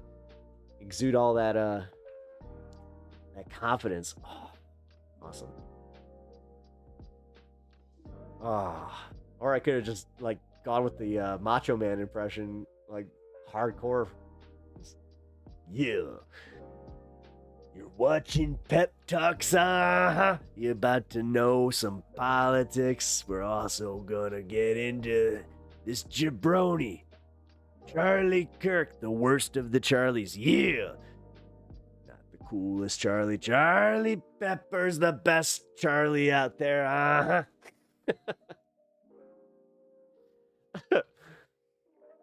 Hey, I only speak truth on that one. Still can't believe that, like... Alright, let's see. Who's mostly a character? Really? Aw, man. AJ, you just broke, like, kayfabe for me. You realize that? As much as I want to be, like, jokey here, you kind of did. You kind of broke kayfabe for me. Now I want to, like... Oh, man, I might have to actually hit, like... Don't be surprised if I hit you up on Discord and I'm just like, who is it? Who's the one? Who is the one that's got the fake persona? Uh-huh. Gimmicks do sell. Yeah. I have a 20-year career in grocery industry. I'm just me on stream. When I did comedy, I was just me. When I was trained to do radio, I was gonna just be me. I don't know. Why you need a facade? Like, I don't need the facade. I really don't.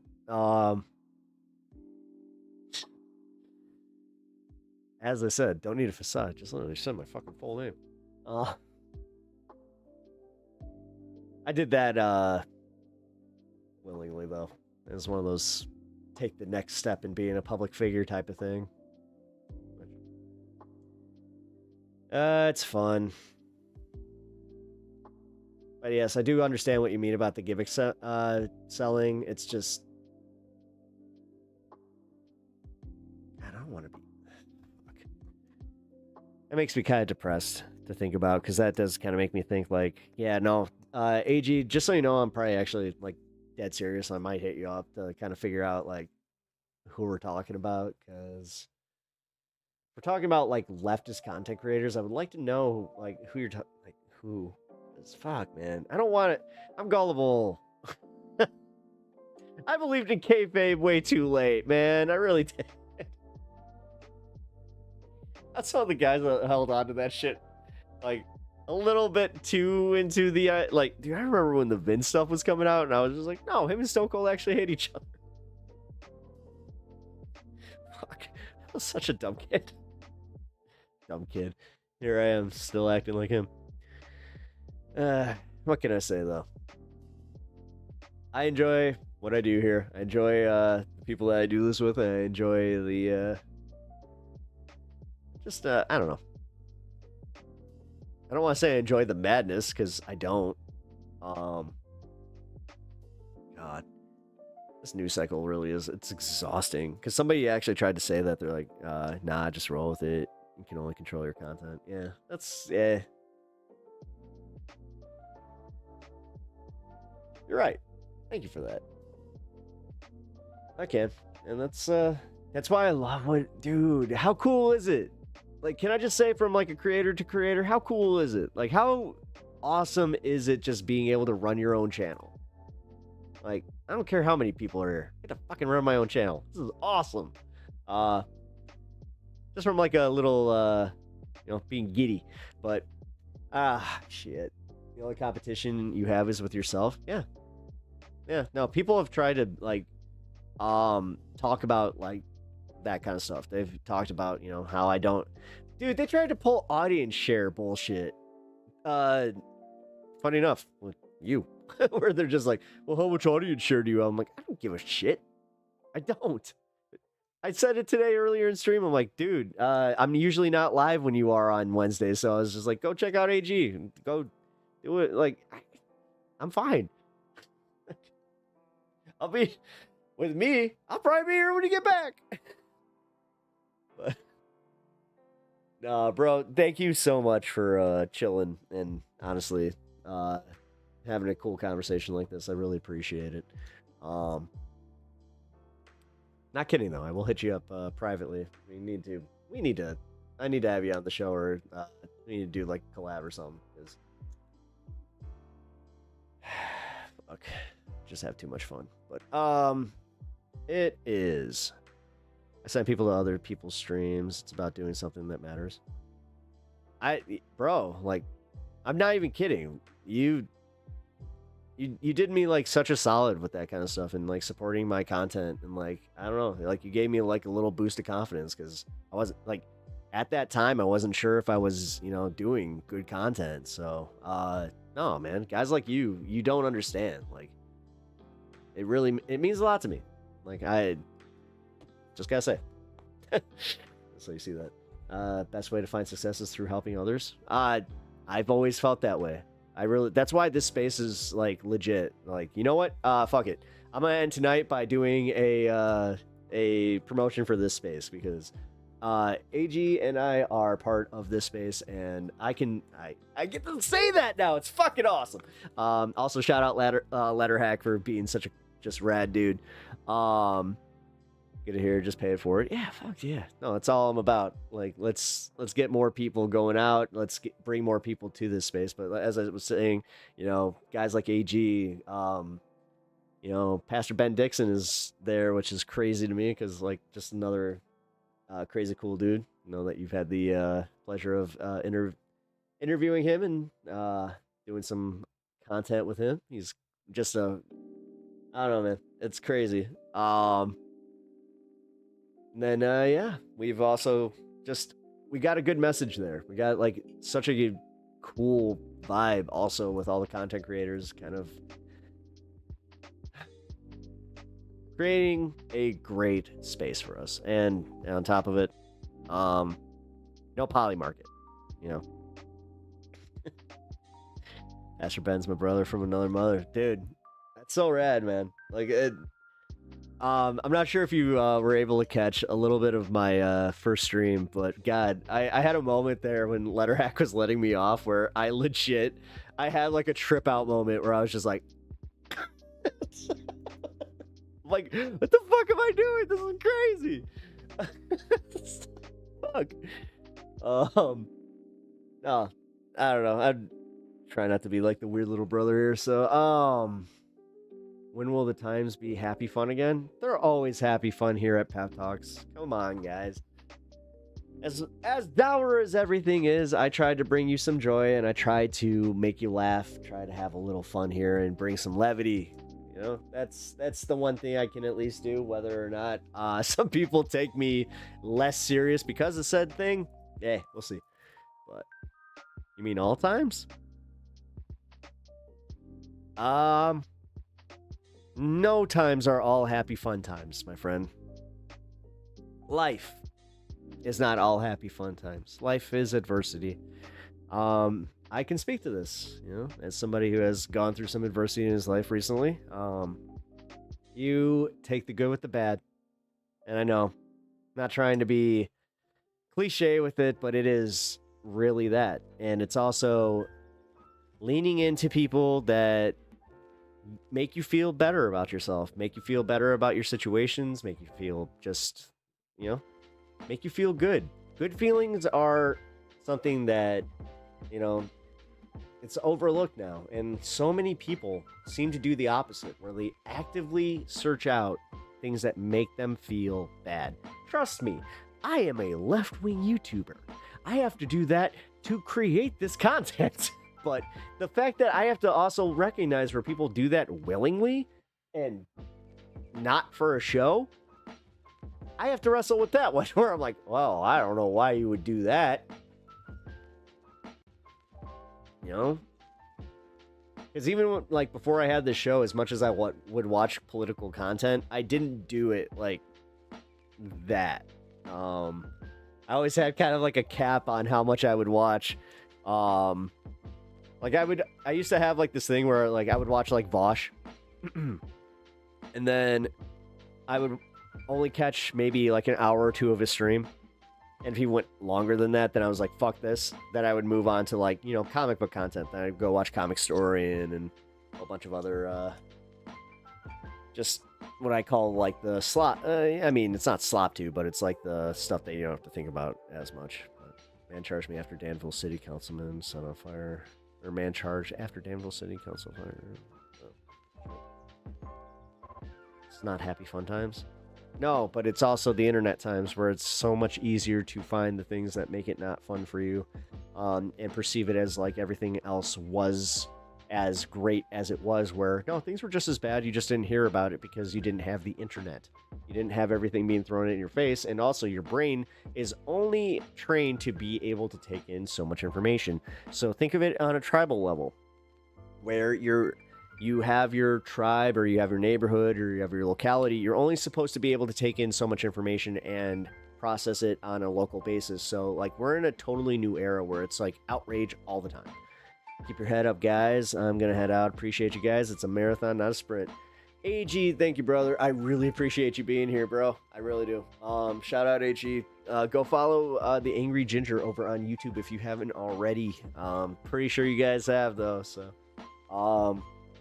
nah, dude. Thank you for stopping by. Yeah, you know what, guys? I've been on for 8 hours. It's time to go. So, I haven't eaten dinner either, so it is really time for me to go.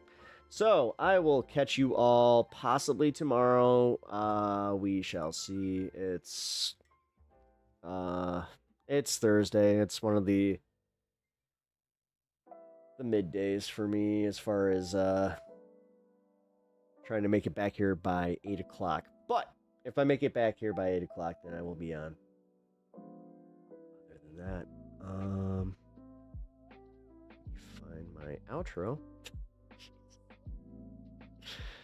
One of these days I'll be able to do this completely professionally and just be like, and I love you guys and good night. That won't be as fun, because then you guys will be like, oh wait, we wanted you to like chat with us for just that little bit more. Alright guys, I love y'all. I will catch you guys possibly tomorrow, guaranteed on Friday. See you guys then. Who the heck is Pep Talks? I'm not gay, but I fantasize about Marco Rubio. Pep Talks. Pep Talks. Pep Talks. Let's eradicate the Kung Flu. I'm literally coming. Pep Talks. Pep Talks. Who the heck is Pep Talk? They want our women. They want our children. Pep Talk. Sometimes no means yes. Grab them by the Pep Talk. Grab them by the Marco Rubio. Obama is a racist. Pep Talk. I'm literally coming. I'm literally coming. Pep Talks. We found weapons of mass destruction. My fellow Americans, it has been confirmed today from Pep Talks that we are indeed all high on politics.